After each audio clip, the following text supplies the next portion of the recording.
The quest of iron-blooded swordman Baskerville. Even without opening the scroll, everyone could guess it would be against the fierce monsters of the Western Front.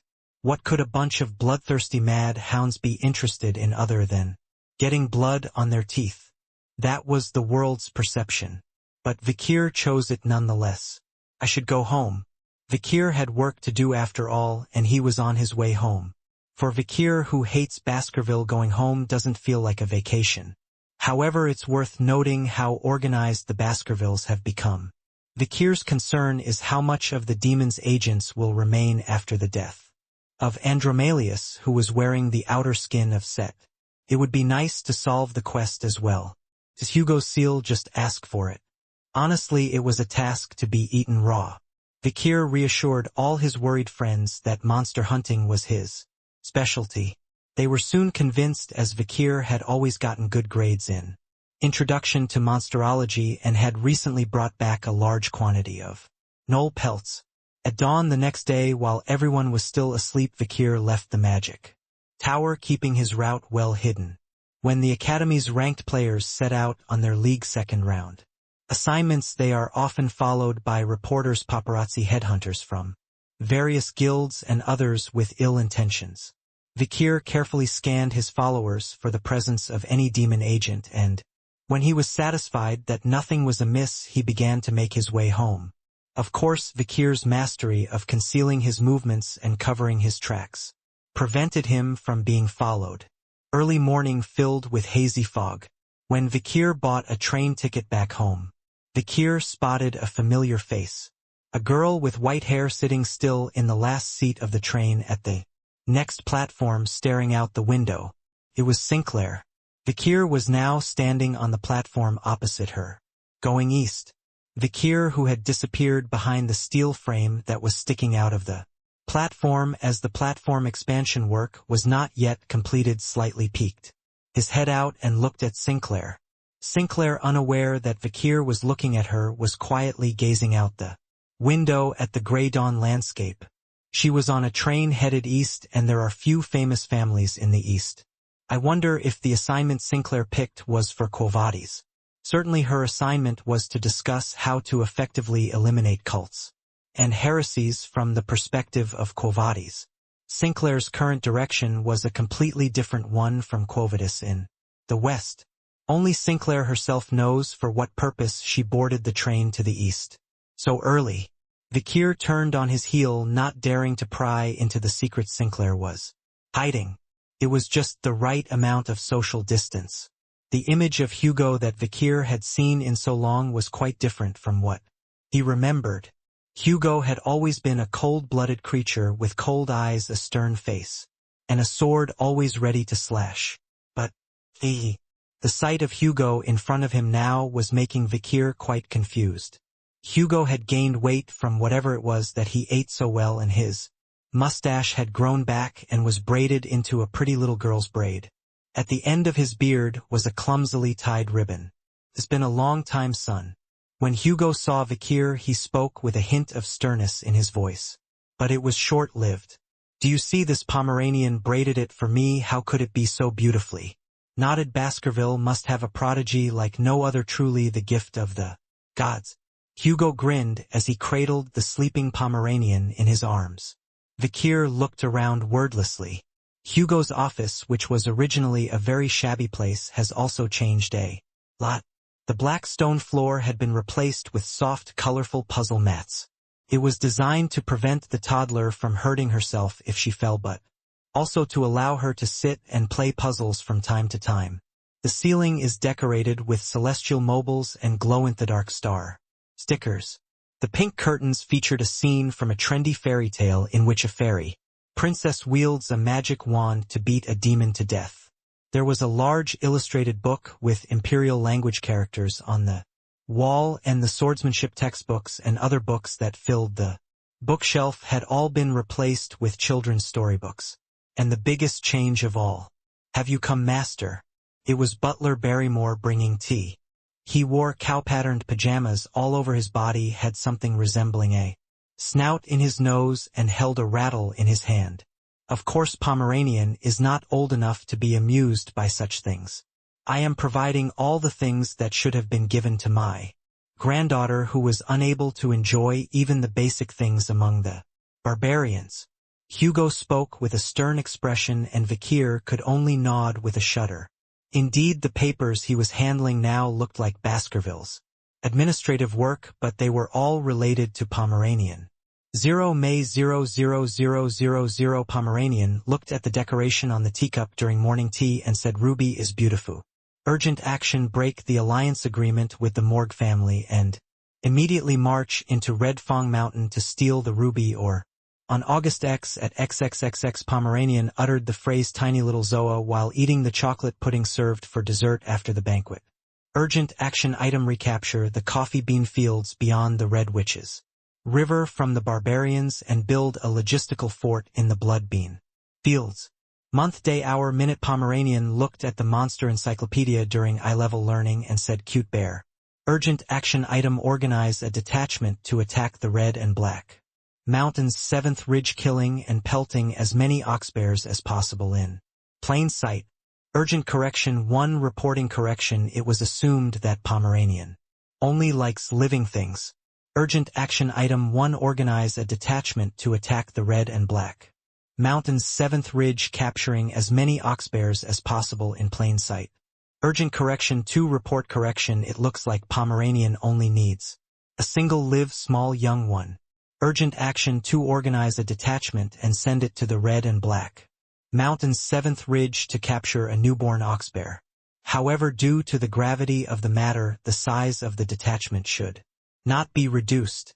Urgent correction 3, reporting correction, Pomeranian said if a bear cub comes here the mother bear will be sad, so it'll just put up with it as a teddy bear.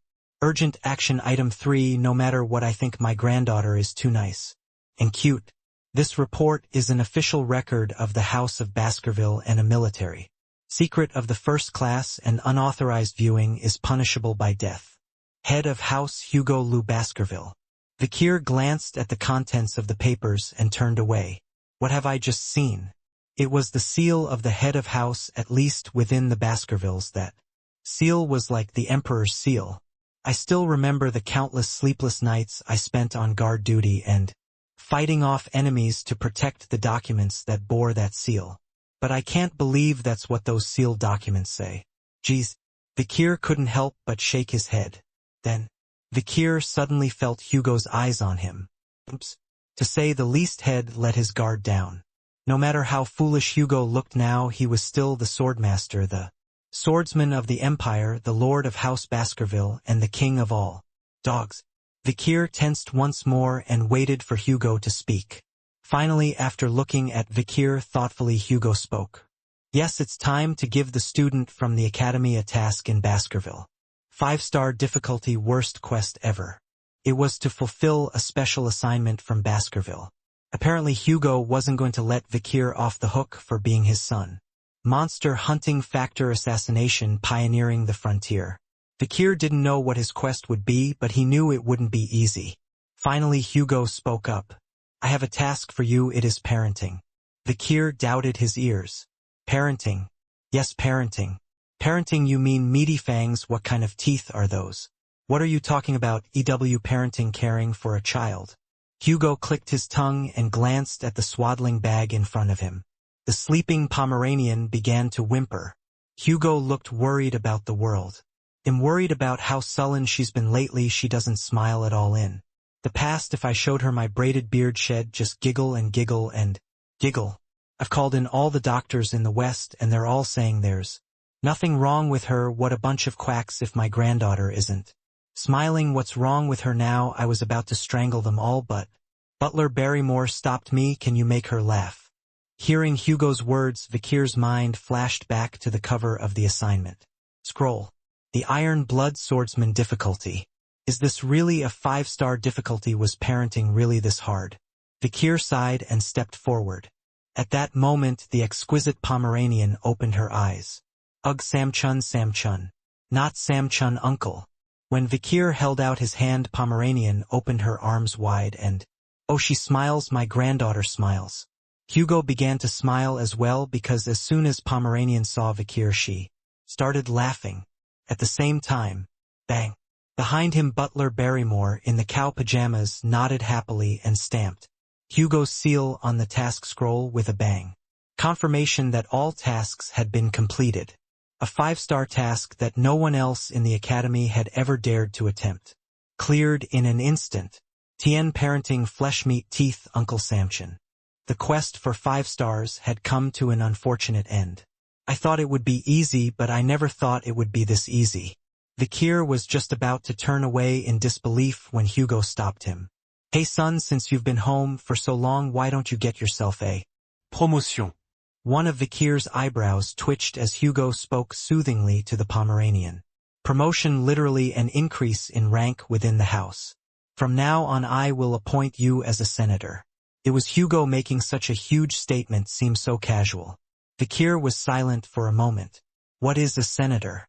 Beneath the Senate and above the House of Representatives, the backbone of power capable of carrying countless hounds. Unlike the House of Representatives, who are primarily responsible for the affairs of the House, senators are also responsible for affairs outside of the House and are granted enormous power to fulfill their duties. In fact, a senator's only consolation is his or her family name.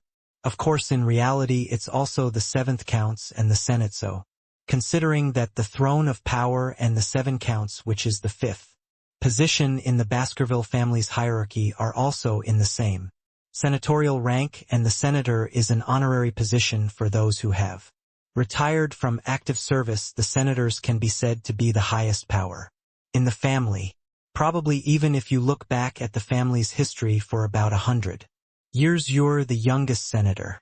Thank you, I'll do my best. At Hugo's words, Vikir nodded silently. Hugo might have been a little silly after Pomeranian showed up, but he was still a determined man. Hugo had promoted Vikir to senator, but he had also thought about his future duties. You're a senator, but for the time being you're free to roam as you are now. Your title is still provincial correspondent. Currently Vikir was known within Baskerville as a special agent rather than an academy student. Unlike the highbrow, midbrow, and lowbrow who were actually traveling to the imperial family to study, Vikir was tasked with identifying and secretly assassinating forces hostile to the Baskervilles in the imperial family. The student at the Colosio Academy status is merely one of the agents. Cover stories. Hugo continued. I will extend your assignment for as long as you wish, however, if you feel your work is done, return to your family and assume your duties. The position of magistrate of Underdog City is still vacant. Yes. And so at the age of 18 Vikir officially became a senator, a member of the House. As the backbone of power, the senator enjoys a number of privileges. For starters, he could appoint 8 aides at his discretion without reporting. Once appointed, an aide is officially recognized as a member of the House of Baskerville and can take the Baskerville surname. Of course, it is not impossible to have more than 8 aides, but they must report to and receive permission from the House. Aides can be taught up to 4 levels of Baskerville-style swordsmanship and are provided with all medical, ceremonial, and state accommodations. They receive a generous salary, a vehicle, all transportation expenses paid, tax exemption, selection of knights, and a host of other privileges including the ability to view imperial military secrets of the 2nd level and above, and the right to recruit civilians for wartime service.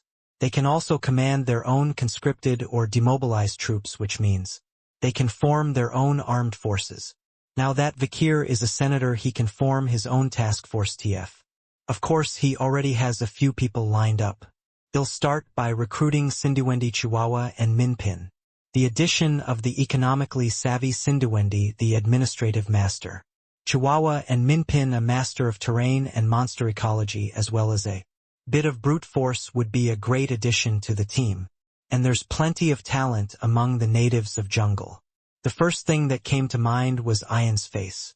Her archery skills, shooting mosquitoes from hundreds of feet away. There are many other warriors and shamans in the jungle that would shock the empire. Vikir closed his eyes and pictured the events in his mind far into the future. First, Sinduendi, will need her help soon. Vikir had always refused her help when it came to money, but Vikir knew that the time would come when he would need her funds. It was the intuition of a veteran hunter. Then Hugo broke Vikir's reverie. So have you made any progress in the imperial capital? Vikir gave Hugo the answer he'd been expecting. As I reported in the last quarter, I've eliminated a total of 174 people. Over the course of 3 quarters, the customs faction that falsely reported to the emperor that the Baskervilles were plotting a birthmark, the outer house faction that tried to dry up the Baskervilles' money stream through embezzlement and tax evasion, and key figures in the intelligence guild that tried to steal military secrets from the Baskervilles. All of them were either killed by old age, accidental death, assassination by other hostile forces, or disappearance, and of course there were no trails. Of course those 174 people were all in league with the demons. Vikir hadn't laid a finger on those who weren't in league with the demons, but simply antagonized the Baskervilles. Still, it was an accomplishment. Hugo smiled wryly and nodded, then he added an odd note at the end. Other than that, you're at the academy, aren't you? Hugo's subtle gaze lingered on Vikir. Do you have a girlfriend within the academy? I've seen other families' sons go to the academy and have relationships. That's why it's called CC.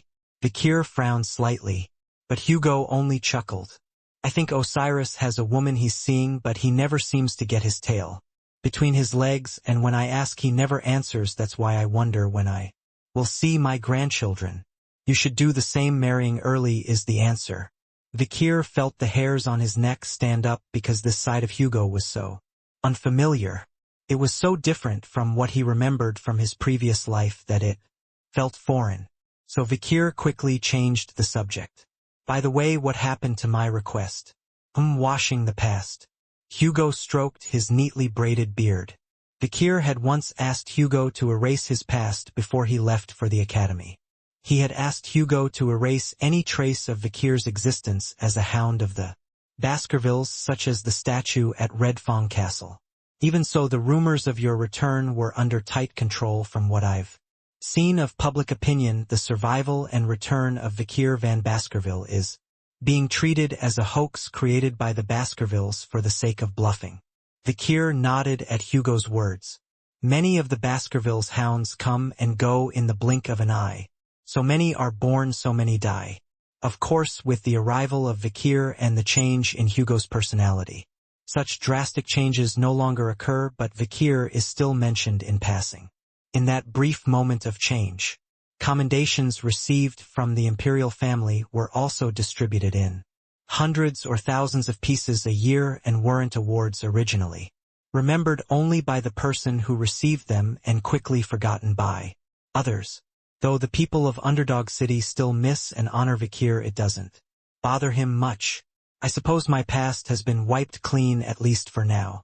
It is. We have special agents working on it now, so you don't have to worry about being unmasked by rumors anymore. Well, some of the loudmouths have already been eliminated.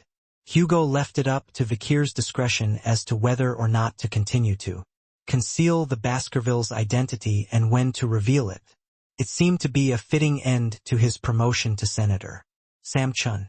If it weren't for Pomeranian, who had suddenly burst into the conversation. I'm going to take this. Vikir looked down at Pomeranian's hands, searching for something. Pomeranian was holding a small book. Pomeranian flipped through the pages and opened to a chapter. It was an old myth, one that no one believed anymore, one that had been lost to history. A book about the life of Morg Circe, one of the distant ancestors of the House of Morg.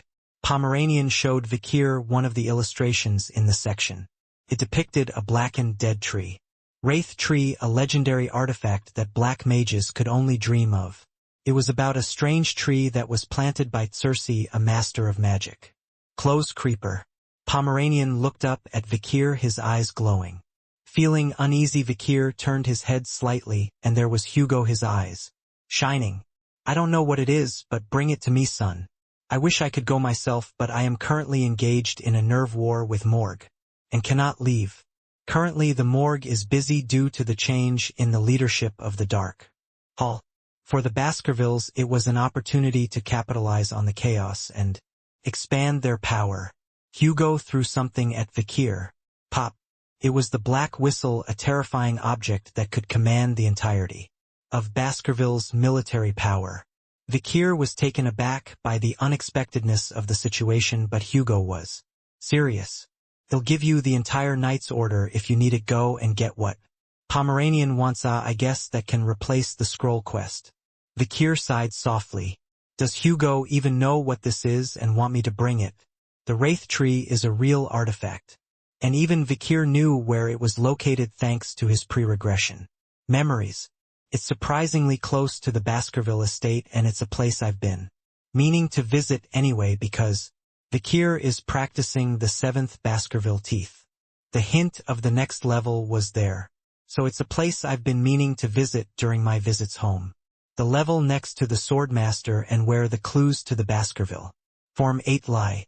I was going to investigate anyway, and now that I've taken over House Baskerville's military power, it's only fair. I've already solved the quest for the scroll, and now all that's left to do is to meet with Decarabia the 7th Corpse, but it would be nice to have a clue about the 8th form before then. After all, Pomeranian is a potbelly. Then he'll be on my way. Vikir patted Pomeranian on the head and turned away. Quick victory. I plan to finish everything in 3 days and return to the academy.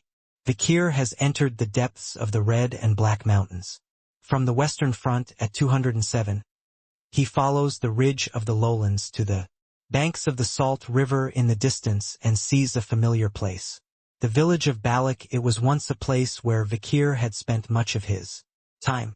But there was nothing here now. Balak's warriors had moved deeper into the jungle after the events of Ahiman, and Vikir hadn't seen them since. Even the occasional letters from Ian had ceased at some point, and there was no way to know their news. According to Cindywendy's testimony, Balak's warriors did not show up for the trade either. What happened to them? The natives of jungle all hailed Vikir as a hero and were fully cooperating with the Cindywendy's trade, but Balak was not among them. Even the Cindywendy were puzzled by the recent loss of contact with Balak. But Vikir dismissed her concerns. They are not a people to be taken lightly. There are many outstanding warriors in Balak. Their leader, the Night Fox Aquila, is a fearsome force, and her daughter Ian is strong enough to cross into the realm of the dead at a young age, so they are not the ones to worry about. Once they cut off contact and hide, there is no way to find them here. They say no news is good news, so it was best to believe that we would hear from them again soon. For now, let's focus on finding the Wraith Tree. Vikir snapped back to reality. The Wraith Tree, it was an ancient artifact, a type of mana alchemy that was now the stuff of legend. A tree of mana that took root in a mage's mind, nourished by the karma of the soul. An incomprehensible being that feeds on abstraction and metaphysics and delivers its harvests to the material world. It appears in a mythological book entitled The Return of the Magic Hound, an ancient text that tells the life story of Morg Circe, one of the old ancestors of the mage head Morg. The date of the myth's creation is unknown, but it is believed to have occurred during a time when the continent was a collection of small states, before it was unified into a single empire. The story has been passed down through the Morg family for so long that no one has given much thought to its authenticity. But Vikir, who had seen the future, knew. For when the age of destruction came, there was a being who had actually used this Wraith Tree. Snake King of the dead contractor of Seer, the Wraith Tree was originally an ancient artifact that was supposed to fall into his hands. This man, now lost to history, was the one who was supposed to be the owner of the Wraith Tree. Seer used Snake's body to control the Wraith Tree, which gave him terrifying powers. On the surface, the Wraith Tree is nothing more than a dry, gnarled dead tree. But the plant feeds on the will of the dead, and after absorbing countless deaths and wraiths, the Wraith Tree grows trunks as tall as the world itself, and skull-like fruits dangle from its branches. Wraith Tree seeds require a great deal of death to germinate.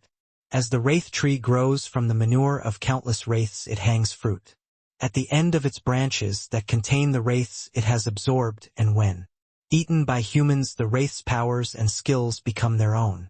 As such, a mage with a Wraith Tree planted in his or her soul is inevitably drawn to the black magic and is bound to walk a path marked by countless blood and lives.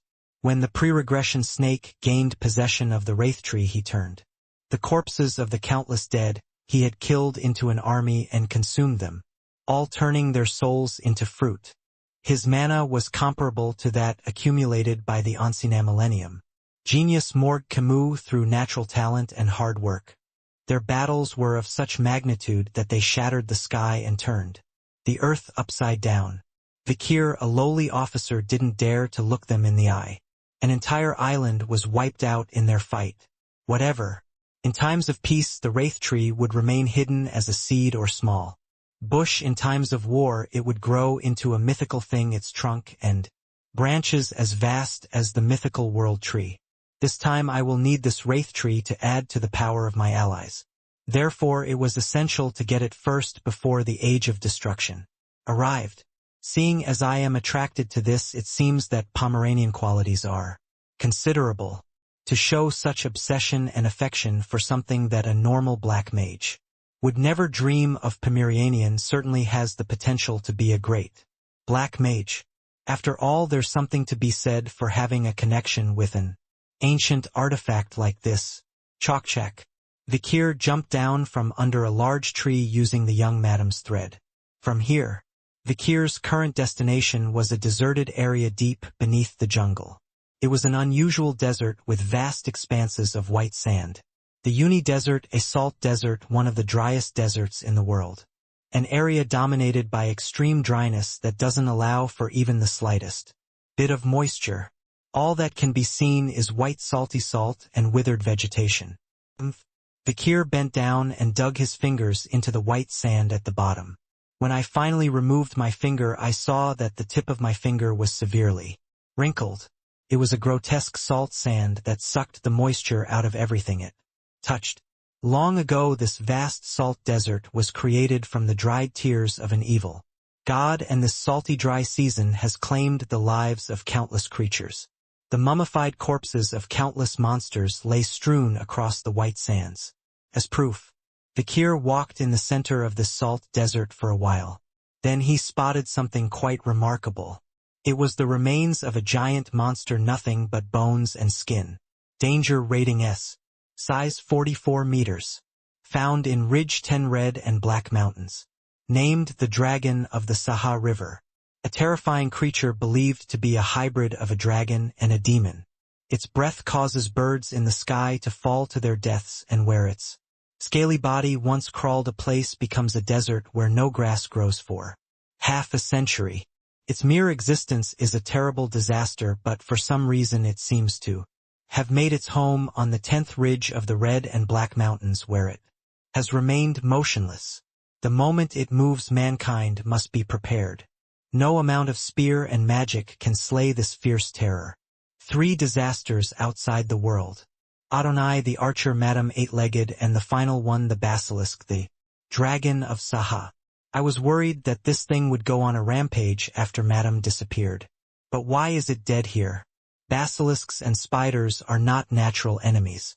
In this way, Madame and Saha have been bitter enemies for a long time. With each holding the other in check, neither could move easily, and with Madame Eight Legs gone, I expected that the other side would become stronger. But I was going to go hunting anyway, but you've relieved me. I hadn't expected to find a basilisk lying dead in a place like this. The hunt had been carefully planned out. Vikir carefully examined the basilisk's corpse. It did not appear to have died at the end of its life. Not only was it much smaller than the ones Vikir had seen during the Age of Destruction, but it was also clearly riddled with sword marks. Wounds were evident where the sword had torn through leather dug into flesh, and broken bones, and where the wounds had rapidly regenerated due to the basilisk's immense regenerative powers. The scorch marks from the aura around it were also clearly visible. The thick scales of the basilisk were densely covered with marks that looked like liquid splashes, indicating that the man must have been a highest level graduator. As I retraced all of these trajectories, a clear pattern emerged. The Baskerville 4. It seems that long ago a hound of the Baskervilles fought a lonely battle here. Vikir searched the area around the basilisk's corpse. Sure enough, not far from the basilisk's corpse, the tattered remains of a black wind whipped about, a skull worn down by the cold wind. The tattered uniform of a Baskervillian lay on the white salt sand. His thick cloak was unmistakably a symbol of his affiliation with the Pitbull Knights, a knight of the Baskervilles long dead and unrecognizable. Judging by the fact that he only had 4 teeth at the time of his death, he was probably from a lesser background. However, he practiced the 4th form for so long that he was able to single-handedly slay the dragon of Saha. Vikir was silent for a moment as he looked at the ashes as if he were seeing himself before his regression. Then he turned to the nameless pit bull in front of him and said a silent prayer. Go to a good place. Then the gold badge symbolizing the senator was carefully laid down in front of the remains. It was as much respect as Vikir could muster. Then something caught Vikir's eye as he bent to pay his respects. A flutter. Something was visible between the ribs of the ashes. It was a bundle of parchment that looked very old. It was a letter addressed to someone. The seal was red, indicating that it was a top-secret military secret written by the head of House Baskerville himself. Is this Hugo's? The letter had been buried in dry salt, so it was very well preserved. Without hesitation, Vikir broke the seal and opened it. Soon the contents of the letter began to be etched into Vikir's retina. It was quite an eye-opener. Crisp.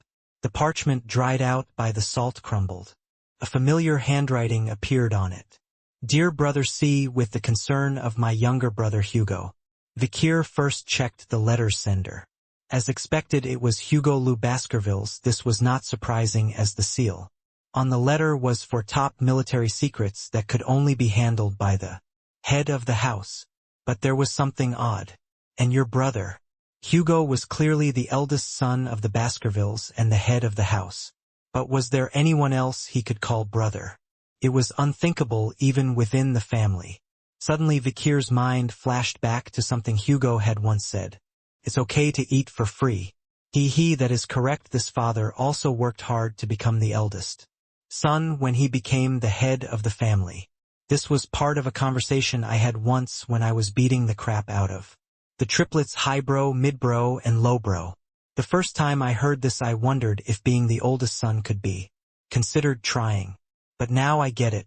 Hugo was not the eldest son, but he became the head of the family after killing or defeating all of his older brothers in a desperate power struggle. In other words, he became the eldest son by accident. Was there still anyone left that Hugo could humbly refer to as his brother and call him his brother? That's the question. If I think about it, there's probably not much left. Vikir read the letter in its entirety, searching his pre-regression memory. My 15-year-old son has just returned from 2 years of surviving alone in the jungle of the Red and Black Mountains. Therefore, I am planning to organize a small dinner, and if you are able, I hope you will be able to attend and honor him. It has been a long time since we have seen each other. The return of my brother, the most powerful of the 7 counts, would certainly be a great boost to the family in itself. I look forward to hearing from you. In short, the letter said that Vikir had survived from the jungle and to come to the great banquet. Vikir looked at the letter and stroked his chin. It wasn't as old as Vikir thought and had never seen Hugo write so formally before. Now he realized who this letter was supposed to be addressed to. Dear Mr. C and the 7th Count. In iron-blooded swordsman Baskerville, there are 7 counts who spend their days in battle. The world calls them the 7 counts. The position is a very old one, dating back to the Warring States period, before the founding of the Rock Empire, when the continent was a mess of colorful jellies on a map. Back then, kings were just small provincial lords, and the current empire unites them all into one empire and the 7 houses. For example, Baskerville, the iron-blooded swordsman, controls the barbarians in the wilderness, and Don Quixote, the spearman, controls the wandering tribes of the sea. One house, one nation. A time when a single family was prosperous enough to function as a nation. A time of chaos when everything was gradually merging into one empire and 7 families. This was actually the heyday of the 7 count system. The 7 counts were able to fight throughout the Western Front by mobilizing their family's military authority without the permission of the head of the family. The 7-headed carriage that led the golden age of the Baskervilles when monsters, barbarians, and other families were all afraid of the teeth of the crazy fighting dog. But after the Empire unified the continent, the battlefield on a grand scale disappeared. Smaller localized wars have always existed, but not with the same chaos. Chaos on a massive scale where entire old bloodlines disappeared and dozens of castles collapsed in a single day. With the end of the era of the Great Wars, the power of the 7 counts naturally diminished. So sometimes the old Baskervilles in the Senate would reminisce about the past and remember the 7 counts of those days. Anarchy, the 7 teeth of the sword that ran through the battlefield without anyone paying attention, that freedom, that romance. Their argument was that this was the true 7 count. The current politicians, who are only focused on political warfare, do not deserve to be called the 7 counts.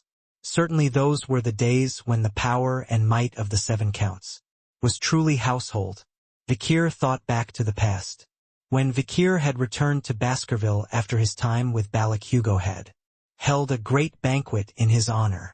Those invited at that time were the current 7 counts, the 7 knight commanders who enjoyed the most powerful power after Lord of the House and young Lord of the House. Each and every one of them wanted to take Vicaire into their order, which is why they all wanted to attend the banquet, which was not usually attended. Isabella Lou Baskerville's leader of the Doberman Knights. German Lou Baskerville's leader of the Shepherd Knights. Metzgerhund Lou Baskerville, leader of the Rottweiler Knights. Siuchulin Lou Baskerville's leader of the Wolfhound Knights. And even Boston Terrier Lou Baskerville, leader of the Pitbull Knights, and Great Dane Lou Baskerville, leader of the Mastiff Knights. However, due to distance and time, only the Count of Boston Terriers, the leader of the Pit Bull Knight, and the Count of Great Danes, the leader of the Mastiff Knights, actually attended the great banquet. Later, Cinderwendy told me that the number of 7 counts who wanted to attend was 6. Indeed, in fact, when Vicaire returned from the deft of the Red and Black Mountain, there were only 6 of the 7 counts who wanted to attend the great banquet, not all of them. That's because one of the 7 had turned his back on the world and gone into hiding. Although he had long since lost contact, he was the strongest and oldest of the 7. Countless letters and messengers were sent by the Baskervilles in an attempt to determine his whereabouts, but none were returned. And even from those who went to deliver the letters. So the perception was that there were really only 6 of them. The unreachable 7th count, this must be him.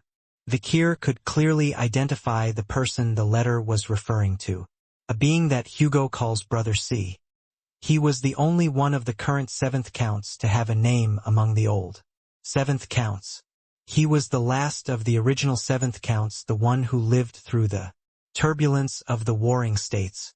Even Hugo, who had killed all his brothers and ascended to the position of Lord of the House, could not do anything about it until the end. This was King Corso Lou Baskerville. Vicaire had a clear idea of why the unnamed pit bull that delivered his letters died. Whying. A terrifying storm sweeps across the desert. The grains of white salt sand that twist along with the wind spread across, like a huge castle wall, sweeping away and drying out everything.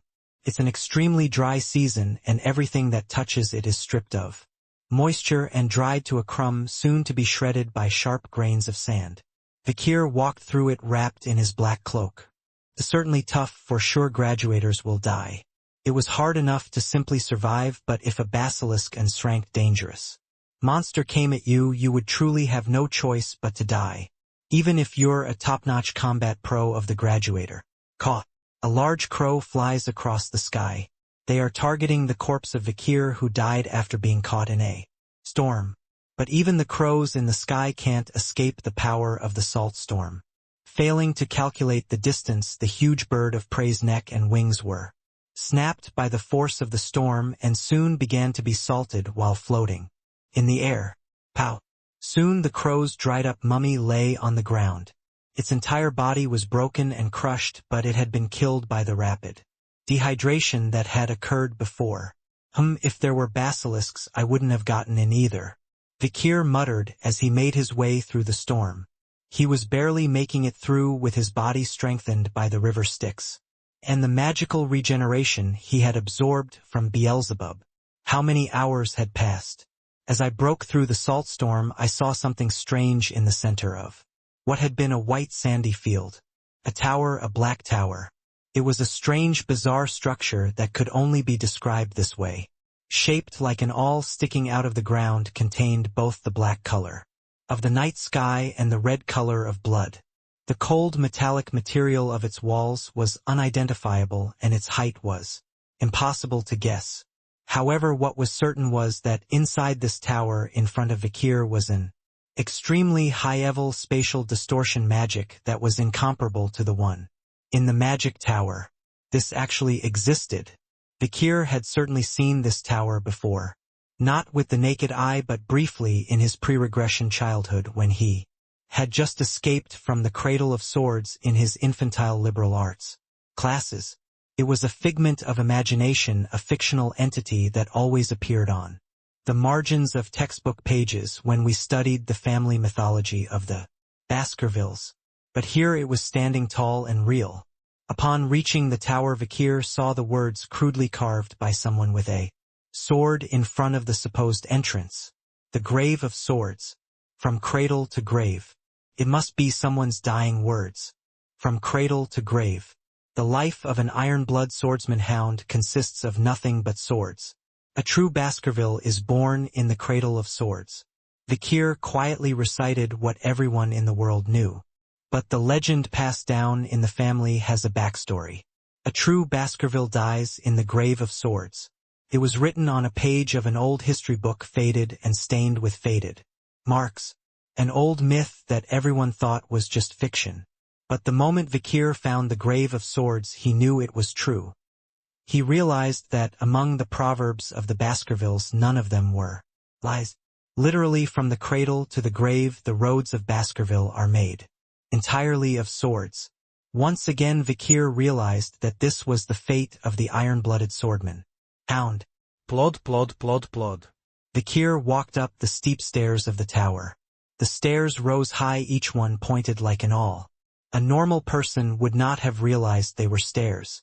If the inside of the magic tower was mysterious, beautiful, and dreamlike, the inside of this black tower was terribly lonely, suffocating, and isolating. Every step felt like a flesh being sliced off by the surrounding rock. Formations, stalactites, and nameless rusted swords embedded everywhere. Countless swords are glaring with their tips raised. If you were a prosecutor with a keen sense of energy, you could feel it even more closely to your skin. Stinging, countless stabs, constant sharpened gazes. The higher you go, the more you feel your whole body shrinking little by little. A staircase that is worn down, cut out, and chipped away and can only be climbed by taking one step at a time. If Vikir hasn't reached the swordmaster level, let alone climbing the stairs, he would have been ovulated to death upon entering the tower. Finally, Vikir reached the upper levels of the tower.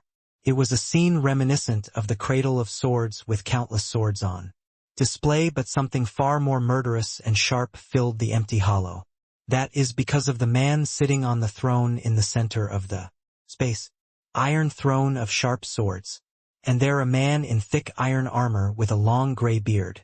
Beneath his gray eyebrows, what should be the whites of the eyes are filled with empty darkness, and in the center of those eyes, red as the sun burns coldly. His nose was sharp as a sword, his lips tightly pressed into a line, and his dead blue skin was so dry it barely covered his skull. His dark, heavy armor and massive greatsword made the throne he was building seem even more formidable. Vikir recognized the old man's identity at once. Cane corso le Baskerville. Even Hugo, who had killed all his brothers to become lord of the house, couldn't do anything about him until the very end. A former 7 counts who has been experienced difficult times and the strongest of the current 7 counts. The average level of inactivity for the 7 counts lies somewhere between the top grade of graduator and the path to master, but this is absolutely not the case in the case of the King Corso. Cane Corso is Hugo's older cousin by blood, but their ages are separated by nearly a generation. Even before he turned his back on the world and went into hiding, he was already stronger than Hugo the Swordmaster and was literally the legend of the sword. Is that why Cane Corso never showed his face at family events such as the Great Banquet or the House Council, and he refused all the attendance and nightly orders that a 7 counts normally would have? He never intervened in the affairs of the world, and in his later years he went into hiding, erasing all traces of himself. His deeds have been recorded only in literature, and they are so unrealistic that even the direct descendants of the House of Baskerville do not immediately believe it. However, there was still no denying that Cane Corso was Baskerville's strongest swordsman. If my brother had been greedy for the seat of lord, I would not be sitting here today. Even the great Hugo had admitted as much. Meanwhile, so here I am. Vikir thought quietly to himself. Before Vikir's regression, Cane Corso had not been seen in the world during the Age of Destruction. However, there was one incident that suggested he was not dead. On one occasion, a vast army of demons marched across the Red and Black Mountains. Their purpose, of course, was to conquer the human world. After crossing the mountain range, they gathered together and realized that several of the legions that were supposed to be there were nowhere to be seen. The demons and the human alliance quickly tracked their location, and what they found was astonishing. Countless, uncountable numbers of demons had perished in their attempts to cross the Uni-Salt Desert. Sure, salt storms and basilisks existed, but it didn't make sense for several legions to be wiped out. So the demon soldier chasers were dispatched to investigate. But none of the demons that entered the Salt Desert survived. They were either missing or found as torn and tattered corpses. And even then, they were only found after being blown far away by storms. So the human alliance concluded that there was something unknown, powerful and dangerous in the Salt Desert. After much deliberation amongst the great heroes crawling, putting their heads together for a long time, it was decided that a certain absolute master who had turned away from the world and lived in seclusion was responsible for the incident, and one of them was the Cane Corso. Hugo must have already had some idea that Cane Corso was here, for one of the Baskerville's hounds died trying to deliver the letter. That was why Vikir had come here today too. Hugo Lou Baskerville's a swordmaster like himself, practicing the 7 Baskervilles. And Cane Corso, who is said to have transcended Hugo long ago. Vikir hopes to meet with Cane Corso for hints on the 8th Baskerville and a way to surpass the Swordmaster. And on top of that, to get the Wraith Tree. You can read about it in The Return of the Mage Hound. The Wraith Tree grows right here. Vikir also knew from his pre-regression knowledge that the Wraith Tree was in the Uni-Salt Desert. He had seen the 8th Corpse Seer gathering the fruits of the Wraith Tree, which had grown to branches far beyond the Salt Desert. Back then, a great number of people were sacrificed to prevent the Wraith Tree from falling into the hands of the demons. And from the manure of those sacrifices, the Wraith Tree grew even taller. It covered the entire desert and grew bigger and taller than the whole Red and Black Mountains. Its appearance resembled that of a mythical world tree. Countless fruits hung from its branches that stretched out across the mountain. The skull-shaped fruits hung greedily, filled with the flesh of corpses and the juices of souls, and as they hung and swayed in the wind, it was like watching a line of hanging corpses. Fruit of the Wraith Tree, wraith flesh. When a demon picked the fruit and took a big bite out of it, a thick nether mana spurted out along with blood-like juices, and a high-pitched scream of agony resounded in the air. There was no way that the dead soldiers who were all dying would be able to resist it, as a single bite of wraith flesh would completely revitalize them. The Wraith Tree has given the Demon Legion a tremendous boost of power, while at the same time being a disaster for the human race. Vikir finished his reminiscence. And now, behind the iron throne in front of him, he sees something else. A throne of countless swords, a wicked malice growing behind it. That's it, that's the Wraith Tree.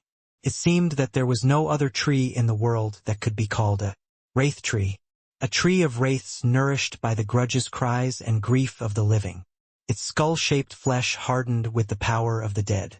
The way it stretched upward trunk by trunk was grotesque enough to send chills down the spine of even the greatest Vikir. It is still small, but in time it will cast a shadow darker and greater than any other shadow this world has ever known. Meanwhile, King Corso raised his head and spoke in a voice as heavy as lead. This is the tomb of swords, the final resting place of those who seek the ultimate goal of the sword. Inside the eye socket where the white and black eyes are reversed, the old man's red pupil has a youthful look. He seemed to be curious about Vikir's youthful face. Child, what are you? King Corso is much older than Hugo and is the eldest adult in the hierarchy, making him technically Vikir's uncle. However, Vikir has no intention of honoring his family's laws or lineage. Chong. That's why Vikir can draw his sword so casually. Find out for yourself. All Vikir cared about was the road to Baskerville 8th form and the Wraith. Trees blooming behind the Iron Throne. Find out for yourself. Vikir pulled his full strength of his body. His magic sword Beelzebub extended out and a rapidly rotating aura blazed across its surface. A solid materialized aura in thin air, the symbol of the Swordmaster. King Corso's eyes widened slightly. In the darkness of the void, a single dying flame burned. The firewood must be a curiosity. Then from his iron throne King Corso stood up. As he stood, the already stifling atmosphere in the Grave of Swords seemed to grow even more suffocating. King Corso's lips parted. Kid, you don't have a very good personality. Who is your father? Question and answer dance. Vikir drew upon the Swordmaster's aura and the wraiths of the monsters. SSSSSSHHH. Baskerville 4th. Vikir's most confident move in his 2 lives was unleashed. Though Vikir is now capable of producing up to 7th form, there is nothing quite like the 4th form for mindless swordplay. It requires very little mana and has a physical proficiency of over 100, so it can be said to be a cost-effective regular strike. Hoa, this level of proficiency and you still look so young. King Corso avoided all of Vikir's attacks by simply tilting his head back slightly. Clearly a Baskerville, and whose descendant are you? Boston Terrier. Great Dane. No, you look very different. Is that Hugo the boy? And of course King Corso also performed the Baskerville 4th form. Clang. Space is shattered. Vikir's crimson aura and King Corso's black aura tangled and clashed ferociously. Clang clang drrrrrzzz. The atmosphere was shattering into pieces. Shattered fragments of air rushed out in all directions, creating a sword wind. Through clenched teeth Vikir continued to swing Beelzebub. King Corso's eyes widened once more as he watched Beelzebub emit a crimson glow from Vikir's wrist. Is this the magic sword Beelzebub that was actually used in the past? Even the brilliant twins Cain and Abel spent 3 years searching for it and never managed to get their hands on it. Boy, how do you possess it? But Vikir did not answer. Boom. That's because before King Corso's sword could reach his throat, the black mask Vikir had tied around his neck was pulled off. Mask. Kinship fratricide 0. Insight human beast on. Vikir transformed into a black dog in an instant, using his smaller body to dodge King Corso's sword. At the same time, Vikir leapt between King Corso's legs, removing his mask and returning to his human form to swing his sword. What? King Corso could only stare in disbelief as Vikir's method defied common sense. Dogfight complete, raw combat, no human dignity expected or given to the opponent. It's like fighting with a monster. It's been a while since I've had a fight like this. However, surprisingly, King Corso didn't seem to mind this kind of battle. Thud. The sword aura flew towards his groin, but King Corso blocked it with the hilt of his great sword, knocking Vikir away from him. I'd be grateful for the distance. Even as he was being thrown, Vikir reached out and retrieved the black cloak that had been hanging on the wall. There the black bow Anubis bared its teeth. PSSSTTT.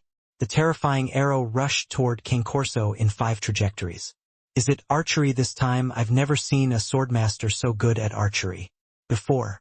King Corso treated Balak's archery as just a trivial skill. TSK, TSK, TSK, TSK, TSK.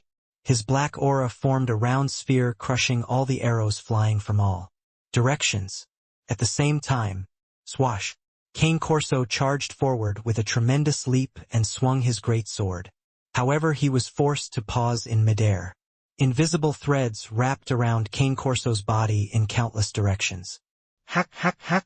Vikir could see the cub perched on his shoulder, a look of triumph on its face. Well done. Vikir patted the cub once, then leapt off to reach Cane Corso. This opening would be his only chance to take down the great man of the previous generation. If I can defeat him, I may have the answer to reaching the next level. And a chance to get my hands on the Wraith Tree too. Blast. The full power of Baskerville 7th was revealed. Cane Corso's eyes widened as he saw the 7 teeth clearly revealed before him. Baskerville's 7th form and the lurking ambush swordsmanship. How can I be so ignorant? Surprisingly, Cane Corso recognized Vikir's swordsmanship. This was something Vikir had never expected. How could this old man know the secret of the Baskervilles, a secret that not even Hugo knew, because the original swordsmanship manuals had been destroyed? But the question was never answered. The gap created by the picaresque mask Balak's archery and Baby Madam's wire trap combination was not to be missed by Vikir. Creak, creak, creak, creak, creak, creak, creak. The 7 teeth that could defeat even the Demon King ravaged the Cane Corso's entire body. Gotcha. For a moment Vikir felt a sense of futility at the victory he had achieved so easily. But only for a moment.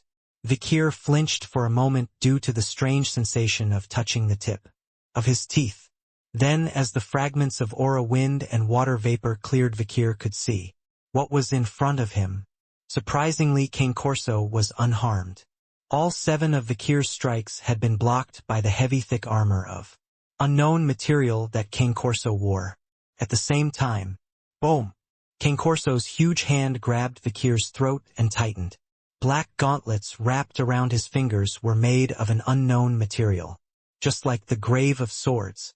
Vikir tried to cut off Cane Corso's arm but was repeatedly blocked by the thick hard armor. Who would have thought there was something in the world that the swordmaster's aura couldn't cut? Cane Corso looked down at Vikir in wonder. Rising to the realm of supreme at such a young age, I'm surprised there's a genius in the family. Vikir frowned. Whatever the armor Cane Corso wears is made of, it is indestructible no matter how hard he tries. It wraps around his entire body from the neck down, and there's nothing Vikir can do about it. And then Cane Corso said, but even in the realm of supreme there are classes. Vikir's eyes widened. Originally, when someone reached this level, even a passing word from a higher being can give you a great deal of inspiration. In Cane Corso's mutterings, Vikir got the hint had been waiting for her. Recklessness had paid off. If there's one problem, it's that I might die right now.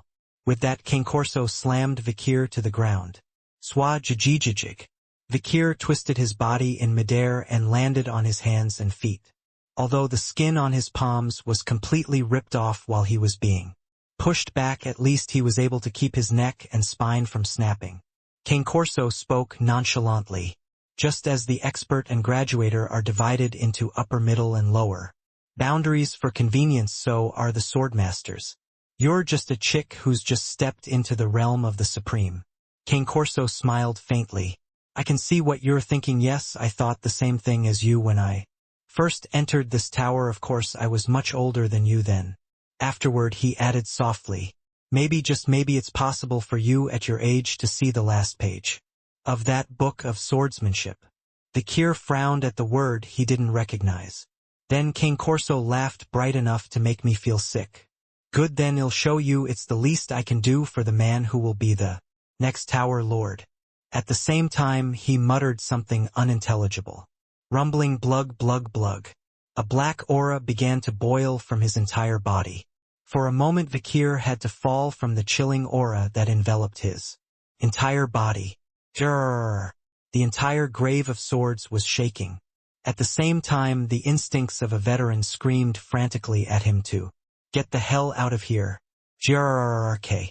In an instant, Cane Corso's massive greatsword rose into the air and then, boom, fell straight toward the ground. a stream of black lightning. The single simple movement soon split into several trajectories rushing toward Vikir, and Vikir watched. Ninth form. Lurking ambush, the ultimate of the Baskervilles that he thought he was the only one mastering. It was a nine-toothed blade tearing the world apart. The lurking ambush, the ultimate in Baskerville's swordsmanship. It depicts 9 teeth. What does this mean? It's Baskerville's old style.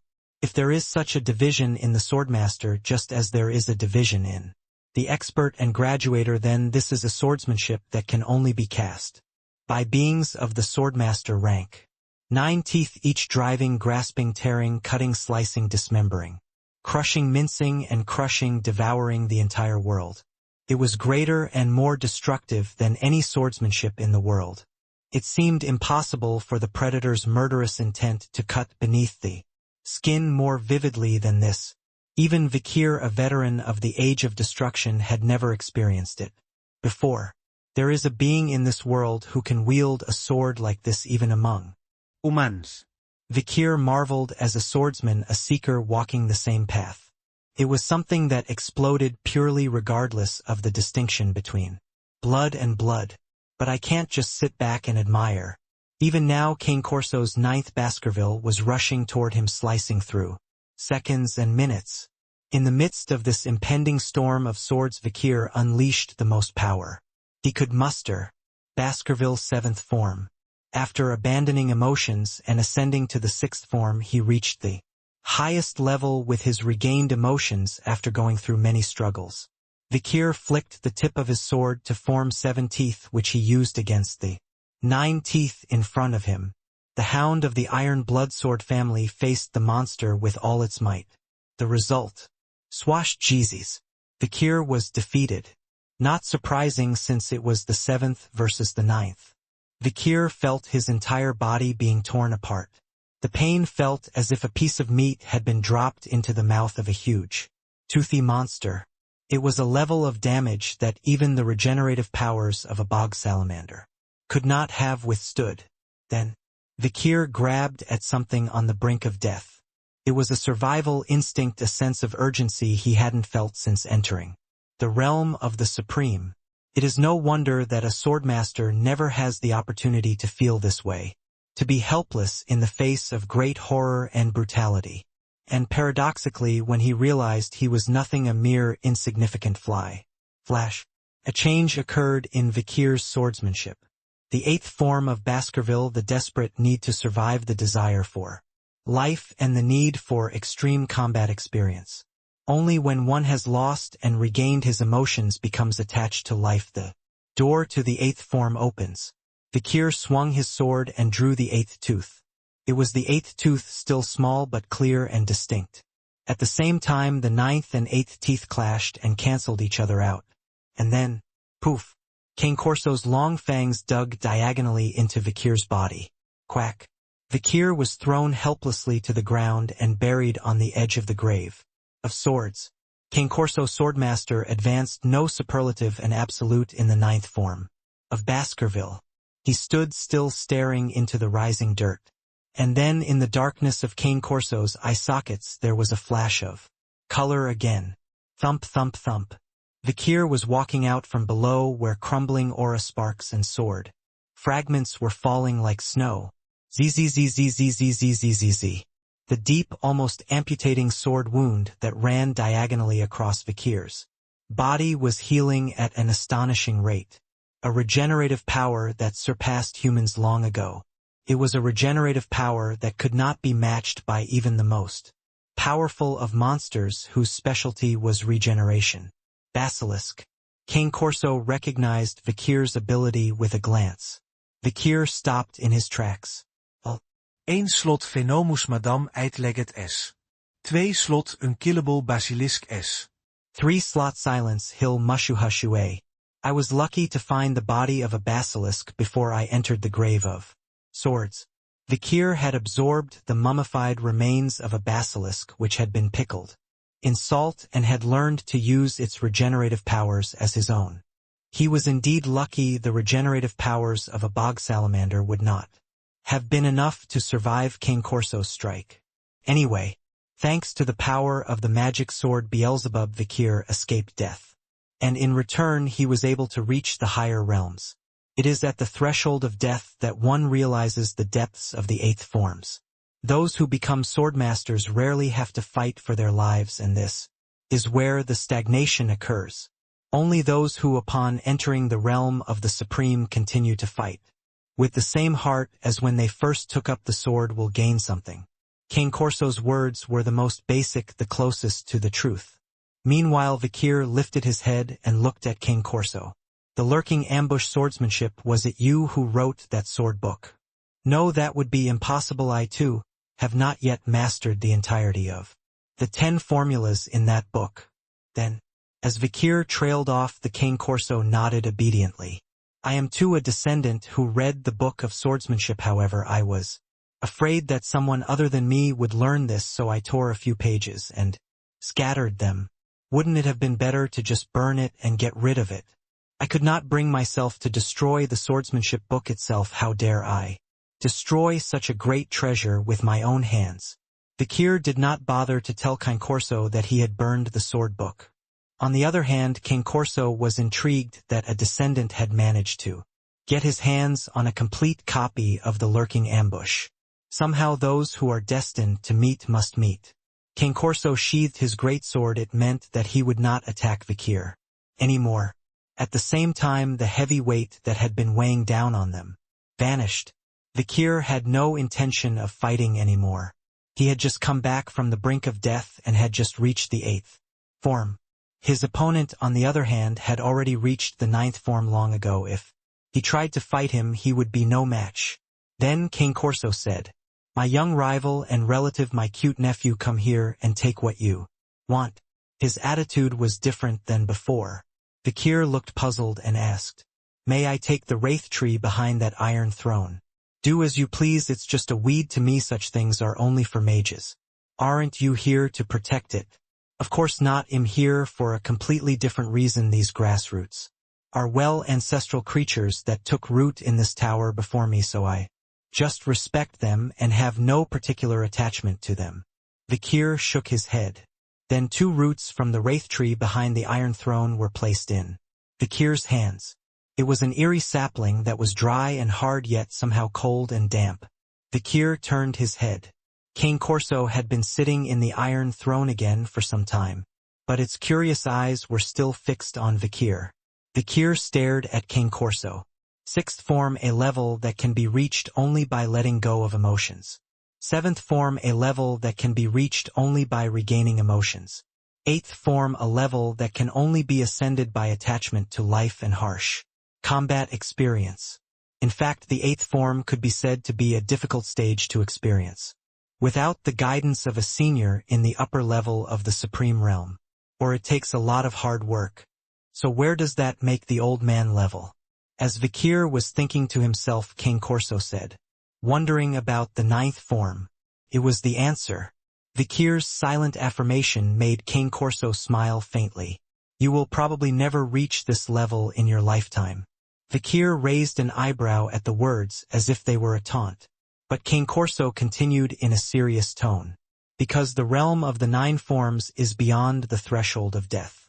That means that one can only step into the realm of the 9th form by actually being dead."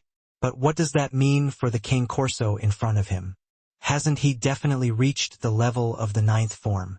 Seeing Vikir's puzzled expression, King Corso released his greatsword and raised his both hands. Tsutsutsutsu. With that, a black aura boiled up. Ting ting. The heavy iron gloves wrapped around King Corso's hands fell to the ground. Vikir's eyes widened. King Corso's hands were dried up to nothing but bone and skin, like the hand of a corpse. So I crossed the threshold of death and entered into it. As a result, King Corso died alone and lonely in a remote place where no one else in the world knew him. But he never regretted it, even to his last breath. Because in exchange for that lonely death, he came closer to the core of the Supreme, a place no human had reached in centuries. A noble knight who had risen to the rank of superhuman died and was transformed. Death Knight. That was the identity of King Corso. Tanger Ratsing A. Size. Found in ka Death Knight. The result of a noble knight's strength and spirit being devoured by the abyss. From beyond the gates of death they draw infinite amounts of nether mana, until their bodies are tattered and their souls worn out. However, there is still nothing known about what happens when a being who fails to repay the debt passes through another gate behind the Death Gate. Death Knight. A noble knight who rose to the rank of superhuman died and was transformed. The power they possess varies so greatly from individual to individual that it is meaningless to calculate the risk rating. This is due to the varying degrees of strength and mental power of the knight who becomes a Death Knight, as well as the circumstances and process by which they are transformed into Death Knights. Once it appears, it is certain that it will take on a danger rank A or higher, but no Death Knight has appeared in the last 100 years. But Vikir had an intuition at this moment. He had a hunch that King Corso in front of him was definitely more than just an ranked dangerous monster like Madame Eight-Legged or Basilisk. I had crossed the threshold of death and entered it. King Corso spoke of his own death with boldness. He walked alone in a remote place where no one else in the world recognized him. But he never regretted it, even to the last moment of his life. For in exchange for his lonely death, he had gained access to the very core of the supreme, a height no human being had reached in centuries. It is a level that can only be reached by experiencing death. Vikir swallowed hard when he heard the requirements of the 9th form. The 6th form, a state that can only be reached by transcending all emotions. The 7th form, a state that can only be reached by reclaiming emotions that have been abandoned. The 8th form, a state that can only be reached by wielding a sword as if reborn and fighting over and over again in a series of desperate battles. And the 9th was the inaccessible zone at the core of the supreme realms that only those who had experienced death could ascend to, after excluding and rejecting emotions to the extent that he had no one to love in his entire life. Vikir ascended to the 6th, and his reunion with Camus led him to the 7th. And finally Vikir's devotion to King Corso led him to 8th form. But somehow Vikir still didn't understand the 9th form. You mean I have to be reborn and die again to rise above the swordmaster? What a ridiculous way to train. Even as a Vikir who had reached the 8th form, it was hard to believe. But now there was a human who had reached the 9th form, and then, surprisingly, he threw away his life. King Corso, now a Death Knight, spoke with the darkness deep in his eyes. This is why I said it was impossible for you to ascend to the 9th form in your lifetime. This realm defies all normal human understanding, empathy, understanding, faith, common sense, probability, and causality. A being who has not experienced death can never set foot here. You certainly seem to have a lot of regrets about life, though. I suppose you're not old enough to have even contemplated death yet. King Corso spoke while sitting on the Iron Throne. You are not ready. He drew a line with a single word. It was the line that separated this side from that side. This world and the afterlife differ. As King Corso shook his head in disappointment, Vikir asked, "What do you mean by ready? To ascend to the full 8th form and become a Tower Lord?" Vikir couldn't understand what he was saying. However, he had one more question. And what about the 10th form? Have you realized it is impossible to reach the 10th form? Does it even exist? Of course it actually exists. However, even I, the Tower Lord, have not yet realized it. King Corso spoke in a heavy voice. Did I say that you have to experience death to get to the 9th form? That's right. To reach the 10th form, one must die and wake up. Hearing King Corso's words, Vikir opened his mouth halfway in disbelief. There was a realm that could be reached by death, and then there was a realm that could be reached by death and rebirth. It was bad enough that he had to die to reach the 9th form, but to reach the 10th form he had to die and be reborn. It doesn't say you have to die, it says you have to be dead and then you have to wake up. What kind of nonsensical logic is that? Vikir frowned, unable to understand. Then King Corso smiled faintly. I don't understand the meaning of that either. I'm still stuck at 9th. How am I supposed to wake up when I'm already dead and I may never reach 10th? For him, not reaching the 10th form is the same as not reaching rest. King Corso had died and become a Death Knight, but he didn't know how to escape death and become human again. nor did he intend to, so he would have to spend the rest of his life here, the rest of his incredibly long life alone. At an age when he should be tombstones on his own grave, he would be tombstones on other people's graves. Vikir suddenly questioned the purpose of this great tower. And King Corso, as if looking into Vikir's mind, began to speak. This grave of swords is the resting place of a great Baskerville. His words were astonishing. The cradle of swords was the place where the Baskervillian ancestor who created the Baskervillian style of swordsmanship that Vikir had learned was born, and the place where he died became the grave of swords. His birth was the birth of the sword, and his death was the death of the sword. Vikir nodded silently. Perhaps the lurking ambush swordsmanship he mastered was also his creation. King Corso said, "This is his grave and also the final destination for those who pursue the ultimate intention of the sword." He added at the end, "A true Baskerville will come here at the end of its life. All Baskervilles are born in the cradle of swords, but only the greatest of Baskervilles, the truly great Baskervilles, can close their eyes in the grave of swords. The end of all great Baskervilles is the same. They come from his cradle to his grave, and so will you. And since children from the cradle of swords are destined to end up in the grave of swords, this is where Vikir will end up as well." But Vikir snorted. "I have much to do outside. I'm not coming back to this desolate idle place. Lots to do. Life is not so great as you think. It's just an expression between a problem and an answer. Humans go through a lot of milestones in their lives: births, comingafage, celebrations, coronations, weddings, funerals, etc. How many things are there to do? It's one long equation that connects the question of birth and the answer of death. At this age, you'll soon forget about all that bullshit."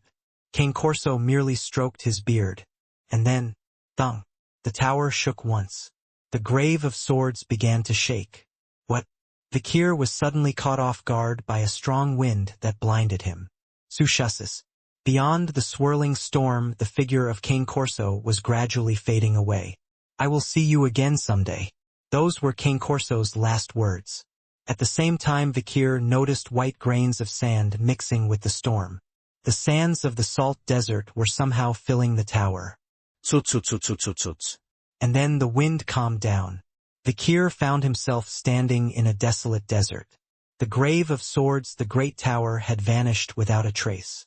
It was like a long dream, but what happened to Vikir was no dream. For suddenly 2 solid saplings were in his hands. Wraith tree, a strange plant that had taken root behind the Iron Throne. It was a black mage's exclusive artifact that Pomerian had longed to possess. Not a dream. The aura that boiled from his body was clearly proving that Vikir had risen to the higher ranks. Swordmaster of the Baskerville 8th form, now he could actually fight Hugo and not lose. Vikir looked up. He wanted to thank King Corso, but the man he was supposed to be thanking had already disappeared beyond the salt storm along with the grave of swords. There are no mirages in the sunny desert, let alone illusions. Vikir bowed his head stiffly toward the Iron Throne that he had so vividly faced just moments before. Then he turned away, holding the roots of 2 wraith trees firmly in his hands, towards the Baskerville and Colosio Academy. Iron Blood Swordsman difficulty. This student has excelled in solving all the problems presented by the house. Aos leur Hugo le Baskerville. Baskerville's certificate of quest completion surprised everyone at the 4 academies. Vice Director Basilios of Varangian, Headmaster Hippolyte of Themyscira, Master Blue Whale of Magic Tower, and even Professor Banshee of Colosio were speechless. How long has it been since the iron-blooded swordsman gave a passing certificate? If this is real. Since the Baskerville family is so closed-minded, I have my doubts. Basilios, Hippolyte, and Blue Whale looked at the letter again and again in disbelief. Then, tap, there was a hand that snatched it away with a cold look. It was Professor Banshee. Are you doubting my student? The other representatives smirked at the openly displeased Professor Banshee. Meanwhile, Professor Banshee looked back at Vikir in front of him and spoke in a sarcastic tone. You probably know that you are the last to return out of the 10 rankers, right? Yes. Vikir nodded obediently. Strange, a considerable amount of time had passed since Vikir had emerged from the grave of swords. There was something in there that seemed to distort the flow of time. I couldn't even tell if Concorso was on the top floor of the tower. Maybe there's something else up there. Professor Banshee continued to be sarcastic while Vikir's mind wandered. Still, you're good at answering questions. Thank you. Do I appear to be giving you a compliment? Sorry. When Vikir gave the answer, he needed Professor Banshee's brow furrowed. Vikirkin, your late return has pushed back the artifact ceremony by 10 days. In the meantime, Baskerville hasn't heard from you and we've been meaning to report you missing. Did you know? The mission was so urgent that I didn't have time to contact them along the way. And what was the mission? Professor Banshee asked, and Vikir answered obediently. To retrieve a wraith tree. At that, the expressions of all 4 Academy representatives changed drastically. War wraith tree. Nonsense, such a thing doesn't exist. Hee, that's a funny joke. Basilio's Hippolyte and Blue Whale dismissed Vikir's answer as nothing more than a joke. But only Professor Banshee remained silent. His expression hardened. He knew Vikir's character. Then, in a stern tone, Professor Banshee asked, when you speak of the wraith tree, do you mean the mythical tree of Circe, the greatest Morgue, and Ornati, the greatest Baskerville? Yes. And the Baskervilles have commissioned you to retrieve it? Yes. So you mean you succeeded in retrieving it? I can't answer that. Vikir did not answer. He merely glanced back at the certificate which bore the seal of Baskerville. And as Vikir's gaze shifted and returned, so did the gaze of the schoolmasters. And then Professor Banshee shook his head. I don't know what it is. We'll talk about this later. First of all, congratulations on completing the quest. The brief meeting with the principals ended. And then, all 10 students, including Vikir the last to return, have gathered. They are now on their way to the warehouse where many of the artifacts are stored beyond a gate that can only be opened by collecting all 4 keys. The Tower Master Blue Whale smirked. You have 1 day to get out of the warehouse or the gate will close and never open again. We won't be able to open the door until the next competition, so be sure to follow the time limit strictly. Then, in a playful tone, he added, oh, and by the way, don't worry about the skeletons you see as soon as you step through the gate. They are the remains of those who failed to pick up an artifact in time to leave the warehouse. It was somehow a creepy joke. All 10 students walked through the gate in front of the students from all 4 schools. And exactly 23 hours later, 9 students emerged from the warehouse. All of them having been chosen by the artifact. This was quite unusual given that there are always 1 or 2 students in every tournament who, despite being ranked in the top 10, come up empty-handed, having not been chosen by any artifact. Tutor Sancho Piggy and Bianca also gathered at the gate waiting for their friend. Wow, he's out. It's here. Sinclair over here. Oh, looks like you picked an artifact. Congratulations, Sinclair. See, I told you you could do it. A tired but cheerful Sinclair stepped out of the gate and waved to everyone. Afterward, each student stepped out of the gate to report which artifact they had been chosen for and which artifact they had chosen. First up was Dolores. Dolores was the first to step out, holding a small mirror in her arms that she could hug. My artifact is the mirror of truth. It is said to show the bare face behind the mask of the person it reflects, but only for those within its reach. As she spoke, she lifted the mirror and glanced at Lovegood's face as he stood beside her. In the mirror, she saw Lovegood's makeup-free face. "God, what are you doing? I've just finished putting on my makeup. Why, you look beautiful." Lovegood hastily turns away from the mirror. Dolores watched and laughed. She was next. The student council president of Themyscira and the newly formed leader of the Vikir fan club, she exclaimed in an ambitious voice. "The artifact I got is called the Shield of Love. It's a hairpin with a heart-shaped brooch on it, and it's said that when you wear it, it'll stop any kind of powerful brainwashing or mind control magic for once, but it only works if you have someone you truly love by your side." At first glance, the artifact didn't sound too good. Usually the artifacts that other students got were semi-permanent, while this one had a limited use. But for some reason Lovegood seemed quite satisfied. "What are you going to use it for?" Shit, never mind. Dolores and Lovegood, who had become quite close by now, are having a bickering conversation. Then, ha ha ha ha ha. With a delightful laugh, Bacaraga pulled out an artifact. It was a giant glove made of an unidentified metal. It's a gauntlet that increases your strength. It's called the Magic King's hand, and it was worn by a legendary warrior named the Magic King who lived in another dimension a long time ago. Similar to me, I got a staff that increases mana. It is said that a very small amount of pink dragon scales were contained. Is there a dragon like that in the first place? Hohenheim nodded in agreement with Bacaraga's words. Next up were the three brothers Highbrow, Midbrow, and Lowbrow. We got the triplet swords that are said to be stronger when united. It's called the Three Swords. Yep. They held out three swords that looked identical but were slightly different. Strangely, they say the power of all three is increased when they are wielded together. The trio, called the Trident of Baskerville, had been chosen first by the artifacts, and they seemed quite proud of that. Then, I'm the only one who knows what this is, a sullen voice said. Grenouille, the guy, walked out looking somewhat downcast. In his hand was a small brooch in the shape of a lip. This artifact is called the Righteous Lips. It's said to tell you the truth no matter what question you ask, but it only answers with yes and no, and you can only use it once in your entire life. Then a hand tapped Grenouille on the shoulder. Why, I think it's a very good artifact. It was Sinclair.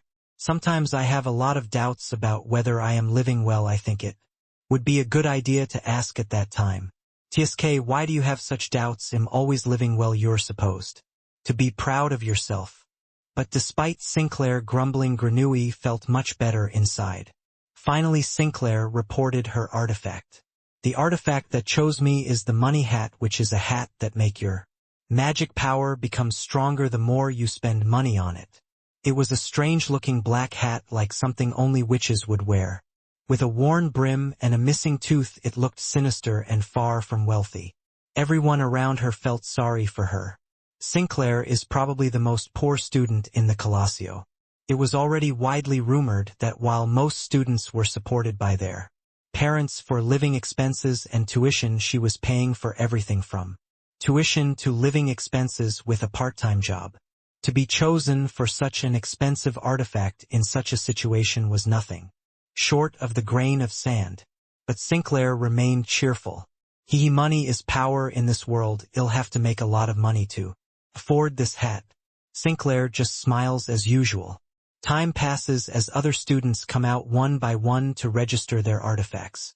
And then the hands of the clock have come full circle.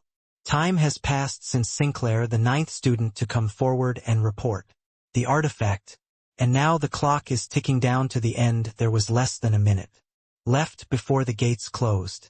But there was still one student who hadn't come out. Vikir. The students of all the academies have gathered here waiting for this one unreturned student. Tutor Sancho, Piggy, Sinclair, Bianca, and all the other students mutter anxiously, Vikir, what are you doing? Why aren't you coming out? This bad time is running out. Now it's seconds, oh my god. Don't worry, he'll come out at the last minute. He loves to play the main character, and he was the last one to show up for the second test. Everyone was looking at the gate, unable to hide their anxiety and nervousness. But no one came out of the gate after all. Spot. The gate's duration was up. Closed in vain. Everyone who was watching this suddenly swallowed the wind. Stunned faces, expressions of disbelief. It was Professor Banshee who screamed first. Open, open, open the gate. One of my students hasn't gotten out yet. But it was impossible. The rule of the 4 academies is that the gates are only opened once a year, when everyone is present, and only for 24 hours. It was a system that had been in place for a very long time, and it wasn't something that the deans could open at will. In the first place, the warehouse and the portal itself are independent parts, and it is impossible for mages in this world to control it other than maintaining and repairing it. Knowing this, the other deans could only shake their heads with solemn, gloomy expressions. Though extremely rare, it is not completely unknown. There are those who are so greedy for so many artifacts that they cannot choose between it and let the time limit pass. When the gates are opened the following year, they are found to be nothing but skeletons at the entrance. Such is the price of greed. Oh no. Tutor approached the gate. Sancho, Piggy, and Bianca stood beside him, also looking bewildered. What happened now? Vikir couldn't get out really. Is the gate closed? Can't we get this thing open again? When entering the gate, the only things you can take with you are inanimate objects like clothes and shoes. Everything else except your own body is burned when you go through the gate. So there's no point in bringing food or water along. This means that those trapped in the warehouse can only starve to death from loneliness and hunger. No, Vikir. Lovegood and the rest of the fan club cry out. But no matter how desperate they are, the gate is already closed. Dolores stares at the gate in disbelief. You're lying, right? In fact, you were there before me, right?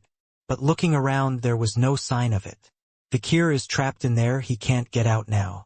Dolores could only stand there in disbelief. It seems like time around her has stopped. A feeling as if her heart had dropped all the way to the bottom of her ribs. And stopped there. Her eyes were blurry and her legs were trying to give out. Dolores opens her mouth to speak, dumbfounded by this confusing sensation she doesn't recognize. Puck. An unfamiliar sound came from somewhere. It sounded like a sword tearing through very thick leather. What?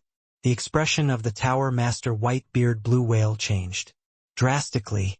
DZZZZZZZZZZ. The barrier was being torn apart, and a face is slowly revealed through the cracks. Sorry, Sirimalite. It was Vikir, still looking nonchalant.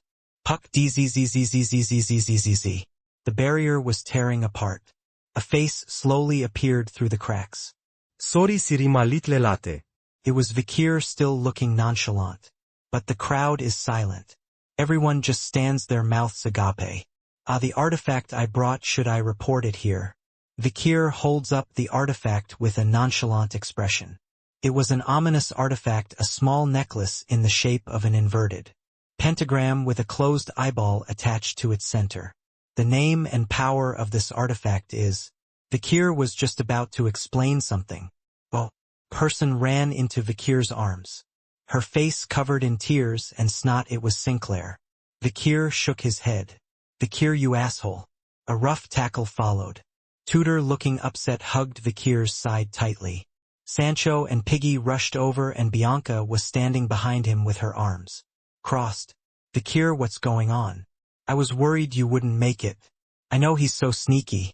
Behind him the three brothers Highbrow, Midbrow, and Lowbrow stood in an uneasy manner. Because of the attention of those around him, they couldn't come and talk to him, and they just seemed to be anxious from a distance away. At that time, Dolores walked up to Vikir. The two made eye contact and said nothing. Dolores didn't say much, only, "Don't let me worry." The president's words were brief. Then, Professor Banshee stepped forward and put an end to all the confusion. Vikirkin. Yes. How did you get out? Professor Banshee returned to his stern demeanor. This gate, as everyone knows, can only be opened and closed by 4 keys. There is only one way to forcibly tear it open, and that is from the inside. Not the outside with the full force of a swordmaster or 7th class mage or higher. Which is why I can't help but ask, how did you tear the barrier? Representatives of Varangian Themyscira and Magic Tower came to Professor Banshee. They too were curious. This is the first time I've seen this barrier torn since I became vice director of the Varangian. Do you think I can tear it apart? Maybe it would be possible if we put all our effort into it from inside the barrier.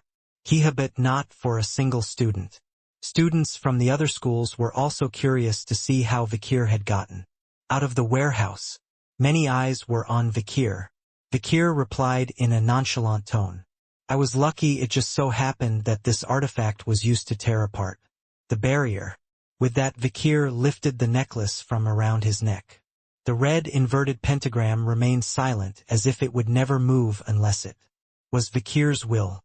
Professor Banshee and the other school deans shook their heads. That must be the thing that was in the far corner of the warehouse, but wasn't that a shelf? That's right, that's a shelf, the one we used to put the artifacts on. Why is that thing so small? Vikir came out carrying not an artifact but a shelf where the artifact was stored. And for some reason the shelf was reduced to the size of a necklace. Professor Banshee swallowed hard. Is it well, since it was in a warehouse storing artifacts, the shelf must not have been an ordinary item. You're very good at recognizing it. Thank you. So its purpose was to tear apart the barrier. Yes. Can you show the effect? It's because it's an artifact that hasn't been registered in the warehouse. I'm afraid that's not possible. I've already used the ability once and I don't know when I'll be able to use it again, maybe never. Many of the artifacts in the warehouse were either single-use or had very long cooldowns. That's why Professor Banshee and the deans couldn't do much more research on Vikir's artifact. To the naked eye or touch, it's just a normal solid mineral. The same was true when mana was poured into it. The other mages who had been examining it for some time had all come to the same conclusion. It is now worthless.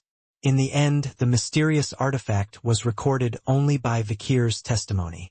It was a single-use artifact intended simply to tear apart barriers.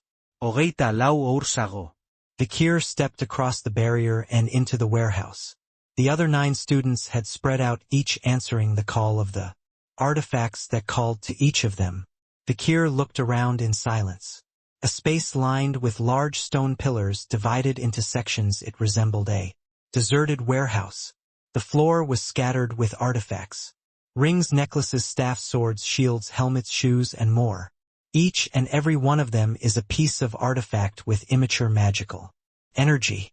And there were a few artifacts on a large shelf in the very back that were especially powerful.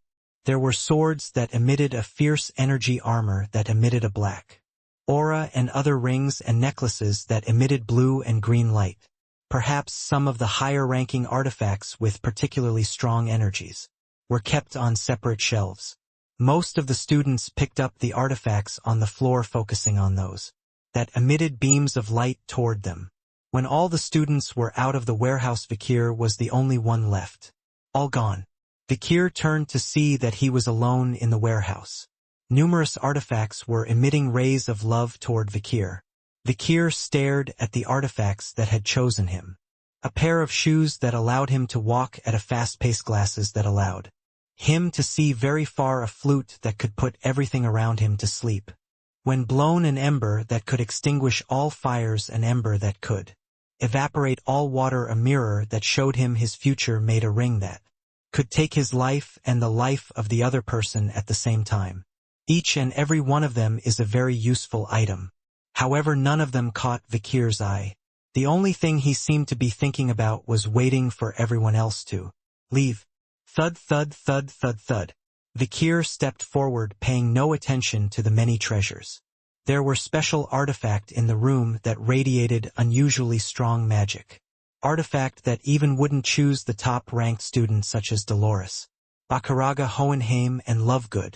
All of it were shining their light of courtship on Vikir. But Vikir hadn't touched any of them. Only were.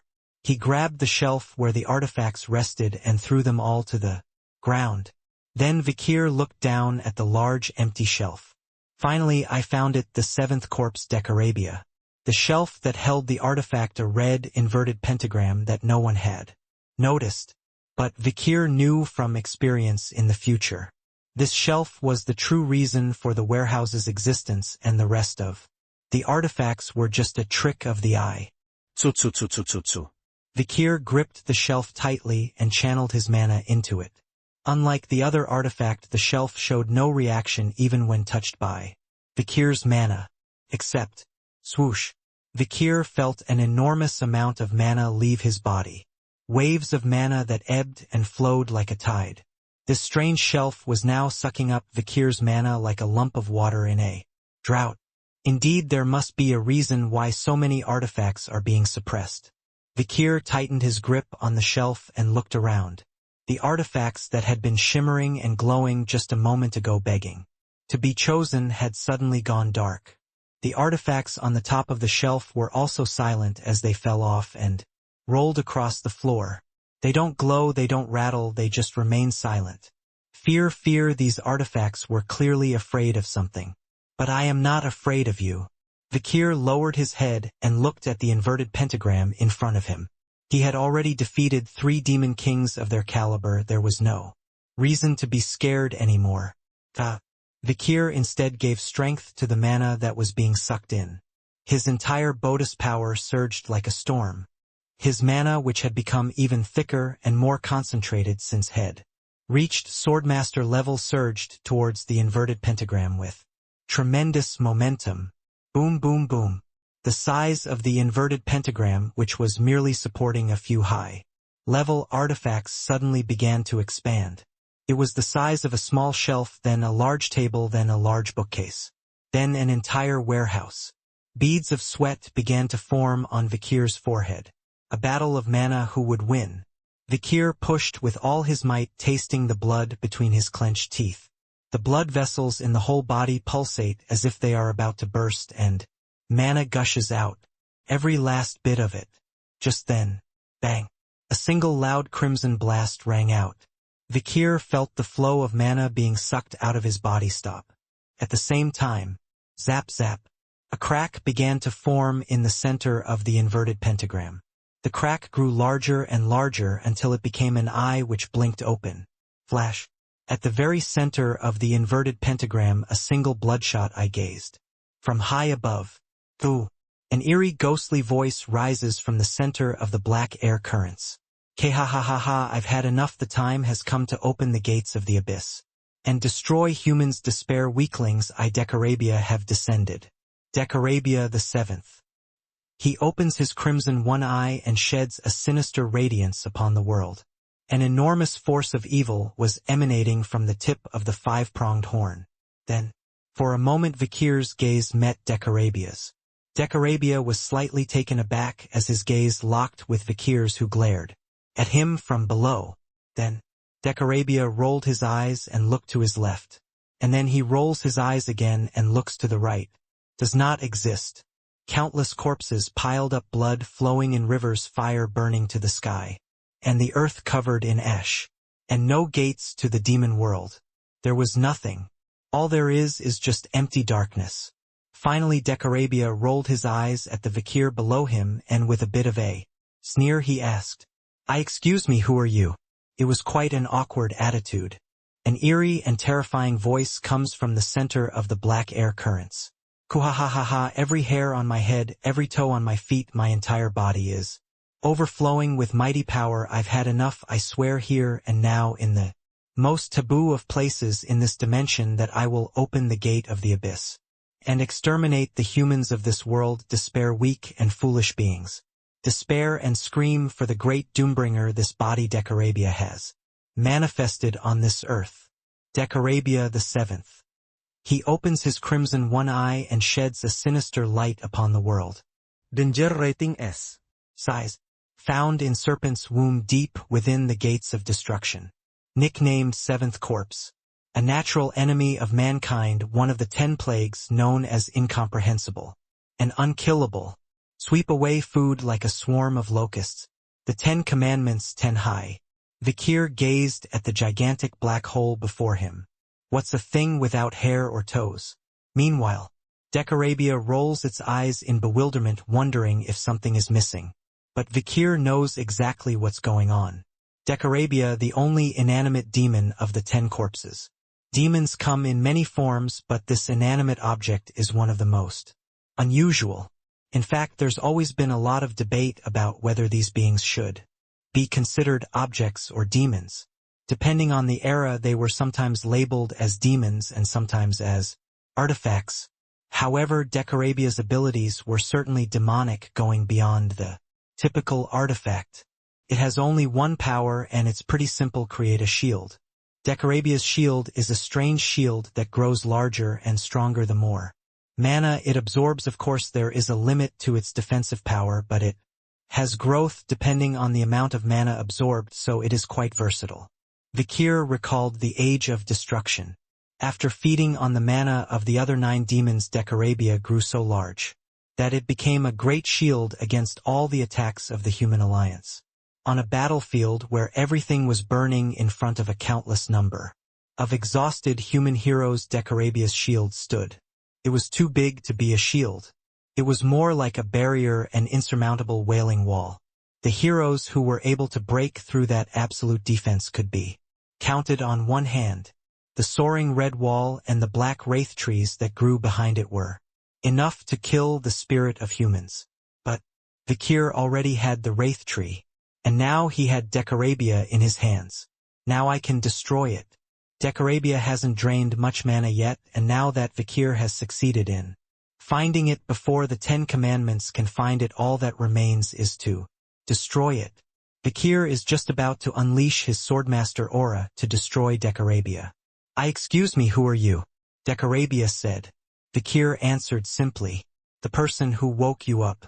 Person, you mean human? Oh, in my memory the human race originally had a more stooped waist and was covered in hair all over. They carried spears and swords made of ground stone.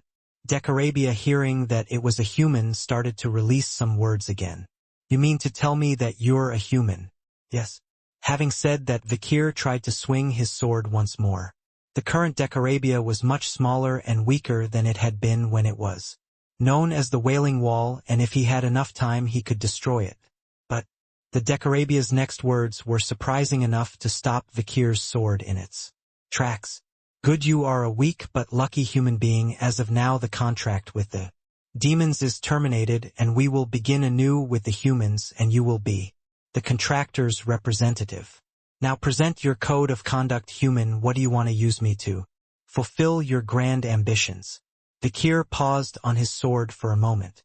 A code? Was he asking for an instruction? As Vikir stands there with a puzzled expression, Decorabia also looks puzzled and closes its eyes. There's a moment of awkward silence between them. Finally Decorabia said, what human did you wake me up without knowing what I am? I know you're a demon. Kaha, well, that's only half true. To be exact, it is a being that was a demon. Decorabia spoke in a tone that was actually quite friendly, unlike the terrifying voice at the beginning. I am a being under the influence of the one who first woke me from my slumber. Under the influence of the one who woke you.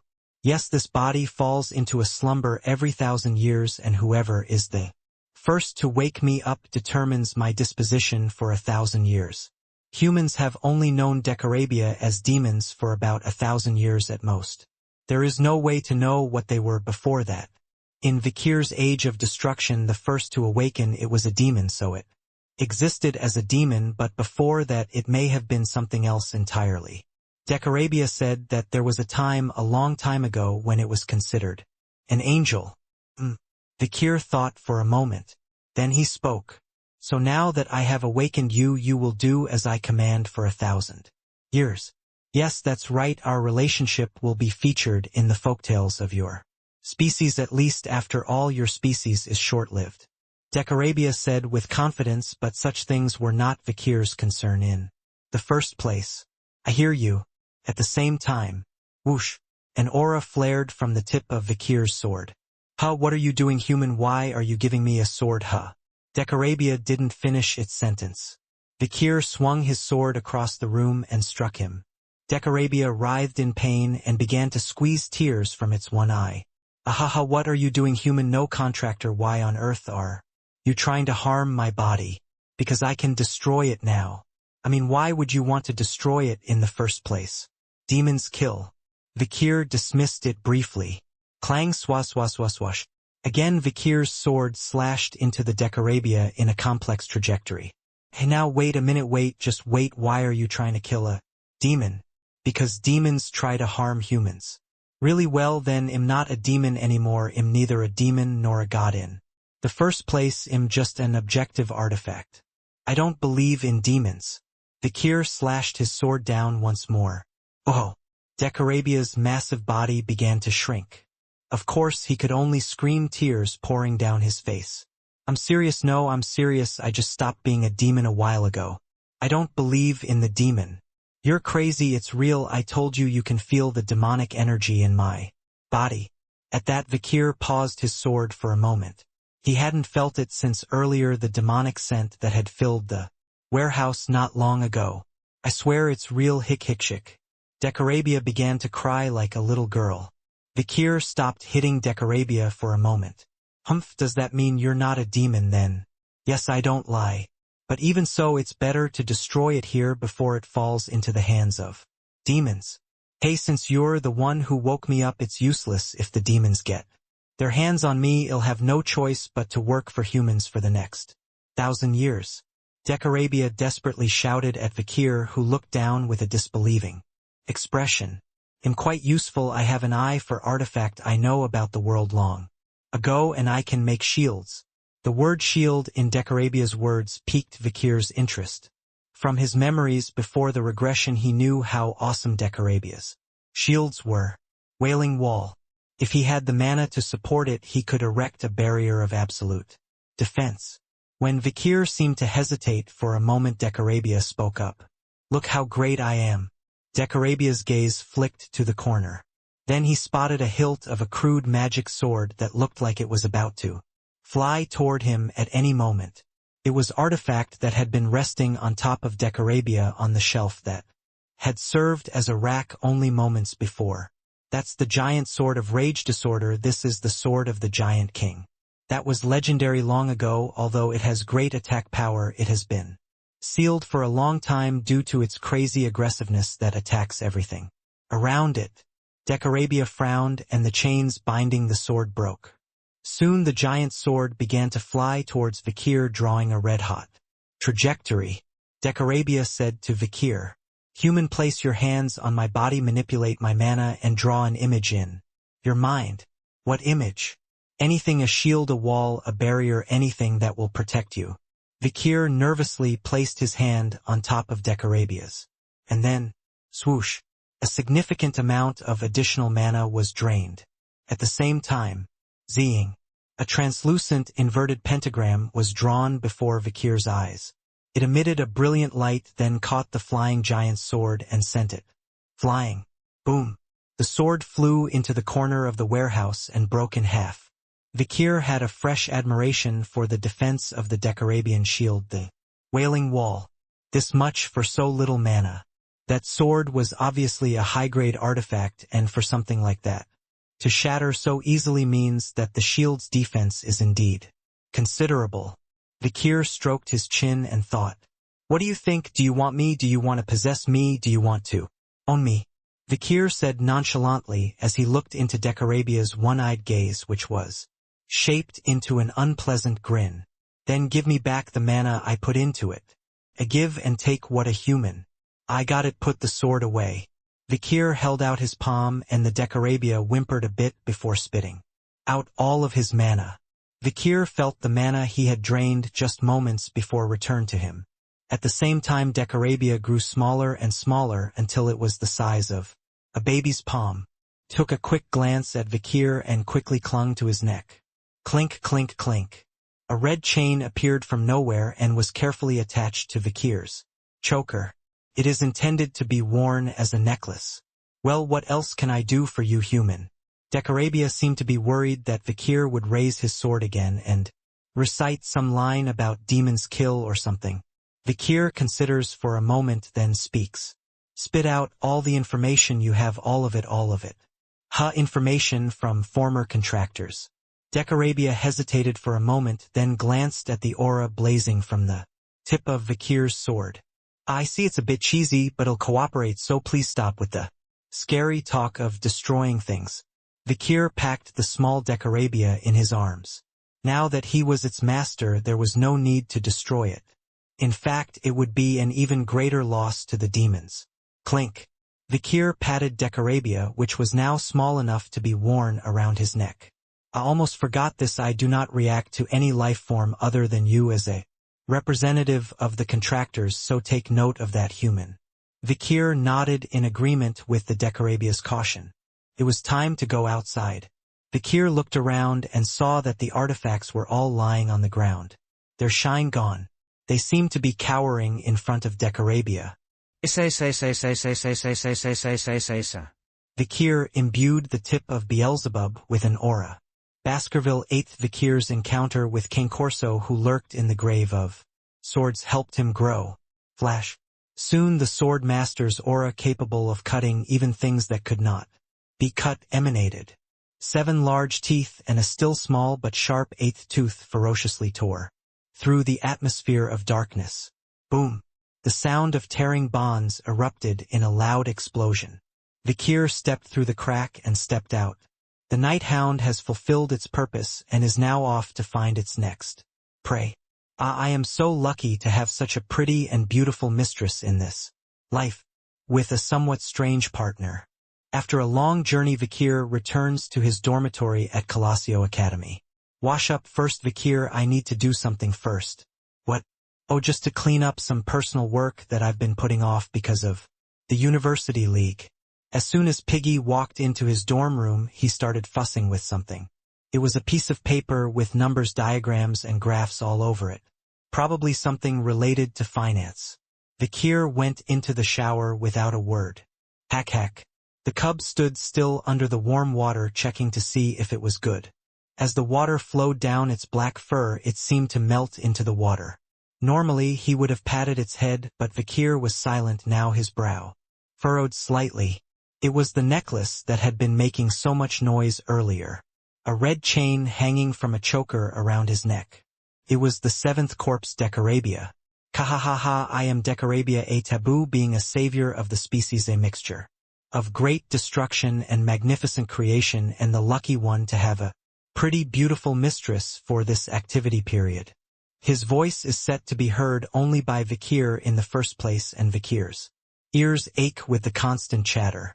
Decarabia seemed to like the fact that it was hanging around Vikir's neck and chest and was in high tension the whole way back. But the good feelings only lasted so long. The moment Vikir stepped into the shower and stripped off his clothes, Decarabia's chatter stopped. Hey contractor, don't forget to carry me in the shower with you in case someone picks me up, eh? The pupils in Decarabia's eyes, which were wide open in a nearly circular shape, were shaking. Decarabia stares into Vikir's face. And now Decarabia is looking down at Vikir again. In the meantime, Vikir has taken a quick shower. Decarabia has already become very quiet. It's been talking less and less, and now it's practically inanimate, as if it hasn't moved at all. Its eyes, which had been looking up and down several times, had also closed.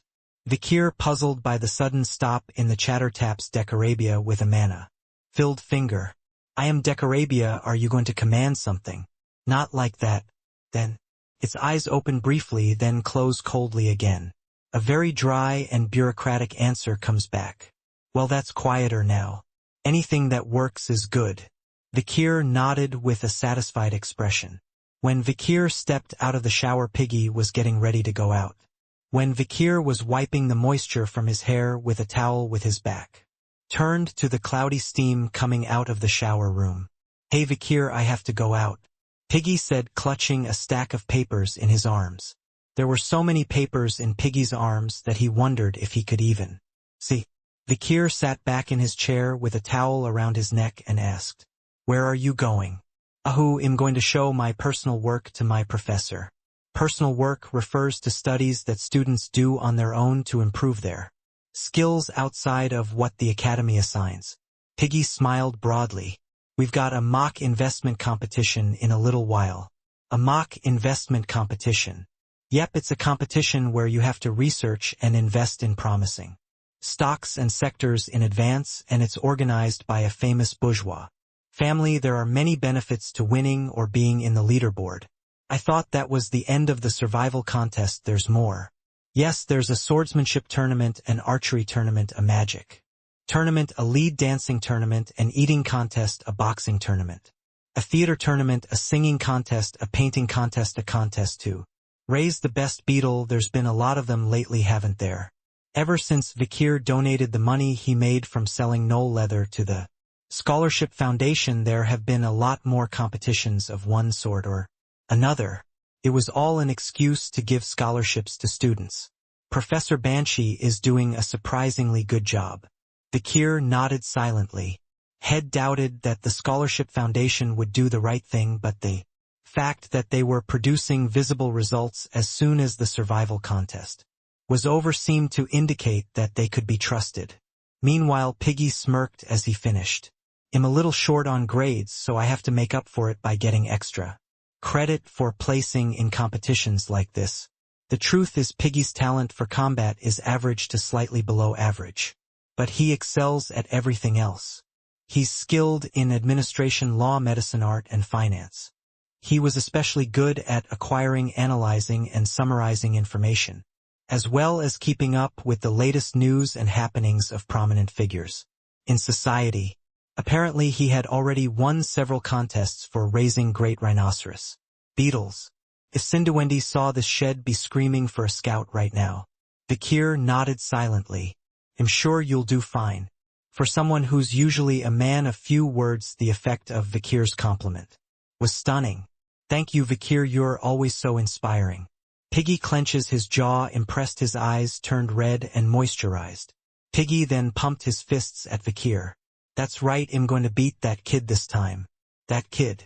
Vikir asked, puzzled, and Piggy snorted and nodded. Yeah, Sinclair, because she said she's going to be participating in the mock competition this year too. Sinclair, top of the hot Class A freshman from a commoner's background. A prodigy whose name pops up all over the place at Colosio Academy, a place where only geniuses come together. In her major magic, she has shown herself to be as talented as the mages of the Mage House Morgue, and in her minor cold weapons she has surprised everyone with her proficiency with swords, spears, bows, and other weapons.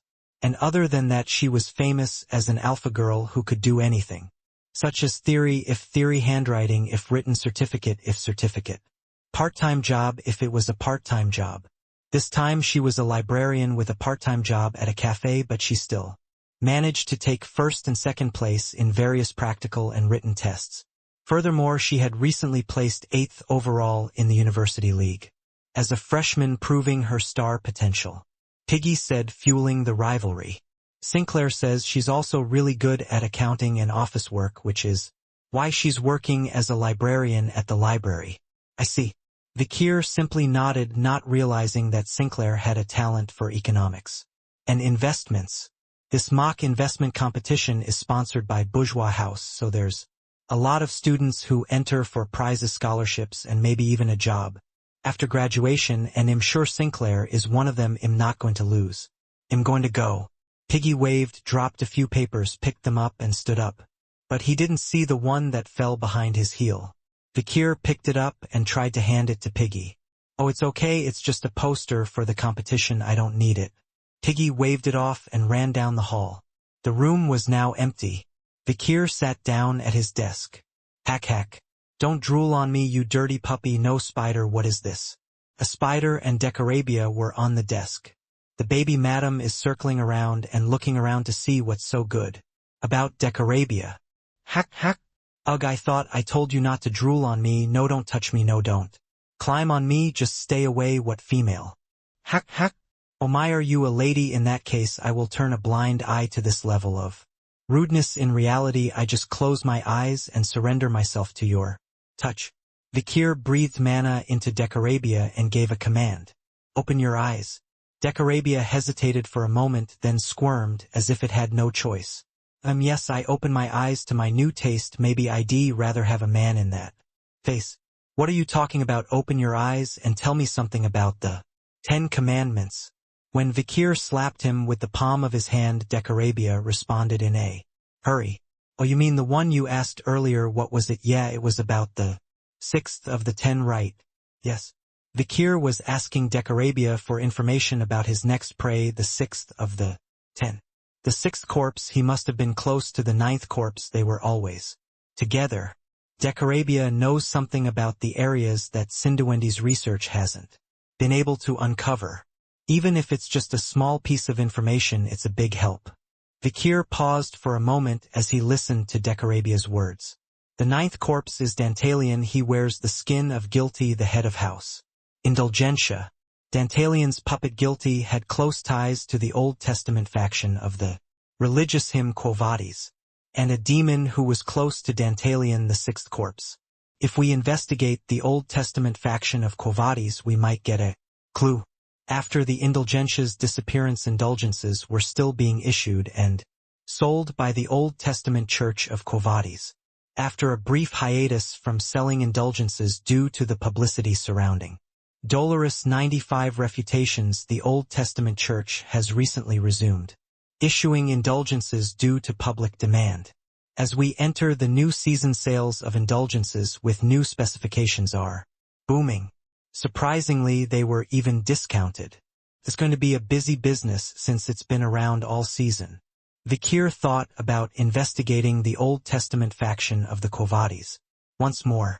Maybe he could find a lead to someone with connections there, maybe even somewhere else entirely.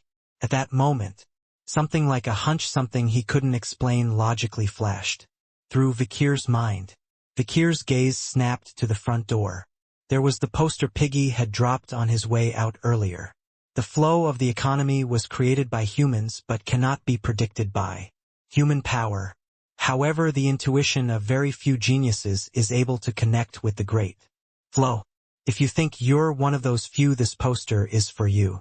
This competition is held in a place called the spine of the economy, and will be the staircase that will lead you to the big stage of the financial world. Eligibility: all students of the academy. Submission period until 1 week after posters are distributed. Posters will naturally expire after 1 week. Organizer: bourgeois family. The night sky is colored a deep blue. The cloudy sky resembles a swarm of sharks rising to the surface from the depths of the ocean.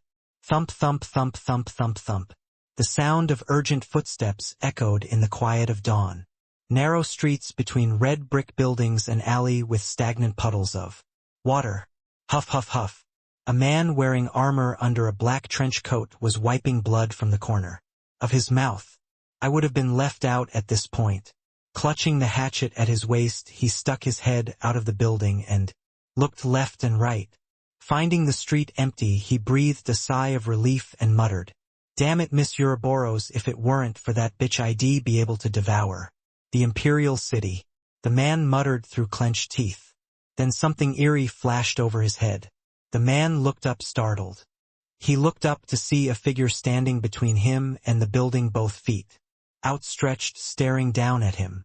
A black cloak, a plague doctor's mask. It was the Night Hound. What is it, you?"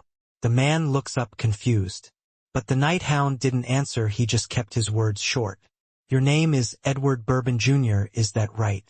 The man looked a little flustered at that, then asked, "Who are you? Ouroboros, did she send you?" He rolled his eyes for a moment, then exclaimed again, "Oh no, that bitch always moves alone. So is this really the Night Hound, the one she says she's chasing?"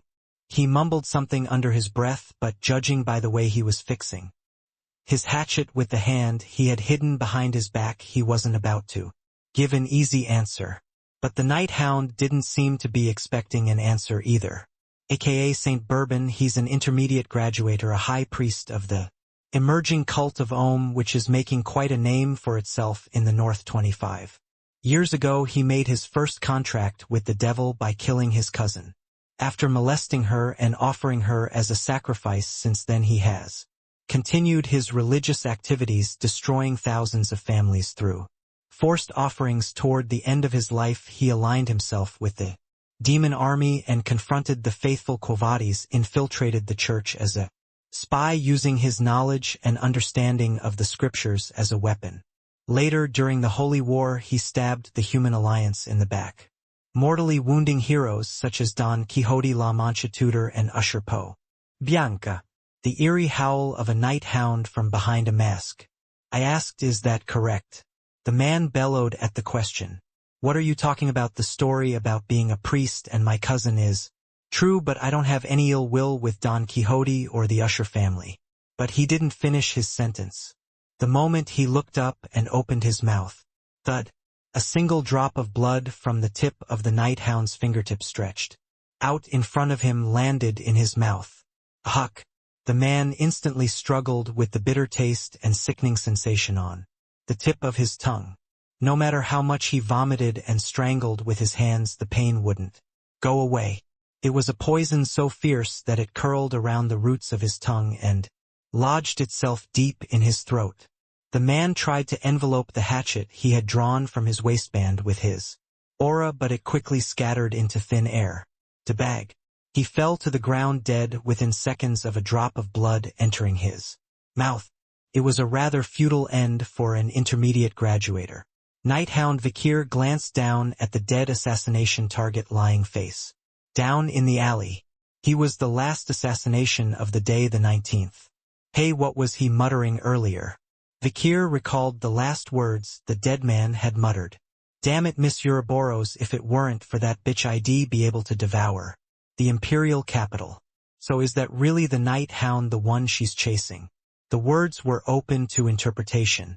Miss Ouroboros was that crazy woman chasing me. Apparently Vikir's prey was also her target.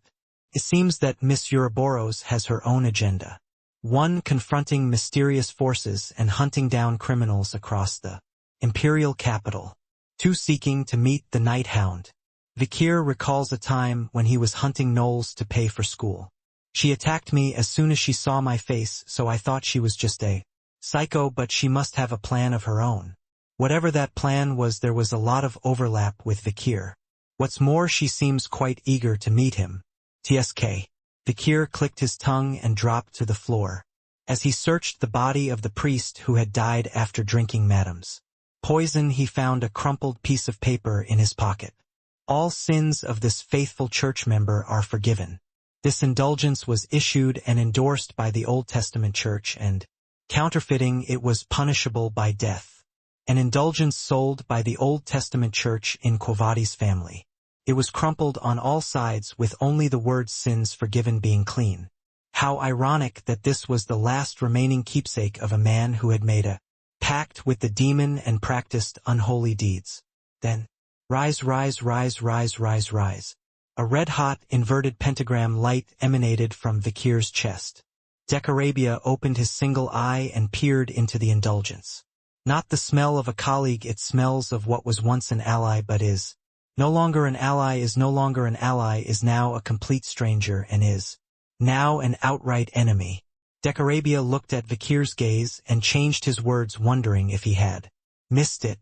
He seemed concerned that Vikir would draw his sword again, saying demons. Kill, or I don't believe in demons. But Vikir was too busy thinking about other things to pay attention to. Decarabia. You mean you smell the demon in the indulgence? Even though the demon Dantalion, the ninth corpse of the Quo Vadis family, was eliminated, the smell of the demon did not disappear. It even. Yes, the smell is definitely the smell of sixth corpse. I was always hanging out with my old friend. I also got information that the ninth corpse, who had already hunted in the past, was close friends with the sixth corpse. Good, I guess we'll have to look through the Quo Vadis one more time. Vikir nodded and left. And then, a few minutes after Vikir left, another shadow lengthened in the alley. What? A helmet with two large snake scales sticking out like horns. And shiny black tights and high heels. Ms. Ouroboros. A villain whose true identity has never been discovered despite the fierce pursuit of the Imperial Guard, which is lined up with powerful men. She stared down at the corpse lying at the end of the alley. Humph, I've been chasing you so long and so hard, have you come and gone already? She lifted her head and looked across the alley. Then her eyes peeking out from behind her mask softened. My diligent pursuit of the scum has paid off. I should follow him, and with any luck, hell show me his honored form. Miss Ouroboros launched herself toward the opposite alley. It was in the direction where the walls of the Colosio Academy towered in the distance. Vikir turned into a dog and was just about to cross the tunnel beneath the wall. Bark, bark, bark, bark, bark, bark, bark, bark, bark, bark, bark, bark, bark. Bark, bark, bark, bark. The sound of the wake-up call echoed throughout the dormitory. Phew. Vikir dragged his tired body back to his room. He pushed open his door and sat down on his bed to find Piggy rubbing his eyes. Uho, Vikir, you're up early. Vikir sat on his bed for a few seconds before heading out to the gym. The whole school gathered in the gymnasium every morning to do gymnastics and then go to take a bath or eat. At least today is a weekend. Vikir was relieved that he didn't have a morning lecture. Weekend, a holiday. Midterms and University League are over and there is some time left until the final exams. During this short break, students would be able to recharge their batteries before facing their final exams, and then finally the sweet treat of a vacation. After a quick wash in the bathhouse, Vikir had breakfast in the cafeteria. Later, when he stopped by the newspaper club room to catch up on last night's news. Wait a minute, professor, that's a notice posted with permission, please. Don't take it off. Hoha, shoot up. Vikir heard an argument that could be heard outside the window. Wondering what was going on, he opened the door slightly and peeked inside to see familiar faces. Dolores and the rest of the newspaper department. Tutor Sancho, Piggy, Bianca, and Sinclair, all of them looking pretty pissed off. On the other side of the room stood a rather unexpected figure. Professor Sadie. She was holding in her hands all of the signs that had been posted on the walls of the hallway and on the doors of the clubhouse. These were the following. Bulletin board. The newspaper club hereby corrects the part of the newspaper article published on January 0th regarding the criminal activities of the Night Hounds, attributing the crime to Ms. Ouroboros. This error occurred because the authorities were not aware of the existence of Ms. Ouroboros, a copycat of Night Hound. All members of the newspaper club Ryukian. And now Professor Sadie had torn down all of these wall posters related to Night Hound and Miss Ouroboros. Ho ho ho, kids, I'm in charge of cleaning up the environment this week, so please don't put up any of this nasty crap. She brushed her bangs and muttered irritably.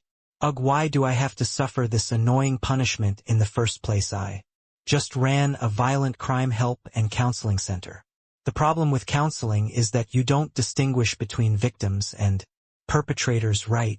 Dolores pointed out, but Professor Sadie didn't even pretend to listen. With that, she stormed out into the hallway. In the meantime, Vikir remained silent and hiding behind the locker room. He has a grudge against Professor Sadie because of the left eyeball incident. There is nothing good about meeting Professor Sadie. Bro. That's when Sinclair stuck her head out the window, spotted Vikir, and called. Did you see that Professor Sadie just flipped the place upside down? It's a total mess. I saw it too. She's got a mean streak.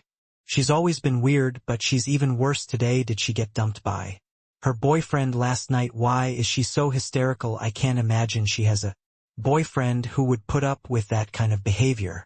At Sinclair's whining, Vikir nodded.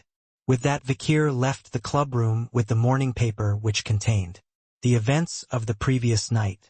Sinclair followed him for a while, asking where he was going, but then he turned sullen and said he had to practice for the mock investment competition. In the afternoon, the place where Vikir headed was the laboratory of the professor in charge. Morgue Banshee. Knock, knock, knock. After knocking, he opened the door and heard Professor Banshee's cold voice. Now you open the door before I answer. How arrogant of you. Deduct 1 point. For attitude. Professor Banshee realized it was Vikir without even looking in the direction of the door. I'm here to ask for travel permit. Professor Banshee's eyes narrowed at Vikir's words. Out of school, all the conveniences are on campus. What do you want to do? I'm going to the Rune Church for repentance. Professor Banshee's eyes widened at that. Repentance, that's surprising. I didn't think you were religious enough to go to Mass on the weekends. Shaking his head slightly, Professor Banshee signed the excuse slip with a rare expression of satisfaction. Very good, that sincere attitude I haven't seen in a while, Vikirkin. But beneath his expressionless face, Vikir was thinking about something else. I didn't say I would do it. I don't go out to repent, but to make people repent. A peaceful weekend morning. Vikir walks out into the street. The streets were bustling with people at midday. On the terraces of cafes, ladies are chatting, businessmen are meeting with clients, and young people are walking arm in arm, laughing and talking about whatever they're having fun with. As pretty women and handsome men walk busily, the surrounding eyes follow them for a few seconds and then turn to the front again.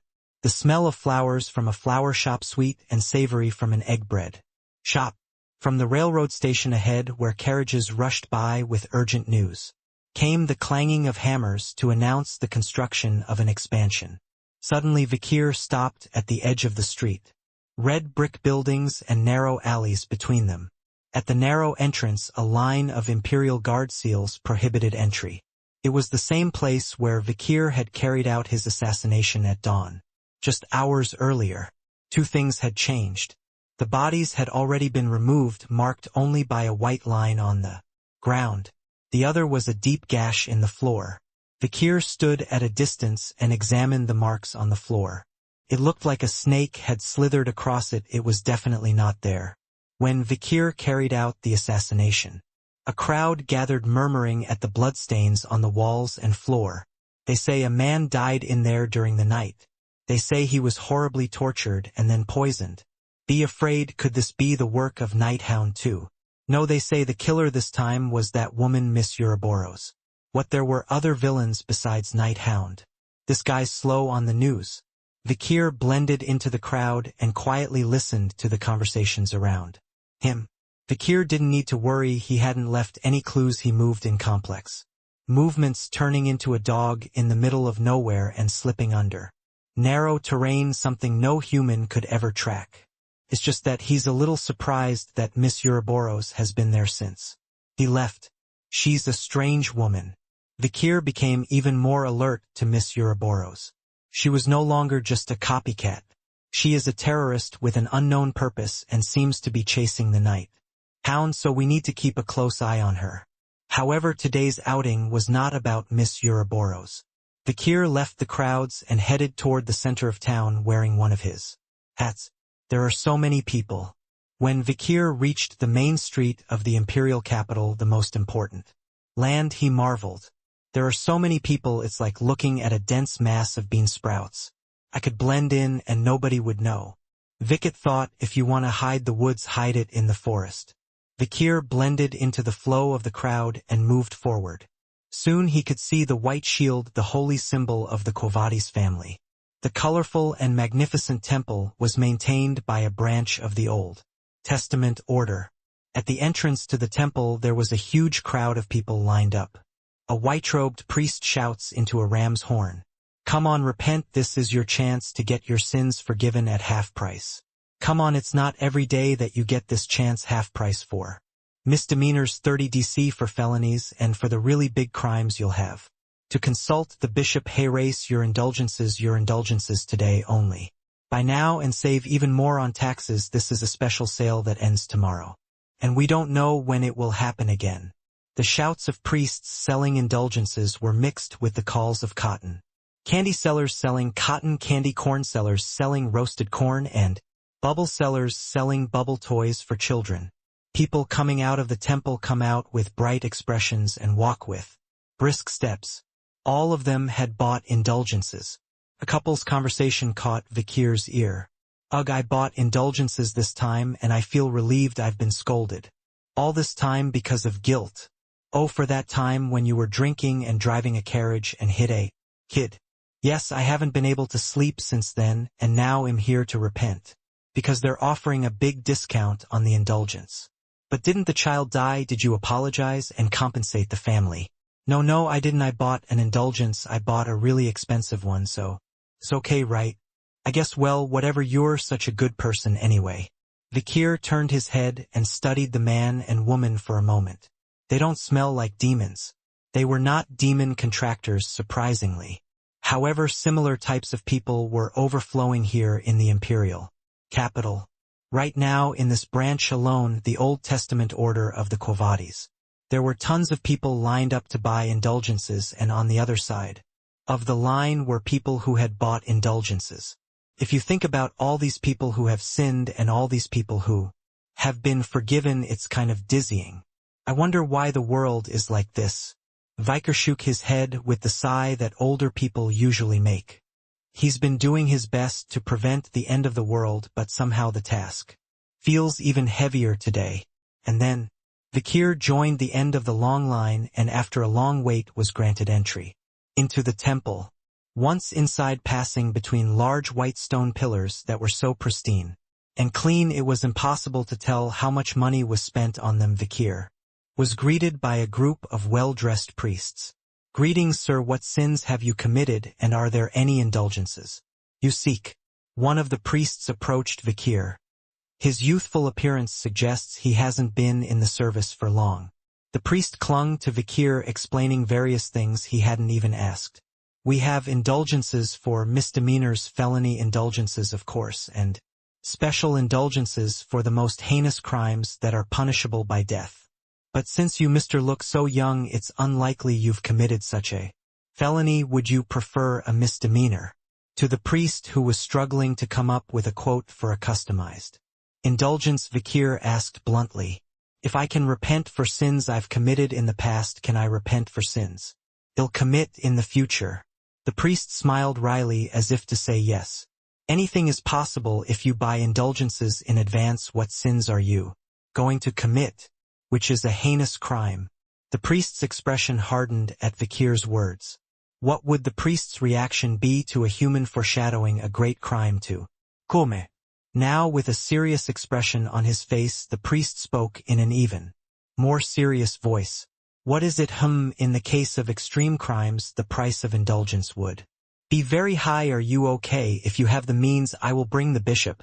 Oh, first, would you like to go to the VVI Ponley Chapel over there and have a cup of tea while waiting? He's making a calculation, not rebuking someone who's about to commit a sin. And with the tone of a sales promotion. As Vikir chuckled, the priest asked again more cautiously. But what kind of a sin is it that you're looking for such an expensive indulgence? Vikir replied, I think I will kill one of my neighbor's pigs. Moment the priest tilted his head as if he had heard wrong. One pig? That's a heinous crime. Yes, pigs are also living beings, and isn't it a sin to take a life anyway? Then the priest sighed deeply.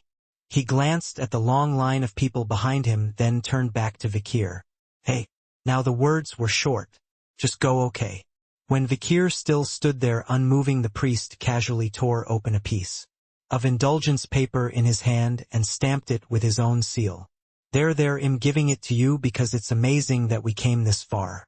With just one pig's life. Thank you. Good, next time don't sin, be a good boy. The priest sighed heavily and slapped the roughly shaped indulgence into Vikir's hand.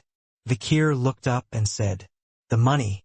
TSK, that's enough, man. The priest clicked his tongue and suddenly plunged his hand into Vikir's pocket. He pulled out a clinking coin. It was a 1 gold coin, copper with traces of gold. It went into the offering box that the priest wore around his neck. Tanklank. Yes, you have repented. The priest's regular voice rang out in a deep voice. That was it. Vikir left the temple. In his hand he held a small indulgence. All sins of this faithful church member are forgiven. This indulgence was issued and endorsed by the Old Testament, and counterfeiting it was punishable by death. Is this how it is? Vikir synthesized the information he had seen, heard, and felt as he entered the temple. The energy of the demons within, the faint but unmistakable smell. I can definitely sense the aura of the 6th corpse, though it is still faint. Even Decorabia at his chest was saying the same thing, sniffling with a nose. That wasn't there. Vikir followed the rotting scent of the 6th corpse back to the main road. It's not in this temple, but is definitely involved. It must be somewhere in the Imperial City. Vikir had just turned his back on the temple and was about to head back to the academy. Suddenly a familiar face caught his eye. Vikir hastily pressed his bun hat to his head and went to the side of the pillar. Even with the hood pressed down, Vikir's sharp eyes could make it out. Dolores. Her face was seen as she quietly walked into the temple, looking around with suspicious movements. Dolores El Covadi. She sneaked out of her dormitory before afternoon to visit a temple of the Old Testament here. If I do this, I won't get caught, right? Dolores, her face and body covered with a black hood and cloak. Camouflage. She intended to examine the temple as an ordinary person, not as a saint. Dolores moved through the crowd in a manner that seemed suspicious to anyone, and hid in the darkest corner of the temple. Good, it was perfect. But against the white floor's walls and columns, Dolores' outfit only stood. Only she didn't realize it. The purpose of her visit to this Old Testament temple today was quite complex.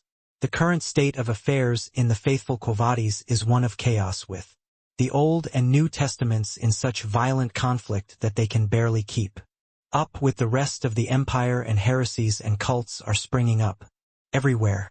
Dolores had come on a mission to address these issues. Her already serious expression was even more so today. By the way, this same issue came up in the second round of the university league, didn't it? She recalled a quest from Quo Vadis that she had seen in the university league not long ago. Faithful Holy Family difficulty. The empire is currently groaning under the growing plague of heresies and cults. Put yourself in the position of Quo Vadis Inquisition and suggest ways to combat these cults and raise the status of the Luan Church. Contents related to the Quo Vadis family's Inquisition. I thought this was a quest prepared by the Inquisitor Mozgus, but it turns out that the task was given by someone higher up. For reference, the person who submitted the response to this quest was Sinclair, a first-year student. The Pope himself read Sinclair's solution. Dolores later asked Sinclair. He asked Sinclair what had done to solve that problem and how had gotten the Pope to approve it. But Sinclair simply laughed and avoided answering. Oh, it wasn't much. It was rejected for being too radical in the end, though.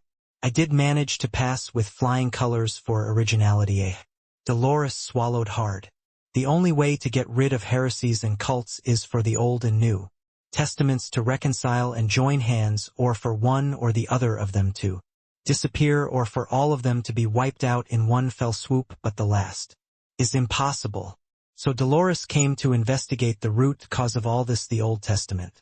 As a New Testament saint, Dolores would surely be a show-off, so she had to go undercover to investigate. There's a lot of people here, Dolores muttered to herself as she looked at the long line of people that had lined up several times around the temple. Compared to the New Testament temple, the Old Testament temple had far more people. The amount of money collected was also different. I originally knew that the Indulgentia family accounted for a large portion of the donations coming into the Old Testament faction. I guess that wasn't really the case. Despite the disappearance of the Indulgentia as an affiliated family, the Old Testament's funding stream remained strong. How did the Old Testament maintain its wealth even though guilty, or rather, Dantalion was dead? Simply by selling indulgences. Is that really it? Although there are many people lining up to buy indulgences, most of them are small buyers. I don't see anyone who's committed a heinous crime or who can afford to pay a lot of money, although that's to be expected.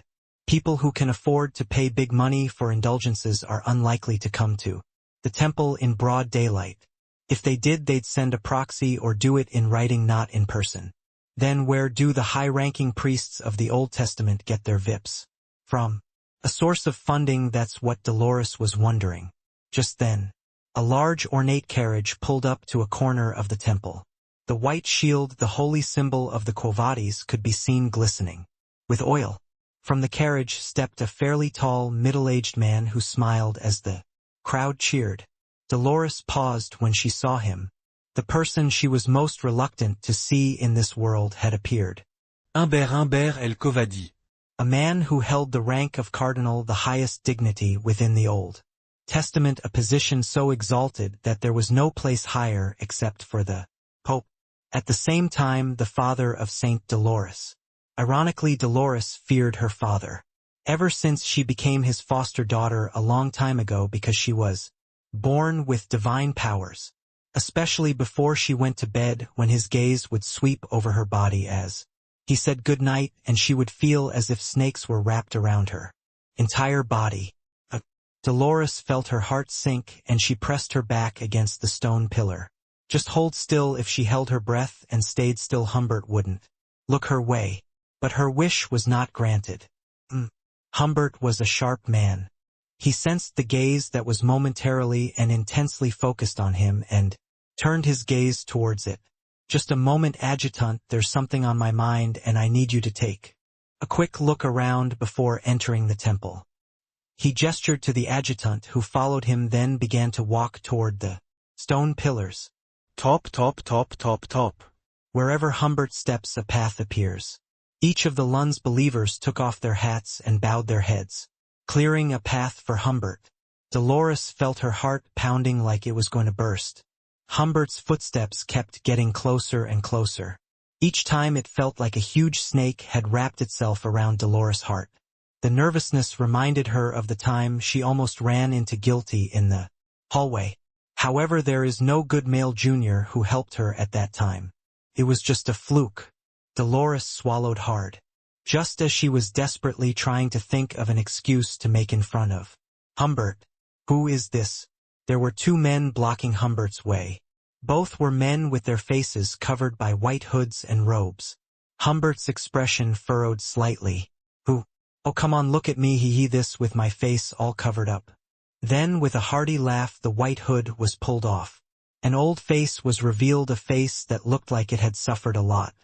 He was an elderly man somewhere between an uncle and a grandfather. A person with a warm appearance and a rather short build that can be easily seen anywhere. But when Humbert saw him, he couldn't help but stiffen. It's been a long time, Cardinal Luther. One of only two cardinals in the Holy Family of the Quo Vadis. The two most powerful men directly under the Pope. One was Humbert and the other was this man in front of Humbert. Martin Luther el Quo Vadis. A prominent priest who had come all the way from a poor, cramped pioneer temple on the far side of the world, the leader of the New Testament. Humbert's greatest rival. He is Cardinal Martin Luther. Behind him, Archbishop Mozgus, a large man who also belonged to the New Testament, stood with his back straight. Humbert asked politely with a friendly smile on his face. What brings you here, Cardinal Luther? I came to spy. Yes. Humbert asked, his expression hardening, and Luther chuckled. My temple only attracts flies every time, but the temples that Cardinal Humbert travels to are always crowded with believers like this, so I have to be able to endure this, ha ha ha, so despite my shame I came here to gain some know-how. Humbert could only force a smile at Luther's friendly tone. Is there any reason why there are so many believers? It's just that it's a good place and has a large population. Haha, is that so? I'm learning something new. I guess it's all because of my immorality. Unlike Humbert, Martin Luther's method of evangelizing was quite unique. He rarely preached doctrine or gave rousing speeches. Instead, he sought out the old, the sick, and the poor, always saying, if you are hungry and tired, come to me. If you suddenly feel sick or have no energy, come to me anytime. If you need someone to sincerely congratulate you on your wedding day, come to me anytime. If you're having a funeral and need someone to grieve with you, come by anytime. If you're really sad about something and want to cry a lot or just talk about it, you can come to me anytime. If you can't sleep because it's too cold or too humid at home, come by anytime. If you need to lift something heavy or otherwise exert yourself, feel free to come by. Besides that, please come by anytime. We don't ask how many times you've read the Bible, how many hymns you know by heart, how many times you've evangelized your neighbor, how many times you've been to the temple, how many times you've given an offering, etc. Instead, he would go to the room of an old man who lived alone morning and night to see if the floor was warm and the wind was not blowing to a sick child, to see if he had a fever and if he had eaten some food, to a disabled person to see if there was any work to be done, etc. Martin Luther and the New Testament priests under his wing always seemed to be somewhat weak and lacking. Barely enough to eat, barely enough to clothe themselves. They were the opposite of the Old Testament priests, who were refined in appearance, speech, and dress. The biggest difference, of course, is the amount of money they collect. Humbert turned to Luther and half bowed his head. Now, if you'll excuse me, I have a meeting to attend. Oh my gosh, this old man took up too much of your precious time. Luther smiled, bowed, and drew a holy symbol on his forehead. Humbert turns politely and is about to walk away. Luther suddenly recited a passage from the Bible. The earth is full of demons and they seek to devour us. Humbert stopped dead in his tracks. Behind him, Luther continued speaking. Do not be afraid, but stand, we will overcome with the truth. A large crowd of people who had gathered to buy indulgences were watching them. To their faces, Luther continued. Even if my relatives' wealth, honor, and life are all taken away. Humbert is silent and does not turn around. Luther ended his speech in a gentle but firm manner. The truth will live and make the empire eternal. Lundman. It was certainly unusual for two of the most powerful men in the Holy Family of the Quo Vadis to meet in the same place on the same day. A large crowd had gathered to witness the sensational event, and Dolores had managed to slip through the crowd unharmed. Dolores, who hid herself in the corner of the temple to avoid Humbert's gaze, tilted her head with a sigh of relief. What could Cardinal Luther possibly be doing here? Martin Luther had been making fewer and fewer appearances in public lately. Dolores is already worried that the Pope's dementia symptoms are getting worse. As he gets older, she was very dissatisfied with the contrasting actions of Humbert, who was recently increasing his external activities, and Martin Luther, who was reducing his external activities. I need to be more active even if it's on my own. That's the way to make the New Testament visible to the public. That's what Dolores thought. But unlike the ideal, the reality is difficult. Dolores was still a student, and being a saint was only a title with little real power. She couldn't help but feel that she would never be able to do anything on her. If only he were here. Suddenly Dolores remembered a person. Someone whose presence was comforting. Someone who for the first time in his life made Dolores want to lean on. And for the first time in her life she wanted someone else to lean on her. Hound. With him she felt confident that she could accomplish anything, no matter how difficult. Indeed, they had defeated even the most fearsome of demons together. With him nothing would be too much trouble. If Hound was by her side, the Old Testament, the heretics, the cults, and Humbert would be no match for her. I miss you. Dolores admitted her feelings honestly, perhaps for the first time. But the way to meet him was elusive. Maybe he had already forgotten her. Just once that night in the orphanage. It might have ended in just a one-night stand. Dolores didn't even try to stop the sigh that escaped her. Just then. Is it this way? An unfamiliar voice called from behind a stone pillar. Startled, Dolores turned her head behind the pillar and saw a familiar face walking toward her. It was Humbert's adjutant. Before entering the temple, Humbert had sent his adjutant to pursue the gaze he had felt earlier. What should I do? Dolores whipped her head around in a panic. However, this is a dead end and there is no way out. Eventually she would be discovered by the adjutant. With that, Humbert's adjutant stepped swiftly forward and poked his head out from behind the innermost stone pillar. And, as expected, there is no one, Cardinal. I heard you've become much more sensitive these days. The adjutant shook his head and turned away. And above his head, Dolores was struggling on the side of a stone pillar several meters away from the ground. You poop up. Dolores looked away, very embarrassed. A man holding Dolores' waist with one hand and tightly covering her mouth with the other. A man wearing a black dog mask that is commonly sold on the street and that children would play with can be seen standing close to a stone pillar. An invisible sturdy wire is holding the weight of the two men. Dolores recalled a past memory from the rough hand covering her mouth. Surely this has happened before. In the past, when Shed confronted guilty in the hallway, Shed been dragged through the locker room by a strong hand. It must have felt similar then. Vikir? Dolores asked without realizing it. But the answer that came back was something else entirely. Shh. A low growling voice, a hoarse, hurt-filled voice. The mask had changed, but the momentum and aura were the same. Hound. He came to see Dolores. TLN Runelun. The face of a cute black puppy. Vikir was currently wearing a child's mask sold by a street vendor. As it is urgent, it is a Hound stopgap mode. And in front of him stood Dolores. Dolores looked dazed, as if she couldn't tell if this was a dream or reality. Hound. Nod. Vikir nodded in response to Dolores' question. Thump, thump, thump. Dolores felt her heart pounding in her chest at the sudden encounter. He acted as if he had the supernatural power to see into people's minds. The moment she thought she wanted to see him, he was there like a lie. If it wasn't a superpower, then what was it? Or fate? A common theme in popular classic romance novels. But Dolores, who was precocious for her age, thought all of that was childish. But now that she's in this situation, she can't help but think about it. Fated mates, an inevitable relationship, all that heart-pounding stuff. Well, come to think of it, even then, Dolores recalled a moment in the past when she was briefly assimilated into the spirit of Hound.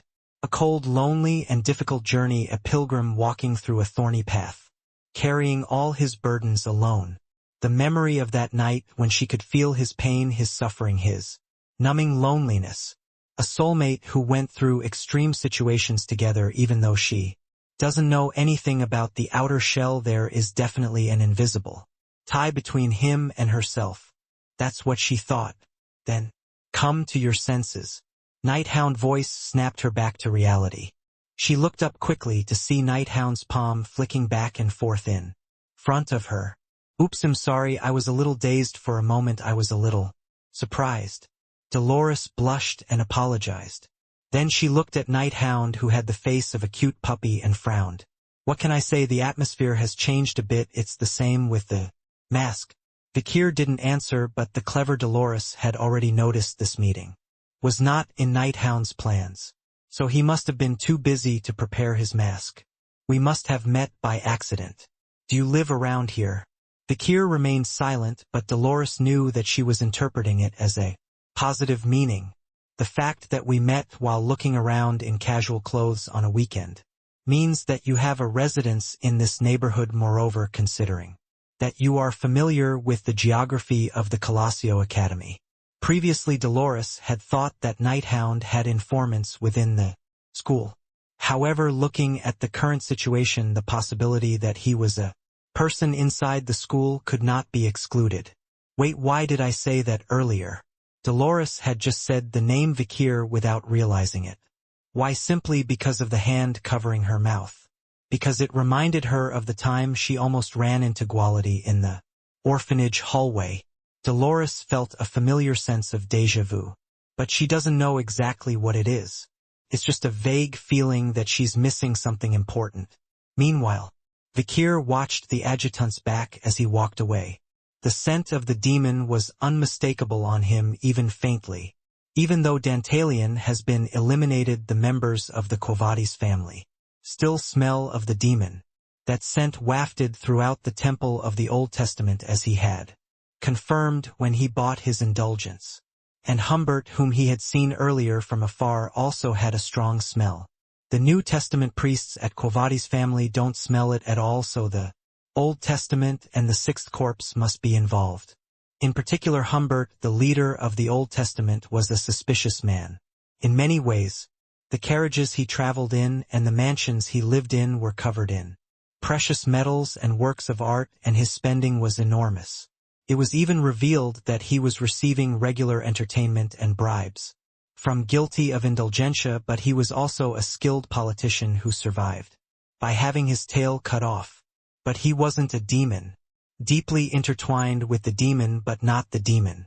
No matter how carefully Vikir looked, it was the same conclusion every time. Then we should investigate his new source of funding. Humbert still boasts wealth despite the extinction of the Indulgentia family. If we can find out where he's getting his money from, we might be able to find the Sixth Corpse, who is said to be close friends with the Ninth Corpse. And Vikir sees a clue in Dolores' words. They say that cults and sects are running rampant throughout the empire because of the conflict between the Old and New Testaments, so I thought I'd try to find a solution. Dolores revealed why she had come to spy on the temples of the Old Testament. And Vikir reacted to the words heresy and cult. The Old Testament versus the New Testament, and they have the most to gain from it. Suddenly Vikir's mind flashed back to a target he had assassinated not long before. The name Edward Bourbon Jr., aka Saint Bourbon. A mid-level graduator, a high priest of the emerging religion of Ohm, which has become quite powerful in the north. A traitor who will betray the human alliance and join the demon army in the Age of Destruction decades later. In the original fate, he would have wounded Tudor and Bianca and escaped, but Vikir killed him beforehand to eliminate any future worries. The Indulgence Book was found as a memento of the dead cultist. All sins of this faithful church member are forgiven. This indulgence was issued and guaranteed by the Old Testament, and counterfeiting can result in punishment. After some digging, Vikir came up with a pretty significant result. Most likely the Old Testament school's new source of funding is cults and heresies. It was possible that the Old Testament faction was sowing religious autonomy in the form of indulgences to gain an advantage over the New Testament. Perhaps Cardinal Martin Luther recognized this to some extent, which is why he is here today. Hearing Vikir's words, Dolores covered her mouth with her hand in astonishment. Oh my God, I didn't realize that Cardinal Luther was watching. I must have been a frog in a well. This is not the time to blame yourself. Cults and heresies were likely to be just the tail. At best, they are middlemen who distribute and launder funds. The real thing was behind the scenes. The Old Testament of the Quo Vadis and the cults and heresies running rampant throughout the empire, and a money trail that leads to a mysterious dark side. In order for the Quo Vadis to be purified, the flow of dirty money must be cut off. Let's start with the middleman. Dolores nodded at Vikir's words. What kind of outside force could be corrupting and manipulating the Quo Vadis? Using the worldly weapon of money, no less, and quietly. When heresies and cults take hold, it's the poor and needy who suffer the most. Dolores continued, sounding indignant.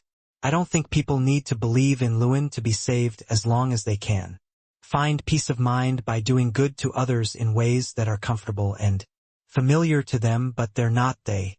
Vikir was well aware of the dangers of heresy and cults. During the days when the war against the demons was in full swing, he had seen many verminous things that roamed among the poor and sick, sucking the lifeblood out of them. Money, food, body, blood, appetite, lust, pleasure, etc. Most of the things that heretics and cults demand from believers are obvious.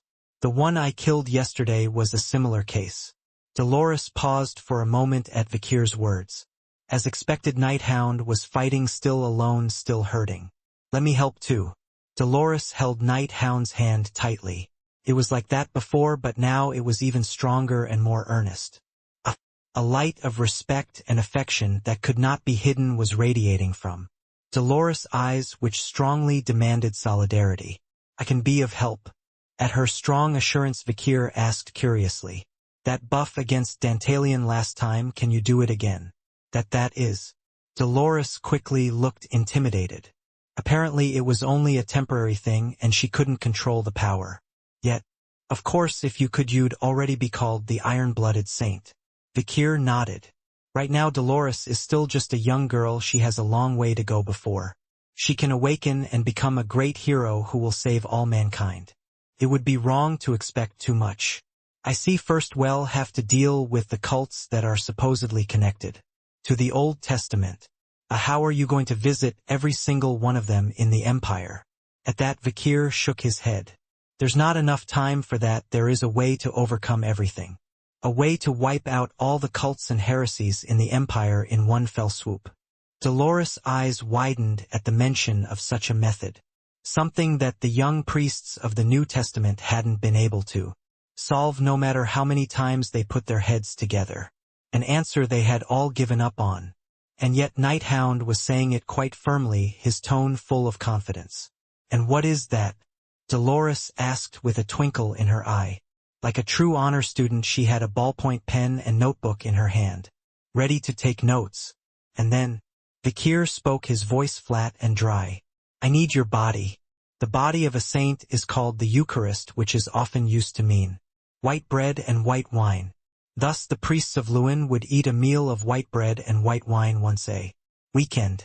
It was a tradition derived from the myth that long ago the prophet Lewin made white bread from his own flesh and white wine from his own blood, which he shared with his followers, and those who followed the doctrines of the Lewin religion, either by copying them or adapting them with clever twists and turns, had broadly similar cultures. For example, the New World Church, Church and Manson Church, which are rapidly growing in power throughout the empire.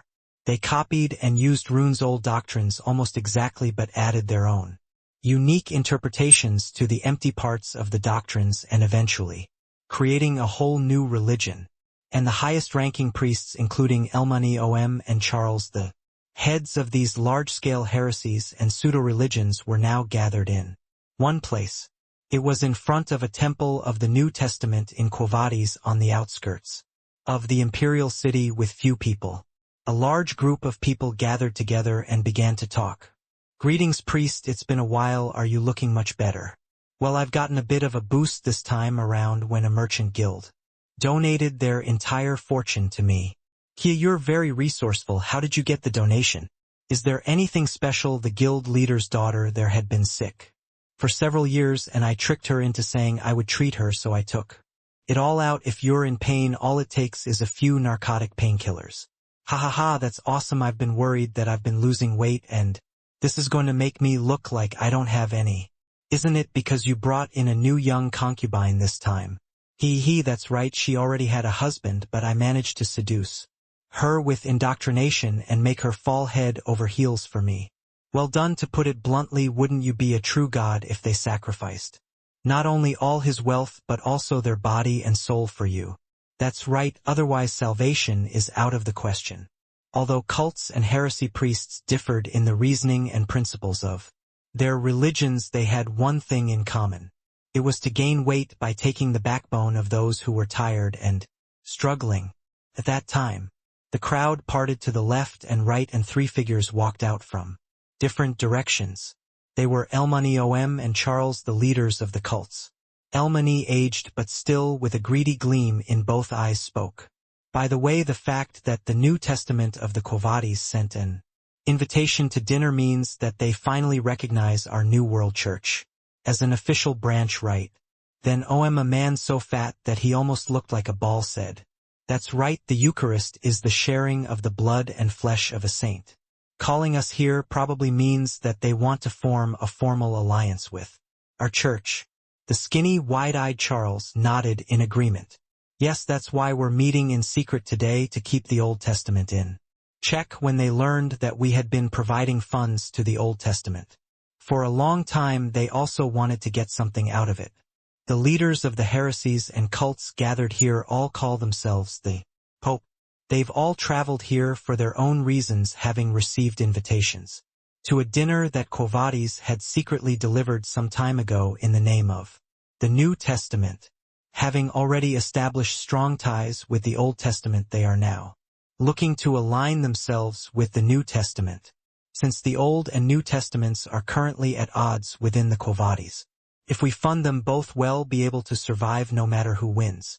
That's right, a clever rabbit digs multiple burrows, and no matter who wins, in the end, we'll just have to enjoy the reflex profits. Perhaps it would be better for us if the two sides were at odds for all eternity with no winner or loser.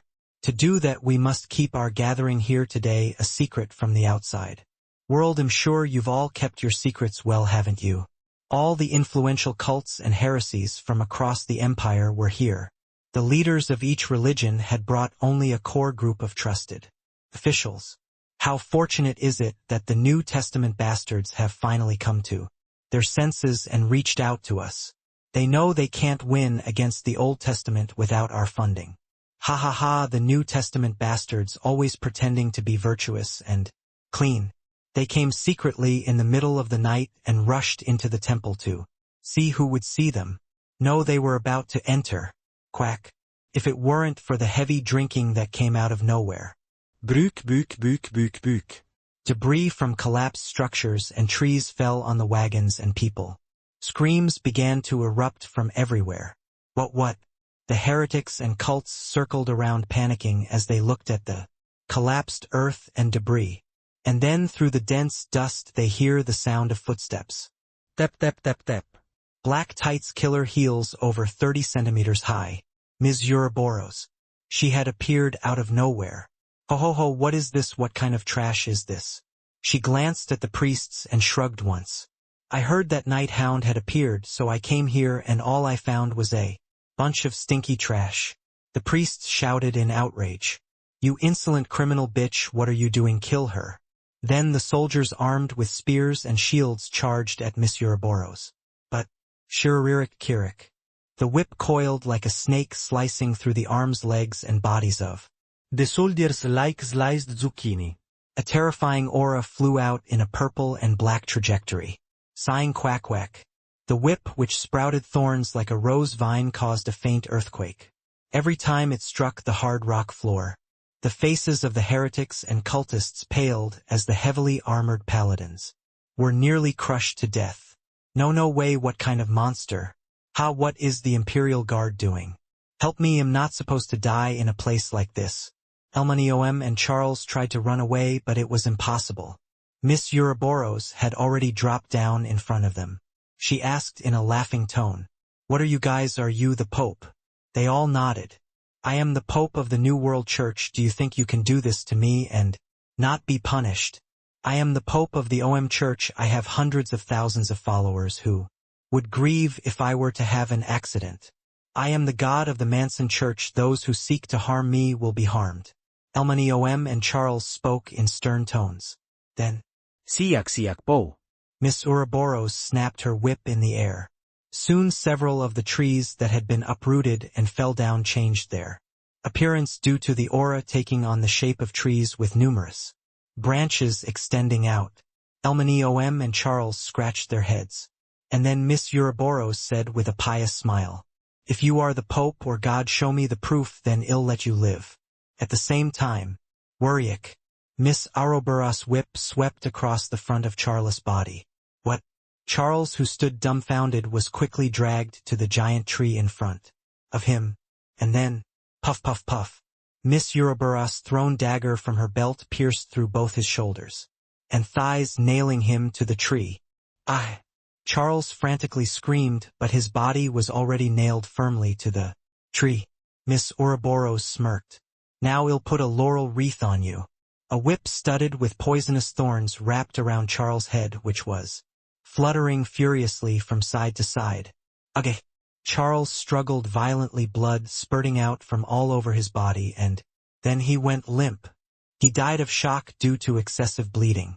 Next to him, Elmani and OM were lying naked and urinating. Miss Ouroboros smiled brichtly.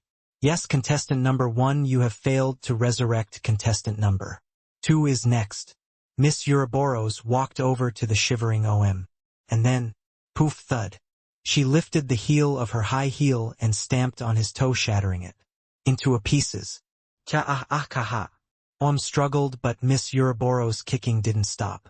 She started with his toes, then his insteps, ankles, shins, knees, and thighs. Soon OM's lower body was completely crushed into a rag. Miss Ouroboros smiled and said, "The next challenge is fixing a cripple. Come on, stand up on your own 2 legs, then I will save your life." But OM couldn't get up. Only, "God help me, I'm not a god, I'm not a priest, I'm just a cult, no, I'm a heretic, a heretic." OM just begs for his life, vomiting out the truth maybe for the first time in his life. "No, no, no, the Pope is dying. How could our Savior show himself like that to a mere mob? Man, this is a scam. He can piss and shit. He has no divine power whatsoever." The priests and followers who had been submitting to the authority of their leaders screamed in disbelief. Meanwhile, Elmani, the leader of the largest cult, glared at Miss Ouroboros with a determined expression. I am not afraid of you. I will never give in, because I am the second coming of God to this world." "Oh, really?" Miss Ouroboros covered her mouth with her hand and laughed. Then she turned to Elmani, intrigued. "If you're really a god, wouldn't it be okay for you to touch the holy water?" "What, of course." But Elmani could not answer, because before he could open his mouth, Miss Ouroboros took out a bottle from her arms and splashed the liquid contained on Elmani's face. "Here, holy water." Miss Ouroboros smiled. At the same time, Elmani's face began to make a terrifying sound. Washerkirk. Flesh melts, blisters boil, the horrible smell of burning flesh began to assault the nose. "Aya." Elmani struggled, covering his face with both hands. However, the holy water had already melted the flesh and created countless holes in the bones, as well as burned everything inside them. "What, I accidentally poured hydrochloric acid instead of holy water." Miss Ouroboros rolled her eyes and slapped herself in the head. The faces of the other cult leaders turned white as they saw Elmani dying in terrible pain. "I am not the second coming of Lewin. Help me, I just like people to support me. Ugh, I just created a religion so I could commit adultery with married men and women. Ugh, I just made it a business so I could make some money." The shocked confessions of the religious leaders follow, and the believers were also shocked. Gulang wachangchang poksak. The sound of trust being broken and collapsing was heard everywhere. Things are going a little differently than planned, huh? On the roof of the New Testament temple, Vikir in Night Hound mode looked down on the scene of devastation below with Dolores. Vikir's original plan had been to gather the leaders of the cults and heretics in one place and exterminate them. In fact, it was originally Sinclair's plan as well. In the past, Sinclair had been assigned the following mission in the second round of the University League. Faithful Holy Family difficulty. The Empire is currently plagued by a growing number of heresies and cults. From the perspective of the Quo Vadis, Inquisition suggest ways to combat these cults and raise the prestige of the Lewin Crunch. Sinclair's somewhat radical answer was this, a plan that Sinclair would reveal to Dolores many years later. Vikir already knew it from his pre-regression memories. Cults and heretics are like weeds, you can't get rid of them unless you pull them out by the roots, but since you can't deal with all the grass seeds that are spread all over the place, the only solution is to gather them in one place and set them on fire. Of course, this doesn't include local folk beliefs, traditional religions of indigenous peoples, etc. that don't harm those around them. It only targets the scumbags who prey on the minds of the poor and weary, who extort money from them, who do terrible things to their children, and who covet other people's husbands and wives. Vikir sends his cub to steal the handwriting of Martin Luther, a New Testament bishop. Madame Young spewed out thread in the shape of the letters written on the documents in Luther's office, solidified it, and when she pulled it off, she was able to steal not only the contents of the documents but also the handwriting. Meanwhile, isn't that a little too much? Dolores shivered slightly. However, that is a plan that Dolores, the Saint of Steel, will carry out only a few decades later. So Vikir answered without much emotion, "Look what the dying cultists are spewing." At that, Dolores' eyes widened. Phew! The blood spouted by dying people, the color of the blood was inky black. Every single one of the high-ranking officers and devotees here had made a pact with the demon, whether they knew it or not. As expected, they're connected to the Sixth Corps. Vikir thought as he looked at the people who were dying in the hands of Miss Ouroboros. To be honest, Vikir hadn't been sure she would show up here.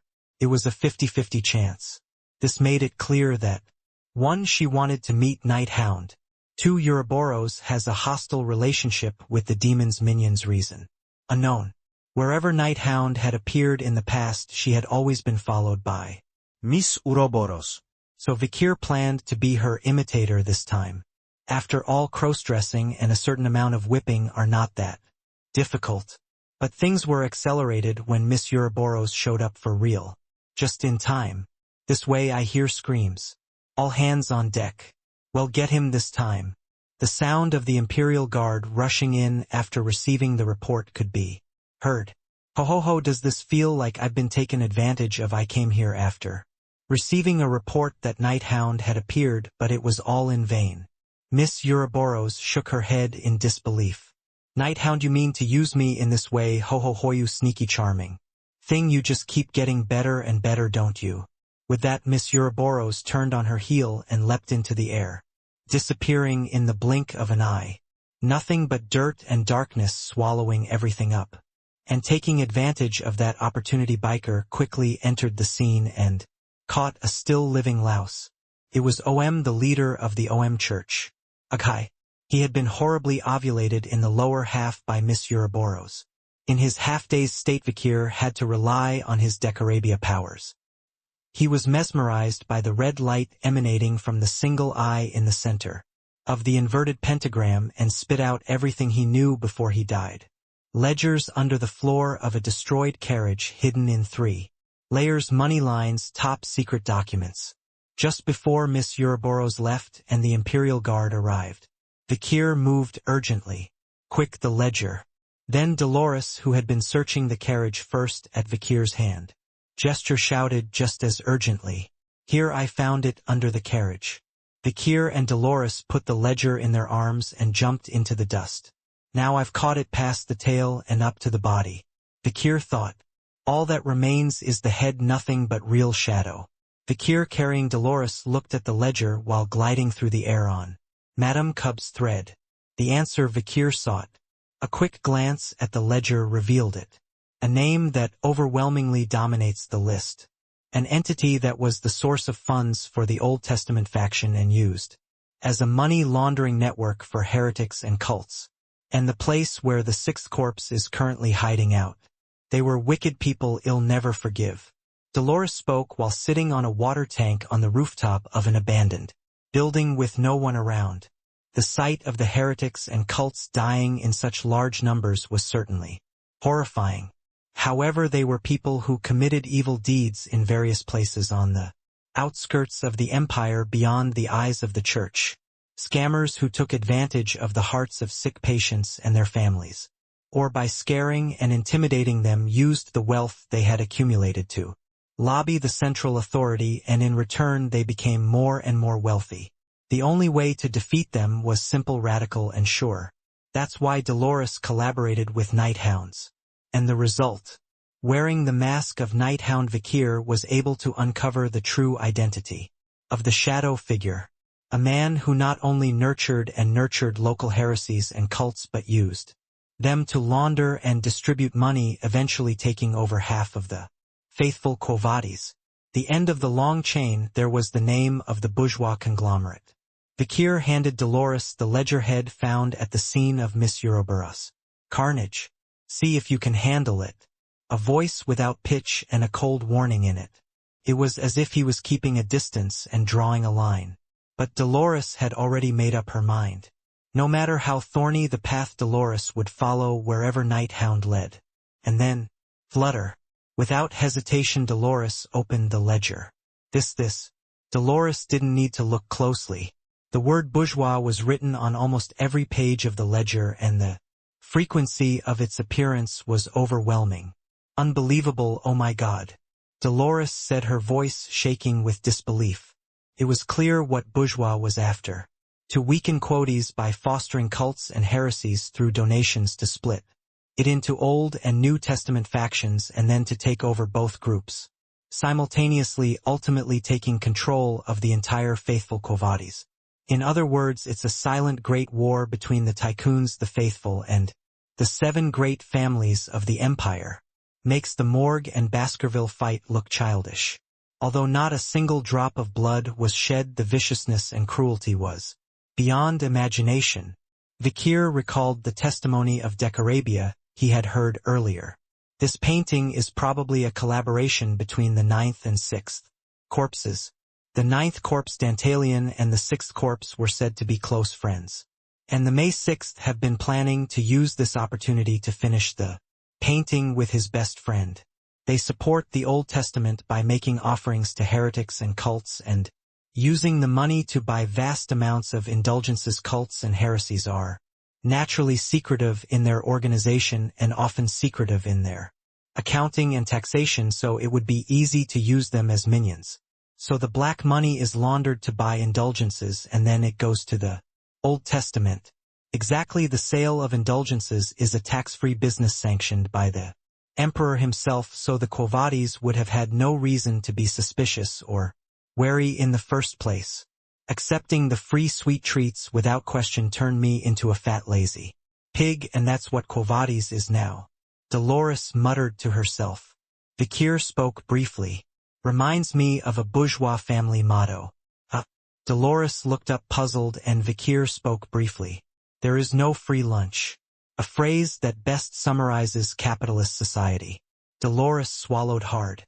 The reason why the bourgeois family interferes with the Quo Vadis family is a question that can be answered without much thought. Trust, faith, faithfulness, things that money can't buy. A society that can afford even those things is a truly golden, omnipotent world. The sword of an iron-blood swordsman family, the spear of a spearmaster family, the bow of a divine archer family, the poison of an extreme poisonous family, the magic of a mage family, all can be bought with money, but I thought that only the faith of a religious hymns could not be bought with money. When Dolores looked downcast, Vakir said something else instead of consoling her. Now that we know the bourgeois intentions, we must find the real evil hiding among them. The work is not yet done. The individual in the group, the real enemy within the bourgeois family, must be found and eliminated. Perhaps he is the sixth corpse.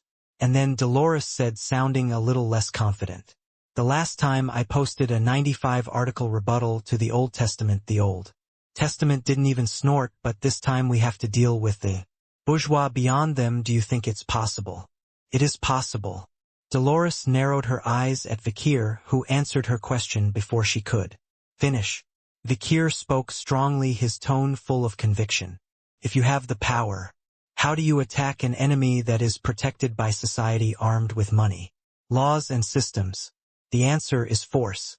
Only violence, a quiet, stealthy, powerful, brutal force can punish them. When the saint herself exposed the Indulgentia family's corruption in the past, it didn't even catch the tail of the bourgeois family. It's not like we can win with the usual methods. Vikir thinks to himself. And Dolores' expression was stiff with tension as she looked at Vikir's back. Are you planning to assassinate key members of the bourgeois family this time? Yes. For the first time, Vikir shared his assassination plans with others. The memory of being forced to move up a level with the power of buffs against Dantalion was too strong. In a time of crisis, it's always helpful. Although Dolores was still unable to voluntarily control her awakening, who knows? Then Dolores opened her mouth with a look of concern. They say that members of the bourgeois family take unusually high efforts to avoid assassination. I imagine it's quite difficult. Vikir nodded. A person with a lot to lose is bound to be fearful. Even in the world before Vikir's regression, those in the bourgeois spent vast sums of money on security to prevent assassinations. They hire private soldiers and mercenaries to guard their residences, trading posts and shops. They travel to work and back in secret, changing their routes each time and using multiple carriages for each trip. In addition, the high-ranking members of the bourgeois families were trained in various military skills and magic from childhood, spending huge amounts of money on tutoring, so each one of them had a high level of skill. Most of the members of the bourgeois families live in luxurious mansions, and they have an incredibly tight security and guard system and several layers of private soldiers and mercenaries around them. So how is it possible to sneak in? Dolores' question was a reasonable one, but Vikir shook his head and gave a different answer. If they're hard to find, we can make them come to us. What, how? In response to the question, Dolores expressed. Vikir stroked his chin once. Then he asked the question in reverse. Assassins must be versatile, so what do you think are the virtues required of an assassin? It was a difficult question to answer for Dolores, who had never been an assassin in her life. But she answered as best she could. I don't know, murder, of course. Also, and stamina, agility, discretion, patience, courage, guts, and the judgment to make instant situational decisions, and the reticence to not spill information when caught. There is one more. Dolores shakes her head at Vikir's words. Then Vikir added one last thing. You have to make good money. Dolores is stunned for a moment, but Vikir continued nonchalantly. Sometimes you need money and a commission to get access to a target. It's one thing if you're funded by the government, but if you're not, or if something happens to your funder, you often have to raise the money privately. So a surprising requirement for an assassin is the ability to make money. The reality is different from the novels and comics, as very few assassinations are accompanied by generous military funding. Even more so when dealing with an unspecified number of people with high social status. Vikir said, the reason you need to make good money is simple. This is because a place to have lunch or dinner with a high-ranking member of the bourgeois family is often put up for auction. Really, you have to pay to have lunch. Yes, and a very large sum of money that the average office worker could never earn in a lifetime. By sharing a meal, the buyer can gain information about investments, connections, and the future. For example, lunch with Damien, the second son of the bourgeois family, costs 100 kilograms of gold bars. Glup. Dolores swallowed hard. That's enough money to build a few more temples in the slums. It was a shocking amount for a saint of the New Testament who was always short on funds. Vikir spoke as if to comfort Dolores, who for some reason was shaken. Don't worry, I have a lot of money, so much so that the bourgeois family contacted me first. What, really? Dolores looked stunned and looked away. Without realizing it, she looked Hound up and down. Then Dolores cautiously expressed her opinion. But you look poor. Dolores said this because she had seen Hound take all the money in his pockets and give it to the poor during a plague called the Red Death. Hearing Dolores' words, Vikir paused for a moment, then changed his tune. I must correct it, I have. After a few moments of silence, Vikir said something quite nice. I have a friend who has a lot of money. The next morning, Vikir received unexpected news from the professor he met in the hallway. Student Vikir, this is a request for a visit. At the words, Vikir dropped his backpack. Unannounced meeting, this means that a request for an unscheduled visit comes unexpectedly. Tutor Sancho, Piggy, Bianca, and Sinclair, who were all on their way to their first period classes, narrowed their eyes. Up until this point, Vikir had never talked about his family, where he belonged, his childhood, or anything else. Vikir, did you have anyone come to visit you? Of course Vikir has a family, isn't that a bit much, tutor? Wow, you can skip first period, I'm jealous. Oh, that's not unusual for a kid who always sticks to a plan, he gets all these unannounced visits. Brother, who is it? While everyone was saying a word, Sinclair, who had a keen sense, narrowed his eyes and asked, could it be that woman? Tutor Sancho, Piggy, and Bianca's heads turned at Sinclair's words. Vikir turned his head as if he didn't know what she was talking about, and Sinclair said suspiciously, you know, the other day when I was drinking beer on the roof with my brother, there was someone who sent an owl to my brother back then. Isn't that your girlfriend? Then the friends shouted loudly, What do you have a girlfriend, Vikir? Maybe with a face like Vikir's it would be weird if he didn't have one. Oh my god, you betrayed me, Vikir, I can't believe you have a girlfriend. Outside of school, is it another school? Hey, you're good, maybe during this university league. Then, if you're going to make a scene, don't stand in the center of the hallway. You're blocking the way. An extremely cold voice came from behind them. Professor Morg Banshee stared down at Vikir, Tutor Sancho, Piggy, Bianca, and Sinclair with an expression of almost disgust. Vikirkin, you must have your visitation slip signed by the professor with the start and end times of the visit, otherwise you will be marked absent. Is that clear? Yes. I'm telling you this just in case because you'll get a lot of demerits for your behavior, let me remind you. With that, Professor Banshee stepped between Vikir and the others, pushing past them. Insiders. With an expression of outright disgust, Vikir pushed open the door to the visitation room and stepped inside. He saw a woman with black hair and red eyes sitting cross-legged, smoking a cigar. Long time no see, my little brother. She waved at Vikir and smiled brightly. Vikir squinted his eyes and asked in a small voice, since when did I have a sister? Vikir's gaze is cold and dry, but the woman doesn't seem to mind. Mesnadnero Sinduwendi. She had changed the color of her eyes and the color of her hair to come here, to the academy herself. This message has many important things to say, so I decided to become an owl. Myself, what do you think, little brother? Black hair and red eyes go well together, don't you think? Uhu, my little brother, I've missed you. Sinduwendi, who hadn't seen Vikir in a long time, was being overly friendly. She even pinched and pulled Vikir's cheeks. Is it because you're conscious of the professor outside the room? Vikir furrowed his brow and joined in with Sinduwendi's play. It's good to see you, big sister. Thank you for coming to visit. Thanks, it's only natural that I'm coming to see my little brother Yo-Yo. Look at how soft your cheeks have become while we haven't seen each other. Ugh, it's cute. Don't overdo it. Okay. Sinduwendi stopped cupping Vikir's cheeks and raised her hand to the top of the shaggy head. Vikir rubbed his reddened cheeks and asked, how's the trade deal going? Is everything going well? As it is a business job, there is no conversation other than work.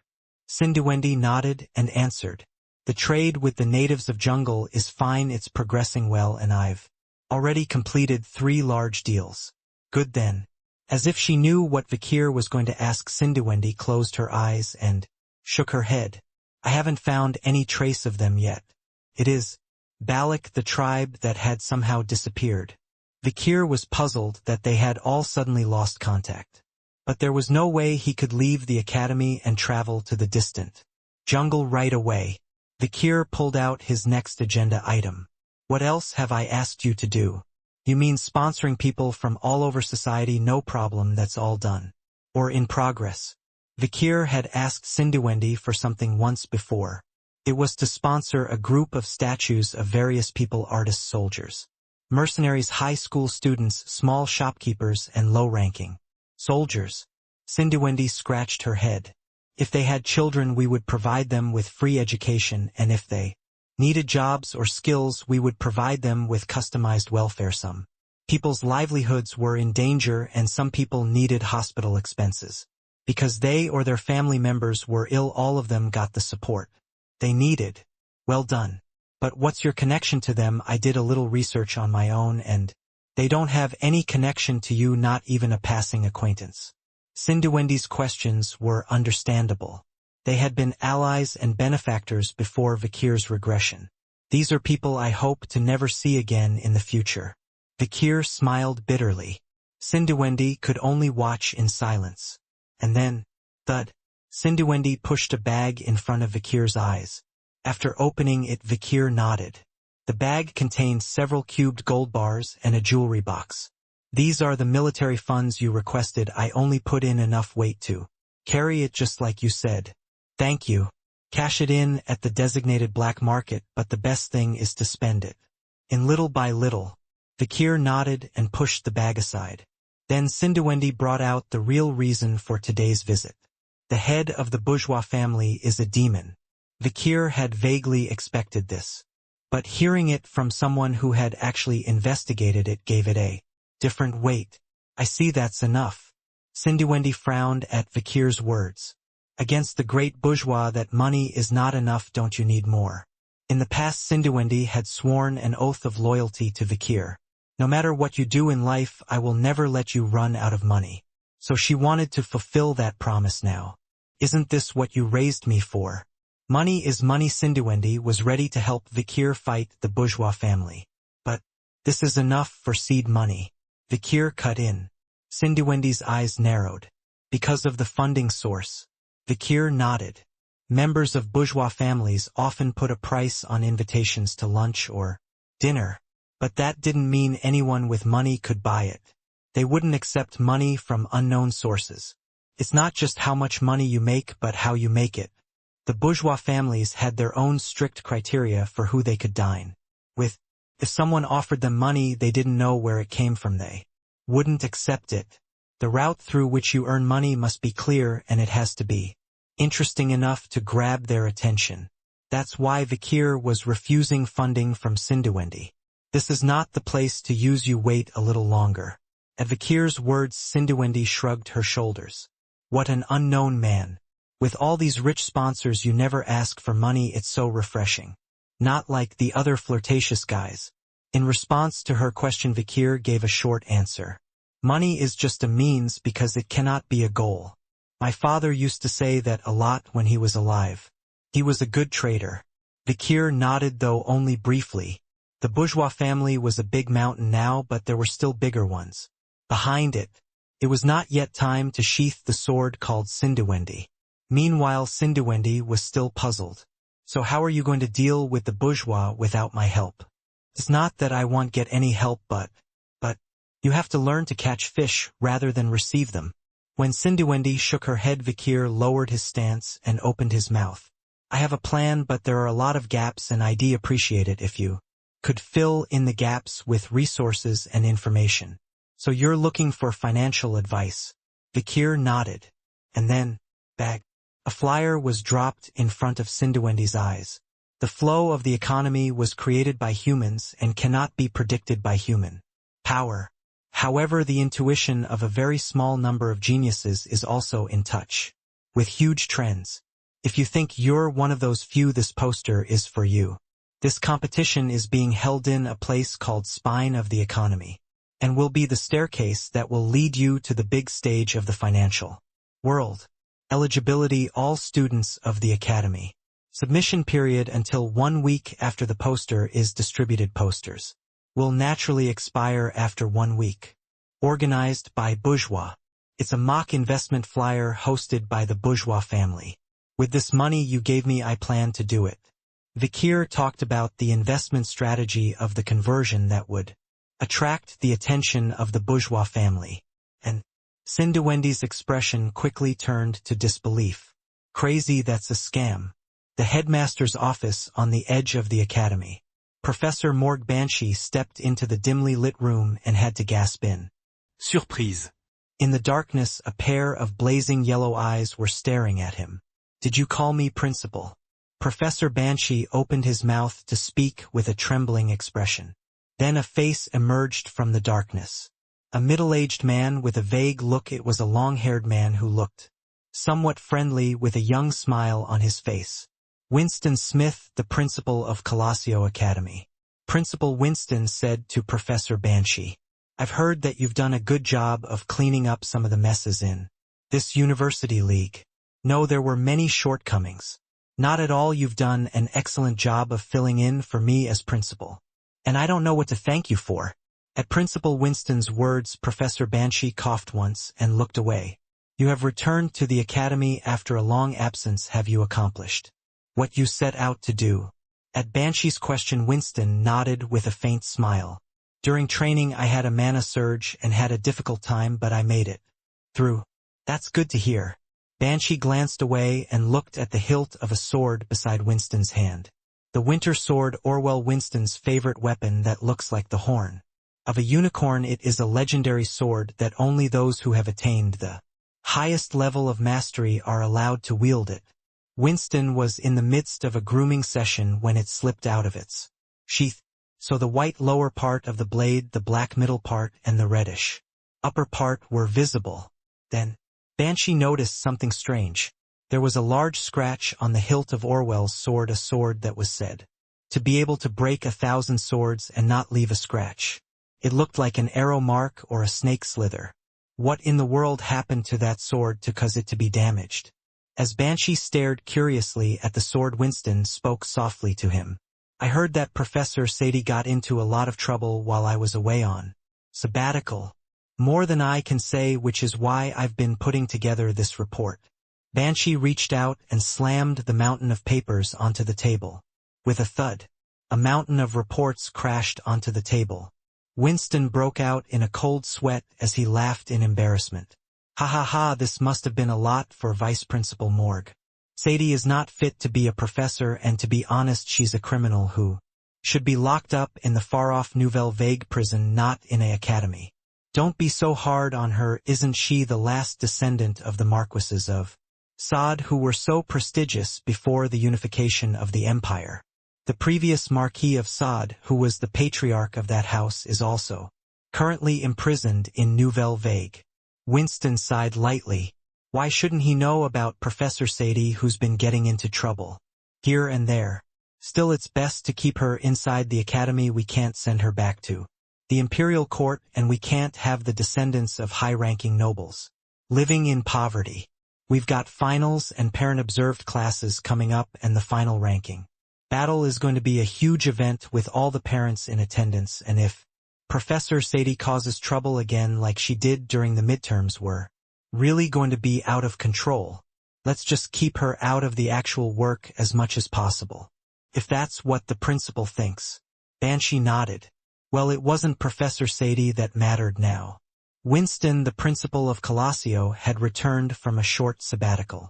A legendary swordsman whose power is said to rival that of the Iron Blood swordsman, the spearman, the divine archer, and the mage sex lord. It's an uncomfortable silence for Banshee, who has his sights set on becoming the next principal.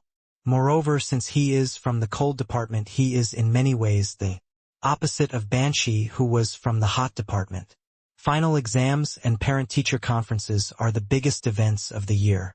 The political battle structure within the school between the principal faction and the vice principal faction was once again becoming chaotic. Ryukian, the newspaper club at Colassio Academy. Currently, the club room of Ryukian was extremely busy. The mana circulator was running non-stop. Newspapers were stacked and distributed quickly. Breaking news: Colassio Academy's principal, Mr. Winston Smith, has returned. Winston Smith, the principal of Colassio Academy, who suddenly declared a sabbatical and was away, returned to school last night.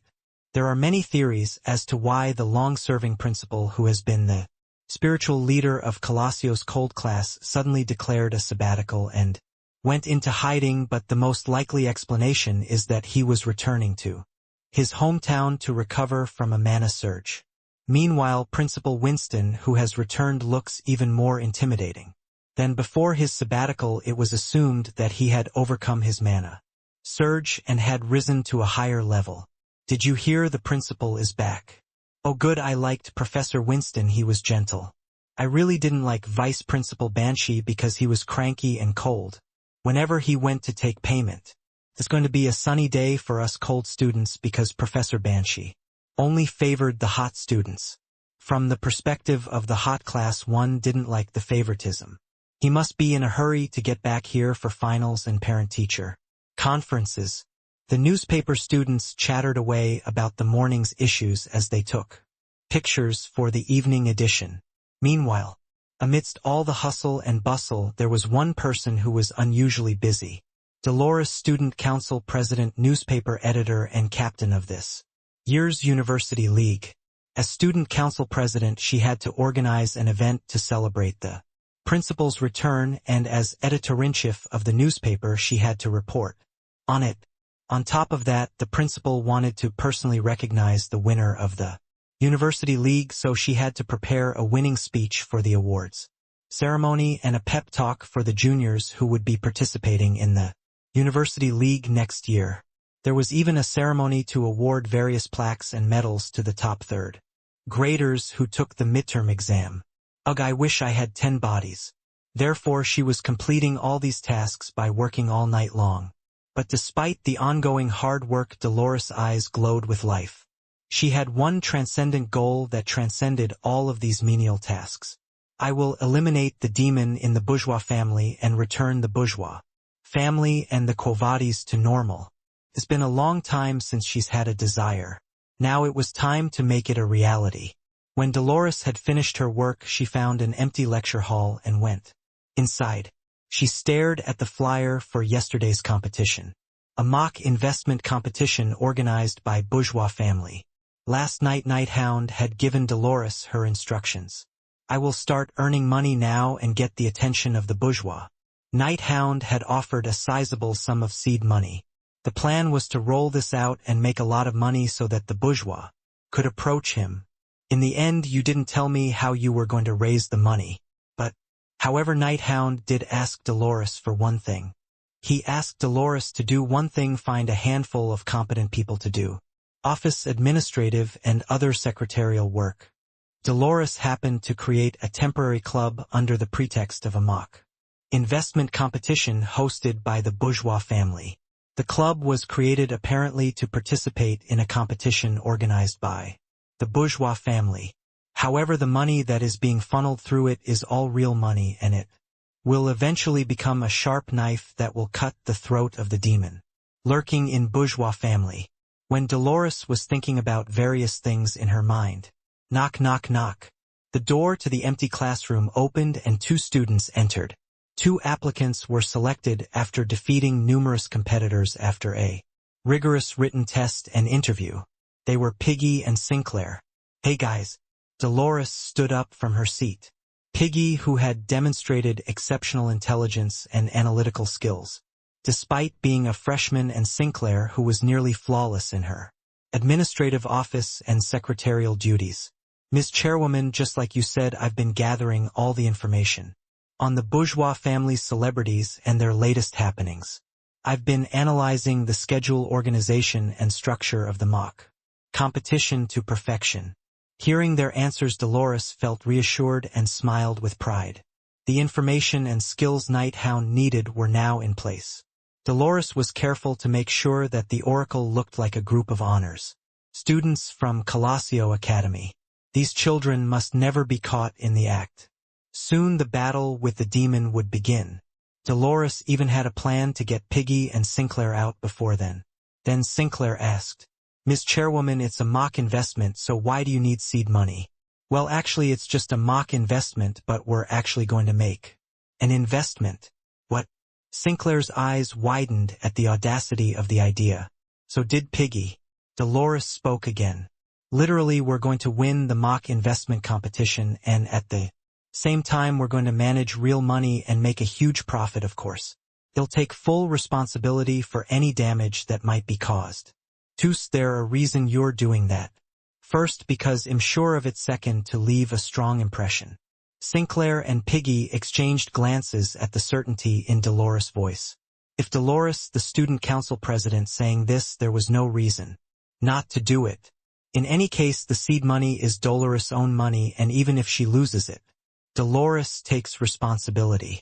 Besides, isn't she a genius who stands out in all fields? I can't believe the chairwoman is saying this. I'll contribute a small amount of seed money. Me too. I'm entering the competition with the intention of winning in the first place, so I'll show you what I'm made of. I'll give you every penny I've got. In any case, Piggy and Sinclair realized that they couldn't do well in the competition on their own. With Dolores on board, they were going to give it their all. You guys. Dolores looked at Piggy and Sinclair, impressed. Then Sinclair looked back at Piggy as if she'd just remembered something. It made Dolores' eyes widen. Really, should I ask my brother to join us? I'm sure he'd be a great help. It was a statement that was somewhat concerning. Sinclair said as if she'd just remembered something. Really, should I ask my brother to join us? An exclamation point appeared above Dolores' head. There was only one person in the entire academy that Sinclair called brother. Vakir. Dolores tried to picture Vakir's face in her mind. The first thing that came to mind was the image of Bang's glasses and an expressionless face, attitude, behavior, and way of speaking that seemed to have no interest in everything going on in the world. However, Dolores has experienced many twists and turns in her relationship with Vakir, from volunteering at an orphanage to festivals to university leagues. In the end, Dolores' ears turned red as she remembered the accident that had occurred at a drinking party. She ducked her head and buried her face in her papers for a moment, and when she finally regained her composure, she asked, "Is he interested in something like this?" At Dolores' question, Sinclair brightened. "Yep, Vakir is very good at this kind of thing too. He reads all the newspapers all the time, so he knows what's going on in society, and lately he's been very interested in economics, like trade with the natives in the West, and he's been reading all the old economic papers too, and he's very keen. Yes, there's nothing he can't do, and I'm sure he'll be a great help to you. In fact, he's the kind of fellow who gives you mental strength just by being around him." Piggy nodded, agreeing with Sinclair. Dolores thought for a moment, then nodded. A man of Vakir's character and skill could be trusted without being tested. "Then if you see Vakir later, will you tell him that I want him to join our temporary club?" "Yes." Sinclair and Piggy nodded. "He comes to the library a lot, so I'll tell him if I see him when I'm the librarian." Okay, or since I'm in the same room as Vakir, I can tell him later in the evening. It's hard to see Vakir's face at school these days." "Oh, that's right, brother. I don't know where you are around these days." "Piggy, you're in the same room. Do you know anything?" "No, these days I also sign up for late-night self-study, so I often go to my room late. I almost passed out and fell asleep when I went in, so I couldn't pay much attention." The two chat about Vakir's latest news. Dolores leaves them and gets up from her chair for a moment. "Guys, I'm gonna go get some stuff. I forgot something at the student council." "Okay, bye." Sinclair and Piggy replied energetically. Dolores walked out of the classroom and down the hall. She had been walking for a while, making plans in her head. What? Dolores spotted a familiar face in the lobby of the main building on the ground floor near the soda machines. Vakir, a face that was hard to see these days. He was walking with a stack of letters and packages in his arms that looked like he had just picked them up from the post office. "Vakir." Dolores called out, and Vakir turned around. He was holding so many letters and boxes that he could barely turn his head. Dolores asked cautiously, Do you need help with that? It looks heavy." "It's okay, it's lighter than it looks." "If you say so." Coincidentally, Vakir and Dolores were headed in the same direction. They walked down the hallway for a few minutes without speaking to each other. Strangely enough, there was no one in the hallway this time. When the awkward silence became a little uncomfortable, Dolores spoke up. "Lots of letters and packages. Did you order anything?" Not really. Then what's all this? I don't know, they're from another school and the post office told me to pick them up. Vikir was also clueless about the identity of the letters and boxes. Can I take a look? Sure. Dolores asked Vikir's permission and looked through the letters and boxes. Perfume, skin lotion, shoes, belts, hats, sunglasses, shirts, bags, fountain pens, ties, wallets, sneakers, hairpins. Oh my God, there's even an artifact I used to hang as a prize in the University League. And what's this, a carriage key? On the outside of the delivery box there were various stickers indicating the contents, and most of them had the same sender. 99 of the letters and packages come from the Themyscira Women's University. The remaining one came from Varangian. It's a huge gift barrage, you're so popular. It's just a pain in the ass. Dolores thought she was a little unlucky, but in reality Vikir seemed quite at a loss as to what to do with them. A handsome man must be tired, Dolores said in passing, not really giving it much thought. She was really just saying what was on her mind. Then Vikir replied, "I'm not handsome, I'm just unusual around people." In some ways this was a natural answer for Vikir, who had lived his entire life with a face covered in scars before his regression. But Dolores, who had no way of knowing, was dumbfounded. "Hat kind of face do you have when you say that?" At that point even humility is a deception. "It's just embarrassing to hear such words from my senior," Vikir replied in a hard voice once again. Hearing that, Dolores paused for a moment. "What is this?" Vikir's words were clearly meant to compliment the other person's appearance. Suddenly Dolores remembered what had happened at the festival not long ago. "Oh yeah, I noticed a pretty girl in the tent at the bar and she was staring at you. What's your relationship? Are you referring to student council president Dolores?" Vikir was obviously asked about the pretty girl, and without hesitation he said, "Dolores." "A moment." Her earlobes flared red. "Is that why?" Dolores changed the subject in an unusually urgent tone. "By the way, Vikir, would you be interested in participating in a mock investment?" Earlier Piggy and Sinclair had said they would ask, but now that Vikir was here it seemed like a good time to ask. Vikir thought for a moment, then asked, "You mean this competition?" "Yeah, I'm going to participate. I even created a temporary club, of course. I'm not the only one. Piggy and Sinclair are in it too if you're interested." But Vikir shook his head.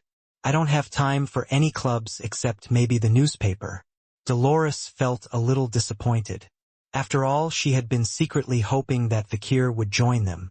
But there was no reason to feel bad. It was his choice to join the club in the first place. She was just grateful that Vikir was working so hard on the newspaper, even though he was so busy. "Yeah, I have night Hound." Dolores waved to Vikir with some regret. "I'm going this way from here." Then, at the crossroads, Dolores turned to face Vikir. Vikir gave Dolores a small bow, then turned toward the dormitories. Then, "Senior." Vikir suddenly called out to Dolores as she turned around. She turned around with a puzzled look on her face and saw Vikir looking her way. Then Vikir's mouth opened. "Good luck." A sudden cheer. Vikir's mouth curves into a thin smile and Dolores' eyes widen. "Yeah, thanks, you too." Dolores raises her fists in embarrassment. The ears exposed through the hair were a little redder than before. About 3 weeks have passed since then. Dolores, Piggy, and Sinclair were sitting in an empty lecture hall, seated in a circle facing the center of the table. "Oh my God." They all stared at it with blank expressions. It was a huge stack of money and gold coins.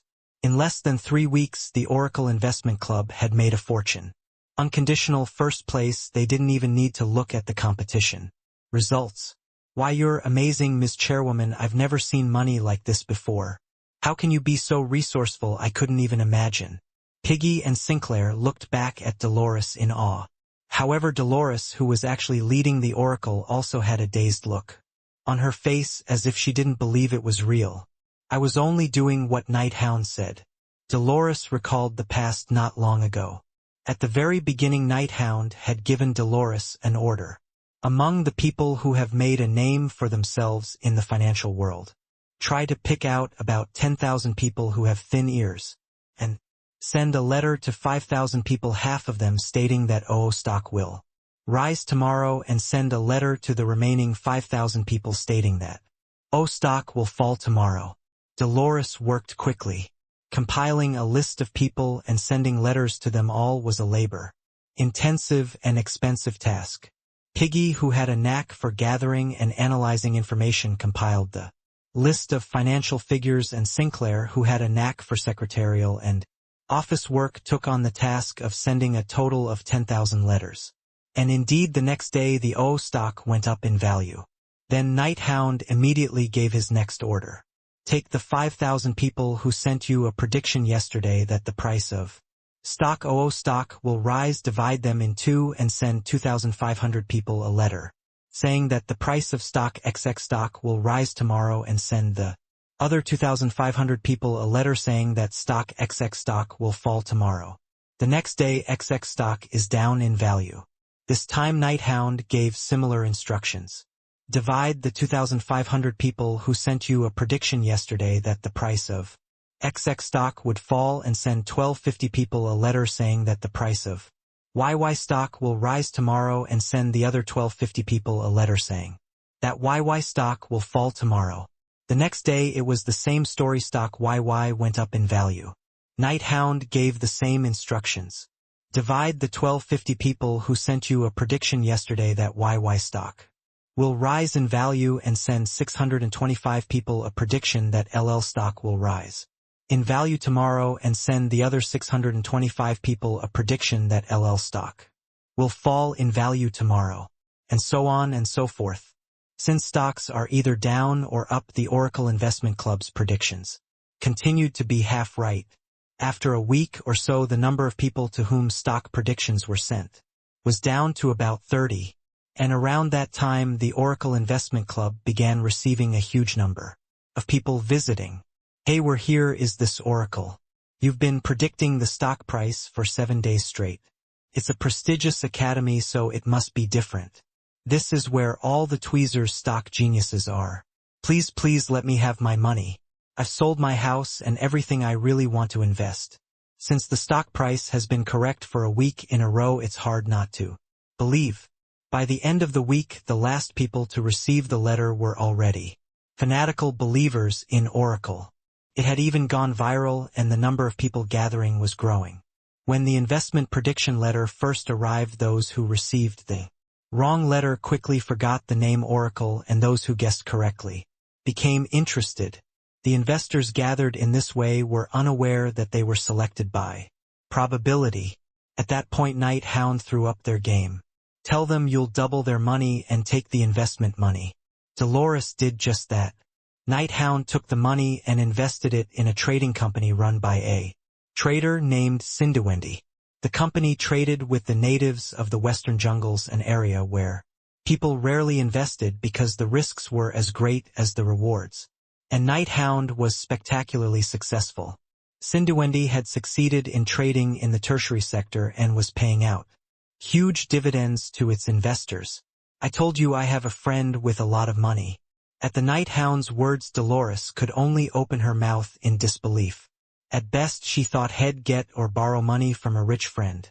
This was far beyond her imagination. Piggy and Sinclair marveled at the pile of wealth. I didn't know you were so keen on investing. If this gets out, it will probably change the commercial laws of the empire, ha ha ha. Indeed, at this rate, the bourgeois family will have no choice but to show interest. It's not just how much money you make, but how you make it. The students at the academy were pooling their pocket money and using clever and slightly fraudulent methods to attract huge amounts of investment, which they then reinvested for huge profits. The results were shocking, and there was nothing suspicious about the process. What brilliant creativity and sparkling talent! Who wouldn't want to meet these young investment geniuses? No wonder the bourgeois is drooling over them. Dolores smiled faintly at the overjoyed Piggy and Sinclair. Don't ask questions as a trick. Recruit fanatics and then use insider information to fight. This isn't something you've done once or twice. It is still too early to be happy or surprised. The plan was only just entering its halfway stage. Operational forces. A sword aimed at the bourgeois family, the kings of the business world. I wonder what he's doing. Dolores began to become more and more curious about the identity of Hound. Late at night, when the excitement about earning a huge amount of money was slowly cooling down, the night dew that had come out to greet the dawn hung heavily on the tips of the grass leaves. Creak. Dolores opened the door to the rooftop after a cautious glance around. The rooftop of the girls' dormitory was off-limits to students, so it was a cautious move. She had just stepped through the door and onto the roof. "Hello." A voice like scraping metal greeted her. The night hound. He stood at the edge of the railing. He stood at a height that was dizzying to look at, relaxed as if had been there for a while. "I'm sorry I'm a little late. I was trying to avoid the housemaster. You've been waiting a long time, haven't you?" "Not really." Dolores stared at Night Hound's cloak. Judging by the lack of night dew, it hadn't been long since Head arrived. "Did you get lost when you came? It must have been hard to find the girls' dormitory with so many similar buildings around." "It wasn't that hard." Night Hound answered Dolores' question nonchalantly. For a moment Dolores' eyebrows twitched. "The dormitory buildings all look alike and don't have any identifying markers, so it's hard for a newcomer to tell the difference. Are you from the Académie, Monsieur Nighthound?" If someone could find this hard-to-find place in such a short time without getting confused, they must be familiar with the internal geography. Suddenly Dolores remembered an incident that had happened not long ago. The mysterious female black mage who had come into the academy during the festival leading a group of undead soldiers. She had said something strange. "Where did you take Night Hound? I found traces of Night Hound in your room." At the time Dolores let the words slide. Dolores, who values her privacy, doesn't allow anyone to enter her space. She even fixes her own furniture when it breaks. Now that I think about it, why did she say that? Dolores wonders about their relationship, but she's more concerned about the fact that Night Hound had been in her room. At that time. Rattling. Something rattles in Dolores' arms as she takes a step forward. It was the mirror of truth. It's an artifact that shows the bare face behind the mask of the person it reflects, and it was the prize for winning first place in the university league. Shall I use this mirror to look at Night Hound? Dolores thought for a moment. But then she squeezed her eyes shut and shook her head. I brought it up just in case, but no. She didn't want to learn his identity this way. Let's wait until Night Hound speaks first. It would be impolite. Dolores closed her eyes tightly, lost in her own anguish. Vikir, aka Night Hound, was staring at Dolores curiously. Finally Dolores opened her eyes, took a deep breath and spoke. I did everything you asked me to do. Dolores told Vikir everything that had happened. The 10,000 people Piggy had known in finance, the letters Sinclair had written, each one predicting the future. Sometimes it was the price of gold, sometimes it was grains like soybeans and wheat, sometimes it was futures options on minerals like bronze or orichalcon. Sometimes it was real estate or bonds. The outcome was always either wrong or right, but the 30 or so investors who won that 50 chance in a row fell for the bait thrown by Night Hound. Night Hound even made a fortune on his last investment, a merchant guild led by a dangerous figure named Cinderwendy. You're really good at investing. I didn't know that. Dolores seems genuinely impressed. Of course Vikir didn't care much. It was a trick that Cinderwendy used a few years in the future. Vikir just had to apply it a little sooner. Now all that remains is to gather the members of the bourgeois family. It's clean money, so there's nothing wrong with that. It was a bit of a scam, but there's no problem with the current law anyway. And tell your friends thank you for their help. Yeah, I will, but make sure they don't get caught up in a fight with the demon. Dolores looked worried about Piggy and Sinclair. Of course that had been on Vikir's mind as well. We'll just have to make sure they're in a safe place when the time comes. With that Vikir placed a vial in Dolores' hand. It was a sleeping pill. Dolores looked nervous. Vikir opened his mouth. Now we have the last step before the final battle. When you say final, do you mean we will bring in an insider? Vikir's words made sense. The bourgeois family was shrouded in secrecy. They are untouchable unless an insider provides information. We need to find a bourgeois who's on the inside and who's at enmity with the current family. Do you think there is such a person? Of course I've already researched them. The bourgeois family lord. It wasn't hard to find someone in high places who was at odds with him. You can find out by looking at newspaper articles. You can find the answer by looking through old economic newspapers. For a moment Dolores paused. Old economic newspapers. Also he reads all the economic newspapers from a very long time ago, and his enthusiasm is really great. Dolores must have heard that somewhere in the back of her mind. When was that? Dolores must have heard it recently, but she couldn't remember when or who. When Dolores was feeling déjà vu, Vikir thrust several newspaper articles in front of her. They were clippings of economic news from a very long time ago. Economy: who will be the lord of the bourgeois family? A bitter dispute is brewing over the position of lord of the bourgeois family. The most likely candidates are the eldest son Bartholomew and the second son Damien. Economy Deputy Director Bartholomew becomes the target of a strong tax investigation. On October 0, Bartholomew, the eldest son of the bourgeois family and Deputy Director of the Mineral Futures Exchange, is responding to a sudden tax investigation.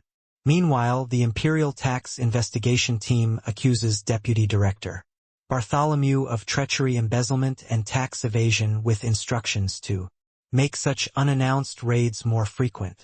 Economy Deputy Director Damien laughs at his daughter's antics at her first birthday party. On October 0, Damien, the second son of a bourgeois family and Deputy Director of the Money Manufacturing Bureau, flashes his dad's smile at his daughter's birthday party. Economy Deputy Director Bartolomeo volunteering briquettes: even in the bitter cold I convey my heart. On December X, Bartholomew, the eldest son of a bourgeois family and Deputy Director of the Mineral Futures Exchange, went out of his way to help the less fortunate during the holiday season. Despite the cold temperatures below freezing, he was sweating profusely as he delivered briquettes to the elderly living alone, showing his down-to-earth civic-mindedness. Economy Deputy Director Damien: controversy over abuse of power. On May X, Damien, the second son of the bourgeois family and Deputy Director of the Money Manufacturing Bureau, was involved in a gambling and became a hot topic. At his daughter's picnic, he insulted an attendant who was providing security, telling him to do his job and causing mental damage. If you look through the articles from a long time ago, right before the head of the bourgeois family was decided, you can see who the rival of the current head of the bourgeois family, Bartholomew, was. Whenever there was a newspaper article accusing Bartholomew of a negative image, there was a newspaper article promoting a positive image. Conversely, when a newspaper article was published promoting a positive image of Bartholomew, a negative image was published. Thus it became clear who the bourgeois enemy was. Economy Bloody shareholders meeting: who is the winner? On the D-Day of the month D, the head of the bourgeois family was decided. The eldest son Bartholomew was elected as the next family head. The new head of the family promises to revitalize the family and announces a number of personnel changes. The personnel changes are as follows. 00 Department Head of the Administration Department 000 is transferred inside the family. XX Director of an Administrative Department XXX transferred outside the family. DD Director of the Management Department will go on a long-term regional trip. Deputy Director of the Money Manufacturing Bureau second son Damien, promoted to Director, the younger brother who lost in Game of Thrones. As a result, he was completely cut off from his family and taken as a hostage to the imperial family. Bourgeois Jew Damien, once an aspirant to the throne, a former rival, a secret antagonist. Vikir was paying attention to this silver medalist. Bourgeois J. Damien, Count of the bourgeois family and current director of the imperial money manufacture. At the same time as he is eating away at the imperial family, he is also an advisory member and external director of several top branches run by the bourgeois. However, since he is half imperial, he cannot interfere in the internal affairs of the family. His promotion from deputy director to director was likely the result of losing a political battle. Originally, it was customary for talented members of the bourgeois family to rise only to the second-in-command position in the imperial institution, learn only the know-how, then resign and return to their home family to take on important positions. However, the abandoned dogs of the family have no one to call upon, so are left to sit at the imperial palace by becoming a hostage to the imperial family. This is Damien. I know a little bit about him. Dolores flipped through the newspaper articles. In her University League days, she had been on a quest for the bourgeois in the second round. Bourgeois difficulty. The Money Manufacturing Bureau has recently issued higher denomination bills, which have been plagued by a growing number of counterfeit bills. From the perspective of the bourgeois family, choose a product that would benefit from the monetary reform and suggest a new product or an improvement to an existing product. For stars for difficulty, this was a tough assignment. Count Bourgeois Damien, the head of the Imperial Money Manufacturing Bureau, had personally asked Dolores had some acquaintance with him. Vikir nodded and said, "Now that we've made our pitch, it's time to meet Damien. How he doesn't seem to be selling meal tickets." Dolores asked with a puzzled look, and Vikir answered simply, "Let's throw a party." Dolores' eyes widened as she looked at Vikir's party quote.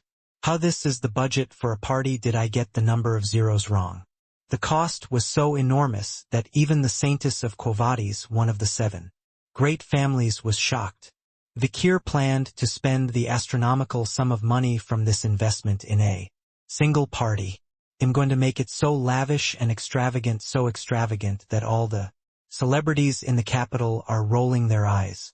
Literally, money is just a means and not the goal." A fresh rumor was making waves in the business world. "Did you hear Colosio Academy has a bunch of young geniuses?" "You mean the ones who did so well in the recent mock investment competition?" "The crazy thing is they weren't mocking, they were playing with real money." "Huh, those ridiculous rates of return mean were real?" "Why, of course, that's probably why everyone accepted the invitation today. Oracle, an investment club that earns ridiculous real-world profits in mock investment competitions held by the bourgeois family. Not much is known about their identity. However, it is known that they are students at the prestigious Colosio Academy, and their identities are certain. As such, many in the financial world were curious about the party invitation from Oracle. It was common knowledge that the largest and most ornate hall in the imperial capital had changed hands. The new owner had paid all cash for the building and left a huge 10 tip. Furthermore, the rumor that the new owner immediately started renovating the exterior and interior of the big fancy hall as soon as he bought it also freaked people out. What's the point of building an extension on such a huge and gorgeous hall? Therefore, not only the general public but also some of the most prominent figures in the business world were paying attention to Oracle's actions. And then, ding ding ding ding ding ding ding ding ding. May XTH, time for the 9 bells of the public square clock. It was the date and time written on the invitation sent from Oracle. The wealthy from all over the capital or provinces gathered at the party hall in response to the Oracle's invitation. 100 people at most, but more than 3,000 with their attendants. Then, what, who's that? Oh my, I can't believe he accepted the invitation. This is the first time I've seen him in person. Someone big is at the party. The old gentlemen and ladies of the business world stepped aside. A carriage drove majestically through the center of the hall. The family crest was a white triangle on a black background. This was the mark of the Sinan family, which was famous for being wealthy in the north.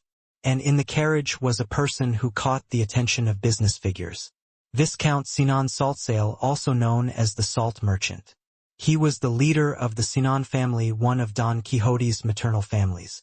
Saltsail is a famous nobleman and a wealthy merchant who is considered one of the most important merchants in the north.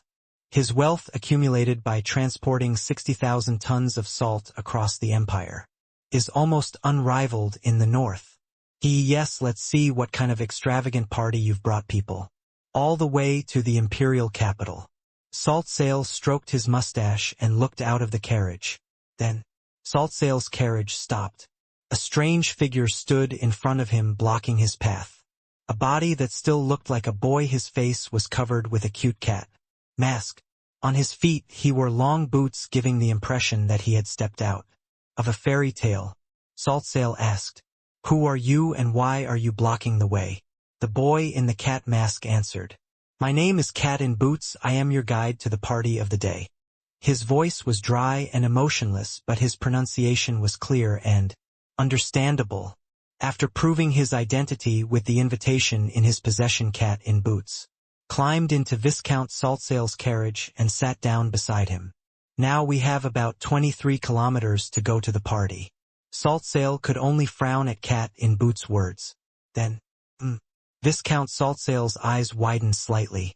He could see something bluish on the center road in front of him. What is that? Viscount Saltsail pulled his head out to look ahead. Only then did he see what was in front of him. It was a blue cloth, a large curtain had been drawn around it covering the inside. Cat in Boots said, My master has put a great effort into tonight's party. He said that the gathering of precious people could not be revealed to the outside world, so he purchased specially good silk cloth and pitched a tent around the hall. Now Viscount Saltsail's carriage was passing by the side of that curtain. The silken curtain looks like a blue night on the ground. Saltsail, who has a keen eye for luxury, immediately recognizes the material. Is it blue silk lined with the highest quality purple silk? You have a good eye. I have one of those around the house and it's 16 kilometers long. As Saltsail spoke in a proud tone, Cat in Boots next to him quietly said, Something. My master has circled 21 kilometers this time. What? Saltsail looked back at Cat in Boots as if his pride had been hurt. But Cat in Boots was just Cat in Boots and there was no other reaction. Soon Viscount Saltsail's carriage arrived at the party hall. A curtain had been drawn over the entrance to the hall, so it was hard to see the outside of the building. He could only guess that it was a fairly tall palace-style building. Before you enter, I'll give you a brief instruction. Cat in Boots explained the dress code for today's party. Today's theme was red capes. However, Saltsail tilted his head as if this was his first time hearing that. There was a dress code. I don't think I've ever heard of a dress code before. Oh no, there must have been a miscommunication, but don't worry, I have a cape for you. Saltsail's eyes narrowed as he saw the red cape handed to him by the Cat in Boots. Humph, this is asbestos cloth, the finest cotton cloth that has been in vogue since the Warring States period, and it's embroidered with the teeth and claws of the vicious beasts of the western jungles. This must be a very valuable garment. You must be an expert in fabrics and fabrication. Of course, I have 2 sets of clothes like this myself. Saltsail was at first inclined to give in to the offer of a cheap cape. However, in his opinion, the cape offered was very valuable, so he was quite satisfied. The cape was also lightly enchanted, so there was no reason not to take it, as it would keep food and alcohol off of him and keep him warm. Would you like to have a cocktail on the way to the party? Cat in Boots politely held out a glass. Red liquor and clear ice cubes floated in the clear glass. Saltsail took the glass and grunted. I don't know much about alcohol, this stuff just makes me want to pee. Is that so? Cat in Boots nodded toward Saltsail, who was complaining but was still thirsty, as he poured down his cocktail. Then, they passed through a dark hallway into a bright, spacious room. Saltsail's eyes widened slightly. Oh, this is an ornate interior, greeted Saltsail. The floors were marble from southern jasmine hulled, and the ceiling was hung with a chandelier of canned rubies from the western Red Fong Castle. The walls were painted with red stone pigment, one of the rarest and scarcest of the rare minerals, and for some reason there was a golden sink in the center. There are also statues carved from expensive coral and duck-down rugs on the floor. The walls were lined with purple silk curtains and dotted with well-dressed maids holding bottles of perfume. Even Saltsail, who didn't even snort at the luxury and pleasure, nodded in approval. That's nice. Saltsail glanced back at Cat in Boots standing in the distance. Beautiful main building, someone in the imperial capital has some taste. It rivals the main building of my mansion. Saltsail nodded with a satisfied expression, as if he had found a good match for his wealth and luxury. But, what do you mean? Despite Saltsail's praise, Cat in Boots could only shake his head. Then Saltsail also tilted his head. What I mean is, I said the main building was nicely decorated. Something wasn't right. Instead of talking, Saltsail looked around. Sure enough, all the guests who had come with him when he entered had disappeared, leaving him alone. Except for Cat in Boots and the maids with the perfume bottles, he was the only one here. Saltsail said. No, where are all the people at the party, and why is the main hall so empty? I don't think they've all gone to the bathroom. Cat in Boots opened his mouth as if to say, what are you talking about? Of course all the other guests are in the main building. What? Saltsail's expression turned puzzled. If the main building is somewhere else, then what is this place? To Saltsail's puzzled look, Cat in Boots told him the truth. This is the restroom, not the main building. This is the restroom, not the main building. Viscount Saltsail's expression turned blank at Cat in Boots' words. You've got to be kidding, right? No way. Cat in Boots raised a hand and pointed to the wall. Suddenly it made sense why there was a sink sticking out of the wall. There was even a toilet just off to the side. You said earlier that you wanted to go to the restroom, so I led you here. First. Well, that was just a comment. I see. Then shall we go to the main building? Cat in Boots gestured to the maids in a dignified manner. The guest has been to the restroom, so bring him some fresh clothes and spray him with perfume. I don't think that's necessary. No, we're just doing our best, just in case you think you're unclean, just because you went in and out of the restroom. Don't worry about it. Then the maids came over and exchanged Viscount Saltsail's cape for another. We have several designs, you can choose the one you like best. Saltsail's jaw dropped at Cat in Boots' words. There were more than 50 asbestos capes, of which he had only 2. They're the ultimate luxury, made from raw materials found deep in the western jungle, so even if you have the money you can't get them. Then, rattling. The cocktail glass the maid was holding next to him made a sound. It was the sound of ice clinking together. Come to think of it. Saltsail glanced at the cocktail glass head, just half finished, and handed to the maid to hold. Being an observant man, he soon realized that the ice cubes in the drink hadn't melted at all. Hey, that's not ice. To Saltsail's exclamation of surprise, Cat in Boots spoke in a nonchalant tone. That's right, it's not ice, it's a diamond. I keep them in a cold storage room so it doesn't lose its cool, and of course it won't melt and make your drink bland. Saltsail's mouth dropped open at that. Cat in Boots then led him into the main building. There indeed a spacious, grand, and luxurious interior far beyond anything he had ever seen before awaited him and all the guests. The center of the imperial capital, the pinnacle of luxury. Gorgeous lighting enveloped everyone.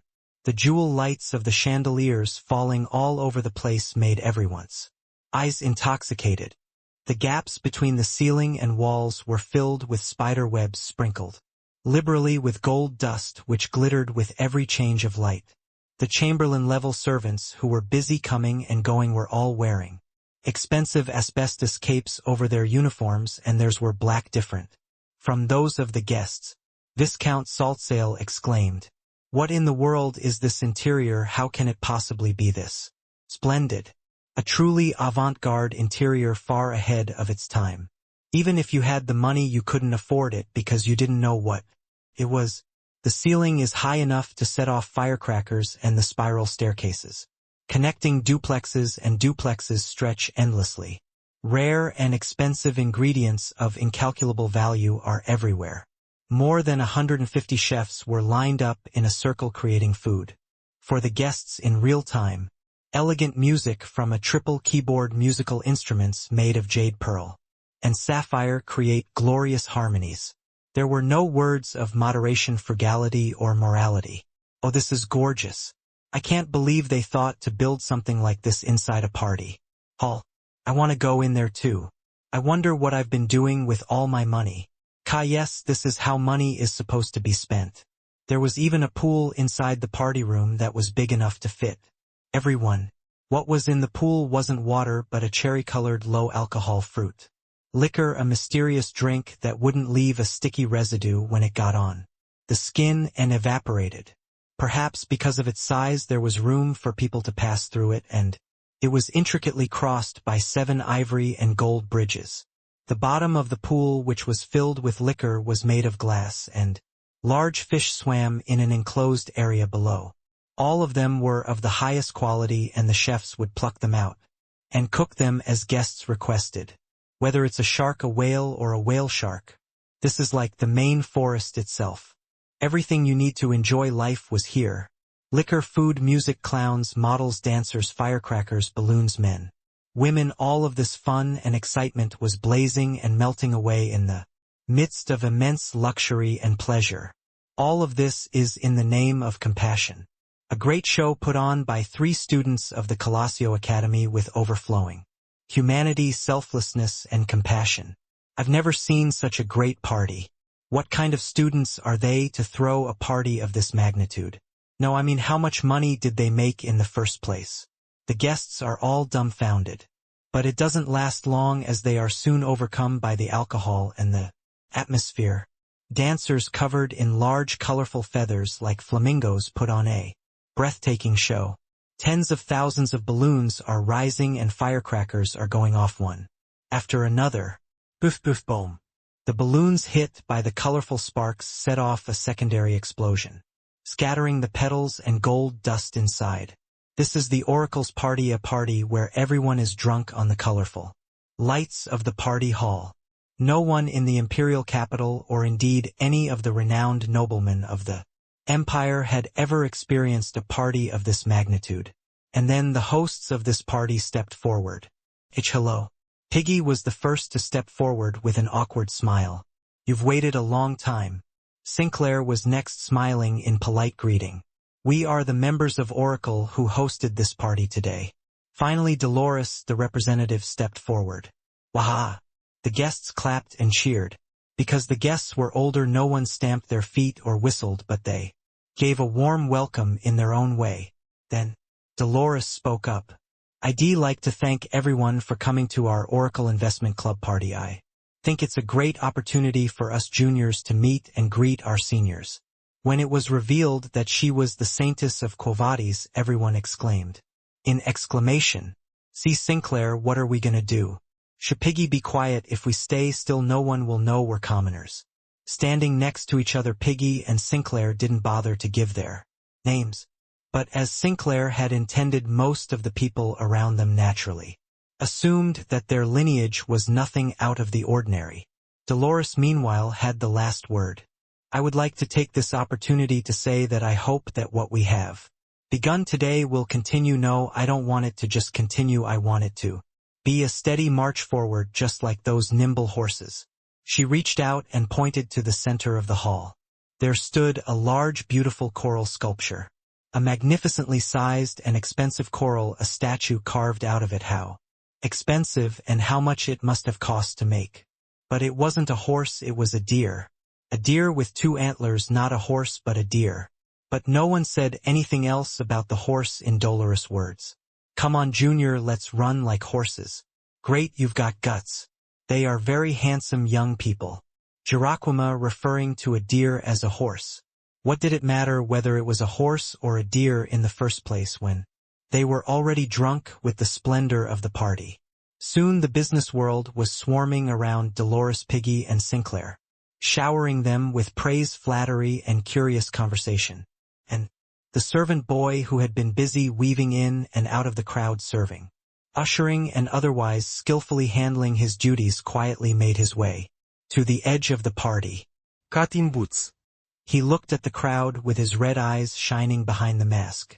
End of the century. I'm glad the aesthetic I saw at the end of humanity worked. Night Hound Vikir. This time he became Cat in Boots. Vikir's mind flashed back to the time before his regression, just before the full-scale war of destruction against the demon army began. Humanity began to exhibit numerous abnormal phenomena toward the end of the century. One of them was luxury and pleasure. Every nation, every country is always on the brink of destruction, and extreme extravagance is always present. Most of the most wealthy people in the world went insane just before the end of the world. They began to pursue extremes of taste, fashion, beauty, etc., and began to indulge in luxuries beyond human standards. The 3rd, 4th, 5th, 6th generations of rich people, as each generation passed, the corruption and debauchery became more severe. And whether he liked it or not, Vikir had witnessed their extravagant behavior many times. In times of peace people have money but they don't know how to spend it. They lack imagination, the forms of interiors designs and other luxuries that humans could create. With all their creativity and imagination when indulging in extreme luxury and pleasure. Vikir had used his knowledge and experience to organize this party even if only superficially. By the way, I didn't have enough money for the party so I had to go into debt. As if this investment and dividend income were not enough, they also received new investment from numerous people and poured it into the party. They had to make a strong impression on people in the business world somehow. Of course Vikir had no intention of repaying his lenders, because all the rich people who lent money to Vikir were the demon's agents. They lent him money because they trusted the reputation of the Oracle Investment Club. But of course it was a fraud of identity theft and Dolores Piggy and Sinclair had no obligation to repay anything. They'll bankrupt them all. Try strangling yourself with the money you loved. These are the people who got money instead of power when they made a contract with the demon in the first place. They were unscrupulous people who would betray the human alliance before anyone else if war broke out, so there was no need to feel sorry for them. Above all, if I succeed in hunting the 6 corpse, they will lose their energy and fade away on their own, so there is no need to worry about the aftermath. Then, something caught Vikir's eye as he silently searched his surroundings. Long brown hair, pale skin, black eyes, and red lips. An androgynous appearance that made it impossible to tell if it was a woman or a man. He was dressed in a neat black suit and a red cape, but his attire somehow made him look more appropriate for a funeral than a party. Found. Bourgeoisie de Mian. Director of the Imperial Money Manufacturing Bureau and a member of the Bourgeois Landowners Guild. Vikir closed his eyes once silently, then opened them. He walked forward, his gaze firmly fixed on Damien. With the eyes of a hound that has found its prey. Vikir pressed the cat mask tightly onto his face and stepped out. His target was Damien, a man with long dark brown hair in the distance. He holds the title of Director of the Imperial Money Manufacturing Bureau and an outside director of the Bourgeois Landowners Guild. An unusual position, half imperial official, half director of a private company. This is hard to understand without knowing the backstory of his exile after losing an internal family political battle. He may have lost the Game of Thrones, but he was so capable and politically aware that even the bourgeois family couldn't completely disown him. So in addition to overseeing the work of the Money Manufacturing Bureau in the empire, he also has a hand in the inner workings of the bourgeois family's largest landowning guild.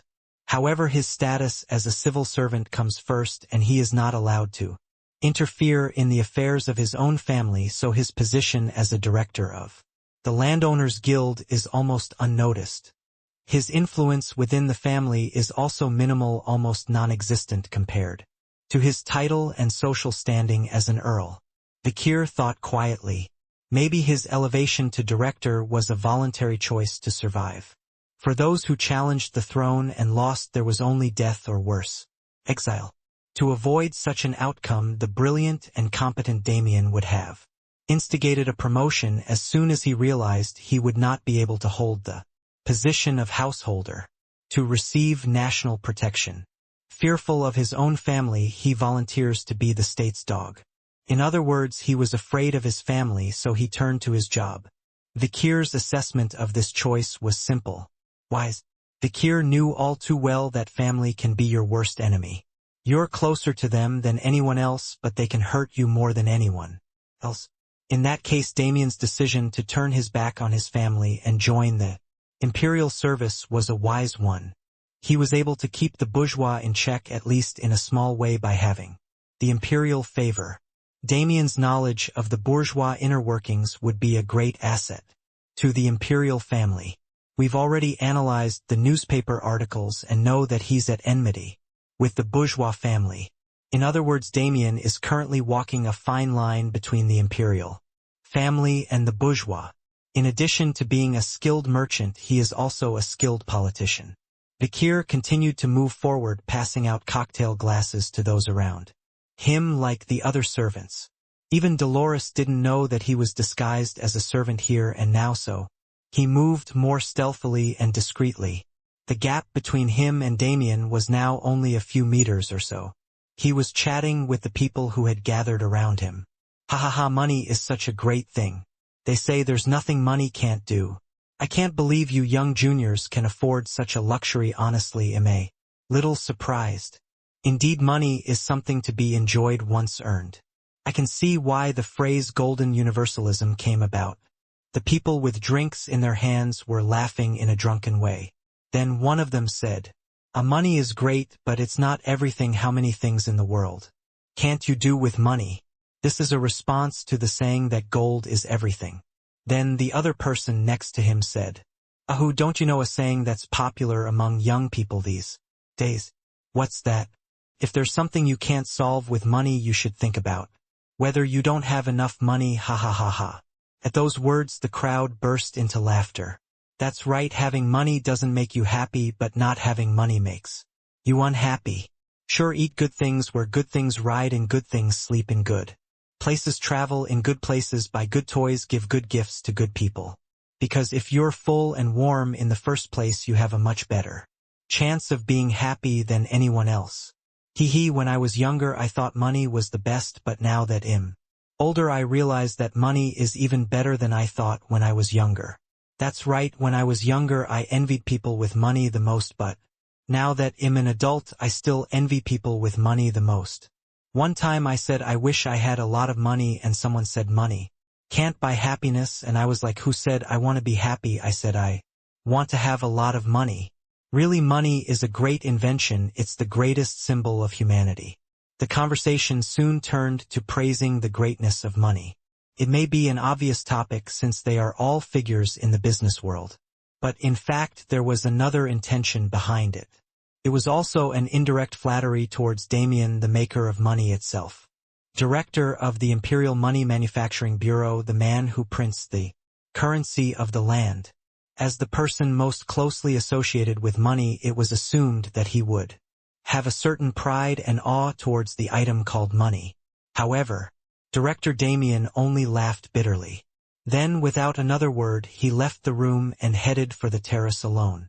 The suddenly somber atmosphere had everyone wondering if they had said something wrong, but no one could put their finger on it. What didn't the director look a little unhappy just now? Did we do something wrong? Not really, we said all the right things. Maybe he was just drunk. You're right, he seemed a little tired when he walked into the party in the first place. Plus he's got daughter issues. The others all nodded at the last one. Now that I think about it, his daughter has become like that. You mean Juliet? I've heard the news. She was so young and beautiful, it's a shame. No wonder he feels so bad then. They talked about Damien and his daughter's misfortune for a few minutes until the new dancers came in and captured everyone's attention with their energetic dance.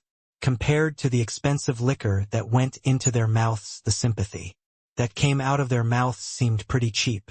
Well, Damien, he was leaning against the terrace staring out into the night. Beyond the silken curtains, he could see the beautiful landscape of the imperial capital. The blue night sky, it was cozy and comforting, the kind of place you want to curl up in and fall asleep. But Damien only glanced at it for a moment before turning away. Loud music and excited voices from the hall beyond, everyone was talking about tonight's party. Suddenly he remembered the story he heard in the hall. Money. He was no stranger to money.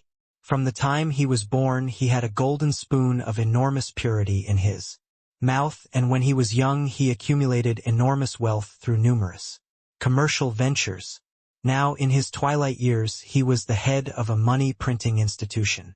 In other words, a man who has spent his entire life around money. He was a being who had held an incalculable amount of money in his hands. But even Damien flinched at the voice behind him. Do you think there's anything in this world that money can't do? Damien turned his head and looked behind him. How close had he gotten? A boy in a cat mask stood behind him. At first Damien thought it was just one of the servants who had come to him out of admiration. But then he realized no presence. The boy approached without a sound and stood behind him like a ghost. The movements were too subtle to be attributed to a servant who was simply trained in movement. But Damien was indeed a smart man. He didn't show his displeasure or yell or anything. He just tried to talk to him to smooth things over. You know a lot. Damien nodded, then turned his gaze to the night sky. Money is just one of many means to achieve a goal, and there are as many unfulfilled goals as there are stars in the night sky. That's what makes us human.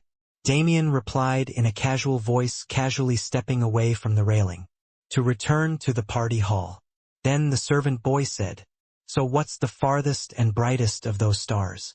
Damien turned his head with a questioning look, and the servant boy was still standing there, a star shining brightly in the night sky, a lofty distant goal that was truly desirable but impossible to achieve, even for a man of Damien's status. "Isn't that what it means to meet your dead daughter?" The servant boy's words stopped Damien in his tracks. There is a moment of silence, and the night air grows even colder. Finally Damien spoke. "It's about meeting the dead." He turned at an angle and looked at the servant boy. His gaze, unlike before, was sharpened. "I can't do it, but it looks like you'll be able to soon." At the same time, a terrifying surge of murderous intent surged out. Just a flash of light, a golden stiletto flew out of Damien's waistband and into the servant boy's shoulder. Damien thought briefly. This spoiled servant boy will feel the fear of death, but his life will not be in danger. But he will have to live with an uncomfortable arm for the rest of his life as a punishment for running his mouth at a high-ranking nobleman. But, bang! Damien's thoughts were interrupted, and the quick sword that was deployed quickly also missed. A sharp crimson sword protruding from the back of the servant boy's hand deflected his sword. At the same time Damien's eyes opened wide as if they were torn apart. "And Night Hound," Vikir openly taunted Damien. "Isn't that what it means to meet your dead daughter?" There were stains even in his life that seemed to be nothing to envy. His daughter Juliet died at a young age. The Earl's daughter was said to have drank poison herself in shame at being caught up in a scandalous affair. Sure enough, Damien couldn't bear the mention of his daughter, his only reverse, and pulled out his sword. Sayite. A flash of light, a golden stiletto slices through the air at tremendous speed. Vikir felt a small amount of admiration for Damien's fierce sword strike. Indeed, the all-powerful tycoon, bourgeois unlike Baskerville, the iron-blood swordman Morgue, the mage Quo-Vadis, the faithful Don Quixote, the lancer Usher, the archer, and Leviathan, the poisonous, has no special weapon to show off like sword magic, holy power, spear, bow, or poison. As a matter of form, yes. But of course the bourgeois have a weapon that no one can ignore: money. Money. It was their vast financial power that made them one of the 7 great families of the empire. So are the bourgeois powerless? Of course not.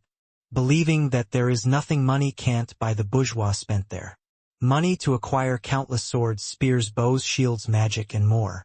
They took over entire sword families or mercenary corps that seemed even slightly promising, and arranged marriages with members of prestigious martial families to produce excellent 2nd, 3rd, 4th, and 5th generation children. These blood-born prodigies possessed all the qualities associated with swords: magic, divine powers, spears, bows, poisons, and more, and were given vast sums of money for early education, allowing them to develop their talents to the fullest. Even if they didn't have talent, they could create it with the help of expensive tutoring and elixirs, the essence of the best of all families. That is the true power of a bourgeois family. And Damien had attacked Vikir with the superior qualities he had inherited from his ancestors and the swordsmanship he had been thoroughly trained in from a young age. But, clang, Damien's sword deflected. It was deflected by Beelzebub, the magic sword drawn by Vikir. A stealthy presence, a terrifying power, and a sword as red as blood. And Night Hound. Damien's eyes widened to the point of tearing as he deduced the conclusion from the target's characteristics. It seemed like he was genuinely shocked, as his characteristic expressionless expression was completely broken. But Vikir was just as surprised. "You're surprisingly strong." The sword that he had thought was just fancy on the outside was actually a real killing sword, not just for decoration. Moreover, the sword technique that Damien had just deployed was clearly an old version of the Baskerville style. It's called the submerged deep-sea fish style. It wasn't technically 100 Baskerville but rather a classical sword technique of the Bahamut family that had been absorbed into the Baskervilles quite some time ago. The Bahamut family was one of the 5 great iron-blooded swordsmen, a family with a long and storied history and a strong foundation in arcane swordsmanship until they were all absorbed into the Baskerville family long ago. A classic trajectory that looks like a mixture of fish scales and dog teeth. Clearly a sword technique from a time when the Baskerville and Bahamut styles of swordsmanship had not yet fully fused. This must be a second-class military secret forbidden to be taken outside the family. Did you pay to learn this? In Vikir's opinion, Damien's swordsmanship was still very sloppy. Baskerville hadn't absorbed all of Bahamut in the first place. 2 things of different origins can never be exactly the same. In the end, Baskerville had only taken what he could from Bahamut's swordsmanship, like a dog swallowing a fish and spitting out the bones. Trying to force the 2 together and fuse them is what makes them creak. As far as Vikir knew, the swordsmanship of Bahamut and the swordsmanship of Baskerville were only fully fused in Hugo's later years. So it's not surprising that Damien's weaknesses would have remained when he learned it. Careeric. Vikir dodged Damien's attack with a quick tilt of his chin. Damien retrieved his sword and sent it flying again. The tip of the sword stabs like a tooth along a smooth and gloomy path like the scales of a deep-sea fish. Puff, puff, puff. Dozens of holes appeared in the blackout curtains as they fluttered in the wind. But Damien couldn't help but open his eyes wide. Vikir's body, which he could see through the fluttering curtains, was already gone by the time the curtains settled. Where? Damien closed his eyes and stretched out his energy. The mana emanating from his body congealed into an aura that wrapped around him like a net. But there was nothing to be caught. The only thing that sent a chill down his spine was the sound of the wind whistling past his ears. Damien gritted his teeth and turned around. There was Vikir standing on thin air. Underneath his feet was a spider web that was so thin that it was invisible to the naked eye. Swayig. Demian swart imited à Braunora. This time it was a more skillful Baskerville 4. A sharp killing move complete with the graduator's aura. Unfortunately for Damien, Vikir is a veteran of the Baskerville style. Shallow. The Bahamut family's deep-sea fish are not as effective in shallow water. Willick. Vikir wrapped his hand around Damien's stiletto and pressed it into the ground, then stomped on it to crush it. Clang. A long sword shatters on the ground, and at the same time the graduator's aura is smashed and scattered like water droplets. Cough. Damien jumped back in surprise. The opponent was a rare villain knight Hound that was known to kill even mid-to high-level graduators. His danger is comparable to or higher than Miss Ouroboros. Damien knew he couldn't take this one on alone, so he couldn't waste any time. Damien quickly retreated backwards. However, as a person who knows well that one should not show one's back to a dog, he still kept his gaze straight ahead and once again displayed the Baskerville style with his stilettos cut in half. This time, however, Vikir skillfully dodged the attack. Kirik Tsk. The flying hound's teeth are familiar as his own, so all Vikir have to do is gently wrap his arms around it and swallow. Tarung. Having deflected all of Damien's attacks, Vikir rushed forward and slashed at his sword, sending it flying. Damien's eyes widened to tears. Vikir thought to himself, No wonder you're surprised. A deadly killing move that had never failed him before. This technique was recognized even by King Corso in the Grave of Swords. Clang. The sound of Damien's sword falling to the ground could be heard behind him. Damien bit his lip in defeat. No matter how much money you have, there's no way you're going to be able to defend yourself against a sword that's right in front of you. For the first time in a long time, Vikir remembered Hugo's teaching.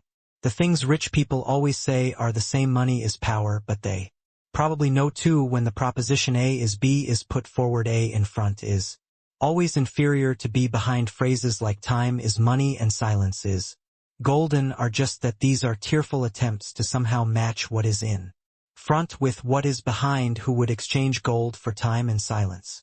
Everyone chooses gold. In other words, those who say money is power know it. Well, money is worse than power. The reason why Hugo, who was usually quiet, spoke a lot that day was because of his hatred for the bourgeois. If Hugo found out that Director Damien was learning Baskerville to the fourth form, there would be a war. Vikir clicked his tongue and stretched out his hand. Quack thud. He grabbed Demia's face with one hand and slammed it into the floor. They say money is power, but in the hierarchy of things power is higher. The confidence of those with money is often shattered in the face of pure violence.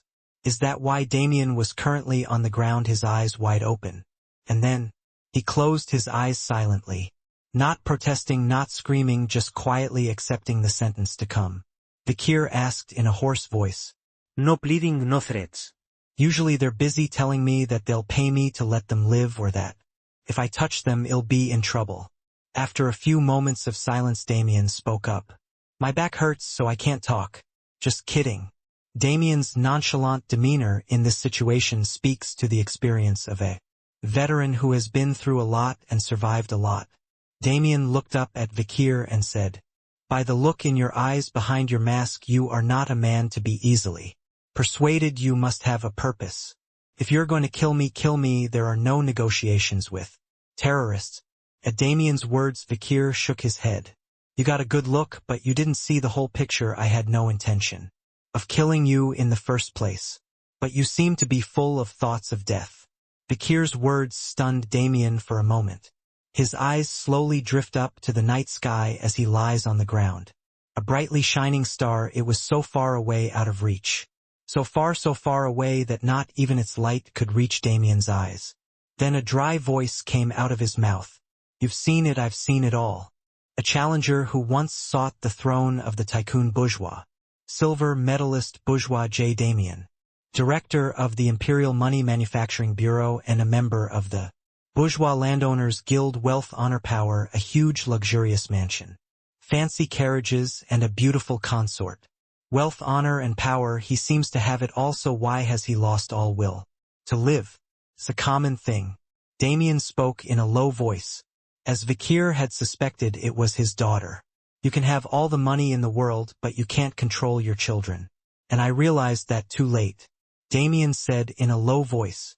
As Vikir had known in his pre-regression life, Damien had an only child, a beautiful and only daughter, bourgeois J. Juliette. Long bushy white hair, clear eyes, a girl with a bright smile on her face, and the cuteness of a clueless puppy. Like all bourgeois, my daughter was put to the test as soon as she was born. Damien explained the bourgeois family tradition. Collaterals and illegitimate children normally grow and grow within the family, but real children are different.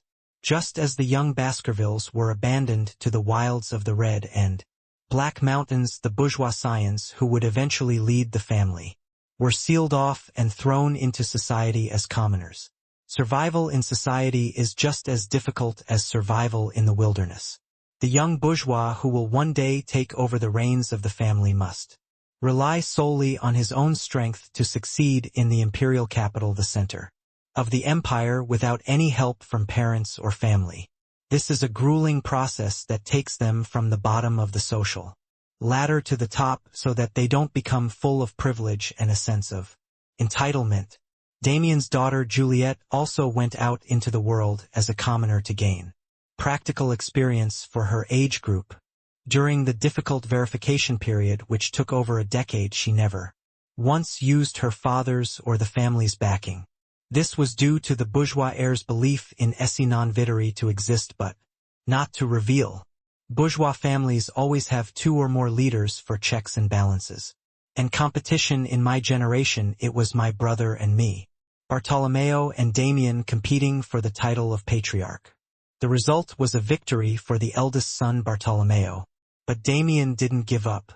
Bartholomeo's only daughter and Damien's only daughter.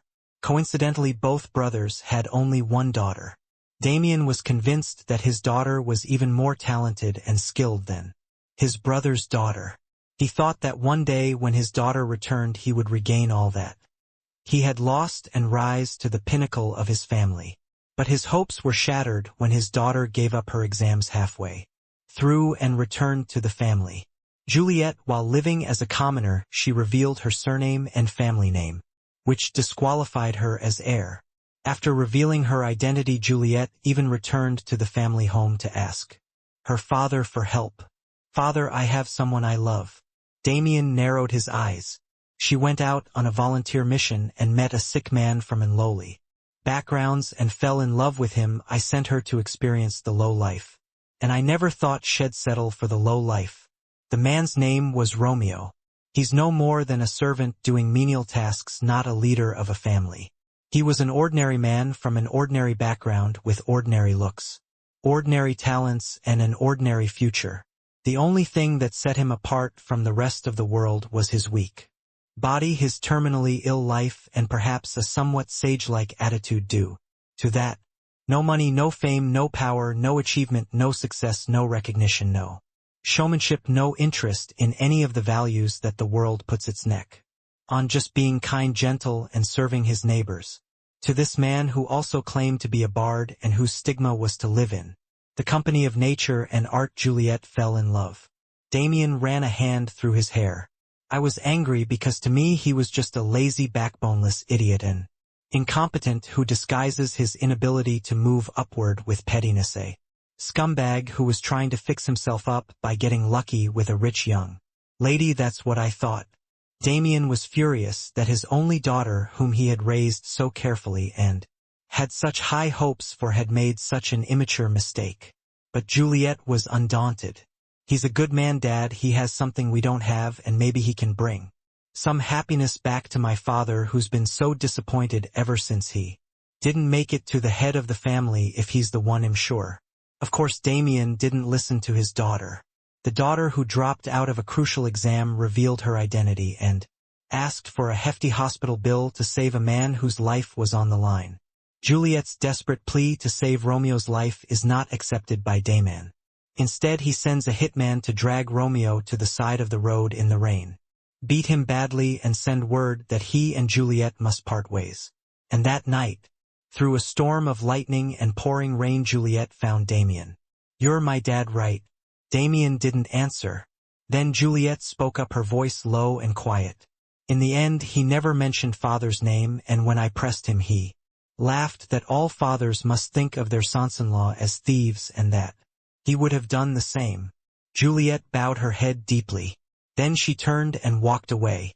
For a moment Damien hesitated in his anger and bitterness, but then he felt that if they parted he would never see her again, so he finally followed her out the door. Juliet got into the carriage and drove off in front of him. Damien hastily organized a chase party and set out to find her. After some time he spots Juliet's carriage. Juliet is carrying Romeo, who is barely able to move. They seem to be traveling to a very far away place, far, far away from the eyes of the world forever. Damien, of course, couldn't let it go, so he unleashed his well-trained horses to follow them. And then there was an accident. Duar. Rain, slippery roads, a horse startled by thunder. The usual clichés, the predictable ending to a tragedy. The carriage Juliet was driving rolled over and they died on the spot. "What a pity," Vikir said dryly. Head heard it through the rumor, but hearing it from the source had a different weight to it. Then Damien spoke up again. "It's a little different from the rumor you heard. My daughter is not dead." This was the first time Vikir had heard it. Damien continued. "When I first ran to the scene of the accident, my daughter was in his arms. The guy was completely injured, but my daughter didn't have any injuries. I don't know how that was possible." The rest of Damien's story is a bit longer. When Juliet woke up, she immediately asked about Romeo's condition. Damien deliberately gave her the cold, hard truth. It may broke her heart, but Damien wanted his daughter to take this opportunity to give up on him and move on. And he wanted her to find a worthy husband, someone from the imperial family, or one of the other 7 families, someone with a good heart. And that's when the real tragedy began. Juliet fainted immediately after hearing the story. She fell into bed for a long time, woke up and fell again. And then she woke up and fainted, and then she woke up and fainted. After dozens of such passages, she was finally unable to wake up. Damien ran his hand through his hair. My daughter is not dead, she's just closed her eyes and will never wake up. Clearly breathing but unconscious, an unknown state that responds to no medicine, no poison, no divine power. There was nothing Damien wouldn't do to bring his daughter back to life. Head spent vast sums of money and called in countless elixirs divine knowledge and experts. He even bowed to the other 7 great families and asked for their cooperation. But the result was failure, failure, failure. Priests, shamans, pharmacists, and doctors shook their heads. There is no cure for a wound so deep that the soul refuses to communicate. Damien was still staring up at the night sky, his eyes blurry. The human heart, especially love, is such a great and wonderful thing to think that I would try to tear it apart forcibly for the sake of money, honor, and status. Oh, I can't believe it now. Why did I do that? Even the dazzling starlight doesn't shine in his eyes. His voice was hollow and empty as he recited his longing for something that was now out of reach. In this way he had lost the will to live. He couldn't even sympathize with the words of the drunkards who were laughing and talking in the party hall. Because in the face of human love, money is really nothing like dust. I really don't know why I did it. Damien burst into tears. If he could only see his daughter's smiling face once more, what would money and status and all that stuff mean? He could take it all and throw it away. If he had the luxury of seeing her smile, he wanted to just see her awake and apologize to her from the bottom of his heart just once. But all of that was impossible. He had tried so many times already and all of them had failed. But Vikir knew there was only one way. There was only one way, and it was a very powerful one that could cross the boundaries between this world and the afterlife. The Wraith Tree. It is a being that has direct contact with the souls of the dead, the living, and those unable to die. Vikir spoke in a dry voice. What if I gave you a chance to talk to your daughter? Damien's eyes widened to tears at Vikir's words. The starlight touches the flowing tears of blood and sparkles. Vikir asked again more firmly. So what can you give me? What if I told you that you could talk to your daughter? And what could you give me? Damien's eyes widened at Vikir's words. If only he could get his daughter to come back and talk to him once more. What a price to pay as a father. If my daughter wakes up, I would never be angry with her again, and I would let her know that I love her no matter what, unconditionally, and I would respect whatever choices she makes, and I would forgive her for the rest of her life. No, what can you give me? Vikir cut Damien's confession short. Vikir was not a priest, and he was under no obligation to listen to the regrets of an incompetent father. Damien's expression went blank for a moment, then returned. Head met countless people in his life who'd begged him to lend them money. They wanted an investment, they wanted to pay interest, they wanted to delay the payment of a debt, or they had a sick family member, parent, spouse, child. But each time Damien thought to himself, what the hell? That's their problem, not mine. In order to make a deal, you have to convince the other side, and an essential part of that process is convincing the other side that the deal is a win-win. That doesn't include the unfortunate party's pathetic story. Damien, who has made a lot of heartless trades in his life, finally snapped out of it. If you give me my daughter back, I'll give you everything in my power, including, Damien said without hesitation. It looked like he'd been practicing his resolve for a long time. But Vikir shook his head. I didn't say I'd give it back. To make conversation possible. For a moment an anxious glint flashed across Damien's face.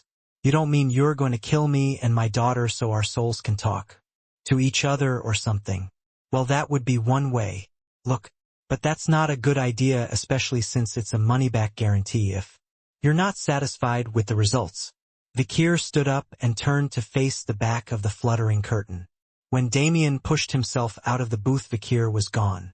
However, dying is not an atonement, it's an escape. Take responsibility for it to the and he could only hear the muffled voice echoing in his head.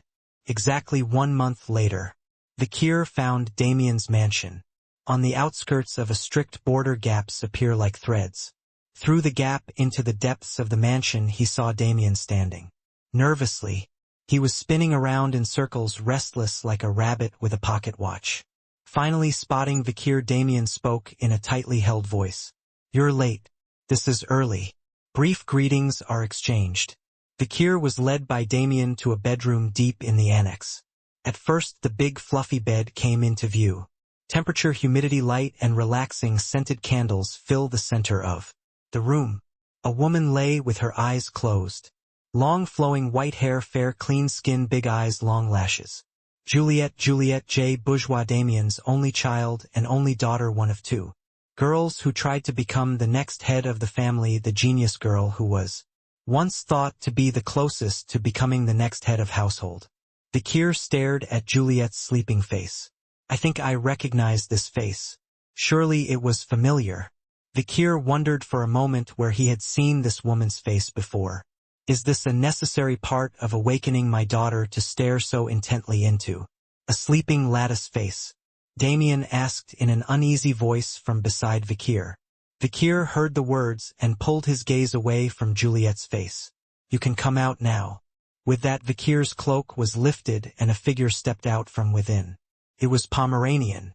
Damien stared at Pomeranian in disbelief. "What is this girl? She looks way too young." "She is the shaman who will summon your daughter if you want to talk to your daughter. Stay quiet." Vikir waved away all of Damien's questions as if they were a nuisance. Then Vikir turned to Pomeranian and spoke. "Pomeranian, your soul sensitivity is excellent. Can you do this?" Samchun. "Uncle, not Samchun. Anyway, let's do what I told you before." Vikir, Pomeranian, and Damien moved to the middle of the bed and stood looking down at Juliet. After staring at Juliet for a moment, Pomeranian spoke. "This sister have no soul." The words stunned Damien. "What do you mean, no soul? What does that mean?" It away, it's somewhere else." "Well, what does that mean? Kid, talk to me longer." Damien dropped to his knees and locked eyes with Pomeranian. Then Vikir interpreted. "Your daughter is now a living soul wandering elsewhere, neither in this world nor the next." "A living soul? What is that?" "Her body is alive, but her soul is wandering elsewhere, assuming herself dead." Vikir glanced at the Pomeranian. "The living soul thinks it is dead and wonders why it cannot go to the other side, or even worse, it thinks it is still alive." "Well then, what can I do?" "Nothing. That's why I brought the shaman." Vikir stroked the Pomeranian's head. "Hey, can you summon the owner of this body that has become a living soul here in a visible form if possible?" I can't use the tree Samchun uncle gave me the other day," Pomeranian replied cheerfully. With that, she closed her eyes and began to draw upon her mana. A natural-born black mage. Her skill at raising dead rats and scarabs with the black magic she had learned over her shoulder had grown during her time in Baskerville. Besides, a black aura rose up behind Pomeranian's back, forming the shape of a tree. A wraith tree. It was an ancient artifact that Vikir had obtained from the Grave of Swords. One of the few artifacts left by the legendary black mage Morg Circe. "Finally it works." Vikir nodded. The wraith tree rooted in the Pomeranian's mind had sensed her talents and qualities and started to shake its trunk and leaves. It had form then, and now it has no form. Originally the ancient artifact were both form and formless. Decarabian interrupted. Vikir pressed the creature back into his chest and focused on the Pomeranian.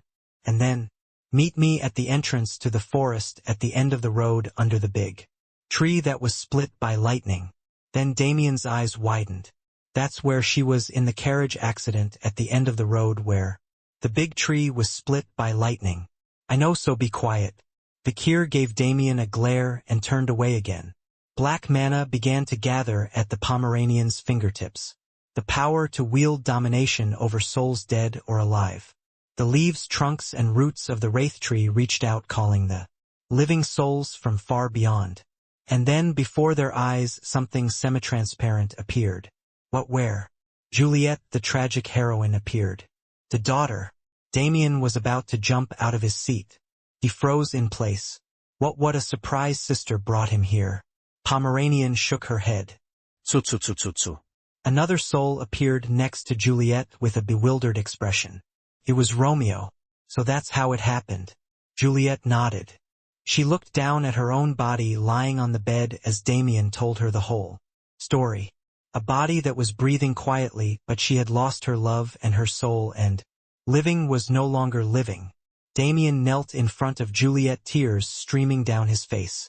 I've done wrong, daughter, and you may never forgive this ugly father for ignoring your feelings and acting so selfishly for no good reason. Rise, father. Juliet reached out for him. Damien lifted his head, involuntarily drawn to her touch. Beside her stood Romeo's soul. Damien offered him his deepest apologies. Even if I had 10 mouths, I have nothing to say to you. I have been a bad father. Romeo's eyes widened at the words. Juliet did the same. Father, are you sure? Of course you two are already married, whether my approval matters to you or not. I choose to think so. Then tears welled up in Romeo and Juliet's eyes. Thank you, father, thank you. I am grateful for growing so beautifully, for calling your ugly father a B&M. Damien poured out his regrets and apologies in a voice that sounded like all his insides were breaking. Juliet and Romeo nodded and sobbed. It was an emotional scene as father and daughter, father-in-law and son-in-law unpacked years of resentment. There's no time, just hurry up and get the job done. Vikir dismissed the whole thing briefly. Damien tilted his head in question. What do you mean no time? My daughter's soul has just returned. Not your daughter's, I mean the man. At Vikir's words, both Damien and Juliet's gazes turned toward Romeo. As it turned out, Romeo hadn't said anything since earlier. Vikir briefly explained what he had heard from Pomeranian. Apparently the man is completely dead and the woman is half dead, so they can't be together for long. They have been brought here by force from the place of their death, and it is time for them to pass on once and for all. Why are you saying that now? Didn't it matter if I could only summon your daughter's soul? Why doesn't it matter? My son-in-law is going to the other side now. You killed him. Why are you telling me? Damien's mouth twitched at Vikir's words, unable to argue back. Pomeranian shook her head. You have to go to the other side, that's the way it is, it's the law. True to his word, Romeo's body blurred with each passing moment. Unlike Juliet, whose body was still alive. Darling, don't leave me please, I can't live one bit in a world without you. Juliet sobbed into Romeo's arms. Damien ran his hands through his hair again and cursed himself. Alas, I have driven this couple apart again, what a selfish, foolish idiot I am. Now Romeo crosses the gates of death and leaves for the other world. He will never return. But Juliet, the living soul, cannot follow him. Her bond with her living body has not yet been severed. Juliet and Romeo can only caress each other's faces and shed tears of longing. And Damien is once again deeply regretting his choice to separate his daughter from her life twice. I swore I would never cry for my daughter again. I swore I would never feel the same regret again. Alas, what a greedy pig I am. Damien thought he was already at the bottom, but there was a basement. The layers of regret are so deep and complex. Just as Damien was drowning in his own self-pity. Tut. A hand on Damien's shoulder. Vikir. Damien turned and Vikir opened his mouth to speak. It's time to let her go. There are only two places a father will hear these words. The wedding and the funeral. In a situation where these two places that should not be related at all are perfectly in sync. Damien's pupils were shaking more violently than ever before. Tien. Abioji means father. This call seems more formal and really shows a child's respect for his father. A B&M, if there is a call for father that is more formal than abioji. It is a B&M. This nickname is often used by sons-in-law to call their father-in-law. Pomeranian was right when she said that time was running out. Tsuts. Suddenly a large gate appeared in front of Juliet and Romeo. The gates of death. The gate was so large and heavy that it seemed to be incredibly difficult to open and close. So once it was opened and once it was closed, there was no turning back. Romeo looked back at Juliet with a sad face. Juliet too weeps and looks at Romeo. I told you before, wherever you go, I will follow you. That night in the pouring rain, the promise they made. Romeo leaving to go where the dead deserve to go and Juliet following him. Then Damien stepped between them. No, never. Damien shouted in a seizure. Juliet, you are still alive, how can you follow a dead man? And Juliet replied in a sad voice, my father had said so that night. Hearing his daughter's words, Damien took a half step back as if in shock. He had said something similar the night before. Juliet, you are the heir of the bourgeois family, why would you entangle yourself with such a base and ignorant man? The memory of that night haunted Damien, and he stammered an excuse. Well, this is a different case. If it were a marriage, I'd allow it. The ugly father was all wrong, I admit it, but this isn't. This Romeo's dead and you're alive. Only yet. What? Juliet exclaimed, her eyes locking with Damien's. Without him, I'm as good as dead. Daughter, it doesn't matter how many times you say it, I'm the same, and even if I woke up again, I wouldn't change. With those words, Romeo touches Juliet's face with a sad expression. Juliet wraps her hand around his too. Damien muttered in disbelief. My daughter, you are a living soul, and they say a living soul cannot go to the other side. Your body is still alive and connected by a strong thread. I don't know about Romeo, who is already dead, but you cannot cross the threshold of death. A moment Damien stopped talking and looked up at Juliet as if struck by lightning. Juliet, you don't think? And Juliet lifted her tear-filled eyes.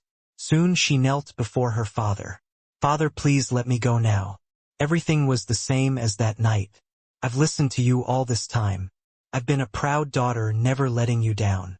So just this once, can't you let me do as I please?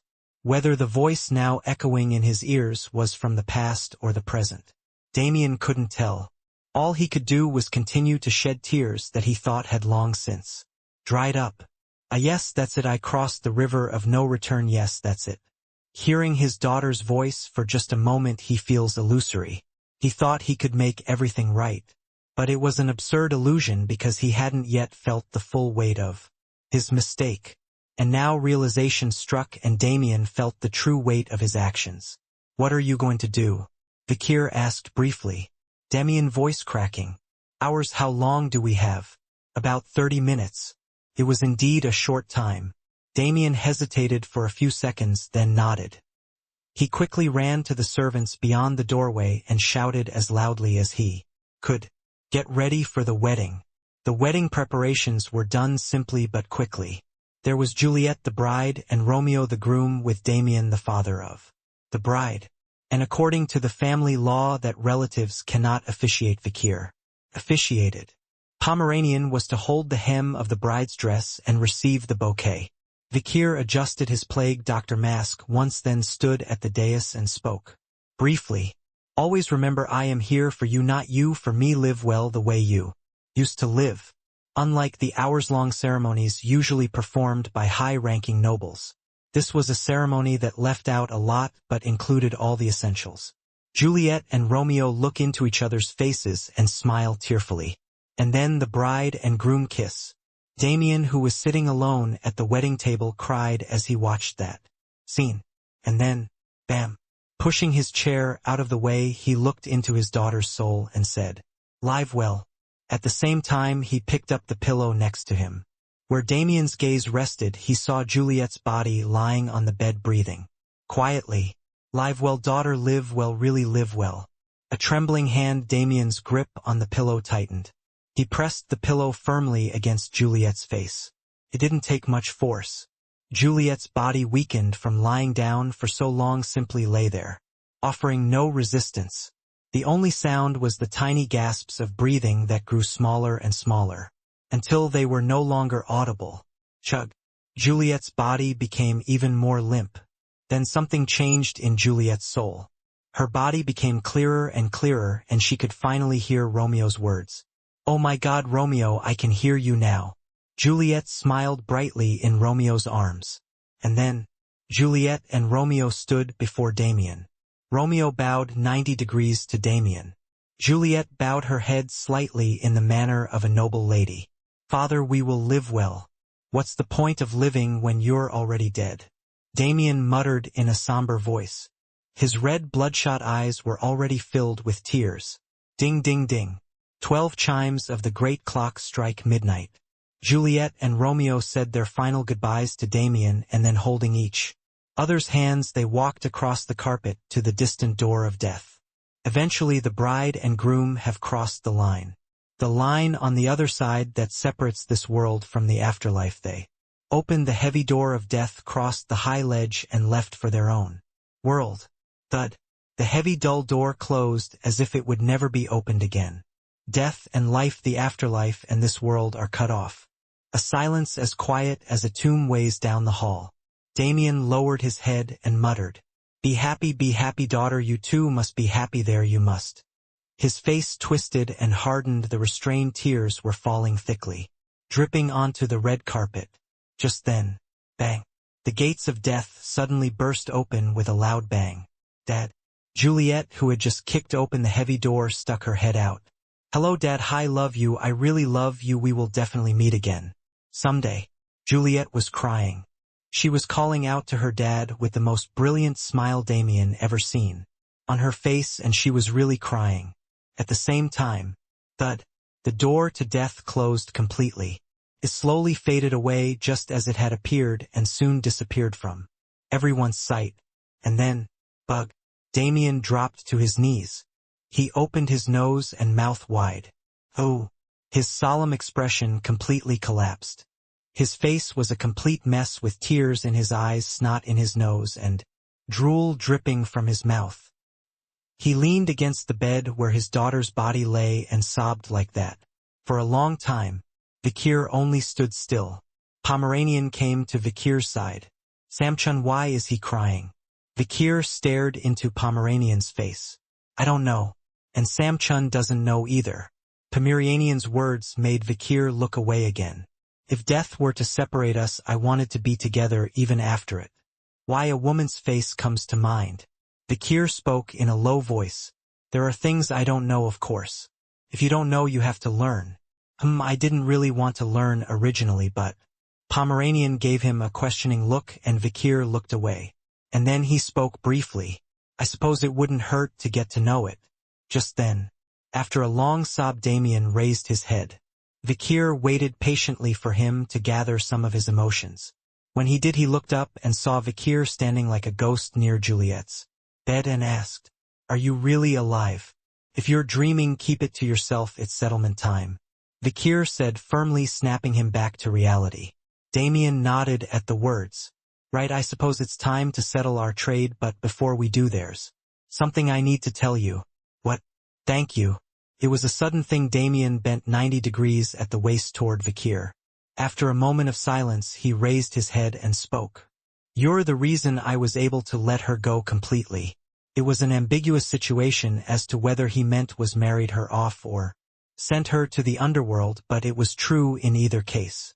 Damien said with a slight smile, "Haha, I'm feeling pretty good now that I've sent my disobedient daughter off to wherever she's going. It's like a wedding or a funeral, isn't it? Marriage is a tomb after all. Wipe your face and then speak." "Oh no, I'm sorry." Damien pulled out a handkerchief and wiped away the tears, snot and drool. Once he was back to his serious, solemn self, he asked Vikir straightforwardly, "What do you want from me?" The head of the bourgeois family. Head of the family. A conversation like lightning. It was a cool transaction that was too quick. A few days later, Vikir once again visited Damien's mansion wearing the mask of the night hound.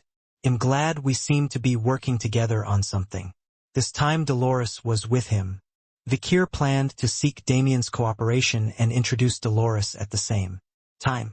Damien's mansion was still heavily guarded, but as had been told, there were areas that were unguarded. Vikir took that route with Dolores. After passing through several gates, they came to a high wall. Dolores stood in front of the high fence wondering what to do. "Come here." "What?" Vikir picked Dolores up and scaled the fence in a flash. Chuck. Landing on the courtyard, Vikir set Dolores down beside him. "Has it already passed?" "Oh no, that's nonsense." Dolores covered her reddened ears with her hair and clapped her hands like it was nothing. "Then, the garden might be a bit boring to enjoy a date." A muffled voice came from across the garden. Where Vikir and Dolores turned, Damien stood. "Since you officiated at my daughter's wedding, I am willing to officiate at yours. Your bullshit has increased." "Haha, is it?" Dolores was surprised to see Vikir and Damien chatting so casually. When she had visited him for the second round of the University League, he had been very depressed and nervous as well as incredibly reticent. She couldn't believe how much his personality had changed. By the way, is officiating night Hound, didn't director Damien's daughter die in a car accident in the first place? To officiate at someone's wedding is to become their godfather, a very important ceremony for nobles. What happened between Night Hound and director Damien? How did they become so close? But Vikir did not bother to explain the past to Dolores. This is an ally who will help me with this. Pleased to meet you, Saintess of the Quo Vadis. We've met before, haven't we? At Vikir's introduction, Damien extended his hand to Dolores. Dolores shook her hand and returned the gesture politely. It is an honor to meet you again, Damien, director of the Money Manufacturing Bureau. If I had known we would be in the same boat like this, I would have seen it better than ha ha ha. Seeing Damien's smiling face, Dolores had to gasp once more. She had never realized he was capable of smiling so wide. Then Vikir cut straight to the chase. I will kill Bartholomew, the patriarch of the bourgeois family. Dolores paused, meeting Damien's eyes. But at the mention of killing the head of his own family, his own brother, Damien didn't bataneye. On the contrary. Yes, I already prepared a place for you. He accepted it as a matter of course. Damien proceeded to tell his story.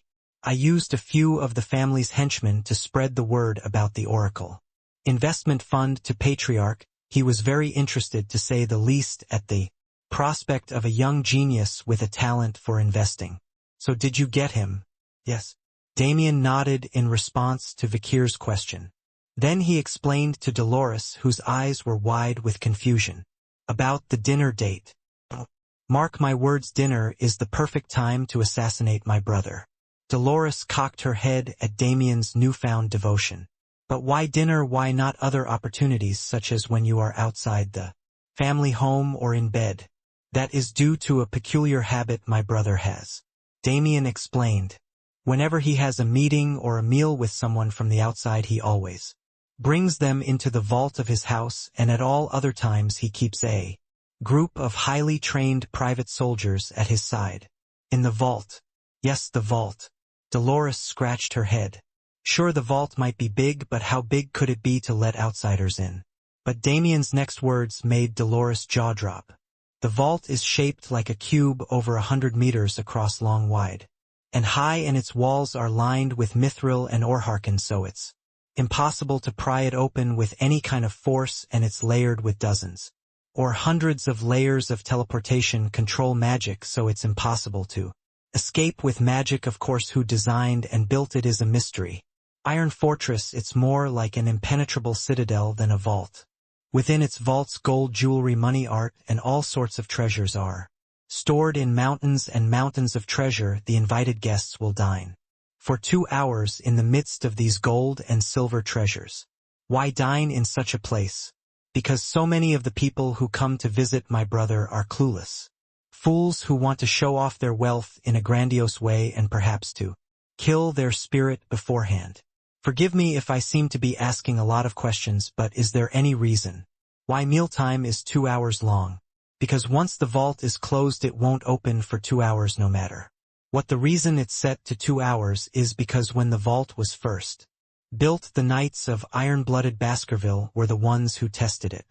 Vikir looked interested at Damien's words. The Knights of Baskerville. Yes, my brother borrowed the Knights of Baskerville to test the safety of the vault and tried to destroy it. Damien stroked his chin, remembering the past. Those were the Pitbull Knights, I think. Vikir knows the Pitbull Knights well. Head used them once before when head raided an illegal slave auction. An order dedicated to dogfighting led by one of the 7 Counts, Boston Terrier. They are the embodiment of strength and determination, and once they are on their feet, they must bite their opponents to death. Damien tells an anecdote about them. That's when the entire Knights of the Pitbulls came in and attacked the walls of the vault, and the walls were breached in 2 hours. What this means is that it was able to block the attacks from hundred of graduator without stopping for 2 hours. If the vault is as strong as that, then security is assured and we can eat in Peace knowing that we are absolutely safe from outside threats. Dolores said briefly. Put another way, that means that once we succeed in meeting the bourgeois patriarch inside the vault, we can run amok without outside intervention for at least 2 hours. That's right, because those on the outside can't see or hear what's going on inside. Wouldn't he be worried about being assassinated before he could get inside the vault? That seems like a reasonable concern. Oddly enough, I've never heard him worry about that. Vikir next to Damien chimed in. That's because he's a demon with absolute power. What a demon! Damien scratched his head as if he had never heard of it before. Dolores, meanwhile, was frantically scribbling notes. Free time in the vault is 2 hours. When you go inside, you will see a mountain of treasures such as gold, currency, jewelry, and works of art. The strength of the outer wall is almost indestructible. In the meantime, Vikir's mind was elsewhere. It has become almost certain that the patriarch of the bourgeois family is number 6. Vikir was convinced based on the research Cinderwendy had recently sent back to him. 6th corpse, a demon working with the 9th corpse Dantalian to consume both the Quo Vadis and the bourgeois. Vikir thought back to the past, to the age of destruction. Morale boosted by the dazzling displays of their heroes, the Human Alliance had advanced across the ruined imperial capital, and they saw the most beautiful being among those cast out from heaven. He faced the great heroes of humanity with his seemingly innate bravery, strong and powerful dignity, courage, and spirit. However, the tactics he showed in the actual battle were cowardly, clumsy, cunning, and cruel. His appearance was also terrible. A thunderbolt of fire spewing from the eyes, eye glow billowing out like smoke from the world's largest beacon fire, and breath laden with a disgusting stench. Its mouth cracked open like the cracks of an Arctic ice wall, and its horns and wings spread out to either side, large enough to cover the entire battlefield. I struggled with his tactics in the Legion versus Legion battle. If he gathers strength over time, he can be a real nuisance, and we need to get rid of him as soon as possible. I could see why the 6th had chosen the bourgeois. He must be using the money to buy an army. A huge army of people who had unwittingly become followers of the demon. Then Damien asked, "Do you think it's possible to assassinate my brother in less than 2 hours? He's not just a man with a lot of money, or else the previous head of the iron-blooded family would want him as his adopted son." Which meant that Hugo's father had coveted the current patriarch of the bourgeois talents. Vikir stroked his chin. Then that means his physical qualities are almost as good as Hugo's. Much time had passed since then, and now a demon controlled the body. After some thought, Vikir nodded. "It's going to be tight, but it's doable if you help me with one thing. Outside the vault." "Me outside the vault?" Damian Sarurid. He might be a graduate-level prosecutor, but he wouldn't be much help in a fight. In the first place, there was a high possibility that he wouldn't even be able to go into the vault, since he was only making dinner and then leaving. Moreover, what are they supposed to do outside of the vault, where outside intervention is completely impossible? To a bewildered-looking Damien and Dolores sighed. Vikir pushed aside a sheet of paper with his plan. "This is the end of the bourgeois." And, realizing what Vikir was trying to do outside the vault, Damien and Dolores spoke at the same time in disbelief. "This isn't about the bourgeois. The entire empire will come to an end." One quiet weekend at sunset, a carriage departed from the Colosio Academy heading for the bourgeois family. Dolores, Piggy, Sinclair. The trio were honored to be hosted and dined by the bourgeois family, the most prestigious family in the empire. Naturally, Piggy and Sinclair were excited. "Didn't our Oracle Club do great this time? First place in mock investment competition, and surprisingly all of this was actually a real rate of return. And we even hosted a party that was so spectacular it made my eyes roll back. In my head, my God, how much did it all cost? I have no idea. Did you hear about the place we're going to for dinner tonight? It's a bourgeois family vault." "Yeah, I heard that too. There's jewelry, gold bars, coins, bills, checks, drafts, real estate, titles, art, antiques, all kinds of expensive stuff near the table. They say it goes beyond the mountains." "Haig, that's a bit of an exaggeration to say the least. Why would anyone put That stuff there. If you put your money in a vault, then where else would you put it? What if someone comes in to eat and steals it? I can't imagine stealing all that stuff. Oh yes, that too, and I wonder if these gifts we have prepared will be part of that pile of treasure, and it would be an honor to do so. With that, Piggy looked back at the back of the carriage. There lay several treasure chests, a gift for the patriarch of the bourgeois family. Sinclair looked at these gifts, which had been carefully and painstakingly prepared, and muttered to herself, I wish my brother could have come with us. What you mean, Vikir? Why all of a sudden? Just, Sinclair replied, flicking her white short hair in the wind. He was supposed to come over to my place sometime to eat. Piggy scratched his head. Why was she saying that now? Then Sinclair smiled bitterly. I just suddenly felt regretful. I think it's really hard to eat a meal. Looking at how busy he's been lately. Oh, is that what you're talking about? I agree, it's hard to eat with Vikir these days, except for breakfast. Piggy went on and on about how busy Vikir was these days. But Sinclair's mind was elsewhere as she listened. Brother, you don't pay. I have no money. Money? Why don't you have money? You're an academy student, don't you think? You're being too harsh. The poor kids here don't have parents, and we should help them. They don't need parents. They have to deal with the world on their own. Parents are only functional in childhood when they are essential, but otherwise they are unnecessary. Sinclair recalled a conversation she had with Vikir many years ago when she was volunteering at an orphanage. Meanwhile, up front, Dolores was not paying attention to the conversation between Piggy and Sinclair behind her. All her attention was focused on the treasure chest in the back of the wagon. The gift she would be giving to the bourgeois patriarch today. I'm sorry, guys. Unfortunately, the gift sets that Piggy and Sinclair had picked and chosen are not in that box. They had already been moved elsewhere, and the empty box contained something else entirely. Night Hound. An assassin lying in ambush for the bourgeois family patriarch. The bourgeois family patriarch said he doesn't bother searching people when he lets them into the vault. It's a confidence peculiar to the demon, perhaps. An arrogant attitude that no matter what assassins come, they're just toys. But it's also his weakness. I must get the kids to bed before the battle begins.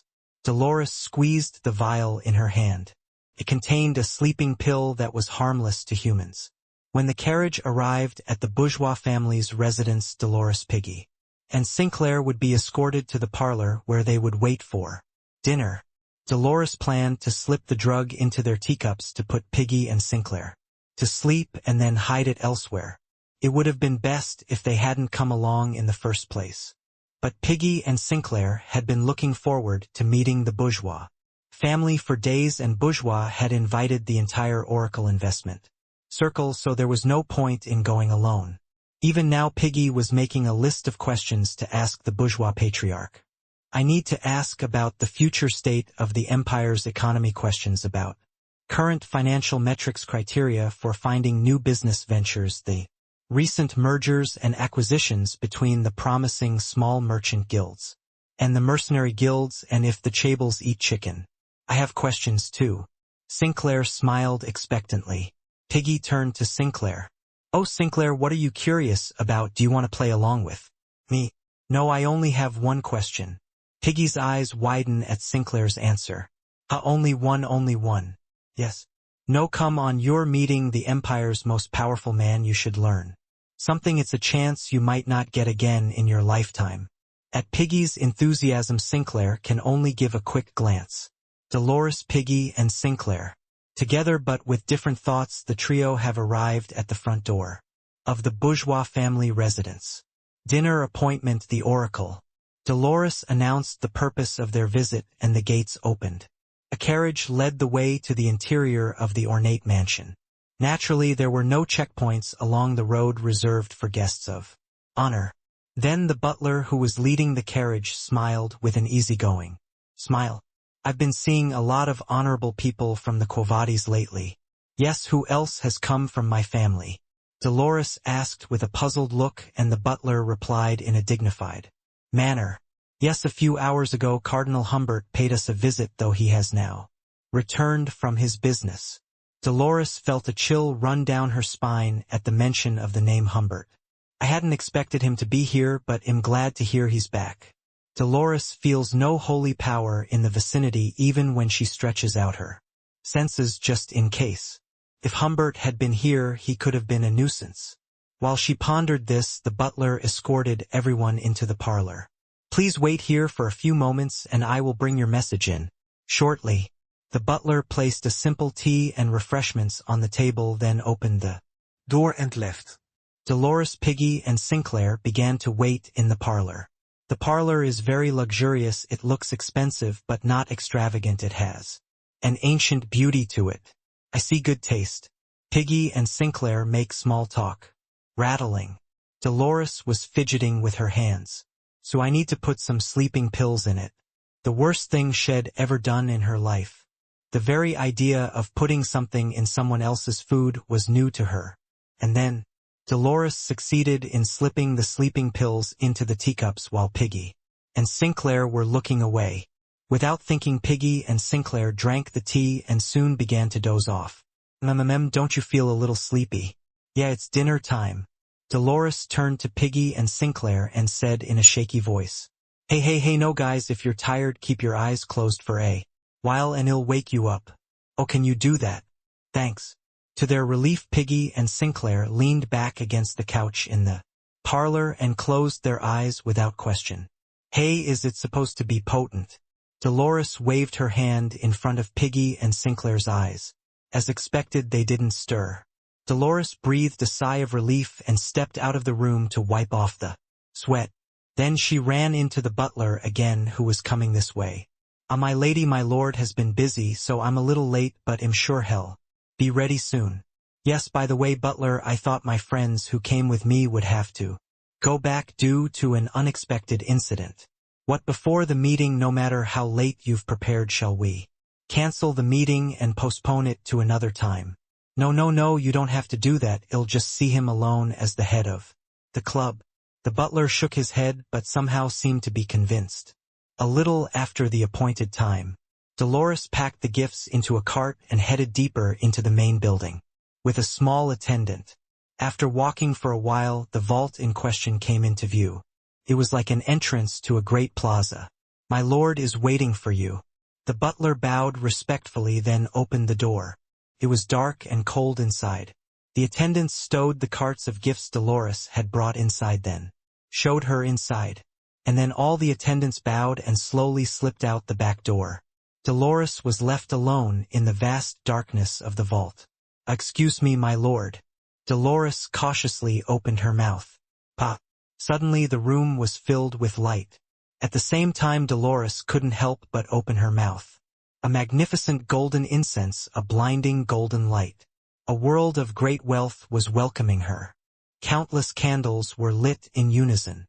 The dripping candle wax ran down the pile of gold coins beneath them and hardened into a solid mass. Oh my God! Dolores looked around at her illuminated surroundings and opened her mouth. The vault's vast world could be summarized in one word. Wealth.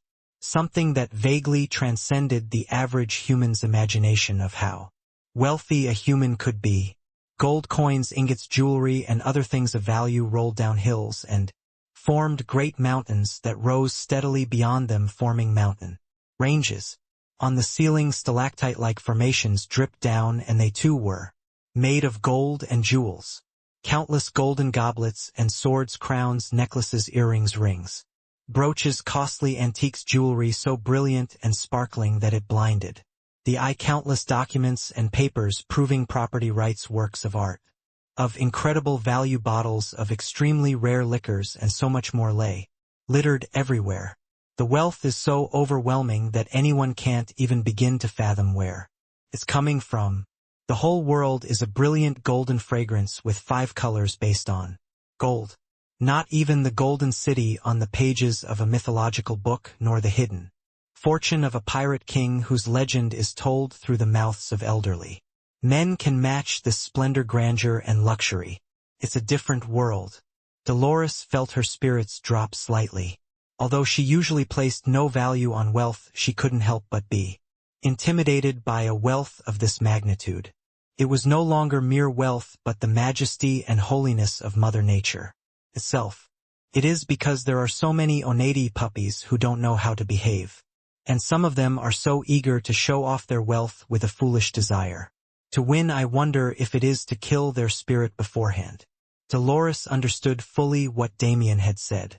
In this wide world, are there one or two frogs in a well who have made a fortune?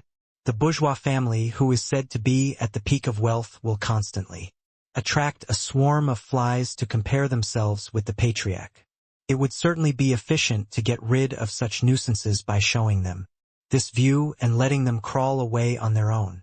Then, walking among the piles of gold, Dolores could now see into the depths of the vault. At the end of the dazzling and dizzying array of gold and silver treasures, she could see a magnificent mound rising up, a mountain of gold coins and a staircase. At the top was a large table carved entirely from ivory, and a man sitting across from the table, candlelight flickering in the shadows, greeting her. Welcome, holy woman, or rather the oracle's representative. A face with long white hair and a full beard, gentle eyes, and a stern mouth. Bartolomeo J. Bourgeois, the patriarch of the Bourgeois family, was waving his hand in her direction. You are very resourceful. Bartolomeo had said this when the dinner had just begun.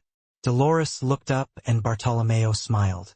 I've seen your investments this time. It must have been difficult for you to invest so much money in such a risky investment, but I can learn from your boldness, because I believed in the business idea of someone named Cinduendi. Dolores answered as Night Hound had told her to. Hearing her answer, Bartolomeo nodded. Cinduendi, a young businessman who is making quite a name for herself in the West. I have often admired her skill in dealing with the barbarians of the Western jungles, but her fame has not yet spread to the business circles of the imperial city, and not many have recognized her. Our saint's eyesight is unusual. I see you have great years of experience. Years? I'm just a teenager with a lot to learn.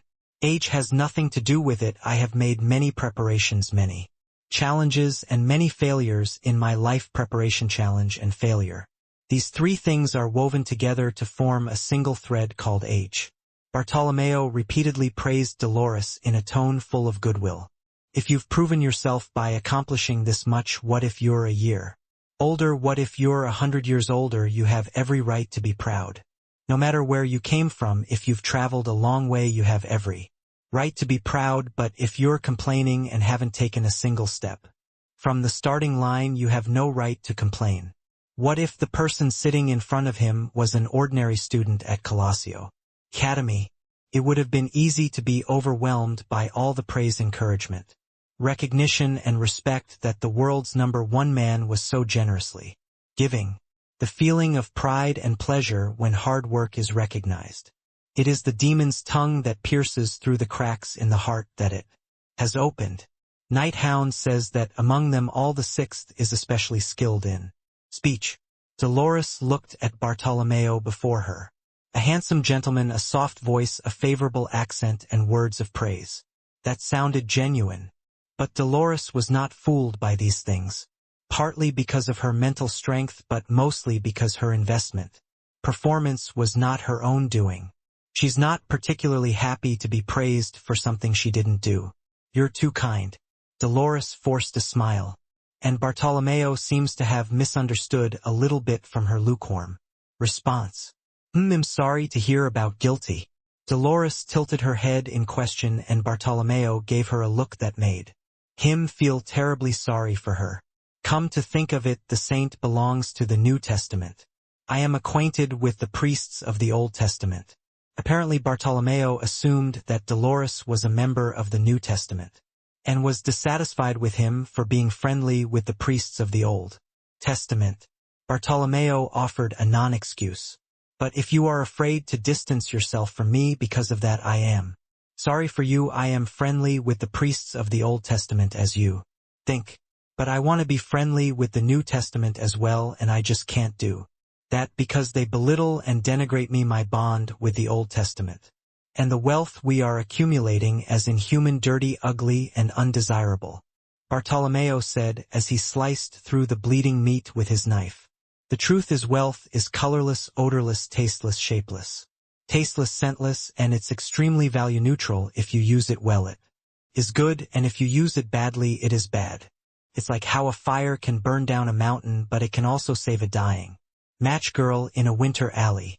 Those who treat it as a bad thing are just losers who have never touched big money in their lives, either that or they've been brainwashed by the vested interests who made their fortunes by controlling the order of this society in the first place.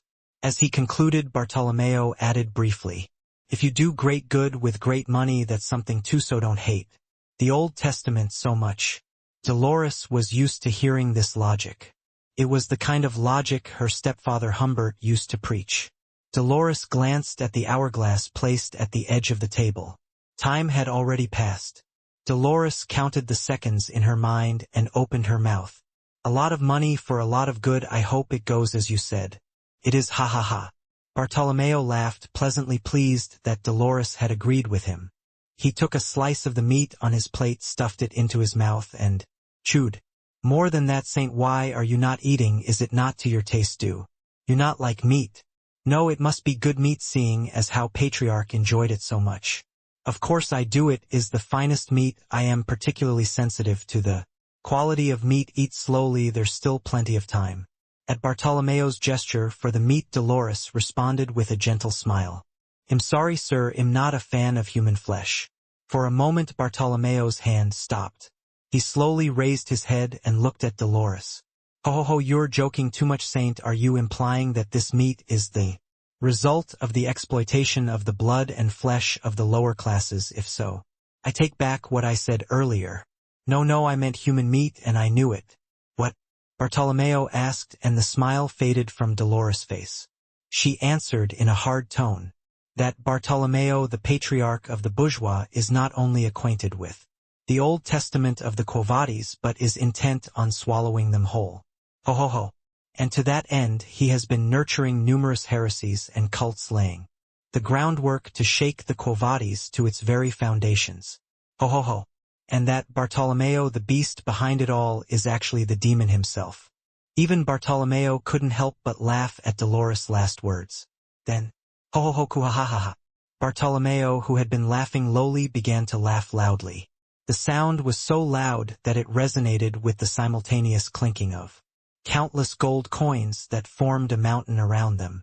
Dolores asked in a voice that never wavered, "Aren't you afraid? A visitor who knows your identity."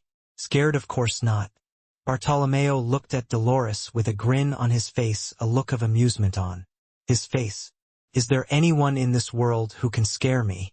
Madness, the confidence of a demon, a man who had done great evil with great money. An overwhelming force rushed through Dolores, squeezing her entire body. Then, pause. There was something else, something that scattered the pressure on Dolores' body. On the other side of the table, on a mountain of gold coins, the red light of a candle flickers. It was the same place where Bartolomeo turned his head with a grim expression, and Dolores turned her head with a bright one. Here it is. Night hounds. The demon hunter who had been through countless hells reeked of blood. Is there anyone in this world who can scare me? As the great evil raises its head and views the world. Here I am. The pilgrim raised his hand and answered. At the same time Dolores felt her body, which had been about to be crushed, suddenly lighten. The pilgrim night hound. Vikir stared at Bartolomeo. Bartolomeo felt the hairs on the back of his neck stand up. Jzzzzz. As he tilted his neck back, a crimson slash flew out and split the mountain of gold coins behind him diagonally. Sshshshhhh, clatter, clatter, clatter, clatter. The torn and crumpled gold coins crumbled to the ground with a loud clatter. Oho! Bartolomeo rubbed the black blood flowing lightly down his cheek with his thumb. He straightened his stance and asked in a hard voice, "Are you Night Hound, the one who killed Guilty the other day?" "Not Guilty exactly, but the ninth corpse, Dantalian, the Thousand Faces." At the mention of the name Dantalian, Bartolomeo's expression tightened and loosened for a split second. "The ninth? What, the Thousand Faces? What is Dantalian you're talking about?" "Something I don't understand." He tried to play it off, but once the demon hunter had gotten this far, there was no escaping the situation. Andromalius, inferior second son, Dantalian, Thousand Faces, king of the Undead seer wall of wailing Decarabia, I took them all away, do you understand now? At Vikir's words Bartolomeo fell silent. There is no need to show off to someone who knows everything. Slurp. With that he pulled out a sword that was haphazardly buried in a pile of gold coins. Bartolomeo stared at the red sword that extended a meter below Vikir's wrist. Maybe should I use a sword? Here. Bartolomeo smirked and held up the sword. Vikir recognized it at a glance for what it was. A black edge, a blue gemstone that glowed grimly at the end of the golden handle, a long sword with a golden cord hanging down. Bamung. Also known as Bamung of the Deep Sea or Bamung of Bahamut. That is one of the magic swords that have been handed down from ancient times. To the iron blood swordsman Baskerville. Sharp enough to cut through steel with a mere touch. However, it is a fearsome sword with a legend that it corrupts those who wield it and turns them into tyrants. It once belonged to the Nibelungen family, renowned for their mastery of the sword during the Warring States period, and became a sacred object of the rival Bahamut family after the Bahamut family merged with the Baskerville family. It would have been stored in the deepest part of the Baskerville family's armory. Why is it here? Vikir was puzzled for a moment. But the question was soon answered. Bartolomeo spoke first. In his youth this body was a very promising swordsman, so much so that the previous Lord of Baskerville was so impressed with my talent that he gave me this sword as a gift to become his apprentice. You're pointing a sword at this body like that? He well. Bartolomeo tilted his feet sideways and stood in front of Vikir. And fit. He leaped up with tremendous speed and landed on top of Vikir's body. Boom. Sword and sword. Bartolomeo and Vikir's auras collided in midair. The impact shattered the jewelry and gold coins around them into dust and shards, which soon turned into a dense mist that spread in all directions. Boom. Two shadows crossed over the two half-collapsed hills of gold coins. Bartolomeo and Vikir each shifted to where the other had been standing. It was Bartolomeo who flinched first. Bluff. Dark blood dripped from his nose and mouth. In his youth Bartolomeo's body was comparable to that of Hugo the Iron Blood, swordman's patriarch. But much time has passed. His untrained body has grown old and rust has set in on the qualities that once shone so brightly. But the corners of Bartolomeo's mouth twitched. Form may be temporary, but class is eternal. At the same time, pluff, a fountain of red blood erupted from Vikir's waist. Clearly Bartolomeo's counterattack had been effective. The sharp sword edge of the magic sword Bamung had pierced through the protection of the Styx River and the regenerative powers of the danger rank S monster basilisk. Vikir was forced to retreat with a wound so deep that his internal organs were visible. Thud, thud, thud. Hot blood drops stained the cold golden soil red. Bartolomeo frowned at Vikir. Financial relationships are give and take, aren't they? I'm the kind of person who doesn't take on debt, so I always pay it back right away. You know what they say, there's no such thing as a free lunch. Everything has a cost, a consequence, a balance of totals. Some things you seem to get for free, some things you seem to lose because you're down on your luck, all end up costing you something in the end. Bartolomeo paused before speaking. When he did, Vikir said briefly, I agree. At the same time, puff, puff, puff. Fountains of blood gushed out of Bartolomeo's body with tremendous force. He had been so sharply impaled that he hadn't even realized that his body had been wounded. The hound's teeth were indeed sharp, so sharp in fact that blood bled lazily from the wounds they dug. Bartolomeo staggered back. This is such a cliché scene. You should be ashamed of yourself if you didn't realize you were cut. Vikir remembered a time before the regression. Of all the comrades he had shared countless battlefields with, there were a few who were exceptionally skilled with a sword. Their swords were so fast and sharp that after a slash blood would only drain after a few steps. One time he made a small cut on his thigh during a tournament and was puzzled that it didn't bleed, but when he walked back to his quarters after the tournament, a fistful of flesh fell off and a fountain of blood gushed out. That happened even when he wasn't using his aura. Vikir had been training in the Academy's gravity chamber for quite some time. Now to reach such a state, and it was paying off in a significant way at this moment. Snap. Finished with his thoughts, Vikir swiped his magic sword Beelzebub. Despite colliding with the legendary magic sword Bamung, Beelzebub did not even receive the slightest scratch. No wonder the sword was forged from the remains of an ancient demon who had long ago ruled the demon world a long time ago. Instead, Bamung over there just screams, "Die now." Vikir imbued the sword with an aura. Swordmaster. The solid aura stretches out, creating a slash of ridiculous size. Swash, swash, swash, swash, swash, swash, swash, swash. The 8 forms of Baskerville. Thanks to his encounter with King Corso in the Grave of Swords, Vikir has learned to summon the 8 teeth. Dolores, meanwhile, was stunned. "You're even stronger than the last time I saw you."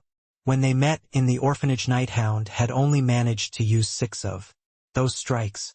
It was only when she awakened and buffed him that he managed to use the 7th and slay Dantalion. Although she doesn't know what kind of swordsmanship it is that is moving so strangely now, what she does know is that Hound has become much stronger than before Dantalion. Cook. Bartolomeo twisted his body and stepped back. But with Madame's poison already in his blood, he didn't get very far. Slipping under a pile of gold coins. Vikir plunged the sword deep into Bartolomeo's abdomen. Phew! Bartolomeo held Vikir's arm tightly even as blood spurted out.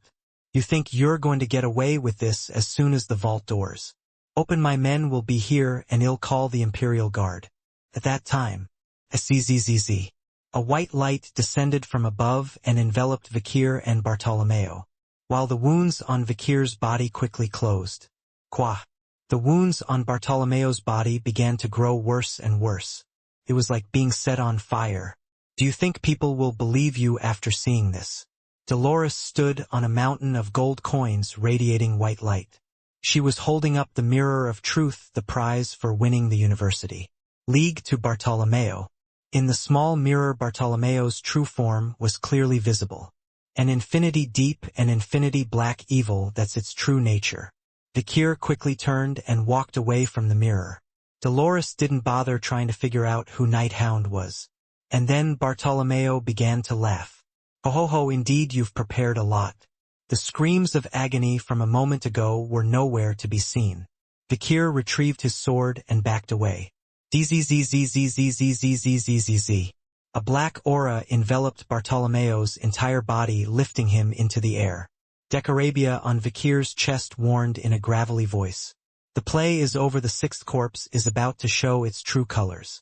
I know it when I see it." Vikir pressed Decorabia back into his chest. Then, the 6th Demon King descended upon the golden hill in front of Dolores and Vikir, who looked uneasy and nonchalant. Danger rating S. Size. Found in deep within the gate of destruction serpent's womb. Nicknamed the 6th corpse. One of the 10 plagues, natural enemies of mankind, incomprehensible and unkillable. Your body and your barns will boil with lice. 10 commandments, 10 top. Belial, lord of greed and lies. He was the 6th leading figure in the age of destruction. Belial. The worthless one, the 6th of the 10 demons who descended to destroy mankind. An ambitious man who teamed up with 9th corpse Dantalion to consume both the Quo Vadis and the bourgeois. At last he showed his true colors. The most beautiful being among those expelled from heaven. He decorate the outside with extravagant decorations and flashy wealth, but in reality the appearance behind it is extremely ugly. The horns of a mountain goat on the head of a giant pig, teeth as sharp as swords beneath gums exposed by the absence of lips. Eyes glowing with fire, eyes that billow like the smoke of a beacon, and breath that reeks of disgust. His mouth gaped like a crevasse on an Arctic ice wall, and his horns and wings spread out to either side, large enough to cover the entire battlefield. This gigantic and hideous figure floating like a white mist above the puppet like body of Bartolomeo was the true form of Belial. CZSSSS. Vikir lifted his magic sword Beelzebub. "I'm glad I met him before he formed an army." Deception, distraction, incitement, disorientation. Belial's talents are especially valuable in large-scale battles. As such, the best way to hunt him down is to fight him unknown. Meanwhile, on Vikir's chest, Decarabia continues to offer advice.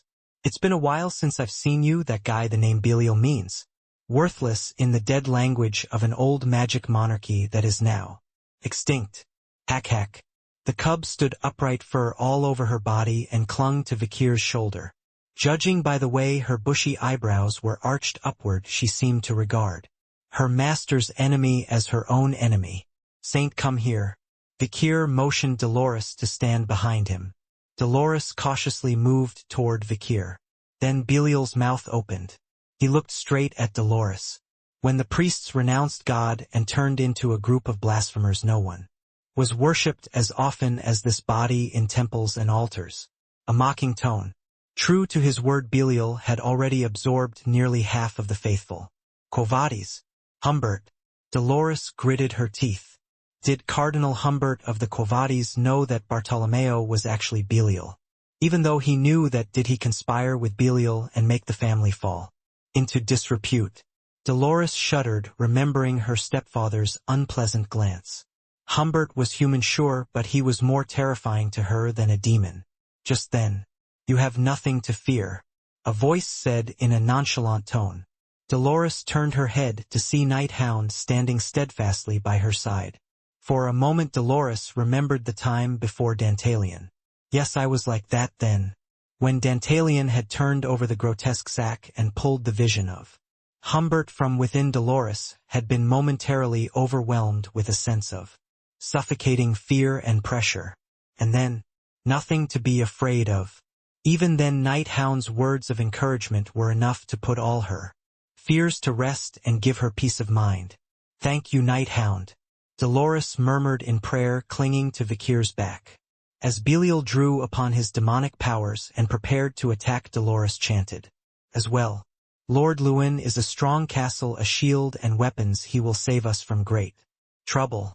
Pass. White light burst forth like flames and enveloped Vikir. It burned with fierce intensity but did not feel hot at all to Vikir.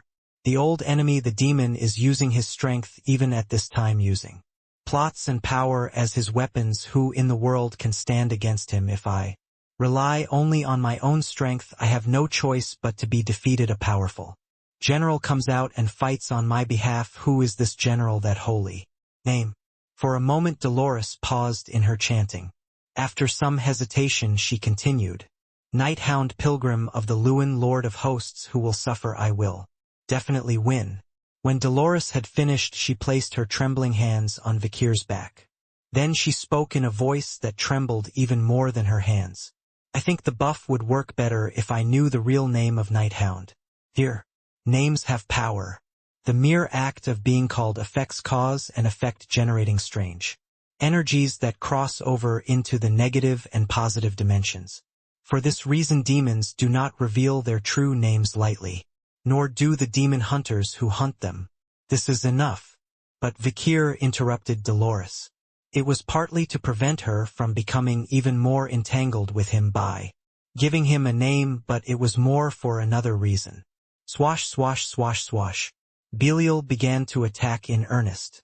Belial's body, which was somewhere between intangible and tangible, was clearly giving off both spiritual and physical impacts at the same time. "How dare you, insignificant humans!"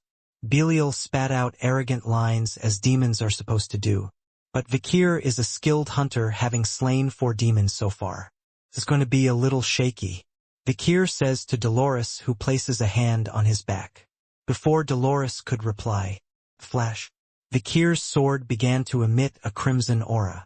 Spinning at high speed, the aura formed 7 large teeth and an 8th, slightly smaller tooth.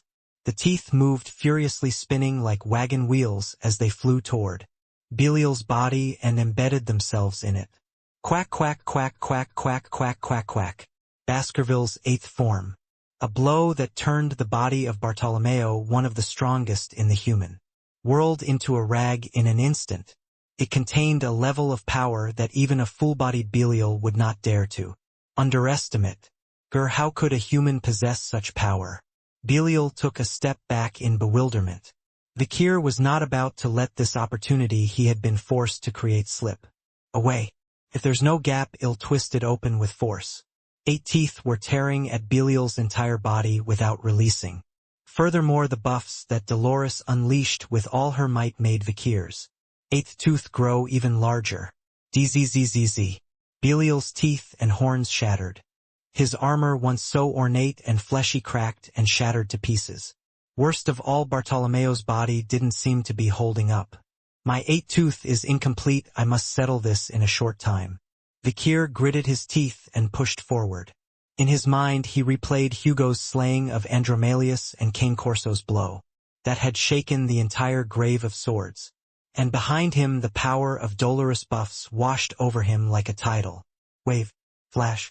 Vikir ignored the pressure on his body and pushed Beelzebub all the way down. Kukung. A massive tremor ripples through the air, shattering the mountains of gold. Coins around it. Growling quack. Belial staggered back, every inch of his body destroyed. Vikir raised his sword once more, receiving a heal from Dolores. It was then that Dolores spoke with a pitying tone.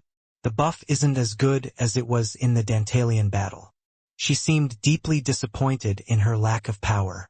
That's because the power of the buff has become incomparably weaker than when hunting Dantalian at the orphanage.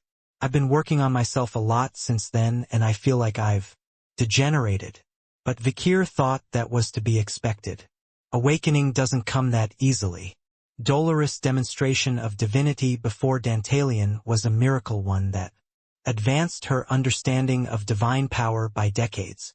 The exact cause and conditions of her awakening were unknown, but progress was never made by relying on such luck in the first place. Vikir continued to swing his sword, pressuring Belial. Just then, ho ho ho, indeed, killing my colleagues wasn't just luck. Belial pushed himself up. Surprisingly, while our eyes were apart for a moment, Belial had recovered from most of his wounds and damage. Vikir swung his strike once more. Zzzzzzzzzzzzzzz. It once again carved a deep scar into Belial's chest armor. Ho ho ho, it's no use, human, you lowly creature. But Belial was not intimidated at all. Soon he stretched out his 2 large hands to both sides. Then something unpleasant began to happen. Clang clang clang clang clang clang clang clang clang clang. A loud metallic clang could be heard everywhere. When Dolores turns her head in surprise, she sees a golden stream flowing. Clink clink clink clink clink. The sound of money moving. Countless gold coins rippled on the ground, crawling like giant snakes. The gold coins, jewelry, and other treasures were then absorbed into Belial's body. Drust thud quasizik. Belial's broken horns grew back and his cracked body was restored to its original form. What's more, his already massive body grew even larger. All the riches in this vault are my life force. Money is power. Money is life in a world dominated by mammonism. Wealth is vitality. Dolores was stunned. Such a vast amount of riches in such a vast vault. Belial's plan to store all of these as extra vitality was truly meticulous and thorough. Only then did Dolores understand why Belial always dragged outsiders into the vault. It wasn't just to kill the spirit of his visitors. Because this is his home ground where he can exercise absolute authority, power, and vitality.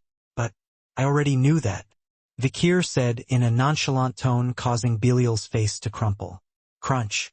The magic sword Beelzebub lengthened a bit more. The crimson aura beneath the hem of his black coat began to flare once more. Eventually the light from the red eyes condenses on the black mask and glows dimly. If money is your life, a boiling voice breaks through the Hound's sharp teeth. It'll bankrupt you completely. It was a declaration of war to the ruler of the vast golden realm. Gahahaha. Belial laughed, his mouth opened so wide that his lower jaw sank into his chest. It was a mockery so loud that the golden mountains around him crumbled. Bankruptcy, is that really what you're saying in the face of my wealth? Mountains and mountains of gold, jewelry, and other priceless treasures. Each time Belial is wounded, he draws upon these treasures to restore his vitality. These treasures fill nearly half of the vast vault, and as long as they are there, Belial will live forever. Decarabia on Vikir's chest blinked his single eye said. Belial is a weak demon when he has no money but a powerful demon when he has a lot of money. It's not so strange to humans, isn't it? There's a saying in human society, money brings in demons. The same logic applies in the demonic world. It's a nuisance ability. It's not a nuisance, as I said before. Decarabia began to list Belial's powers. Belial's main powers are jealousy, destruction, oppression, exile, famine, disturbance, and desolation.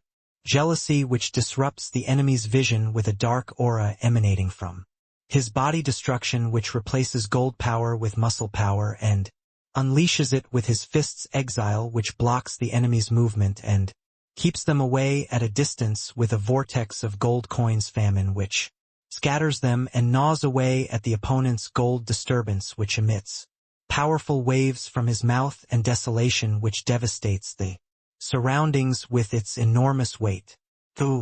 Vikir had to retreat again and again to avoid the power of destruction swirling everywhere.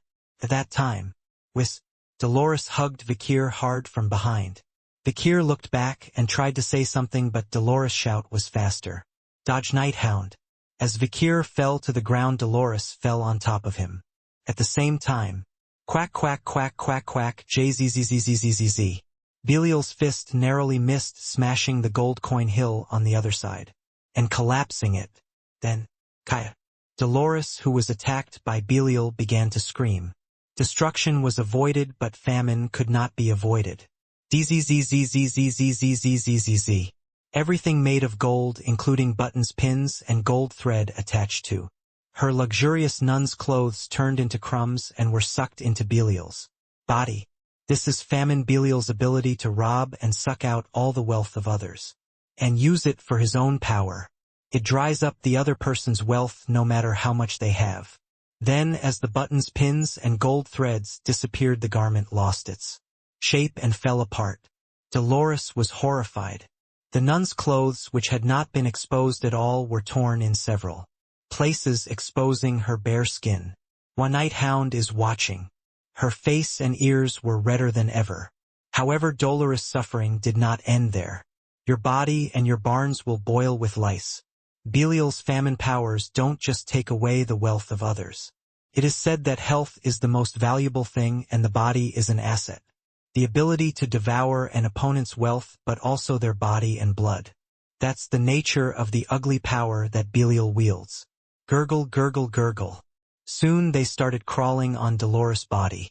The white bloodsuckers burrowed into every inch of her white soft skin, sucking out blood with their sharp teeth. Ouch! Dolores couldn't help but scratch all over her body with her hands without realizing it. Her expression is grim. The sight of Dolores desperately holding on to her flowing clothes with one hand and scratching various parts of her body with the other made Vikir think, even if only for a moment. Grotesque. Dolores exclaimed as Vikir stood still, speechless for a moment. I mean, it's not fair. I bathe and shower every day, obviously, so why do I have lice? I see, for now. Now wait, what do you mean for now? What does that mean? Vikir neatly ignored Dolores' excuses as she cried out in embarrassment and frustration. Dolores was trying to defend against Belial's attack and ended up in that shape, so of course he should help her. You go help her. Vikir called to his friend on his shoulder. Hack! Little madam. The little creature arched a bushy eyebrow and struck a salute. Pause. The trusty little fellow bounced across the floor with a snap and clung to Dolores' back. And then, it began to exude its pride as an absolute leader standing at the pinnacle of the insect ecosystem. Shivering. Spiders, the natural enemy. In front of that fearsome peer, they began to tremble and escape from Dolores' body. Even though it was in front of Belial, the orders of the Madame race were absolute. At least in the insect world. The Madame of Eight Legs was a force to be reckoned with even by the high-ranking demons of Demon King level. Vikir nodded. Although she is young, she certainly has the qualities of a monster king. If she is raised well, she will be a great help in the fight against demons in the future. Meanwhile, Bang bang zzzzzzzzz. Belial was on a rampage using up all of his tremendous funds and strength. Ha ha ha ha ha, guilty if you don't have money, no guilty if you have money. Who can stand against this boundless power of money? The vast vault is full of riches. Belial gazed at the golden horizon of the mountain range and exclaimed as if drunk, when this vault is full, I'll be able to open the gate all by myself. I don't need those generous companions. Belial did not hesitate to blaspheme the other 10 commandments. He was extremely self-righteous and equally strong. Money, the value of money, to be precise, or more accurately, the greed of men. For money is important because it has value, and value is human greed. As long as there is greed in the human world, Belial's power is limitless and his potential for growth is limitless. How much wealth and how much greed has Belial accumulated while wearing the mask of the bourgeois family patriarch? Die insects. Belial succeeds in cornering Vakir in the vault and swings his massive fist. Boom. It was as if a meteorite was falling. The only difference was that its tail burned black instead of red. Just then, there is a demon in this land trying to devour us. Dolores stepped in front of Vakir once more. Do not be afraid, stand, and with truth you shall win relatives' riches. Honor and life may be taken from you, but the truth shall live and the kingdom will last forever. Lewin. White flames rose and formed a wall. Rumbling boom. The firewall of holy fire knocked Belial's fist back as soon as it touched his. Soon the ultra-high temperature burning white light began to burn Belial's fist. Cook. Belial, who had been pushing forward in a ferocious manner, stepped back. Though only slightly, Belial's power had been neutralized by the pure flame which lacked even a hint of greed. But with his fist drawn back, Belial's cunning tongue began to tease. Saint, what did I tell you? Money is not a bad thing. Suddenly Dolores' mind flashed back to the words Belial had once put into Bartolomeo's mouth. In fact, wealth is a colorless, scentless, tasteless thing. It has no form, no taste, no scent. It's extremely value neutral. It's good when it's used for good and bad when it's used for bad. It's like a fire that can burn a whole mountain, but it can also save a dying little match girl in a winter alley. At the same time, Belial grinned, twisting his gruesome mouth even more hideously. That's right, money is neither right nor wrong, it's value neutral. With that, Belial stretched out his massive fists and slammed his palms into the ground. Grack zizizizizi. With that, Belial clutched an enormous amount of gold coins in his hands. So your shields against the bad things will be useless, eh? Dolores broke out in a cold sweat at the sight of Belial's massive surging hand. And then, clang clang clang, an enormous amount of gold coins began to fly down. Each piece of money contains enough destructive power to pierce several people. They tear apart the saint's defense shield so easily and dig deep into it. Oh no, the wall of holy fire has low physical defense. Dolores stumbled back in panic. But it was impossible to escape the shower of gold coins that rained down over a vast area. And then, clang clang clang, the entire area was devastated. The hills of gold collapsed and the landscape changed dramatically, the smoke of gold dust fluttering in the air. But, Belial hadn't gotten what he wanted. Vakir stands tall holding Dolores, whose legs are weak, with a mesmerized expression. Floating in front of Vakir is a translucent red inverted pentagram shield. The Wailing Wall. It's been a while, Belial. The seventh corpse Decarabia flashed his single eye. A shower of gold coins rains down over a vast area. Clink, clink, clink, clink, clink. It was a terrifyingly destructive force that warped the surrounding landscape.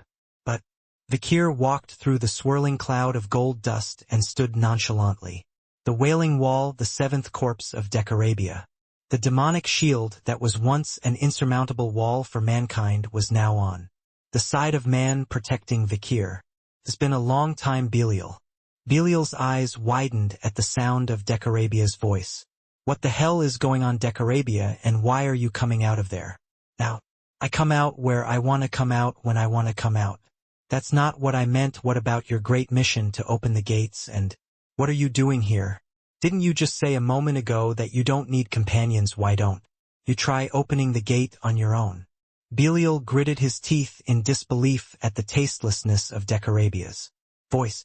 I'm sure I can open the gate by myself when this vault is full. I don't need those ungrateful companions. After all, he had just shouted those words. Belial swallowed hard at his anger, then spoke in a softened voice. Decarabia, it will never be good for you to betray us in this way. Betrayal, the word is wrong, young one, for I have never been on anyone's side by nature. Are you confident then that you can bear the wrath of your companions, that you can bear the wrath of one who is one and all, who is all in one?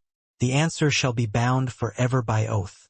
This was the end of Belial and Decarabia's conversation. Apparently Decarabia would not answer any more of Belial's questions. Vikir spoke briefly.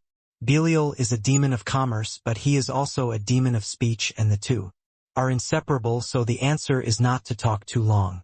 I know the cunning of his tongue, human. More importantly, how does it feel to use me? Isn't it wonderful?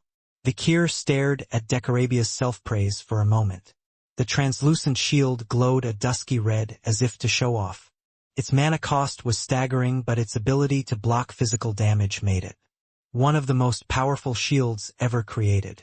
Moreover, since the size and hardness can also be adjusted, it seemed like it could be used efficiently if mana control could be controlled in detail. It's usable. Hey, usable, that's all you can say about it. While grumbling unhappily, Decarabia glanced toward Dolores behind him.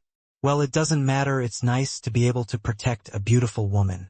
And of course a handsome man, but most of all the person worth protecting is a handsome man dressed as a beautiful woman, or a beautiful woman dressed as a handsome man, this body that loves good, evil, and all chaos. Shut up, here they come again. Vikir raised Decarabia and braced himself for the attack ahead.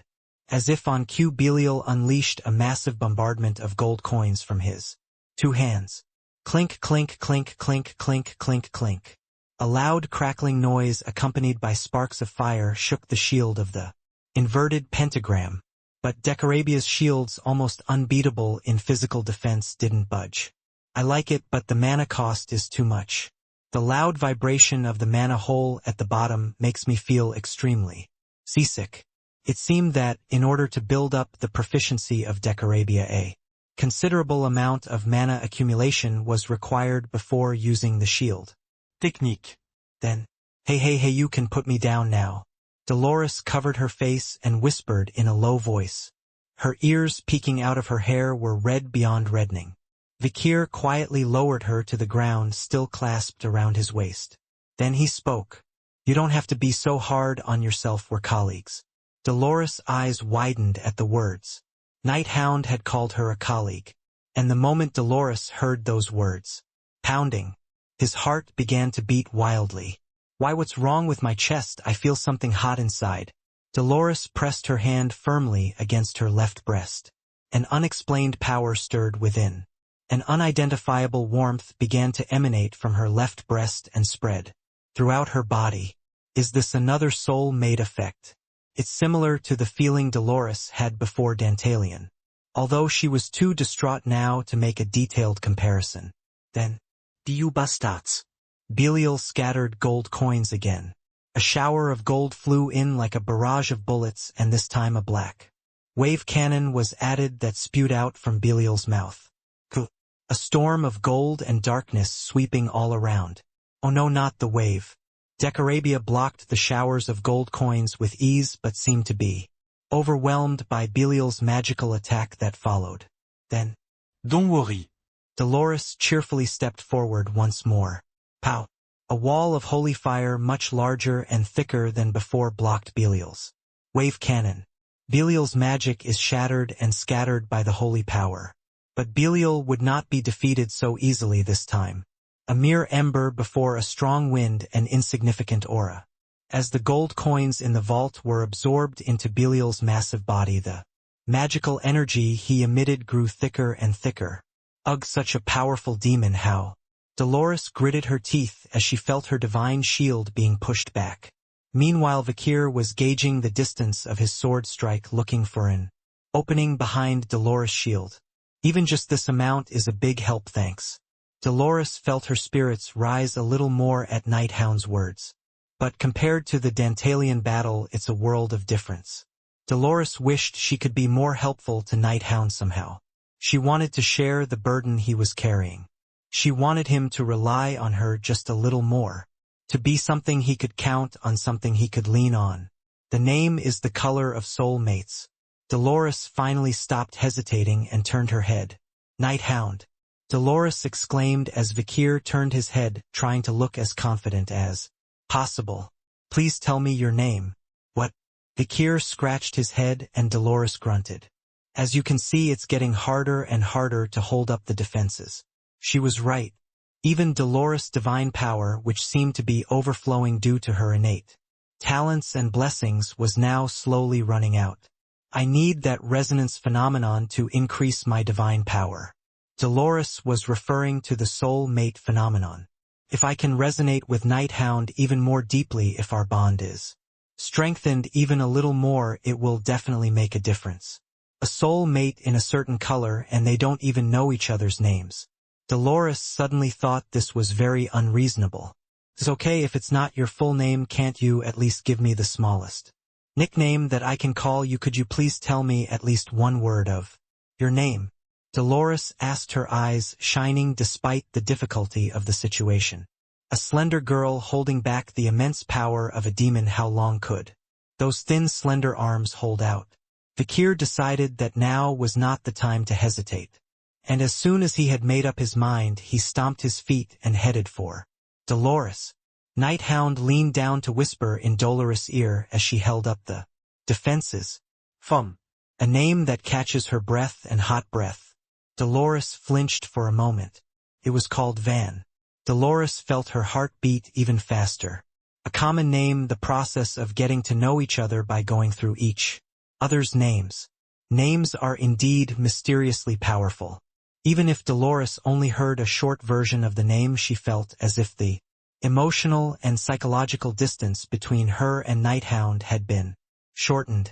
Maybe I'm the only one in the world who knows his name. Dolores' heart began to beat wildly in her chest. Thump, thump, thump, thump. The holy fire of the divine power grew hotter and more intense. Baskerville.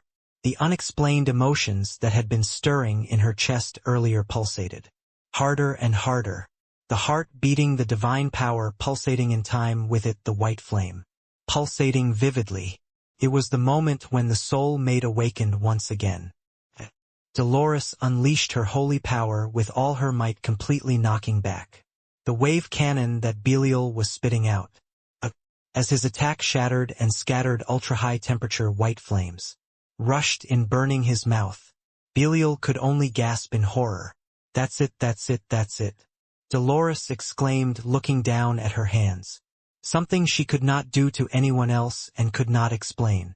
Only Night Hound know, a miracle that only happens when she's with Van. Vikir wanted to congratulate Dolores for once again performing a miracle as a saint of steel, but unfortunately there wasn't enough time. Baskerville 8th form, the shattering tooth. 8 air-tearing strikes fly out, aimed at Belial. Quack, quack, quack, quack, quack. A horrific scream erupts from the explosion. It was a devastating final act from a demon. But, once again the gold coins began to move rapidly. A golden serpent slithered through the thick smoke. Having absorbed so many treasures, Belial soon laid his unharmed body on the ground. It was hot, but still a worthless struggle. Belial had a sneer on his lips, as if he had never cried out in pain. This is going to be an unfavorable war of attrition. Dolores said, flames spewing from both hands. Vikir couldn't help but agree. We just have to hold out a little longer, time is on our side. Dolores scratched her head at Vikir's words. She still hadn't figured out what Night Hound who was saying the exact opposite, while becoming more disadvantageous as time passed. Just then, an unexpected favorable development occurred. Quack, quack, quack, puff. Belial, who was sucking in gold coins, fell back due to a sudden explosion. What the hell? The gold coins that had been rushing toward Belial stopped. Suddenly large golden walls rose up and blocked the flow of funds. At the same time, a large golden fist rose up from the floor and struck Belial on the head. Bang! Belial was knocked back once more, spitting out his broken teeth. Who? Dolores turned her head with wide eyes. Vikir did the same. An unexpected figure suddenly burst into the battlefield and attacked Belial. Underneath the messy white hair, the face that looks as innocent as a puppy can be seen gradually changing into a complex expression due to various emotions. Fear, confusion, astonishment, shock, anger. Sinclair. She stood at the center of all these emotions. What is this, a dream? Sinclair looked around with a trembling gaze. Bartolomeo with his eyes open and a giant demonic figure floating above him. The demon's opponents are Knight Hound and Saint Dolores holding hands. Sinclair just kept blinking as if he couldn't believe the current situation. Dolores was very puzzled. Why is Sinclair here? Surely she must have drunk the tea with the sleeping pills, she asked, trying to stay calm. Sinclair, are you okay? From the looks of it, you've been poisoned with sleeping pills. Egim, fine, I've just gotten a little tolerant from taking so many different types of sleeping pills on a daily basis. Sinclair usually has a very tight schedule, including part-time work, personal study, and extracurricular activities. What she didn't realize was that she was taking multiple sleeping pills due to stress and had developed a very high tolerance to them. However, even so, the efficacy of sleeping pills cannot be ignored. Sinclair's eyes were still slightly open, as if she was half asleep. I was so sleepy that I stumbled and fell on top of an open crate which must have been closed before I realized it. But what kind of situation is this? What the hell is that, a Night Hound? She asked, looking back and forth between Belial and Vikir. Dolores gritted her teeth. Sinclair, I'll explain everything later, but for now come here. But she didn't finish her sentence. Belial laughed and raised a giant fist. It wouldn't be a bad idea to weed out useless relationships at this point, as of this time all plays have ended. Bartolomeo's body snapped once more and the terrifying magic exploded. Sinclair's eyes narrowed at the sight of it. Quack, quack, quack, quack. Next, Belial's fist came slamming down on Sinclair. Watching Belial's attack fall like a meteorite, Dolores cried out in horror. Si Sinclair no. She ran, maximizing her divine power, but it wasn't enough to keep up. But Dolores gasped in surprise. Boom, do. Sinclair had blocked Belial's fist. Huge golden palms protruded from the floor and walls, blocking Belial's fist. What the hell is this? Belial frowned at the unexpected interruption. But it wasn't just any interruption. Phew. Golden spikes sprouted from the back of the golden hand and pierced Belial's fist. As Belial quickly pulled his hand away, he began to notice changes in his surroundings.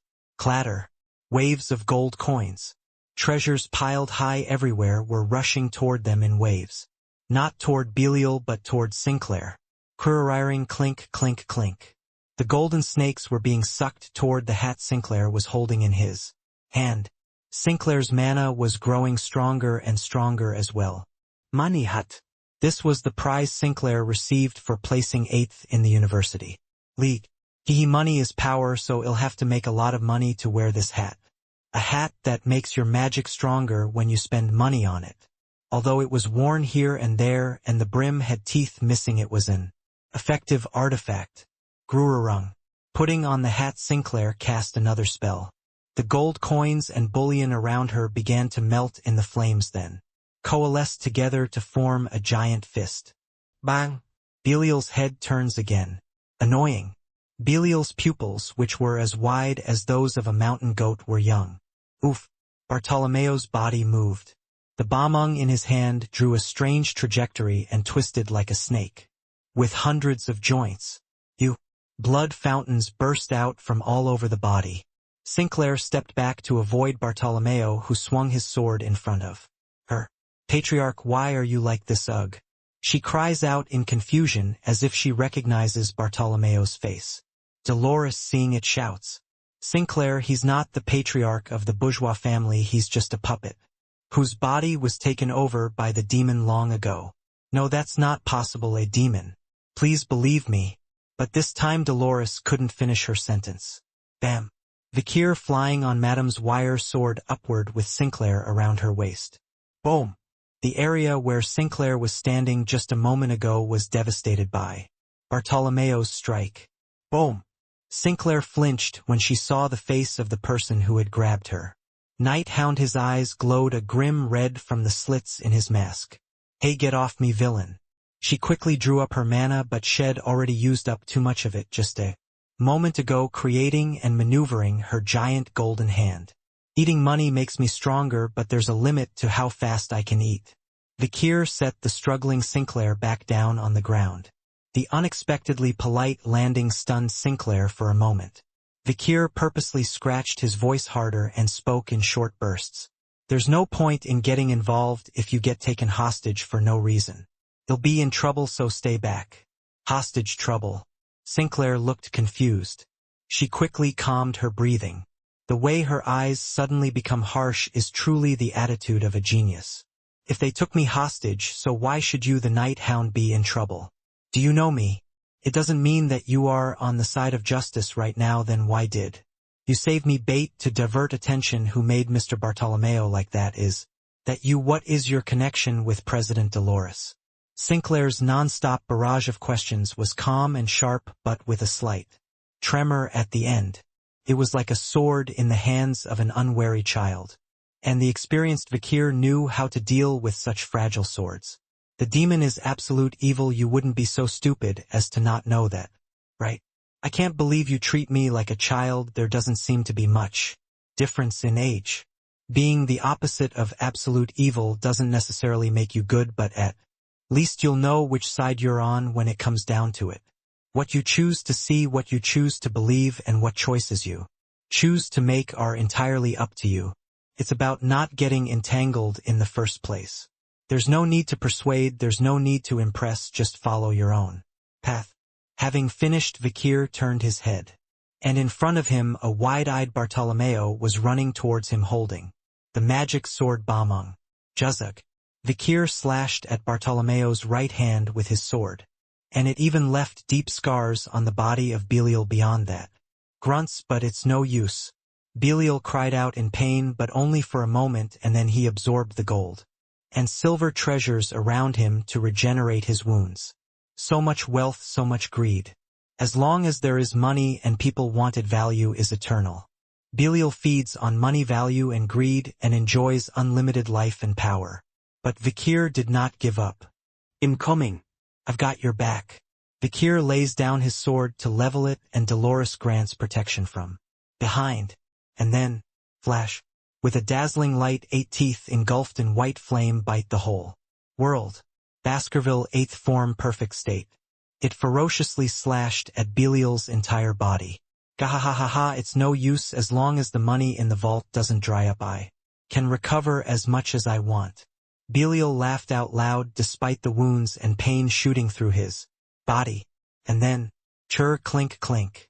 Another clatter of gold coins. Belial sucked in a huge amount of money. How is it the infinite and eternal power of this body? However, Belial couldn't help but stop laugh. As expected, even after absorbing such a vast amount of wealth, his physical strength had not been fully restored. What is this? What's going on? Belial looked down at the gold coins, banknotes, jewelry, and bundles of money that were being sucked into his body. They were clearly accumulating in his body, but strangely the rate at which his health was recovering was getting slower and slower. The volume and weight of his riches remained the same.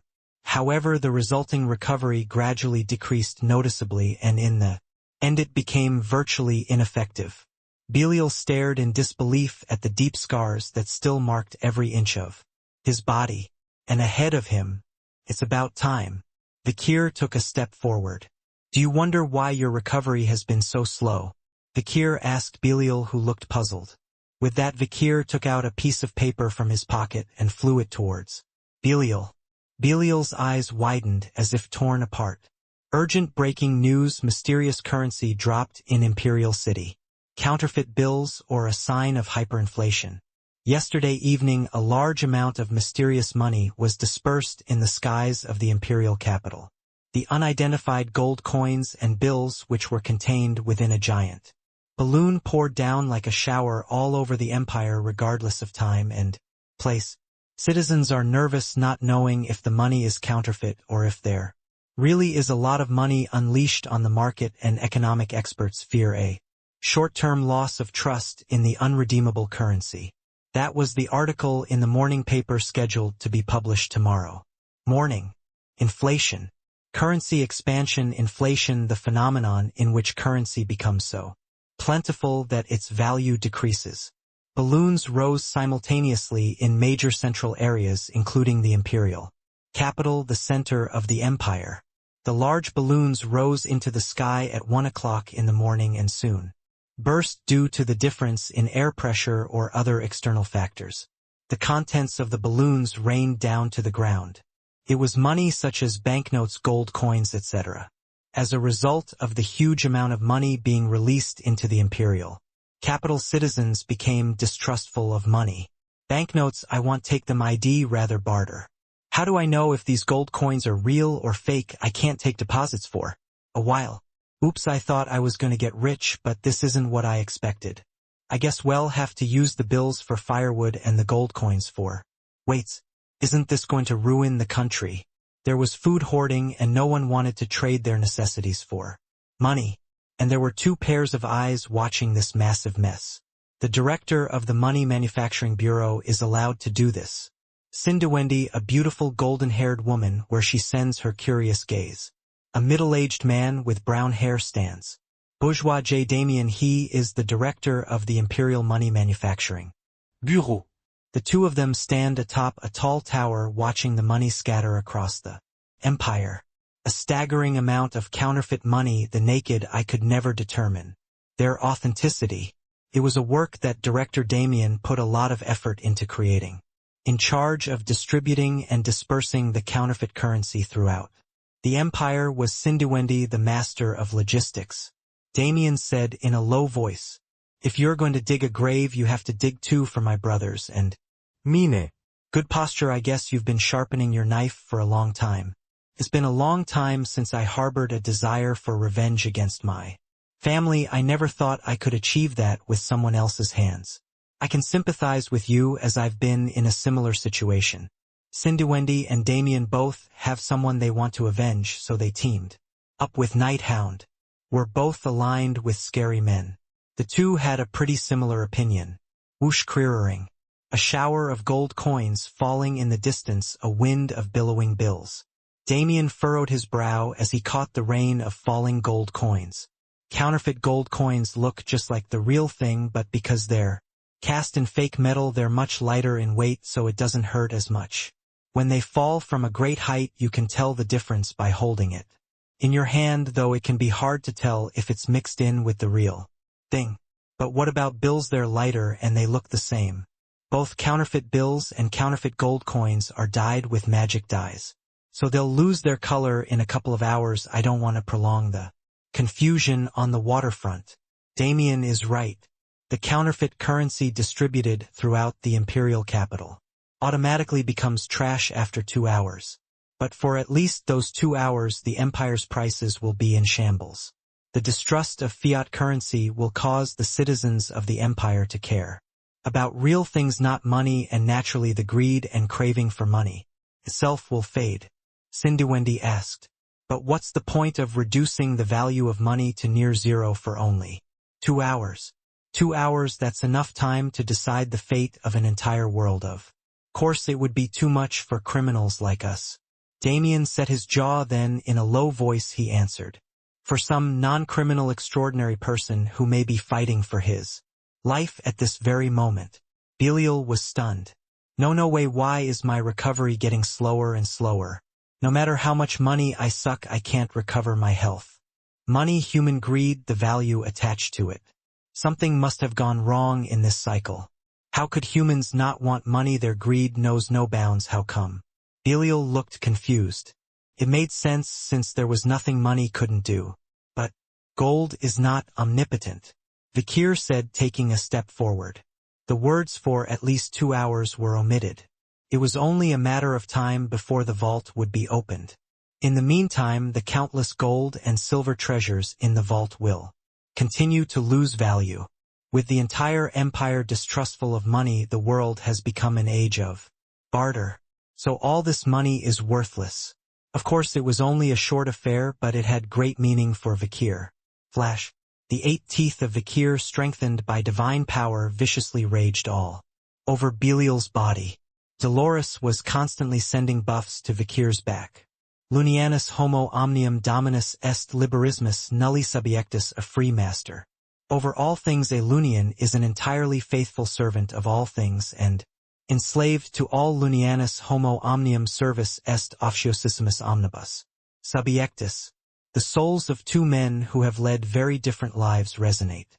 Vikir generously unleashes the power of the swordmaster. Baskerville 8, the high-speed spinning aura of an intermediate swordmaster. Slices and dices everything it touches. Iron body, the spirit of a superhuman. A body trained to the extreme, loaded like a taut bowstring. Muscle fibers throughout his body twitch like thorns ready to tear through his skin. His pupils sharpened as he searched for the perfect point to deliver the final blow. A sharp and heavy weapon aimed straight ahead is shot forward, supported by only one big toe, and then a slash that threatens to tear the world apart. Quack, quack, quack, quack, quack. Belial cried out as he was swept up in the aura storm, his entire body shredded and shattered. And then Vikir stood haphazardly before Belial. The body of his host Bartolomeo was already a wreck, and the body of Belial, who had appeared on top of him, also looked miserable. One of its thick horns is broken and the other is filled with cracks. Black blood gushed from every inch of the disgustingly fat pig's head. Cut its neck long. Once Vikir had the upper hand, he never let go. The demon hunter's teeth sank relentlessly into the demon's neck. A hound bites a pig to death, it was a natural sight. But, gahahaha. Belial let out a last-minute laugh. Vikir narrowed his eyes as his big pig nose twitched. What's so funny? Because I look forward to seeing your expressions soon distorted horribly. After speaking, Belial's mouth dropped open. Black smoke began to billow from his mouth. Decarabia on Vikir's chest spoke in a low voice. That is his last ability, oppression. What kind of ability is that?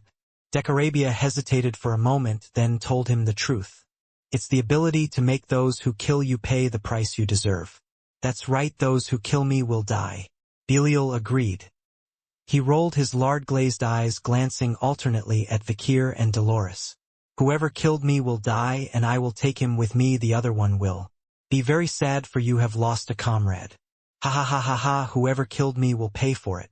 Then Dolores said sourly, why is it a sin to kill a demon? If it is a sin, then I will kill you and pay for it. Cough cough, doesn't the doctrine of the Luin say that demons are also creatures of the Luin, and that all killing of creatures is a sin? Are you sure about that? Belial's pig nose twitches. Slight confusion flashed across Dolores' face. Just then, don't play with the demon's tongue. Vikir's sword sliced through Belial's throat in an instant. Poof! Black blood gushed out like a fountain. Belial rolled his eyes in disbelief. How can you not move an inch? My tongue, this aren't you afraid of sin? But Vikir didn't mind at all. And then, thud, something was stuck to Belial's forehead. A piece of paper stained with black blood. Belial's face twisted in despair as he realized its identity. All sins of this faithful church member are forgiven. This indulgence was issued and endorsed by the Old Testament, and, counterfeiting it, was punishable by death. For a moment a scene from the past flashed before Belial's eyes. A memory of one of countless descendants. If I can repent for sins committed in the past, can I repent for sins committed in the future? But what kind of sin is so serious that you're looking for such an expensive indulgence? I think I'm going to kill one of my neighbor's pigs. That's right, I'll give it to you because you're lucky to have gotten this far for the life of one pig. Bang! Yes, you have repented. It was an indulgence that Vikir had purchased at the Temple of the Old Testament in the past, and the price was only 1 gold. Ano. Belial, the great demon who descended to destroy mankind. The life of an absolute being who monopolized all the wealth of the human world was replaced by an indulgence worth a single gold coin. It's over, you worthless one, Vikir said briefly, and the magic sword Beelzebub drew an even shorter trajectory. Thud. It was the moment when the sixth Demon King's head fell. Thud. The sixth Demon King, Belial the Worthless One. The sight of his massive head falling was something that the entirety of humanity in the past, countless great heroes, would have given their lives to see. Vikir leaned back against the wall as he watched the demon's body die. He narrowly avoided collapsing, and as a result he was able to watch Belial's final moments. And with that, the brains of the demon coalition are gone. A long war between the demonic army and the human alliance. Ages of destruction when corpses formed mountains and blood formed oceans. Before humans won a hollow victory. Throughout these eons, the most tactically damaging being to the alliance and the one responsible for the most civilian casualties has been eliminated. Belial. With both Dantalion and Belial gone, the cunning minds that had sabotaged the alliance, a weight was lifted from Vikir's shoulders. "Hey, are you okay?" Dolores exclaimed, rushing to Vikir's aid. Vikir gave her a short look. "Better than that, it's almost time." What time, ah? Dolores suddenly realized. She realized that she was in a huge vault and there was a limit to how long she could stay. Pulling out a pocket watch buried under a pile of gold coins, Dolores sucked in a breath. The vault doors are about to open. The vault doors would open and the bourgeois family's vassals and private soldiers who had been waiting outside would enter. As soon as the door opens, we're out, be ready. Dolores nodded at Vikir's words. With the arrangements Damien had made, the troop deployment shouldn't be much. But even so, they couldn't let their guard down. After all, they were going to get inside the house, assassinate the patriarch, and get away with it. We'll have to make it a picture of me kidnapping you. Okay, it'll be easier for you to get away if you take me hostage. As soon as the door to the vault opens, Dolores will have to run at full speed and not look back. But there was one thing holding Dolores back. She turned her head and looked beyond the pile of gold coins. Where her gaze landed, she saw a white-haired girl standing still in the corner. Sinclair. She was staring into space with a blank expression. Suts. Belial's corpse melts away, emitting a terrible stench. It disappears in an instant as if it had never been here. On the floor where all the demonic corpses have spread out and disappeared, Bartolomeo's body lies dead, his whole body grotesquely contorted. Bartolomeo's face is contorted in horror and pain. Sinclair's hands continue to shake as she stares at him. Then, "Sinclair, wake up." Dolores grabbed Sinclair by the shoulders and shook her once hard. "That wasn't a bourgeois patriarch, you saw it, it was a puppet for the demon to incarnate." Then the light returned to Sinclair's eyes. Tag. She swatted away Dolores' arm around her shoulder. "Stay away from me. Sinclair, believe me, I swear to God, he's not human, he's a demon," Dolores said urgently. "The doors to the vault are about to open, there are going to be tons of people coming in here. Come with me, I'll explain everything."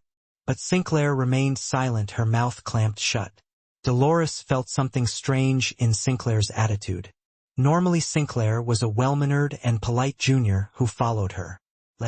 She was also a quick thinker and would never do anything to offend others. But now Sinclair certainly seemed different. A demon she had never seen before had appeared, and the bourgeois family patriarch had been manipulated to death. Under these circumstances, wouldn't it make sense to leave the scene? But Sinclair refused to join Knight's Hound. Dolores spoke one last desperate time. "Sinclair, it's dangerous to stay here alone. Isn't it you who are in danger if I stay here and tell you what I saw?" But Sinclair was still uncooperative. Her demeanor was strangely unflappable despite her anxiety. Then, cha-chong. Vikir stepped forward with his sword at full length. Sinclair's gaze turned to him. Vikir spoke in a blunt voice. "Do as you please, I'm the one who killed the patriarch of the bourgeois. After all, the saint was taken hostage by me unknowingly, that's what the article will say." Sinclair replied in a trembling voice. "Are you going to kill me? If necessary." There was no warmth in Vikir's voice. The coldness made Sinclair shiver. "Go away if you don't want to get caught up and die." It was the same voice she'd heard at the Academy's festival, the same icy chill that sent a shiver down her spine. Vikir took a step forward where Sinclair was standing stiffly. Vikir stared into Sinclair's speechless face, lost in thought. A man whose name was nowhere to be found on the lists of the Human Alliance. When the Age of Destruction came. Yet, in the memories of countless great heroes, she had been referred to as a genius, elite, and extraordinary. A mysterious girl who suddenly disappeared from the world after graduation and whose name could not be found anywhere. Should she be kept alive or should she be eliminated from the world? Vikir's judgment and choice were rapid. Decide for yourself. A voice crackled. What you will see, what you will hear, what you will believe. It weighed heavily on Sinclair's heart. She must decide what she will believe. Just as Vikir is about to turn away. Thump, clunk, clunk. The door to the vault was opened. At the same time a sound was heard. What kind of mess is this? An ambush, find the patriarch. All forces to the vault. These were the cries of the panicked bourgeois. Quack. With a loud explosion, Hound leaped out of the vault. Jagrang, jagrang, jagrang, jagrang, jagrang, jagrang. At the same time gold nuggets and jewelry of unknown value were scattered in all directions, while the eyes of his pursuers with spears, arrows, and wands are drawn to the riches on the ground. Hound flees over the wall in a flash. On his waist was the Saintess Dolores, who looked as if she had fainted. Hey, I've been scolded, the patriarch is dead. And even the Saintess was taken hostage. Hey, at this rate we're all going to die. Grab them all, troops to the outer wall, we have to save the Saintess. No touching, anyone who touches the riches on the floor in the meantime will be severely punished later. The people of bourgeois family are quick to respond to the situation. Among them is Damien, who has just returned to his family home from the money manufacturing bureau. Dolores opens her eyes slightly at the shouting behind her. Do you think we should leave Sinclair like that? Vikir only shrugs. She seems like a smart girl. I'm sure she can find a way to save herself, and if she does, we can just say she was out of it from the sleeping pills. If she even tells anyone about us, no one would believe her. Sinclair may be a brilliant genius, but she's just a newcomer to the academy. A commoner with no backbone. If Sinclair were to tell the truth about what she saw in the vault, she'd be labeled a madwoman, and she'd know that there would be nothing in it for her. Just then Vikir heard Decarabia whispering softly in his ear. Ho ho ho, I didn't think she was going to open her mouth, that white-haired girl. She's the kind of girl who would rather solve her own problems than rely on the adults. Did you ever think that such a personality would cause more trouble in the future? I have a mind of my own. Vikir rushed forward, gathering information about Sinclair. She still has a lot of use left in her. A dry judgment, understandably, it's for the best. Vikir glanced down at the wall. Truly strict vigilance befitting a tycoon. It would be difficult to break through the crowds coming from all directions. This is goodbye. Vikir lowered Dolores to the ground by the young madam's thread. Night Hunt, no, Van, what are you going to do? It was you, the one who brought the Night Hound and the Saint into the vault. A tone that seemed to catch an insider.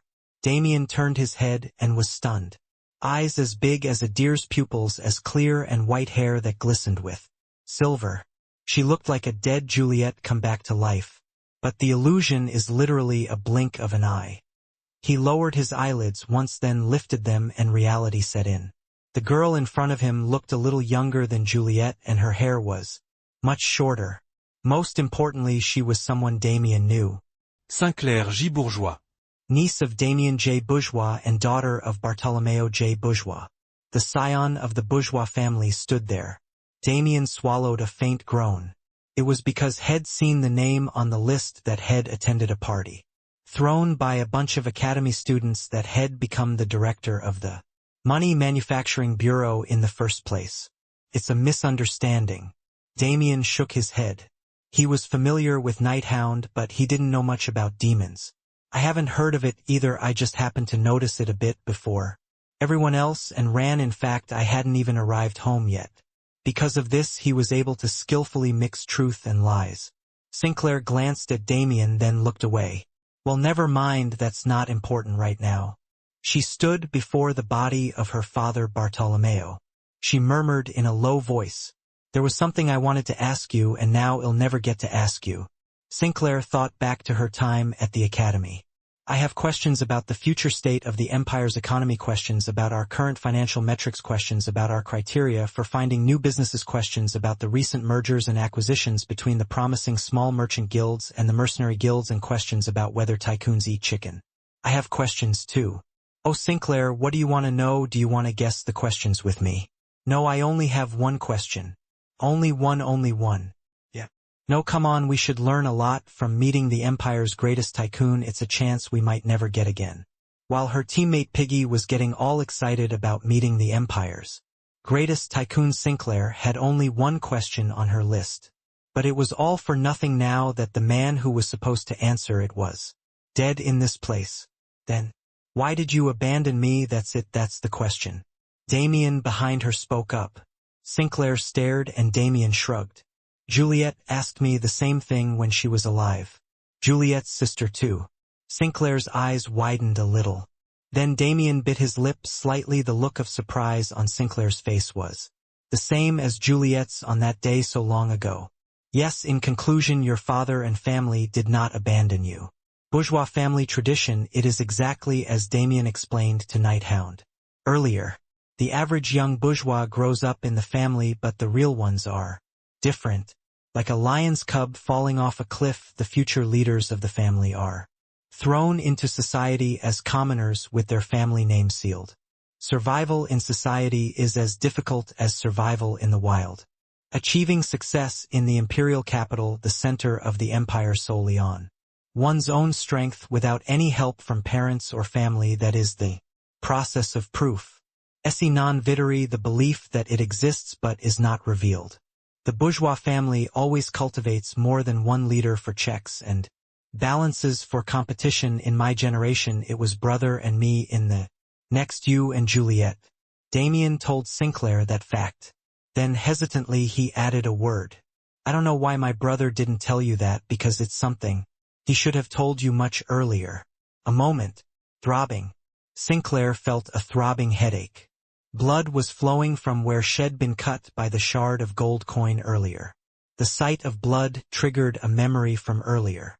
It wouldn't be a bad idea to weed out useless relationships at this point, as of this time all plays have ended.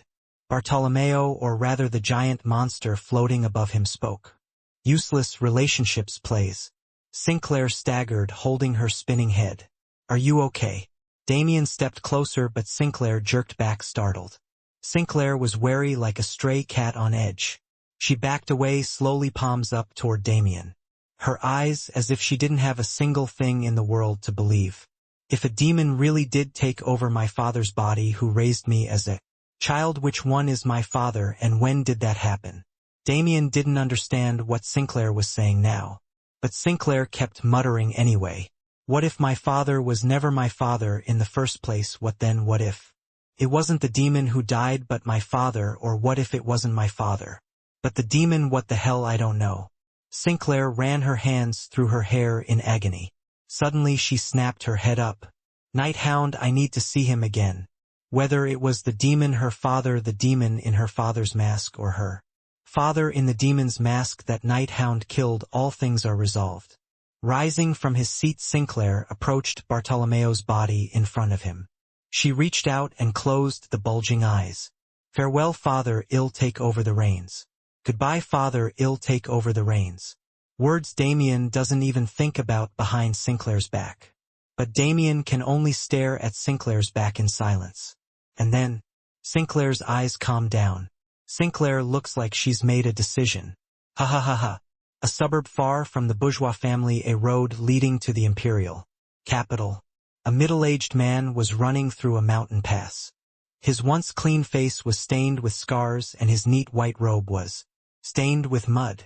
Humbert, why is he, a cardinal of the Great Lewin Order, running so quickly? Even abandoning his carriage. Damn it, Bartolomeo was a demon, I had no idea. He ran through the bushes with a frightened expression. Shortly before Vikir's meeting with Bartolomeo, Humbert had lunch with Bartolomeo. This is because the imperial family began an investigation as the criminal chain leading to the Old Testament faction of Quo Vadis, the cults, and the bourgeois was revealed to some extent. Fearing that he was being thrown out with his tail between his legs, Humbert met with Bartolomeo and threatened to blow the whole thing up if he was ever investigated or arrested. And that's where Belial showed his true colors. Humbert threw himself at Belial's feet and begged for mercy, and the capricious Belial readily let him live. Use this in a moment of crisis, weak human. As an added bonus, he gave him a gift. A gift from the demon. Humbert clutched the thing in his hand tighter and tighter. It was a round object made of gold, a sphere shaped like an eyeball. It was imbued with the power of the demon king Belial, and as expected it exudait da traitora. Humbert had just broken through the bushes. What he saw was a cliff that was as high as the sky. Humbert jumped back in horror. Rustle. The sound of crashing branches could be heard from above. What? Humbert dropped to the ground, startled by the sound. Lying flat on his back in the dirt, Humbert tried to cover his head with his hands. But he had to wonder why he couldn't get his hands to his head even though he raised his arms. Looking up and down at his hands, Humbert was horrified. Both hands were gone from the wrists up. Only hot blood was gushing out of them. "Oh, I only wanted to take what was in your hands, but you cut them off." A woman's muffled laughter could be heard overhead. Where Humbert hurriedly looked up, he saw a tree branch gently bending. And the person sitting on top of it is a monster with 2 horns. Ms. Ouroboros, the one who made Humbert run all the way here. She cut off Humbert's hand. "Oh, it's pretty, is this it? A sacred object said to have been received from the demon." She laughed as she touched the golden orb stained with blood. "I give it back." Humbert summoned his courage and shouted. The only thing more disturbing than the loss of his 2 limbs was the loss of the demon's eyeball that Belial had given him. And of course Miss Ouroboros would not give it back. A priest with a reputation selling children for money behind his back, and now working with the demon, that's a lot to take in. Agug. Humbert cringes at her words as if she's penetrating his mind. But Miss Ouroboros still only smiles her seductive smile. "I don't mind though, a criminal like you am collecting." "What collect?" Humbert looks puzzled. Thud. Suddenly a snake-like creature flies out from behind and wraps itself around Humbert's neck, suffocating him. It was Miss Ouroboros' whip. Kuhuk. Humbert was unable to resist even as he was dragged upward, strangled. Both his hands had already been sliced off.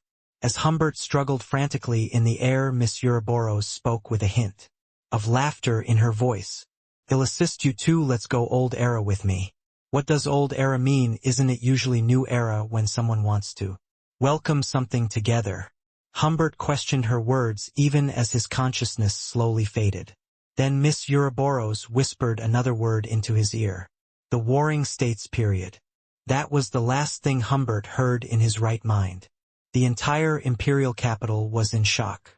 Bourgeois Patriarch Bartolomeo has been assassinated, and Cardinal Humbert of Quo Vadis, a pious man, has gone missing. The culprit was blamed on the Night Hound. Night Hound broke into a dinner party where Bartolomeo and the students of the academy were gathered, targeted St. Dolores among the students, and staged a cowardly hostage situation during which Bartolomeo made a heroic sacrifice to save them all. A wholly heroic death indeed. Unfortunately, most of the survivors who were saved by Bartolomeo's sacrifice said they had no memory of it. A student named Piggy claimed to have fallen asleep and didn't see anything at all, while a student named Sinclair, who was present at the scene, suffered from aphasia and short-term memory loss due to an overdose of sleeping pills. A blow to the head and psychological shock. Finally, St. Dolores, who had been taken hostage herself, stated that she did not see anything because she had an eye patch over her eyes. The incident was put to rest when the acting patriarch of the bourgeois family, Damien J. Bourgeois, issued an official statement stating that the situation would be resolved as quickly as possible and that the chaos would soon subside as there was a successor in place for the patriarchal position. But even if there is a big incident in the whole country, it is human and small. Citizens who feel that the small things in front of them are more important. Academy Colossio. Here the focus was on the upcoming final exams and parent-teacher conferences. Even if a bourgeois assassination was shaking the entire empire, nothing could be more important to the students than their exams. Now let's start reorganizing the gym to prepare for the final exams. Don't forget to check your magic stones just in case. Is it okay for the trails for parents to explore to be this scenic? Let's plant more trees. If possible, we plant large trees. I'm sowing a lot of flower seeds too. Soon parents were visiting the school and there was a massive beautification project going on all around the school.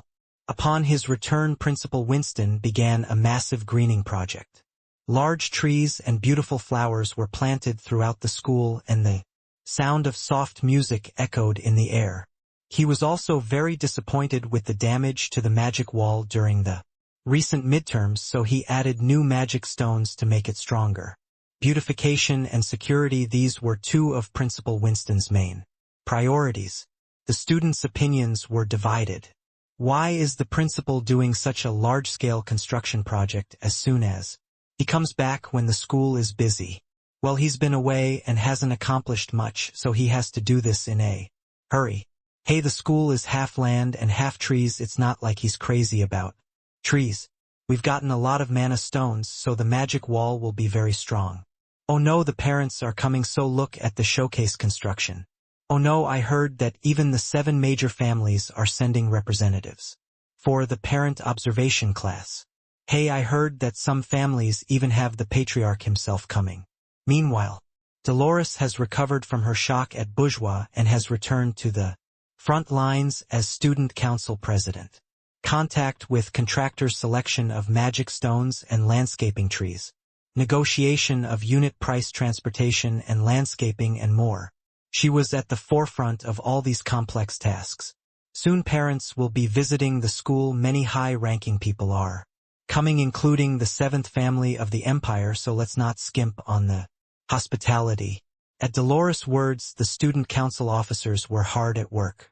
Most families send their dignitaries by proxy, but on rare occasions the head of the family comes in person, so every detail had to be taken care of.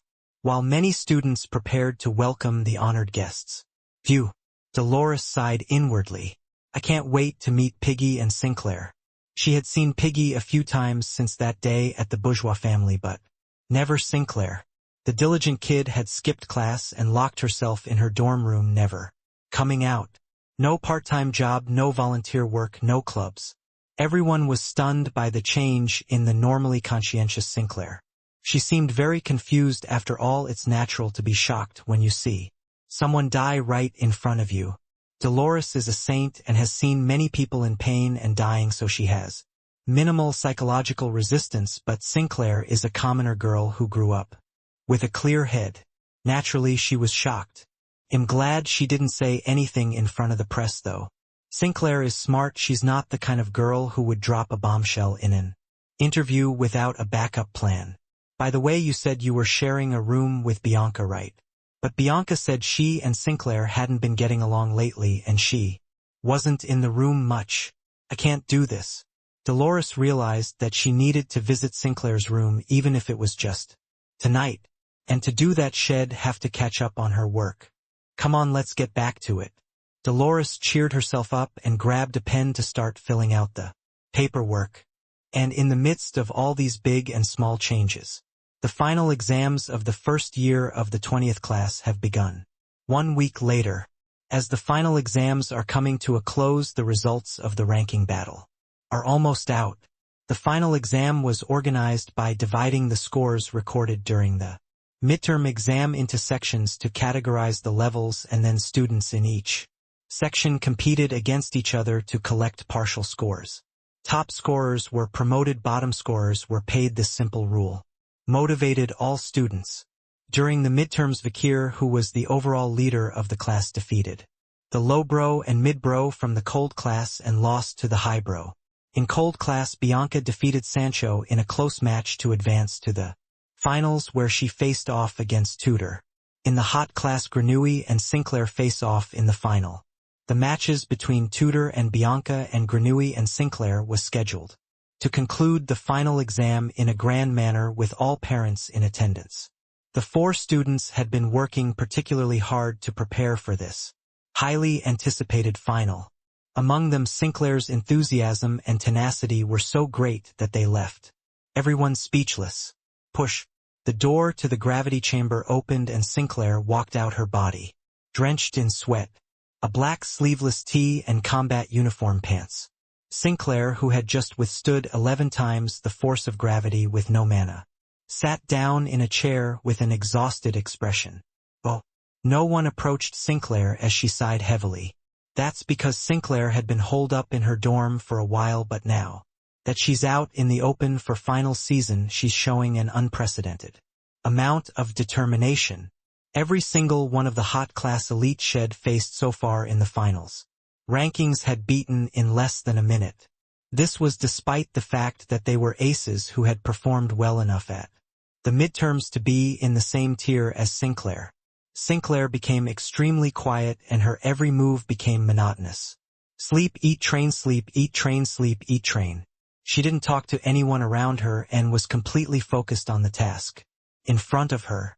Relationships with friends became strained, her tone of voice and eyes were cold, as if she was intentionally trying to distance herself from them. It was as if she had become a different person overnight. She also stopped volunteering at the orphanage, which she would force herself to do if she didn't have time. When she sent letters to the children at the orphanage saying that she missed them, she crumpled them up without reading them. She also quit all her part-time jobs that she had been doing responsibly. When Bianca, who shared a room with her, expressed concern, she was silent. Then Sinclair, who had been paying no attention to her surroundings, suddenly looked up. At the same time, the door to the front gravity chamber opened and someone stepped out. Push. 13 times the gravity, a feat accomplished entirely with a bare body. Vikir stepped out in a cloud of steam, drenched in sweat. Then Sinclair spoke up. You're still awesome.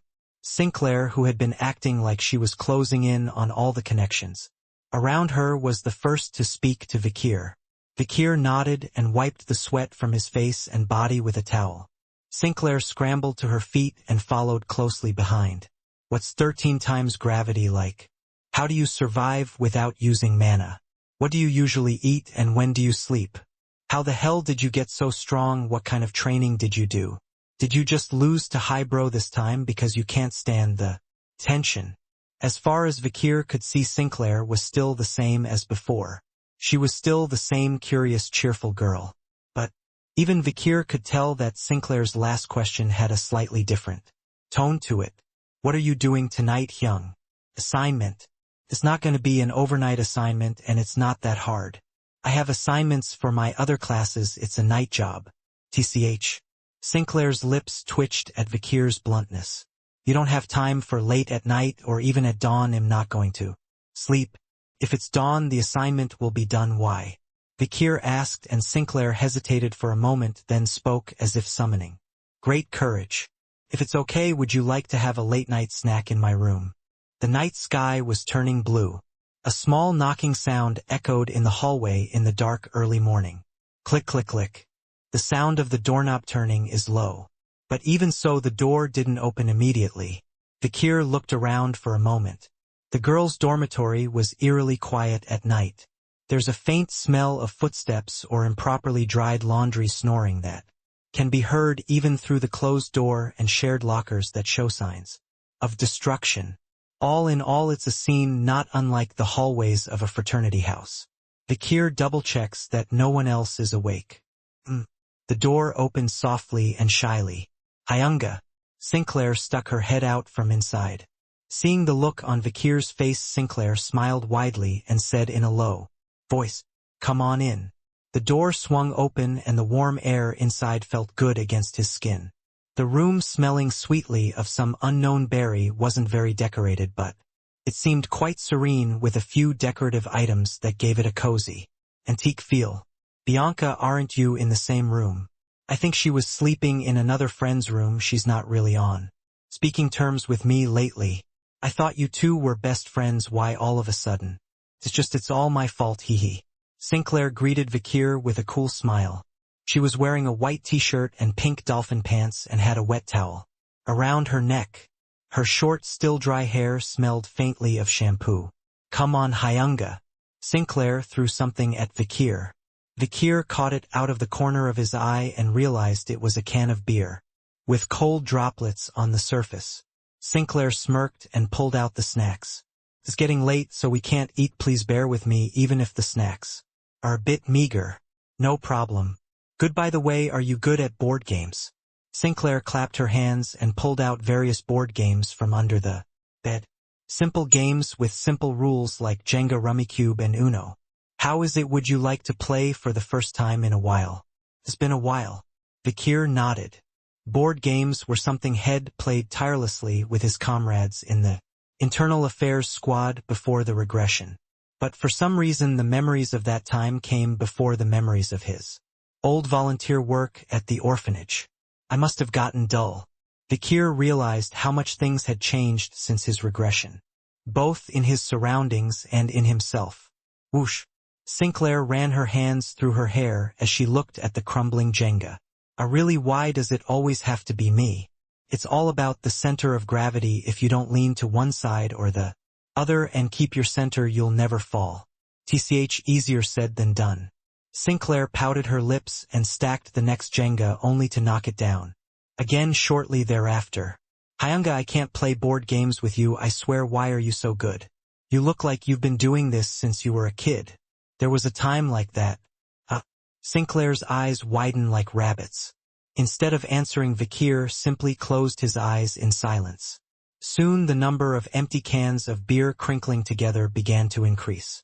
Sinclair's expression relaxes slightly as she sobered up. The reddish blush on his exceptionally white skin was deepening. I want to go see the Milky Way, Sinclair mumbles, and Vikir thinks for a moment. When I'm feeling down, I always come here and look at the Milky Way. This is what Sinclair once said. Now that I think about it, this girl said she goes to the rooftop if he has any worries. Drinking canned beer on the roof with a clear view of the Milky Way was probably Sinclair's only stress relief. But now that Milky Way viewing spot is off limits. Student body president Dolores has personally blocked it off. It was our meeting point while we prepared to hunt Belial. Vikir stroked his chin, then spoke in a low voice. You must be disappointed that student council president Dolores blocked the rooftop. For a moment Sinclair noticeably flinched at the mention of Dolores' name. Her eyes, as wide and clear as a lake, looked deep for a moment. Vikir didn't miss the agitation. What happened with the student council president? Vikir asked again. There was no way Vikir didn't know what had happened in Bourgeois the day before. But there was something strange about it and he wanted to go over it again.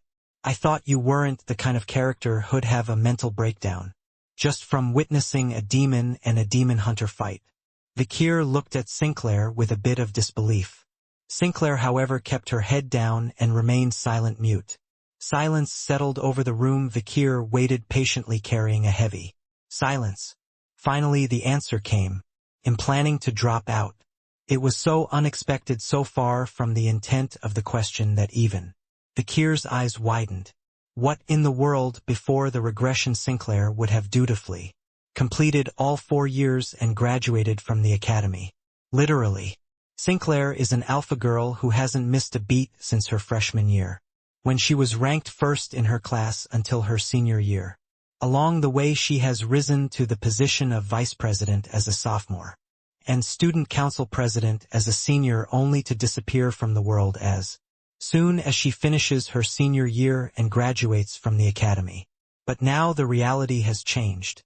Sinclair has announced her dropout just before the end of her freshman year, with only one final exam to go. Of course I haven't told anyone yet. Hyunga is the first person I'm telling. Sinclair smiled weakly. Vikir asked briefly, is it because of the student council president? No, it has nothing to do with the president, of course. It's just that I'm so exhausted and tired. It was obvious that Sinclair was lying. Vikir knew that before her regression she had graduated straight and at the top of her class from freshman to senior year without taking a single leave of absence. I think it was burnout. I've been wanting to quit school for a while now, so I've been acting cold to the kids on purpose to keep them away, and Sinclair continued. But Vikir didn't listen to her. He just cut to the chase. Apparently you had a problem with student council president Dolores. No, it's just that, I'm a little. Is it because of what happened at Bourgeois? For a moment Sinclair's expression hardened before Vakir could finish his sentence. Of course. Vakir realized head hit the nail on the head. It had happened in Bourgeois the night of the hunt for the sixth corpse. Belial. Sinclair looked particularly shaken. Oh no, nothing happened that day. She waved her hands in the air in great embarrassment. But, Tuck. Vakir wordlessly reaches out and grabs both of Sinclair's hands. What happened? What's got you in so much pain? Sinclair's pupils dilate for a moment then tremble slightly. Seeing it, Vakir was once again convinced. Demon battles are always a terrible memory for humans. The more high-ranking the demon, the longer and more intense the battle. Vakir was no stranger to this type of counseling, having seen many of his comrades-in-arms suffer severe aftereffects after demon hunting. If it's post-battle trauma, I can help you overcome it. Vakir didn't want Sinclair to go into hiding from the world when she could be a great help to the human alliance in the future. But Sinclair's next words were certainly not what Vakir was expecting. He killed. What? Vakir asked, and Sinclair spoke again, her voice shaking violently, her pronunciation uncharacteristically inaccurate and slurred. Hound killed my father. Hearing those words sent a bolt of lightning through Vakir's head. There was only one thing Hound had killed that night when it had bitten Bourgeois from within, and that was Belial. And the human body it had taken, the host, it was none other than Bartolomeo, patriarch of the Bourgeois family. That means. Vakir began trying to organize his many thoughts and open his mouth to say something. Wallach. A weight leapt into his arms. Sinclair leaned forward and wrapped her arms around Vakir's body. The warmth on Vakir's chest suggests that Sinclair has been crying. Vakir froze in place, unable to push her away or hold her. They stayed like that for what seemed like forever. How much time had passed? Eventually Sinclair's trembling gradually subsided. The hound's mouth was half open, but he hadn't yet found the words to say to the lamb that had burrowed into his arms. Just then, Sinclair lifted her head from burying it in Vakir's arms and looked up. Now it's your turn to answer. And then with watery eyes and a trembling voice she asked, what do you think of me, Hyunga? Vakir was distracted for a moment. Esse non videri. To exist but not to be seen. Two heirs to the next pinnacle of the Bourgeois family. One was Juliette, the daughter of the second son Damien, and the other was the child of the eldest son Bartolomeo. Gender unknown, age unknown, nothing known. Coincidentally, my brother and I both have only one daughter. If it weren't for Damien's words, I wouldn't have known that Bartolomeo's child was a daughter. Damien's daughter Juliette was revealed to the world when she dropped out of the exam, but no one knew where Bartolomeo's daughter was or what she was doing. It was unclear if she even existed. Sinclair was Bartolomeo's daughter. Vakir stroked his chin in thought. For some reason Juliette had seemed so familiar when he first saw her. Perhaps it was because they shared the same blood.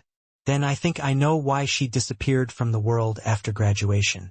After graduating from the Colosio Academy, Sinclair probably became the patriarch of a bourgeois family. She would have moved about the world behind a great veil of darkness unseen. By the world, an upper class so distant that lower-class warriors like Vakir before his regression could not dare to have an audience with them or even knew that they existed at all. The Vips of the world. But even the tree that would grow so tall in the future is only a tiny leaf now. Hyunga, what do you think of me? Sinclair had asked this awkward question while sobbing in his arms. Sinclair's question brought Vakir back to reality. Now what is the purpose of asking this question? A question about what you think can't really be a question about what you think. Vakir is not stupid. On the contrary, he prided himself on being pretty quick on his feet. At Vakir's retort, Sinclair pursed her lips and rubbed her eyes before answering with a grimace. Because being in a relationship with Hyunga is the only accomplishment I want to accomplish before I drop out and leave the academy. An accomplishment. Vakir's mouth opened halfway. Was dating really such a big deal that it sounded like an achievement? But Sinclair seemed to have something else in mind. Originally I was going to finish my 4th year, get my diploma, and then turn my back on the world. Excellent GPA, numerous extracurricular awards, valedictorian, all 4 years student council president. Graduate of Colassio Academy. I figured those were the most valuable things I could get out of school, out of my youth. Sinclair laughed bitterly for a moment before continuing. So I didn't understand her at first because I had a cousin who dropped out of the academy she attended. She must be referring to Juliet, who had attended Themyscira Academy for girls. Sinclair squeezed Vikir's hand a little harder. But I think I know how you feel now because I've changed my mind. The most valuable thing you can gain from school life is not grades, diplomas, awards, or certifications. It's the memories you make with the people you're with. Sinclair's eyes were filled with conviction. Vikir asked thoughtfully, "Why do you put such value on me? I'm not good enough for that. If you think about it that way, what kind of person am I?" Sinclair emptied a can of beer and cupped it in her hand. "You are. I wonder how long I've had a crush on you. I wonder too. Let's see." She closed her eyes and opened her mouth with clear pronunciation and a pure voice. What she experienced centered around her from her perspective. Slowly Sinclair's mouth began to recite the memories of her freshman year in Class 20. "Why do I have to go out?" the little girl asks the old butler while hugging her teddy bear. The butler simply bows his head politely and replies, "When you grow up and come back, everything will be yours." With those last words, the little girl leaves the family home. Nursery school. The little girl studied diligently when other children were defeated or discouraged. She always glowed with enthusiasm and hope. A prestigious small school. The girl was discriminated against as soon as she entered the school, whether it's her performance on performance evaluations. Even if cleaning duty returns strangely often, there is also subtle discrimination, gossip, and harassment that is invisible to the eye. The girl persevered. The outcome wasn't always fair, but on the whole, in retrospect, it was pretty fair. All the discrimination faded away in the face of excellence and continued proof. The kids who gossiped behind her back gradually became eager to make friends with her, and the teachers who looked at her with prejudice because she was from a nursery school gradually became favorites. Her appearance, which began to glow with age, changed everything. Soon, against all odds, she had risen to the occasion, and at an unusually young age she was granted early admission to the Colassio Academy, the most prestigious university in the empire. At the top of her class, she was thrilled that her skills would be recognized in such a large place. And the much-anticipated Colassio Academy. Survive somehow and rise above. If they help you, use them. If they don't, discard them mercilessly. She thought back to the words her father had spoken to her as a child and took the freshman oath. In her first class, there was no student smarter than her. Even at the most prestigious universities in the empire, she could hold her. She breathed a sigh of relief at that realization. Then, a boy caught her eye. At first glance, he was ordinary messy hair that is not easily noticeable, a common name that could be found everywhere. So grades and interview performance. But in the class that followed, the boy gave the professor, who purposely picked questions for students to get wrong, a good smack in the face. I see a perfect score on the paper. The boy's written grade, even the picky professor recognized, was a perfect score. It was even higher than the girl's score of 931 out of 990. The girl's next highest score was in the 700s, so the difficulty level of the test was, needless to say, the worst. However, there was a perfect score, and it wasn't the girl. From then on, the girl was curious about the boy. That was the first time, maybe it was the first time, she felt like she wanted to get to know someone. The girl is objectively pretty and has a good body. She was attractive not only intellectually but also physically. She is in a good position to benefit from interpersonal relationships. So she was confident when she approached the boy. She was confident that he wouldn't dislike her. But she had always been approached by others, but this is the first time you have approached someone else. So the girl spoke to the boy in a slightly awkward manner. "Hey, She asked him why he was volunteering. The boy's answer was simple. "I'm here for my demerit points." Usually when people are asked why they volunteer, the answers are obvious. Fulfillment, giving back, sacrifice, etc. all sound good. But not the boy. A boy who walks away like he's a bother. The girl followed him, feeling a bit out of place, as this was the first time she had ever been treated this way. It's a coincidence that we're both volunteering at the same place. I guess so. Actually, it wasn't. The girl had gone out of her way to beg and plead with the person in charge to get the same volunteer assignment as the boy. And that day she thought she'd gotten to know him a little bit because she talked to him. After bombarding him with questions about his written grades and not getting any answers that she liked, she thought he was a bit of a prick. But despite the demerit points, the boy was very eager to volunteer. She was amazed to see him do the dirty work that would take dozens of people to do, like cleaning toilets, serving meals in the cafeteria, fixing plumbing, doing laundry, playing with kids, and maintaining the playground. This guy is good. That was the first time in her life she had ever genuinely complimented someone. From that day forward, the way she called him changed. Hi, good morning. Appa, why don't you pretend to know me? I didn't realize you were addressing me, and we're classmates, so don't call me Appa. Why, I'm a year younger than you and you're still my Appa no matter how you say it. It's just that it's uncomfortable to hear. Really, if you don't like it, we can call you something else. I'll think about it until lunch. From then on, the girl started calling the boy Hyunga. You don't have much of an immunity to girls, do you? The girl was surprised. The boy's bare face, revealed when the bushy hair that often covered his face was shaken, was shockingly handsome. She could only shake her head in disbelief, thinking that he must have attracted several girls already. Whatever, from then on, whenever she saw him, she often assumed she knew him. Maybe it was from that moment on, the moment she stopped calling him Appa, which everyone else liked, and started calling him Hyunga, which was a bit unusual. The moment when the boy have someone who calls him by a special nickname. Could it be that the girl's defenses, which she didn't even know existed until now, has begun to shift? When she approached him with a strange emotion she didn't recognize, he said something shocking about parents. I don't need parents, you have to navigate the world on your own. Parents only function during childhood when help from others is essential and are unnecessary beyond that. The girl was a little shocked that anyone in the world would think this way. Whether in a nursery or a prestigious school, children's thoughts were always the same. Love for parents.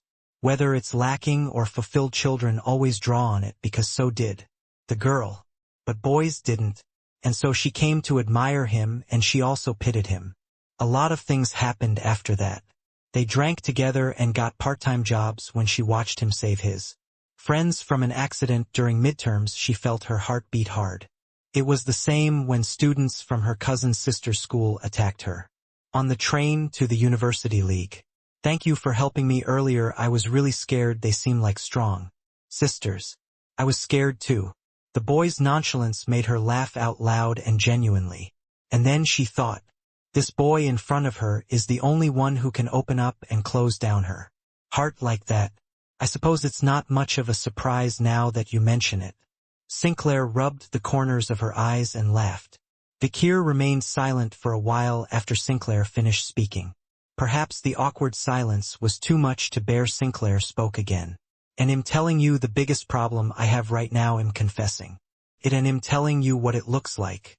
Like I said, Hound killed my father, and I don't know if you'll believe it, but student council president Dolores was right next to him.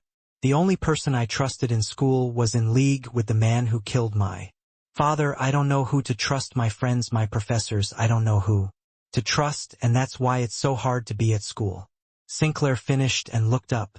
I thought maybe you'd believe me since you've been writing a column in the newspaper criticizing the night hunters for a while now, and I'm sure you'd know what a heinous criminal Hound is. You're the only one I have now who will understand me. Sinclair dropped her head, unable to finish her sentence, only to squeeze Vikir's sleeve. But I'm sorry, but I don't think I can accept your heart. Vikir shook his head firmly. For a moment Sinclair's grip on Vikir's sleeve tightened. I know that's what I thought Hyunga would say. I've only ever seen one person with eyes like yours, and that's my father, Sinclair said. He's the kind of man who pushes forward with a goal that a normal person like me can't even fathom. I can see it in your eyes. You're the same kind of man. My father is. I'm pretty fit and young. I'm good with a sword and magic, and most of all, I have the ability and patience to understand and support you in all aspects of your life. I won't get in your way. It'll be really good. Why can't I? What can I do? What can I do to make Hyunga realize that? At that point Vikir cut Sinclair off. Now is not the time to think about things like relationships. It makes sense. A demon hunter's idea of a relationship is something his dead comrades would laugh at. There's nothing more unsettling than a man who doesn't know when he's going to die. Building a family, what you must protect and what you cannot lose, will only become a weakness. Vikir shook his head thoughtfully and Sinclair's expression brightened slightly. Now, Vikir looked up and Sinclair hit the nail on the head again. Not right now. You mean for now, so you'll have some time to spare later, after you've achieved your goal. My goal is a long way off. I'm still a long way from reaching it. I know for someone of your stature to say that it must be a grand ambition. Sinclair looked determined. Then one day when you've accomplished everything you want, will you take me in then? It was an awkward question. Vikir thought about it for a moment, then nodded. If that day ever comes. Okay then. Sinclair nodded, slipping out of Vikir's arms and sitting up on her knees. She lifted the can of beer in her hand and downed the last of it in one shot. Vikir quietly rose from his seat. It's getting late. I'd better get back. Then Sinclair got up and followed Vikir, and then she opened her mouth. Can you at least give me a hug before you go? At those words Vikir swallowed hard. Still a small young girl, but one who would one day stand at the pinnacle of that fearsome conglomerate bourgeois family. How many hardships and trials did this weak child go through before regression, to become a great hero whose name was not revealed to the world? Feeling guilty and indebted to Sinclair, Vikir closed his eyes tightly. Then, Tud. Sinclair wrapped her arms around Vikir's waist. You can push it away for the rest of your life. So just for now, I need you to stay like this. There is moisture in the thinly trembling voice. I wasn't really this kind of person. Her muttering, self-effacing and cool, is obscured by Vikir's chest puffs. Vikir paused for a moment, deep in thought. I don't have much time left to stay here either. Like Sinclair, Vikir planned to leave Colosio Academy soon. His next stop would be a place so harsh and difficult that it would make the academy feel like a cradle, similar in appearance to the Colosio's architecture, which symbolized glory and prosperity, but its symbolic meaning is completely different. A fearsome structure that reigns as a testament to hardship and trial itself. Nouvelle Wagen, the Age of Destruction. The curtain rises. Soon the full-scale war against the demons will begin. Vice Principal Morg Banshee.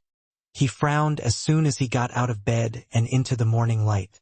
His face did not straighten as he took off his cute mismatched sleeping cap. A mask and pajamas. Not a good dream. He had a strange dream the other night. A nightmare so unpleasant that it left not only his clothes but his bed soaked in a cold sweat. It was a dream of a giant one-eyed snake and a unicorn fighting each other. The one-eyed snake wrapped itself around the unicorn's massive body, squeezed, and tried to swallow it in one bite. The unicorn tried to resist by waving its horn, but everything was in vain as soon as the one-eyed snake opened one more of its closed eyes. With its left eye glowing an unusually golden color, the snake wrapped itself around unicorn and swallowed it in one bite. Why this is such a bad dream on a day when I have to report to the principal? Is it because of stress? Professor Banshee grumbled and got ready for work. He walked out of the guest house and made his way to the lecture hall. He ignored the greetings of his students and even those of his fellow professors and headed straight for the principal's office. In his hand he carried a stack of reports that he had prepared until last night. Knock, knock, knock, knock. The knock ended and the door opened by itself. Inside, Principal Winston sits with his usual mild expression. Well, Professor Banshee, I see you're early. Yes, about a minute and a half early. If you're in a hurry, do you want me to wait outside the door until your appointment? No, just come on in. Winston motioned for Professor Banshee to come in. Banshee dropped a stack of reports in front of him. This is the accounting for the greening of the school. Winston had redesigned the academy's landscaping as soon as he returned to his position as principal. Greening it was a project to more than double the number of trees and plants. On campus, Winston had a gentle nature and loved planting trees. The principal's office alone was filled with plants of all kinds and no one thought it was strange.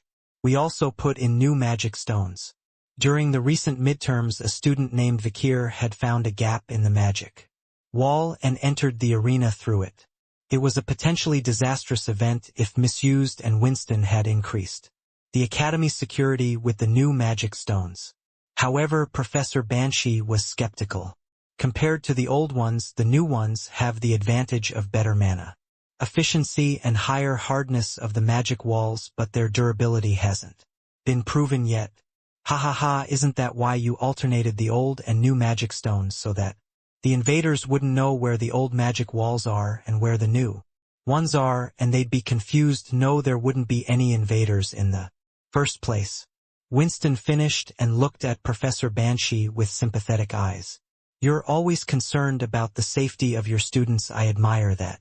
I'm just a little guy who's worried about preserving his position. That's not true, Professor Banshee, and I know that even though you say it on the outside, you don't feel it on the inside, so I've worked hard to live up to that. As he spoke, Winston held something out in front of Banshee. It was a bracelet decorated with black seeds that looked like jewelry.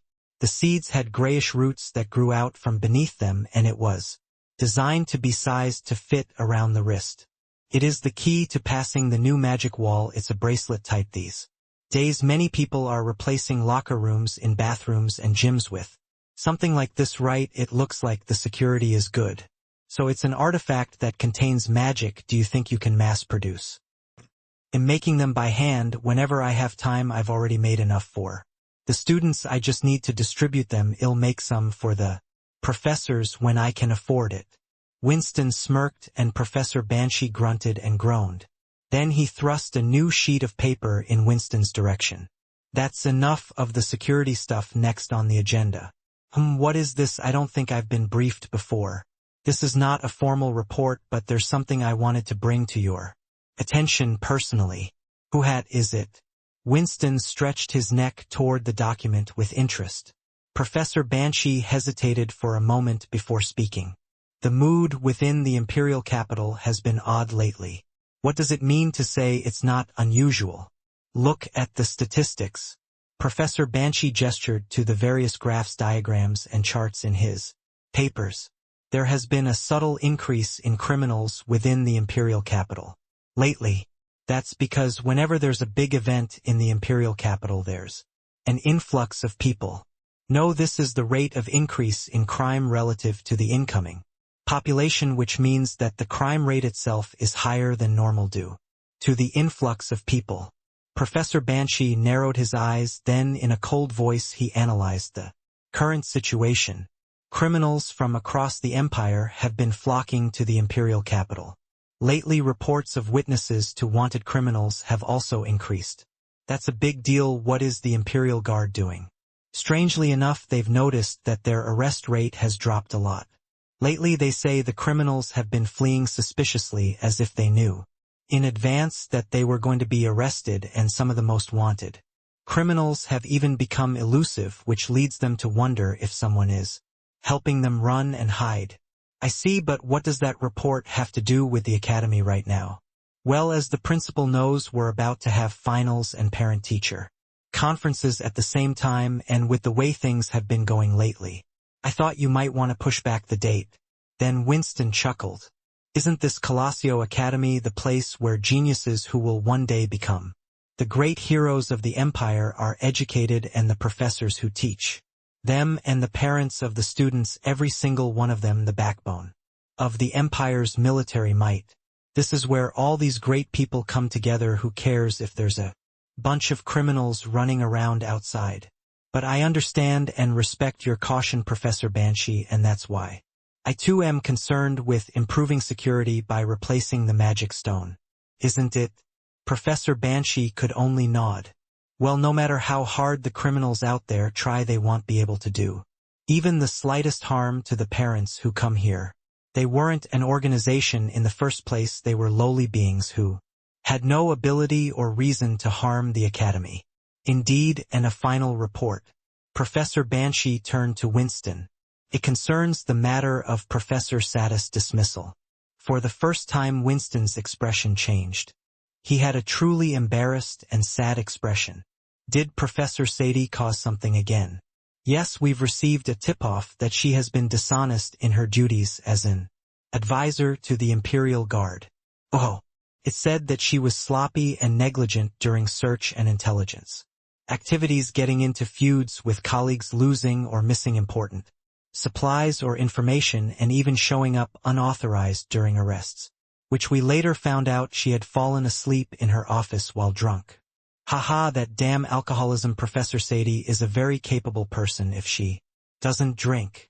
That too is a thing of the past, to be sure. Back in the day, Professor Sadie did a fine job as an advisor to the Imperial Guard's tracking team. In fact, so much of the criminality of the time was captured by her that it almost rivaled the exploits of the Marquis de Sade in his heyday. She was even called the second coming of the Marquis de Sade, but now she's just an alcoholic loser who does nothing but bemoan her lot and deny reality. Professor Banshee snapped as if he had a lot on his plate. Then Winston closed his eyes and fell silent for a moment. Silence, a heavy silence. Winston opened his eyes and spoke with a heavy sigh. I'm going to discipline.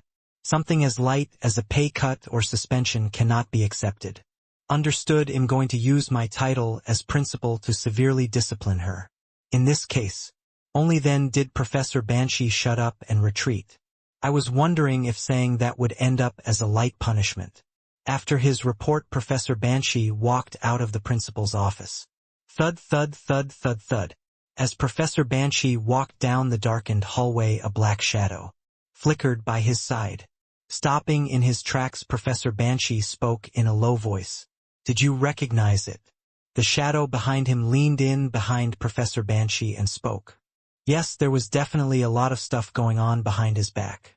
The Banshee had unleashed a separate informant to do a background check on the principal. I'd like to know why you're so cheap with Professor Sadie. It was enough to get rid of her as an eyesore. Then Professor Banshee's confidant told him something surprising. Principal Winston's affection for Professor Sadie wasn't due to any of these trivial things. Full honors for a descendant of nobility to be an elite arresting agent with a high rate of arresting criminals, and to increase the number of members of the principal's faction, which is already very small, by at least one more. It wasn't because of these little things. Then what was it for? The confidant answered in a very small voice. Perhaps it has something to do with the 47 people riot. It was a report that made Professor Banshee's eyes widen to tears. Now today's lesson is about the major events since the unified empire, the professor said, tapping the blackboard. The first-year students were listening to the lecture with eager expressions. The professor said, there are many big events that happened after the unified empire, such as the Western Front, barbarian subjugation, the merger of the Five Swordsmen, and the great escape from Nouvelle Vague prison, but the biggest one would have to be the 47 People's Riot. Who can tell us about this event? A few hands went up among the students. The professor pointed to the first student to raise his hand. Okay, let's see if Sinclair, the head of our hot class, can answer.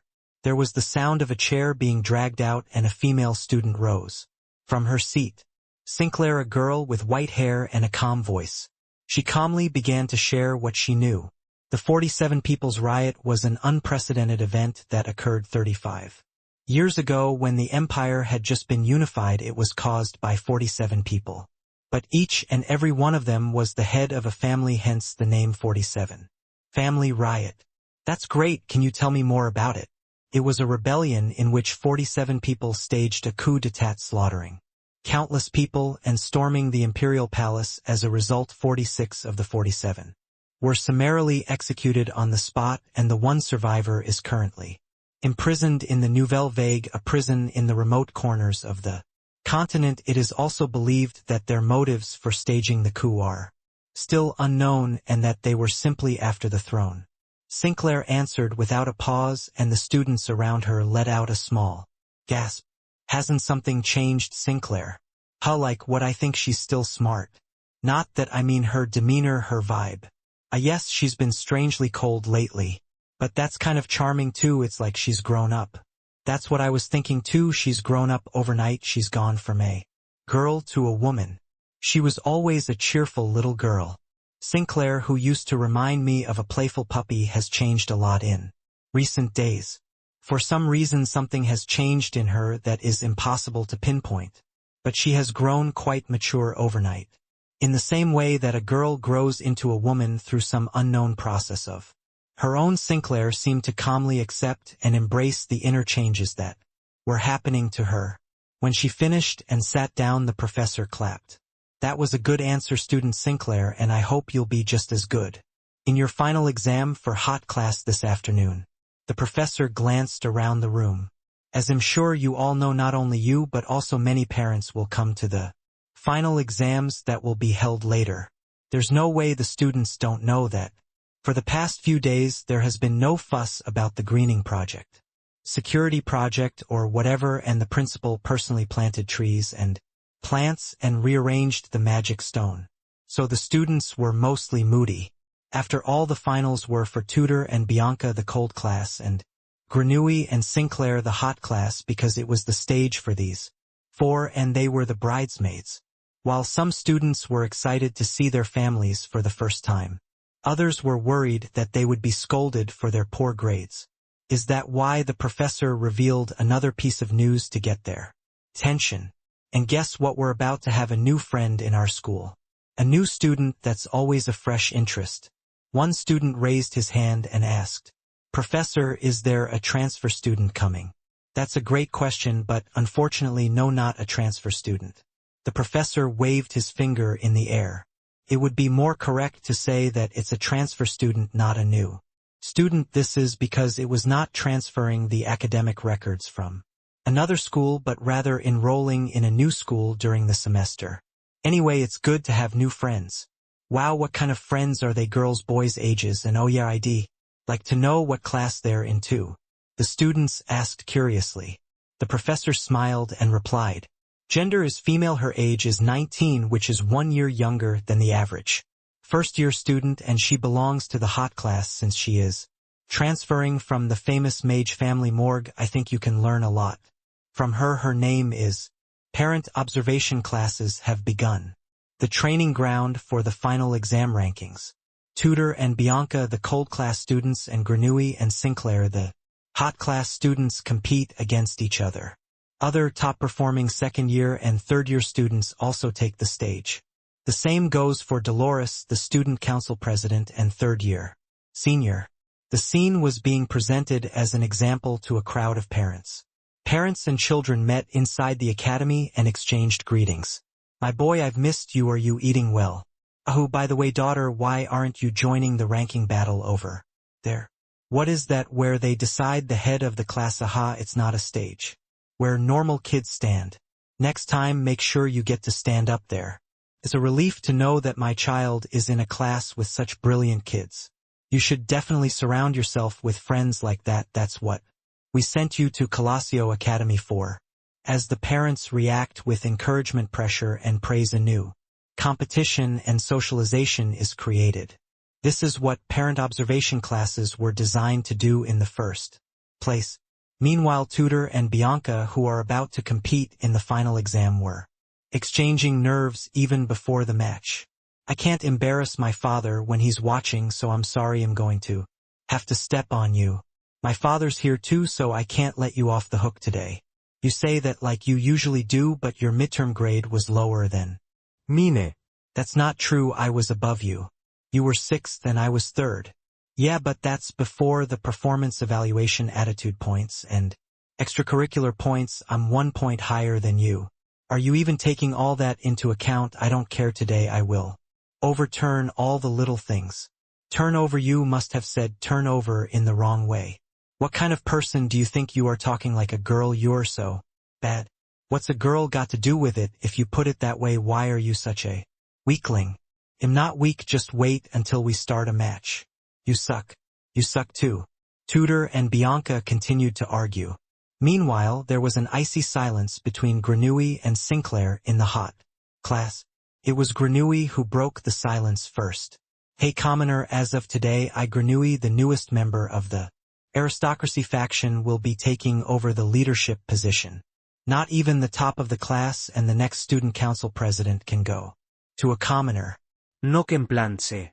Grenouille gripped the weight as hard as he could, secretly hoping Sinclair would respond.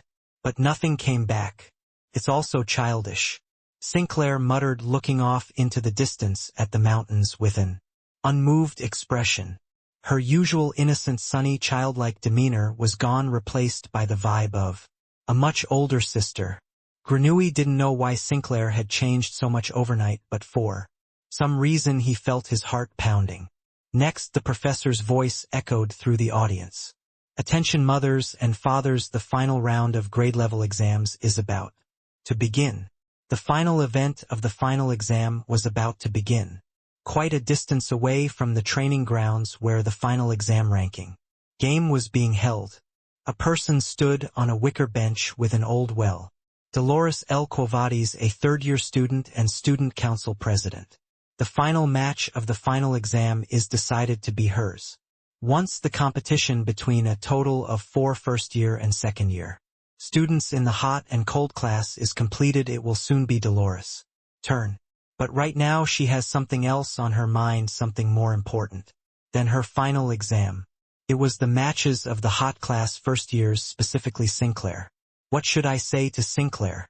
Sinclair, who advanced to the finals today, was told that no one would show up during parent attendance. Dolores thought she would approach Sinclair after the game when everyone's attention had faded and try to talk to her. But how do I talk to her? After that day at the Bourgeois, Sinclair had avoided seeing Dolores. She seemed to be warming up to everyone, but she was being unusually closed off to Dolores. It's not surprising after what happened to her. Dolores sighs, unsure of how to approach Sinclair. Her eyes went wide for a moment. A familiar face passed in front of her. A male student trudging towards a well in the distance. It was Vikir. Suddenly Dolores remembered Sinclair's comment. By the way, why don't we ask Hyunga to join us? Dolores remembered the first time Shed created an Oracle investment fund to hunt Belial. Is he interested in something like this? Dolores asked, and Sinclair replied with a bright smile. Vikir's pretty good at it too. He reads all the newspapers all the time, so he knows what's going on in society, and lately he's been really interested in economics, like trade with the natives in the West, and he's been going through all the old economic papers too, and he's really keen. Hyunga often comes to the library, so we'll have to talk to him when I'm a librarian. Oh, that's right, Hyung, I don't know where you are wandering around like that these days. Piggy is in the same room, so do you know anything? At that time Sinclair seemed to have quite the crush on Vikir. If so, they must have been quite close. Dolores jumped to her feet. She was going to ask to speak to Sinclair. Just then, a young child ran in front of Dolores. Ebony hair, red eyes, white skin, and chubby cheeks, cute like a doll. It was only a brief glimpse, but the little girl, who was adorable from head to toe, was running toward Vikir in front of her. Then she turned to Vikir and said something unbelievable. Daddy. The words shocked Dolores. Had heard that the docile kitten was the first to climb the shack, but wasn't this one climbing too fast? Oh no, who the hell is her mother at that age? Dolores stops dead in her tracks. Toute pette. Vikir grabbed the girl by his side and quickly began to run forward. Haha. Dolores hurriedly scrambled down the hill from the bench, but Vikir had already taken off down the path by the well in the distance. Vikir headed toward the less traveled path. Stopping beside an old well, Vikir set the girl down from his side. Pomerian, when did you get here, and who is your guardian? He's sneaking off with Big Samson, uncle. He never lets me play. At Pomerian's playful words, Vikir put his hand to his forehead. The news that they had traveled to the imperial capital for parental visits had come through Sinduendi not long ago. Highbrow, midbrow, and lowbrow seemed to be doing a good job of dealing with them. So I guess I let my guard down. I'm sure there will be some chaos when they realize Pomeranian is gone. I had to get her back on track before that happened. Vikir grabbed Pomerian's hand. Come on, let's go, your uncle will take you to the front. Pomerian still stiffened at Vikir's words. As they walked down the path below holding hands, Vikir carefully asked about Pomerian's condition. How's the wraith tree doing these days? It's growing well, but sometimes I have nightmares at night. Nightmares? What kind of nightmares? When I have nightmares I keep seeing demonic things come out and bite me. Pomerian shuddered once. Vikir nodded and patted Pomerian's head. The demons in your nightmares have nightmares too. Who's in the demon's nightmares? This uncle comes out. In an eerie voice Vikir pulls out the Beelzebub on his wrist and shows it to her, and Pomerian's eyes sparkle with yearning. Oh wow, Uncle Mercy. So you don't have to fear any demons or anything, you have this uncle.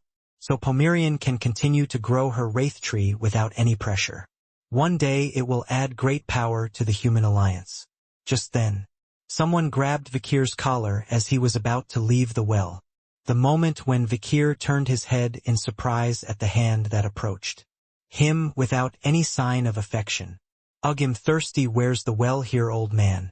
An old woman appeared somewhat unexpectedly and was pulling the end of Vikir's coat collar. Shabby white priest's robes, hunched waist, round face, glasses resting just barely on the bridge of her nose, eyes squinting as if in sorrow. At first glance she's just another old woman. But when Vikir saw her face he couldn't help but be surprised. This person here was the biggest variable in the parent observation class. Oh my, I'm thirsty, where is the well here, old man? A plain-looking old woman asks. But Vikir couldn't treat her like an ordinary old woman. Nobokov el Kovadi's I, Pope of the Lewin Order, Kovadi's family, the oldest of the few remaining classical saints, a literal living legend who has been alive for over 200 years, from the time of the warring states of the unified empire to the present day. Before the regression she was only a figure in history books. Pope Nobokov had been dead and buried before Vikir's regression when Vikir joined the War of Destruction as a middle-aged man. She was originally thought to have been poisoned by Humbert, a man blinded by power. But now that Humbert is missing, her life has been extended beyond the future. She was supposed to live. The future has changed. That's why she was the biggest variable in the parent observation class. How much will Pope Nobokov help the future of humanity? It was something Vikir didn't know, as it hadn't happened to him before his regression. Seeing it in person like this, I don't think it will be of much help. In person, Nobokov, I was not in good shape. It's hard to tell from appearances, but Nobokov, I had a small physique, sunken eyes that could barely recognize things in front of her, and a slight hint of dementia. Then, water, where's the water, you old man? Pope Nobokov began to protest. She slapped Vikir's head with a trembling hand. Vikir was momentarily silenced by the attack, which lacked any real power. Among the comrades who crossed the front lines of destruction together, those who were priests always lamented whenever they got the chance, if only Pope Nobokov were still alive, the humanity wouldn't have fallen so far. Of course, Vikir was at a time when he didn't believe in anything unless he had experienced it himself.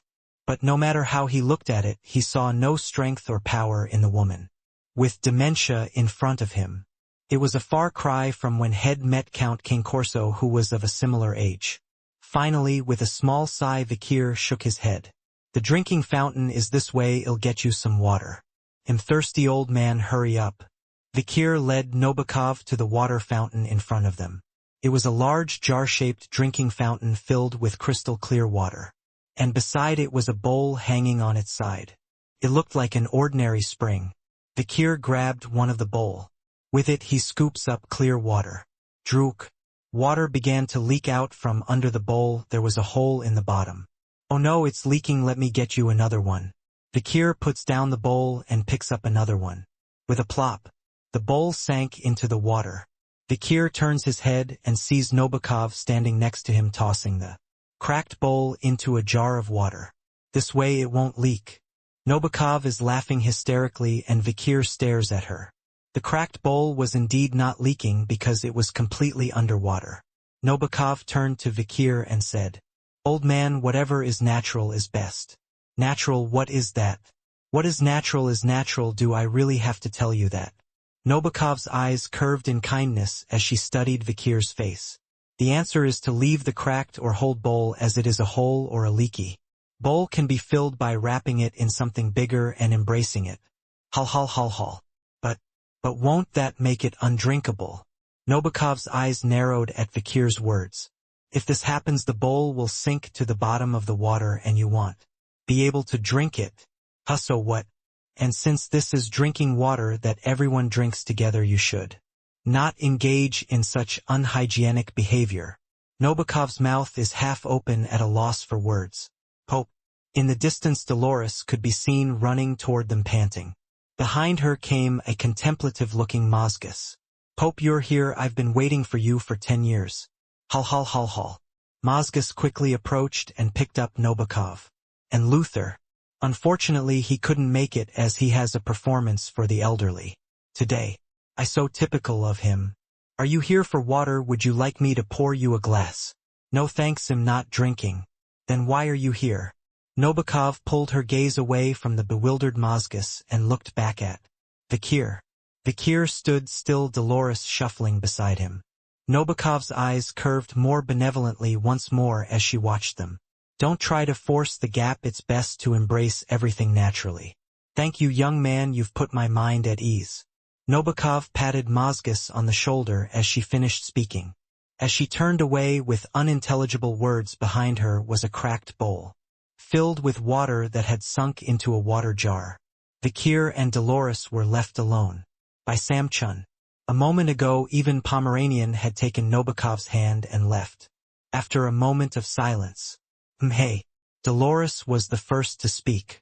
I thought you were talking about filling a cracked bowl with water earlier. The Pope is a bit distracted these days, don't pay too much attention to her. She has been saying strange things a lot lately. But as she says this, Dolores seems to be pondering Novikov's words from earlier. I need to be able to manipulate the resonance phenomenon that I felt when I put the blessing buff on Hound, and to do that Pope advice is essential. The Pope, the oldest of the classical saints and the one with the highest divine power. You know, the old classical saints often talked about awakening back in the day, and I wish I'd taken them to heart instead of dismissing them as empty words. It's something that Dolores realized when she fought Dantalion. Ever since then, Dolores has needed Novikov's advice to be more helpful to Hound. Novikov was showing signs of dementia, so her advice was limited. Dolores set her jaw in a serious expression. She thought back to the fight with Belial not long ago. Don't be so hard on yourself, we're allies. Hound's words made her cry and laugh at the same time. The moment he recognized her as an ally had ignited a fire inside her. But it was a world away from the resonance shed felt in her fight with Dantalion, so Dolores plucked up the courage to ask. Hound, tell me your name. Dolores asked for his name in order to close the distance between her and Hound, to understand him more deeply. I need that resonance phenomenon to increase my divine power. It doesn't have to be your full name, I don't mind, but could you at least give me a small portion of your name that I can call you? And with a little selflessness, of course. And that's when she heard his name for the first time. Then, his name, the one she was curious about. The touch of his hot breath, which she could still remember clearly, made her ears burn red once more. A common name, the process of getting to know each other through their names. There was indeed a mystical power in names. Just by hearing it, Dolores could propel her exhausted body to perform incredible miracles. Yes, that's it. A phenomenon that could not be done to anyone else and could not be explained. A miracle that could only happen when she was with Hound or Van. Dolores felt her heart beat rapidly once more as she recalled that moment. At the same time, her mind raced. When I heard the name Van, which is part of Hound's name, the resonance width increased dramatically. Perhaps the distance between us was the problem. The closer the distance, the stronger the effect of the divine buff. How can I reduce the distance between Hound and me further so that we can create a stronger resonance? Hound and Dolores, the gap between them is still wide. As long as there is this gap, Dolores' divine power cannot resonate perfectly with Hound's soul. Soul mate, the element for a saint's awakening. Soul resonance requires the assimilation of emotions, and that can only happen with an understanding of each other. Dolores wanted to get to know the character of Hound. She wanted to understand his fate, empathize with his pain, and be ready to sacrifice herself for him. And yet Dolores was getting impatient. And the more impatient Dolores became, the more impassable the road ahead became. It's true of dreams, hopes, futures, and relationships. Hound, I want to know more about you. I want to meet you. A look of determination that reporters once mistook for a declaration of holy war. Now it's a look of pity. Right then. Yep, that's it. We have a winner of the second-year ranking battle, and now it's on to the much-anticipated third year, the final ranking battle to determine the third-year head of class. In the distance, the announcement for the third-year finalists could be heard. From the training center, Dolores gasped and said, "Ouch, Vi Vikir over there, I was actually looking for you because I had something to tell you, but alas, I've run out of time. I was intending to go down too. Why don't you tell me as you go?" Sure, thanks. Actually, it's about Sinclair. I'd like to talk to her, and I was wondering if you might be able to arrange a meeting with her. Vikir nodded in agreement with Dolores. Even if we talk, there probably won't be much gain. Sinclair's mind was already made up. A few words would probably not change it. So instead of focusing on Dolores' words, Vikir looked at other things. A tree and a magic stone. The trees that lined the path down to the training grounds, and the magic walls that rose up along the academy's outer walls. Vikir scanned them with a sharp gaze. The arrangement of the tree roots and magic stones is quite exquisite. If the trees and magic stones were placed separately, it wouldn't matter, but if they were mixed together in such a clever way, it would be a security risk.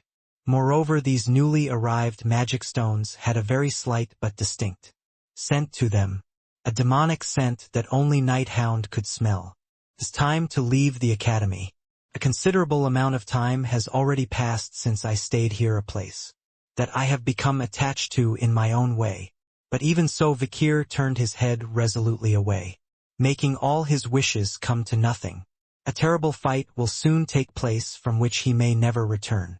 With the conclusion of the ranking battles between the first, second, and third years, the final exams at Colosio Academy have come to an end. The students will now join their parents in the auditorium for the closing ceremony. Shortly thereafter, students will head home with their parents for vacation, and a brief counseling session on their academic performance over the past year. Students, professors, parents, and more crowded into the large auditorium at the center of Colosio Academy. And there was one person who stood out from the crowd. A huge figure, almost 3 meters tall. A man dressed entirely in the skin of a sea lion with fearsome tusks and a massive spear on his back the size of a whaling ship's harpoon. A handsome man with blonde hair like a beast's mane and a bold look was laughing. "Son, congratulations on your victory." This father can't stop laughing. Don Quixote La Mancha, Cervantes, king of the sea, patriarch of the Don Quixote family. He was laughing cheerfully, repeatedly patting his son tutor on the shoulder. Then he heard a sullen voice beside him. "Is that what you want me to hear?" A skinny figure, but tall enough to rival Cervantes in stature, a face as pale as a corpse's large but gloomy eyes, bloodlessly thin lips, and long hair as thin as a spider's web. This is Usher Poe Roderick, the bow demon and patriarch of the Usher family. He glanced at his daughter Bianca, who was following wordlessly behind him, before fixing his gaze on Cervantes again. "I am congratulating your son on his victory, although I don't know if it's a win worth celebrating." "What, all wins are worth celebrating? Are you trying to tell me that your daughter lost to my son and was only runner-up, like a little sissy?" "What do you mean, like a sissy? No way." Usher turned to Bianca, who was following him. "Daughter, I want you to tell me in your own words why you withdrew from the final round of the last match." "Yes, father." Bianca's gaze shifted to Usher's back. There was tutor in a furious mood. "I have no taste for performing in front of large crowds and am not a monkey." "Before an apothecary." "What, a monkey then? Why have you been fighting to the best of your ability all this time? Are you really an idiot? Until the finals we've been fighting privately amongst ourselves in the school, and from the finals onwards parents will be Watching, I don't want to expose my family's arcane archery to anybody. So Bianca had dodged Tudor's spear at the crucial moment only to walk out of the arena and withdraw. Usher smirked. A monkey before the apothecary. Don't be so accusatory, daughter. There's a law in the Empire called crime of defamation based on fact and timing. Yes, father, the law is strict and must be followed. Apparently there's a saying in the far west called "you're worthy of attention." Usher and Bianca rushed towards the main auditorium with the attendants following them. Then Cervantes, Tudor, and the Don Quixote family attendants who were left behind began to snort in unison. Stop, hey Usher, you gloomy little bastard, why don't you come over here and play a game with me? Ugh. Bianca, you're so feudal, come on, get back in the game. It looked like a father and daughter really looked alike. But the gaze of the surrounding people quickly shifted. In addition to the ushers and Don Quixote, there were many other great people worthy of note. For example, Hobbes de Leviathan, the patriarch of the Leviathan family, and his youngest son Grenouille de Leviathan. Nabokov Lewin Quo Vadis, I patriarch of the Quo Vadis family of faithful saints. And Dolores Lewin Quo Vadis, direct successor. Iron-blooded swordsman Osiris Le Baskerville's small patriarch of Baskerville family, and his half-siblings Highbro Lou Baskerville, Midbro Lou Baskerville, and Lowbro Lou Baskerville. The 7 pillars that support the empire, each family rivaling the power of a nation. It was a sight to behold, with the leaders of all the families gathered in one place except for the tycoon bourgeois and the mage family morgue. Meanwhile, the crowd walked along the main street surrounded by magic walls and trees and finally reached the main auditorium. There the professors had already prepared their speeches. The vice principal's speech, then the principal's speech. Finally, after the first, second, and third-year students are awarded their certificates, the ceremony is over. Everyone was buzzing with anticipation for the upcoming vacation. Then Professor Banshee stepped to the front of the podium. Good evening, students, staff, and parents. I am Morg Mu Banshee, your new vice principal. Professor Banshee, his snake-like eyes, scanned the crowd gathered beneath the podium. The power of the principal's faction is small. Principal Winston is incompetent and has been out of office for so long that he will probably fall soon, which will leave me as the next in line. It was natural for Professor Banshee to make this judgment. Ever since he took over as vice principal, he has been steadily recruiting rank-and-file professors to work under him. They're called the sympathetic faction. The number of principal faction professors gathered under the podium was extremely small. The professors of the sympathetic faction are lined up on the side of the podium, pressed by the momentum and unable to make a sound. And this power struggle between the professors was affecting the students. Aristocrats faction and the Baron faction, both of these organizations that divided the top students, were unofficial, but they were definitely a force, and their positions were under the control of the sympathetic professors. Sympathetic professors supported by Baron and aristocratic students, and of course the person the sympathetic professors supported was Professor Banshee. On the other hand, the organization under the less powerful principal faction professors is the official organization, the Student Council. The aristocratic and Baron students under the vice principal professors. And then there are the principals, who are the ruling party, and the Student Council, which is not well organized. Professor Banshee could see all these factions at a glance. And then, in front of him was Dolores, the Student Council president and a third-year senior. She looked tired, like she'd been overworked for days. Professor Banshee looked at her and clicked his tongue. Unfortunately, this is the situation of adults. The circumstances of young children are naturally influenced by the circumstances of adults. There is no Principal Dolores, the Student Council president. Professor Banshee's eyes shifted as he thought about this. His eyes widened slightly for a moment. This was because there was an empty seat between the rows of professors who were already few and far between. It was obvious who was missing from this important event. Professor Sadie, is this person really? Banshee was speechless with disbelief. The crazy lady professor didn't even show up for her own speech. What an insane person with nothing to say and no answers. From Principal Winston's point of view, it's probably better if she doesn't come at all. It would be a shame to lose a professor to a personless principal faction. But it's different when it's a troublemaker who gets into trouble all the time. Professor Banshee was genuinely curious, why would Principal Winston want to keep such a troublemaker at the school? Was it respect for the Marquis de Sada's blood, once a great nobleman, or Professor Sada's formidable strength, or his record of arresting countless criminals over the years? Maybe just fill in the numbers. No. Professor Banshee recalled his confidence report from a short while ago. Principal Winston's favoritism towards Professor Sadie probably has something to do with the 47 riots, although the report was nothing more than a few speculative theories based on circumstantial evidence. The fact that the incident was even mentioned in the first place was incredibly serious. Principal Bastards, what on earth are you planning? Professor Banshee glanced coldly to the side of the podium. There he saw Principal Winston waving to the students with his usual mild expression. What could he possibly read into that innocent expression? With a short sigh, Professor Banshee spoke from the podium. With love and respect to all those gathered in the Colosseo, I would like to say that our Academy is proud to announce that this year's the consequential stories continued for a while about how many graduates got jobs in prosperous jobs, what noble academic achievements they made, and what great human beings they became. Students at Colosseo Academy may have an emotional dislike for their parents and teachers who are strict with them, but these are precious people who are teaching their children and disciples who will soon embark on a difficult journey, the stamina and wisdom to overcome hardships and adversity.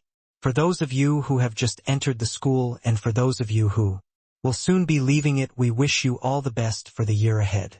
Several students are in tears. Professor Banshee continues his speech, his voice hard but warm. May there always be something to do in your hands. May there always be a spare coin in your wallet. May there always be a path at your feet. May you be slow to make enemies and quick to make friends. May your neighbors always respect you, and mean people never pretend to know you. May the wind always blow at your back and the sun always shine in front of your face. May rain sometimes fall on your journey, but soon a rainbow will appear. May you be poor in misfortune and rich in fortune, and may the saddest day you ever have be better than the happiest day you ever had, and I will pray with all my heart that your destinies may always be full of peace and love, hope, prosperity, achievement, and satisfaction. Professor Banshee concluded his speech with a short sermon. The students' applause burst into a loud cheer. The students from the aristocrat clan and the baronial clan were especially supportive. And with that, Principal Winston stepped up to the podium. He looked back at the students with a smile that betrayed his age. I'm feeling a little overwhelmed by all the nice things the vice principal has said. Haha, I should have thought of something better to say. A light chuckle from the crowd echoed through the auditorium. Then, with a serious expression and voice, Winston began his speech. It may be common advice, but I want to tell you to make the best of every moment. He looked around with an appealing gaze and said, as those of you who know me will know, I've been taking a sabbatical from the Academy for the past few months or so, as my health has become quite poor due to the mana search. Winston's long absence as principal had allowed Banshee to skip a lot of formalities and step right into the position of vice principal, and now he had pushed aside the principal faction and was all but in control of the Academy. Few of the parents, professors, and older students were unaware of this complex power structure, so they all nodded in silence. In the meantime, Winston's pleas became more and more heartfelt and sincere. I've been sick, and I know how precious health is and how precious this moment is, and how we have to live every moment to the fullest, because we don't know if we're going to die tomorrow or today or in just a few hours, minutes or seconds. He looked at the students in the front row and said, and that's true for everyone, even if you're not a hero like a soldier or a firefighter putting your life on the line. It's true for you right now. You are human beings who slip on the floor while taking a shower and hit your head on the tub and die, or you get sick from eating your favorite seafood, or you get hit by a falling potted plant, or you get a sudden mana surge. The mood of the students became slightly somber at the principal's words. You never know when you're going to die, that's why you have to live every moment to the fullest. Students, don't forget the preciousness of life and time even during the upcoming vacation period, and live a life without regrets. Even if you die tomorrow or this very moment. Then, poof, a small sound resounded. The sound of thin leather being torn apart and the soft things inside bursting. The sound was not very loud, and the time it lasted was extremely short. But it was enough to interrupt Principal Winston's long speech, and all the audience in the auditorium who were listening to it stopped breathing for a moment. Kuhuk. A gush of black blood erupts from Principal Winston's mouth. Something came out from behind the stage curtain and shot through Principal Winston's back and through his heart. A knife? No, it's too long for that. A spear? Then no, it's too loose to be a spear. Long and writhing like a snake. Puzyug. It was a single whip that drove a fountain of blood from Winston's chest and back. Puzyug. A single whip pierced Principal Winston's heart. Giggle. At the same time, a burst of laughter loud enough to fill the great hall erupted. A woman in glossy black tights and high heels walked through the curtain. Behind the stage, Ms. Ouroboros. It goes without saying that the whip that ended Winston's life in an instant was hers. Her appearance caused a momentary pause in the hall. It was the first time she had ever appeared in public. But Miss Ouroboros didn't give them time to adjust to reality. Ugh. Winston, he collapsed on the stage and waved his arms. Who would have thought that an outstanding swordsman as much as a swordmaster would become like this in an instant in front of everyone? And then, quack. Miss Ouroboros crushed Winston's body once more with the heel of her long killer heel. A perfect confirmation kill. Winston's heart exploded and he died on the spot. Tangulang. His sword of Winter Orwell, a sword that looked like the horns of a unicorn, fell to the ground and rolled. I finally got it, the key. The silence was broken by Miss Ouroboros picking up Orwell. And then the screams. Students, parents, and professors in the audience screamed in unison. And in the face of all this chaos, Miss Ouroboros removed the mask that covered her face. Professor Banshee, who had come down from the front row after his speech, his eyes widened to tears. Ça, professeur, ça dit. Yes, the famous villain who had been causing a stir throughout the imperial capital, the criminal mastermind responsible for countless crimes. It was none other than Professor Donatien Alphonse Fernois Sadie de Sade, the Academy's troublemaker. Ho ho ho, I would kill for this flavor. Sadie chuckled at the commotion around her. Then Professor Banshee exclaimed in disbelief. You've finally gone mad, stabbing your benefactor in the back for saving your life. Principal Winston, who had nurtured and supported Sadie all these years, but now she had killed him, a favor repaid with an enmity. The professors, rarely siding with Banshee, began to rage. How could you do that to Mr. Winston, who raised you from a mere baby with nowhere to go for so many years, you beast? If it weren't for Mr. Winston, you would have been a dead wretch long ago. Ungrateful bitch, what a devil you are. You're doing the same thing you did with your grandmother. You can't fake blood after all.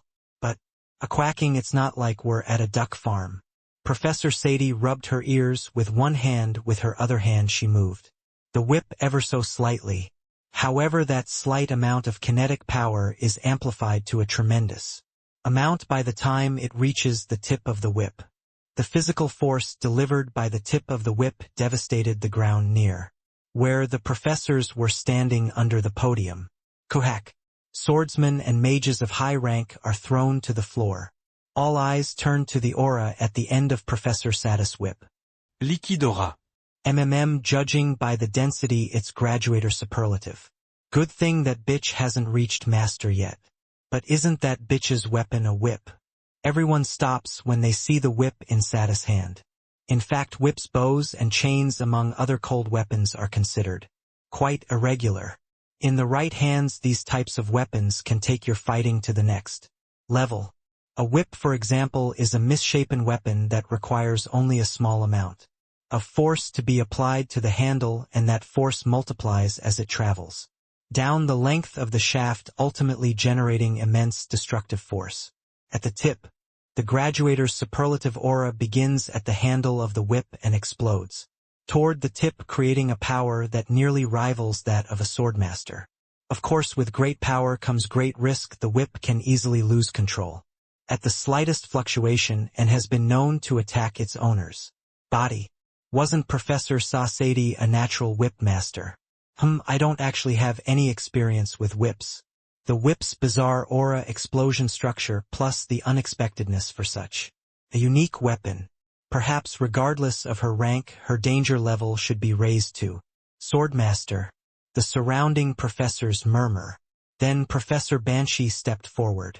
Are you insane, Sadie? There are tons of professors, students, and parents here. I can only assume that you did this because you wanted to die. Write it off, old man. I told you not to say my name. Sadie cut off Professor Banshee's words. Certainly the Academy has its share of elite students who are stronger than most adult knights and mages, and its share of brilliant professors and parents who have taught and nurtured those elite students. Although it is called a school, it is actually an institution that reveres the extreme spirit of combat. There is a solid bureaucratic structure that is divided into grades and classes. In terms of power and organization, it's like a hardened military group. But Professor Sadie was still laughing leisurely. Ho ho ho, when did I ever say I came alone? Doubt and anxiety flashed across the faces of everyone who heard it. At that very moment, boom! A tremendous boom echoed throughout the auditorium. It was an impact from the magic wall in the distance. Next, several frightening faces began to appear through the windows of the auditorium. A hulking figure with a rugged appearance, a beauty radiating decadence, a grizzled old man, and a child with an evil grin on his face. They were all different ages, genders, and physiques, but they had two things in common. First, they were all heinous criminals hunted by the Empire. Second, they had all managed to escape capture and disappear into obscurity. Suddenly a chill ran down Professor Banshee's spine. I heard that the rate of criminal arrests in the imperial capital has dropped significantly recently. Could it be that the reason is the faces of the criminals in the auditorium were all those whose investigations had been closed due to their disappearance? Jack the Ripper, the Wolf of Gavaudan, Tiger Champavat, the Bachelor of Powell Street, son of Sam, serial killer, clown, fashionista, devil of Lorelei, dissection of a frog, the Strangler of Hillside, the killer on Green River, Bloody Mary, etc. Here are all the vicious villains that the Imperial Guard could never catch and let slip through their fingers. And shockingly, they're all looking at Sadie at the center of the stage with respect, affection, and fear. Alas, my queen, I broke the magic wall as you asked. Now please torment me some more. Hit me with your whip, stomp on me with your heels, sister. Young and old alike, their eyes are filled with sticky hearts. Apparently they've been brainwashed and manipulated by Sadie, both mentally and physically. To these villains, Sadie smirked and barked out orders. All of you explode. The villains responded in unison. Yes, queen. At the same time, all of them began to hold their breath. They let the magic in their bodies explode all at once, and the result was a power surge and a huge explosion. Boom, boom, boom. With a huge explosion, the auditorium collapsed. In the shower of falling rebar and debris, Sadie chuckled. Banshee deployed his magic shield to deflect the falling debris. Then, still dumbfounded, he asked, "Why are you doing this? Have you really lost your mind?" The question was meant to get to the heart of the criminal Sadie, as well as to buy time for reinforcements to arrive. Of course, Sadie knew Professor Banshee's intentions, but she was generally pleasant enough to play along. It's not me that's crazy, it's the world. What? I've been waiting all this time to sound the alarm on this crazy world. Waiting for what? For this moment, for the principal to return, to be precise, and for the principal to bring the parents together. Wouldn't that help my message be conveyed a little better? Then Professor Banshee's eyes narrowed. He spoke in a cold voice. Is this also because of the 47 people's riot? At that, Sadie smirked and nodded. Did you know that? You're very well informed, old man. Professor Sadie spoke again, her eyes flicked to the students behind her. I'm sure the idiots at your academy understand the incident as nothing more than a coup by power-hungry fools, but the reality is much different. At her words, the students briefly recalled an honors student's presentation. In a previous class, the 47-people riot was an unprecedented event that occurred 35 years ago when the empire had just been unified. It was led by 47 people, but each of them was the patriarch of a single family, hence the name 47 Families Riot. A treason incident in which 47 people staged a coup, massacred numerous people, and even invaded the imperial palace. Ultimately, 46 of the 47 were summarily executed on the spot, with the one survivor now imprisoned in the Nouvelle Vague, a prison in the remote reaches of the continent. The purpose of the coup is still unknown, but it is generally believed to have been to seize the throne. But Sadie shakes her index finger. The reason why my grandfather and 47 others staged the coup was because they were nostalgic for the old days. Nostalgia. Yes, a time when strength was truth, when only the strongest survived. Sadie's eyes began to glow with madness. The Warring States period. Everyone, including Professor Banshee, swallowed hard at her words. Before the unification of the empire, not a day went by that the continent was not noisy due to wars between countless countries. There were hundreds of men claiming to be kings. It was a time of constant change, with nations rising and falling every day. It was the logic of the Warring States period that the weak would fall and the strong would rise. At that time, the strongest was the law and justice. It was a virtue, and it was an honor to develop strength and repay something that had been done to you. Vengeance, private sanctions, a world where all of these things were driven by the logic of strength. But since the unification of the continent, this has changed. In times of peace, there is no need for strength. In its place, laws were rewritten and institutions were created. If you were weak but smart enough, you could pass exams and rise to high government positions and stand over the heads of those stronger than you. Large-scale warfare disappeared, and revenge and private sanctions were considered dangerous. For a time, even the abolition of the sword or abolition of magic was seriously considered. Peace turns men into pigs, a being no different from livestock aren't humans.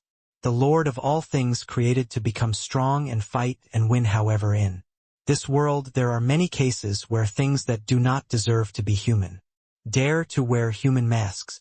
Professor Sadie exclaimed, her eyes shining. In response, Professor Banshee asked in a calm voice, I understand, but why did you kill Principal Winston? Principal Winston was a tall man who had sponsored Sadie since she was a child. It was he who had defended Sadie's grandfather, the Marquis de Sade, when he was imprisoned in Nouvelle Vague for the crimes of the 47 riots. He was the one who prevented his granddaughter from being punished by association, saying it was unfair. Professor Banshee sharply criticized. Is this what you get for taking pity on a girl who lost her entire family in one day and was left all alone? But Sadie snorted. It was you, Winston, who captured and imprisoned my grandfather, and it was in battle with him that you suffered internal injuries due to a mana surge. Did you think I didn't know that? He's disgusting, and he's a symbol of the Academy, so I had to kill him. Anyway, Sadie shrugged. The Academy is a means of integrating the warrior into the system. It is a tactic of those in power to suppress and subjugate the power of warriors by cleverly packaging it with words of achievement. It is literally a symbol of oppression. Those who wield swords and use magic should be able to roll around on the battlefield, grow in power, build their families, and build their nations. All they can do here is wait for fleshy bones to be thrown at them. So private revenge is honored, and we must risk our lives at the point of a sword for the slightest conflict. How are the powerless common folk supposed to live? This isn't some barbaric society. What do you know? Why should the powerful take into account the circumstances of the powerless? Why do powerless people always whine? Because they want to get something for free. If you think about it that way, why don't you whine about monsters or natural disasters? Simply because we are the same human beings of the same race. Through words and conversation, are you being rude to strangers just for that reason? Do you whine to people you can communicate with and lie down on people you can't communicate with? What kind of cowardly, sloppy logic is that? Sadie gritted her teeth and growled. Then I will be your natural disaster. Don't you dare even think of whining. Just accept it, pigs. Sadie swung her whip and another gust of aura rushed in. and the number of criminals pouring through the cracks in the auditorium was growing. "Sis, I love you, look at me. Queen Sadie, I would gladly sacrifice this body for you." Hee. Judging from how many criminals she had secretly captured and set aside so far and how perfectly she had enslaved them, Sadie's abilities were definitely real. Just then, thud, the head of one of the famous criminals who had rushed forward instantly fell off and rolled on the ground.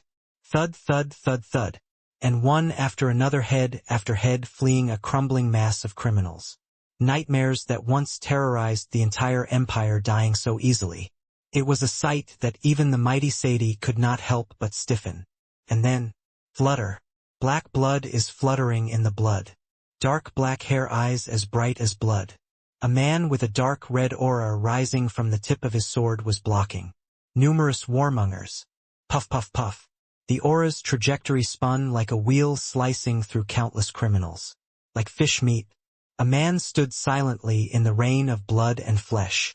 Everyone swallowed hard when they saw the bloodshot eyes shining through his long black hair. So this is the Iron Blood Swordsman. Swordbird Osiris, young patriarch of the Baskerville family. How can he be such a swordsman at his age? It was Osiris Les Baskervilles who froze the steps of countless criminals in their tracks. That Iron Blood Swordsman was the next patriarch of the Baskerville family. Kirarik. A neat circle with a radius of 15 meters was formed with Osiris at the center. The outside of the circle was covered in torn bodies and blood, but the inside was pristine. Flutter. With the hem of his broad blood flowing like black wings, he was like a grim reaper descending to punish criminals. "What kind of confidence did you show, you bastards?" Osiris' question to the raiders was valid. Something similar was currently happening all around the auditorium. "You guys, did you come here knowing who I am?" "I don't think you came here without knowing, because if you did, you wouldn't be here in such small numbers." "For once I agree with you." The big man smirked and beat the criminal to death with a single strike. Don Quixote's patriarch Cervantes smirks in disbelief. Next to him is Roderick of the Usher family, looking grim and gloomy as he shoots criminals with a large bow. Parents from other prominent families also took up weapons to defend their children. "No one touches my daughter. Whoever touches my son, I will cut his head off.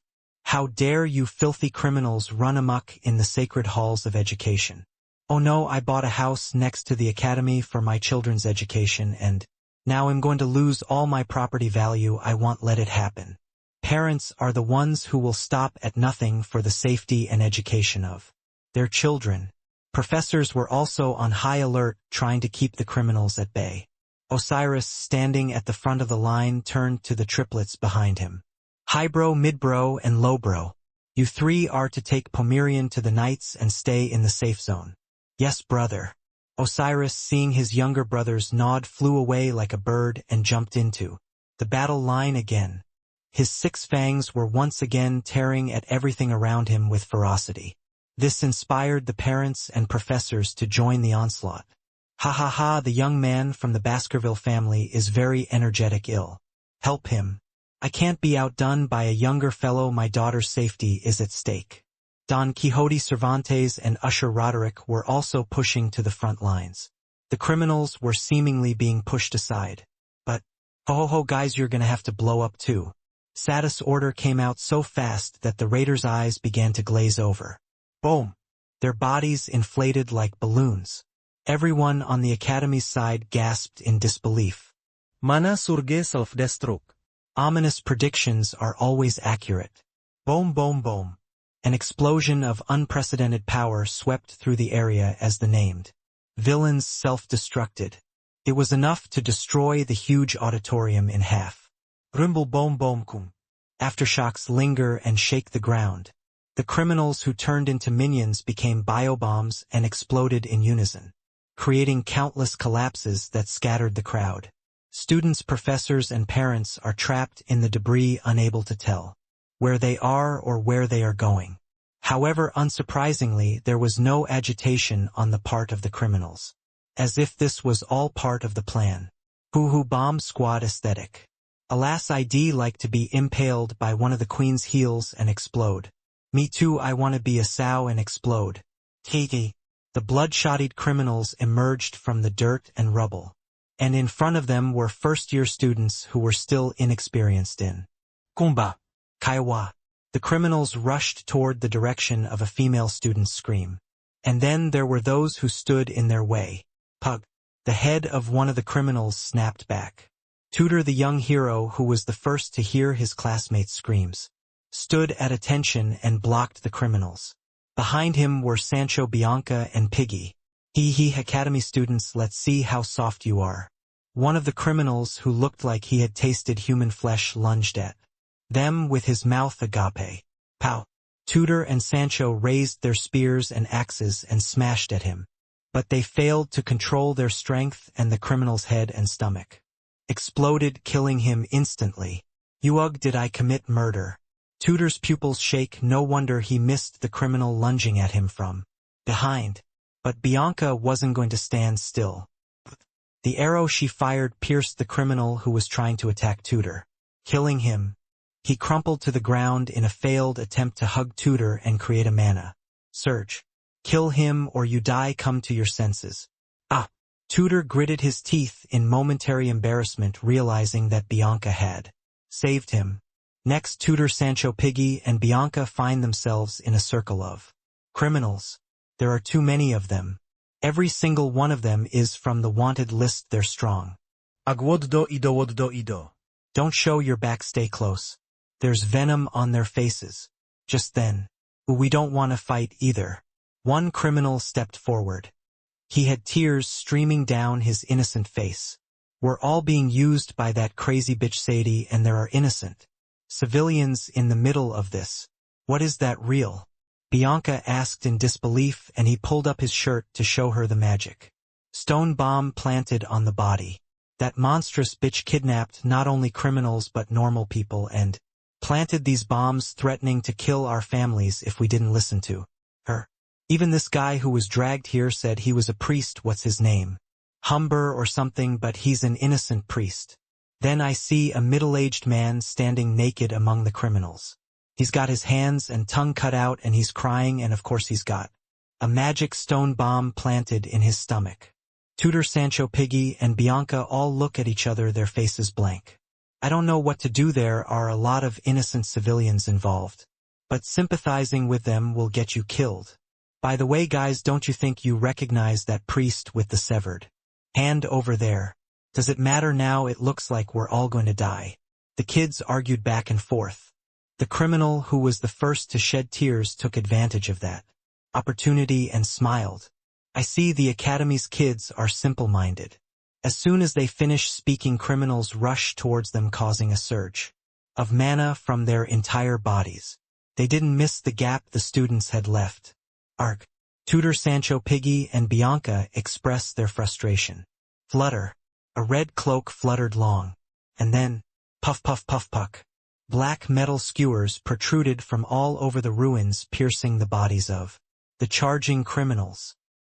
Tutor, Sancho, Piggy, and Bianca looked up dumbfounded. Then they saw a black stocking leg wiggling out from under the crumbling rock. I came to tour the school I'll be attending, and this is what I see. A low, husky voice full of annoyance but sounding quite charming.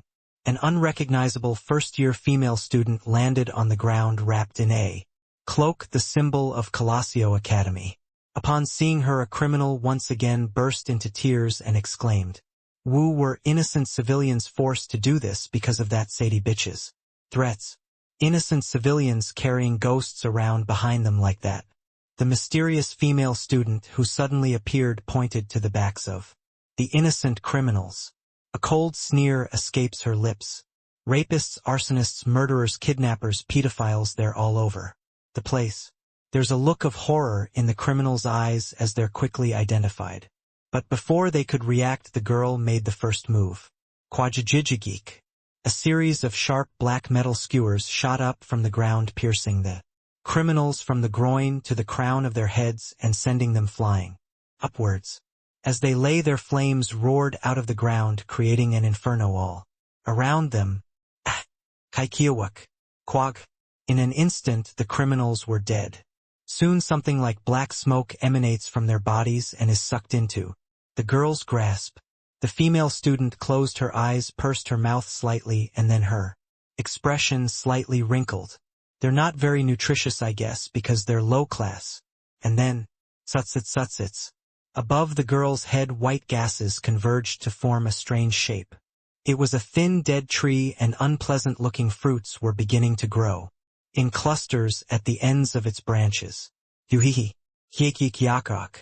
It hurts. Help me, get me out of here.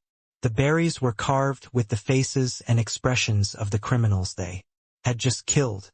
These ominous fruits were dripping with juices that were like tears of blood. And they were howling. The flesh, the juice, and the taste are all so it's not that good either. The female student stretched out her long white fingers, grabbed the fruits that were growing at the end of the branches and crushed them. Squish, splatter. Hearing the horrific screams of the criminals, the female student smirked and turned around. Tutor Sancho Piggy and Bianca stared at the girl's face with blank expressions. Their minds flashed back to something the professor had said at the end of class the other day. Do you all know we're about to have a new friend in our school? She's a girl. Her age is 19, which is 1 year younger than the average first-year student. Her institution is the hot class department she's transferring from the famous Mage family morgue, so I think you guys can learn a lot from her. Her name is. At the same time, the transfer student greeted them with a bright smile. Nice to meet you in Morgue Mu Camus. The number of criminals who broke through the magic barrier and crossed the outer wall of the academy continued to increase. Hashoshos, I've always wanted to come inside this academy one day. A figure giggled as he made his way through the ruined Great Hall. The so-called fashionista, a rare psycho whose hobby was peeling the skins of those he killed to make coats. The smell of higher education. Is this the aura of the sacred ivory tower? After being chased by the guards and saved by Sadie just before being arrested, he became her most ardent fanatic. The skin and hair of the young ladies who grew up in a greenhouse are the best fabric. I guess I'll have to pick up a coat this winter. Ho. If I take it and offer it to the queen, she will be happy about me, right? The fashionista looked around and found a mother and daughter sitting under the ruins. A female student with a slender body and her parents who look even slenderer than her. Wow, getting some coat material. Those two will barely cover the upper half. No, our queen needs to be very generous with the bust. Maybe a little short. He leaped to his feet and strode toward the mother and daughter. Now don't be so frightened. I'm not taking your lives. I'm just skinning you. The mother and daughter just screamed and shed tears at the whispers of the evil spirit pointing at them with large scissors.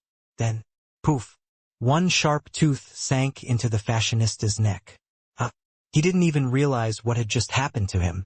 Even before that, pop, the tooth that sank into his throat gave one short flick from side to side, then snapped, breaking the bone. Thud. The body of the bitten criminal was tossed aside like garbage. Hound's the night hound, the one that bites criminals to death, was now standing in front of the mother and daughter. Run over there toward the smoke. There must be a way out. Vikir spoke in a blunt tone to the mother and daughter.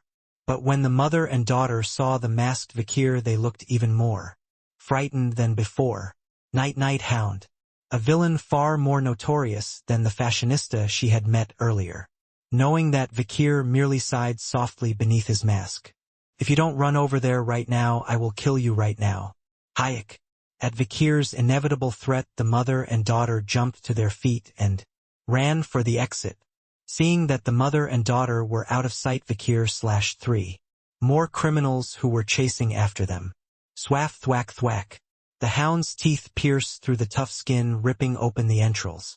A crimson aura trails through the air, and before long another criminal's life is gone. As he swung the sword again and again, Vikir realized that the number of criminals was not as large as he had thought. But everyone is flocking to a fatal location. Someone must have informed them of the plan and internal geography beforehand. Just then, ho. Vikir turned to the sound of laughter coming from beyond the dirt. Miss Ouroboros, Professor Sadie. She strode toward Vikir, who was wearing the mask of Night Hound. I see you are here, Night Hound. Sadis' voice held a politeness that had been absent from her voice until now. When Vikir nodded, she opened her mouth with a bright smile. Im Afen.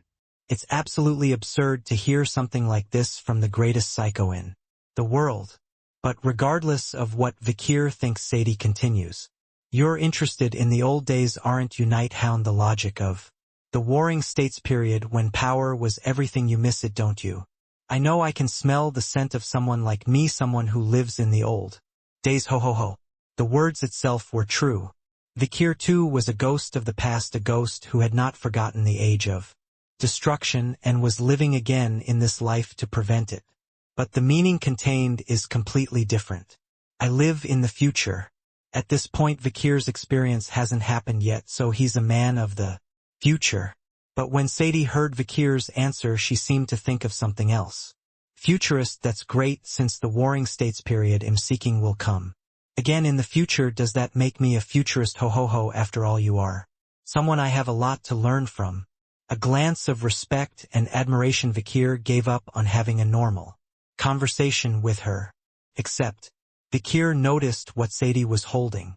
The sword of Winter Orwell, the personal weapon of Winston, the principal of Colosio Academy. Legend says it broke 1,000 swords and never left a scratch. Its long pointed conical blade and protruding handle make it look like a short jousting spear. Sadie smiled a little wider when she realized that Vikir was staring at it. I see you recognize it. Showing interest in this means that, as expected, Night Hound is also that Saida. Vikir ignored Sadis' unnecessary flirtation. He only said what he had to say. Hand it over. The sword of Winter Orwell, it was a very important weapon to Vikir, and he was willing to kill Sadie to get his hands on it. But, yes, I'll give it to you, but on one condition, Sadie said shyly to Vikir. When Vikir shook his head, she suddenly unzipped the zipper on her back, exposing her breasts, which were tightly suppressed by her tights. If you'll sign here. Vikir paused for a moment. No good could come from turning Sadie into an enemy in this situation. Eventually Vikir took the pen Sadie handed him and signed her chest. Night Hound. The sharp tip of the pen sliced through the flesh, causing droplets of blood to ooze out with the ink. It looked like a tool used for tattooing. Sadie exclaimed in ecstasy at the sight of Night Hound's signature. Ha, Night Hound's autograph. I must be number one, right? I hope so, but it's okay if I'm not. I'll just kill all the people who got autographs before me. Ho ho. To my surprise, Sadie obediently handed over Orwell after getting the autograph. I really need the front door key too, but I guess there's another way. Can you promise me this instead? Sadie handed over Orwell and whispered something in Vikir's ear. If you ever get a chance, please take it out together. I see if I get a chance. Be cool. Vikir finished his task and stepped away from Sadie.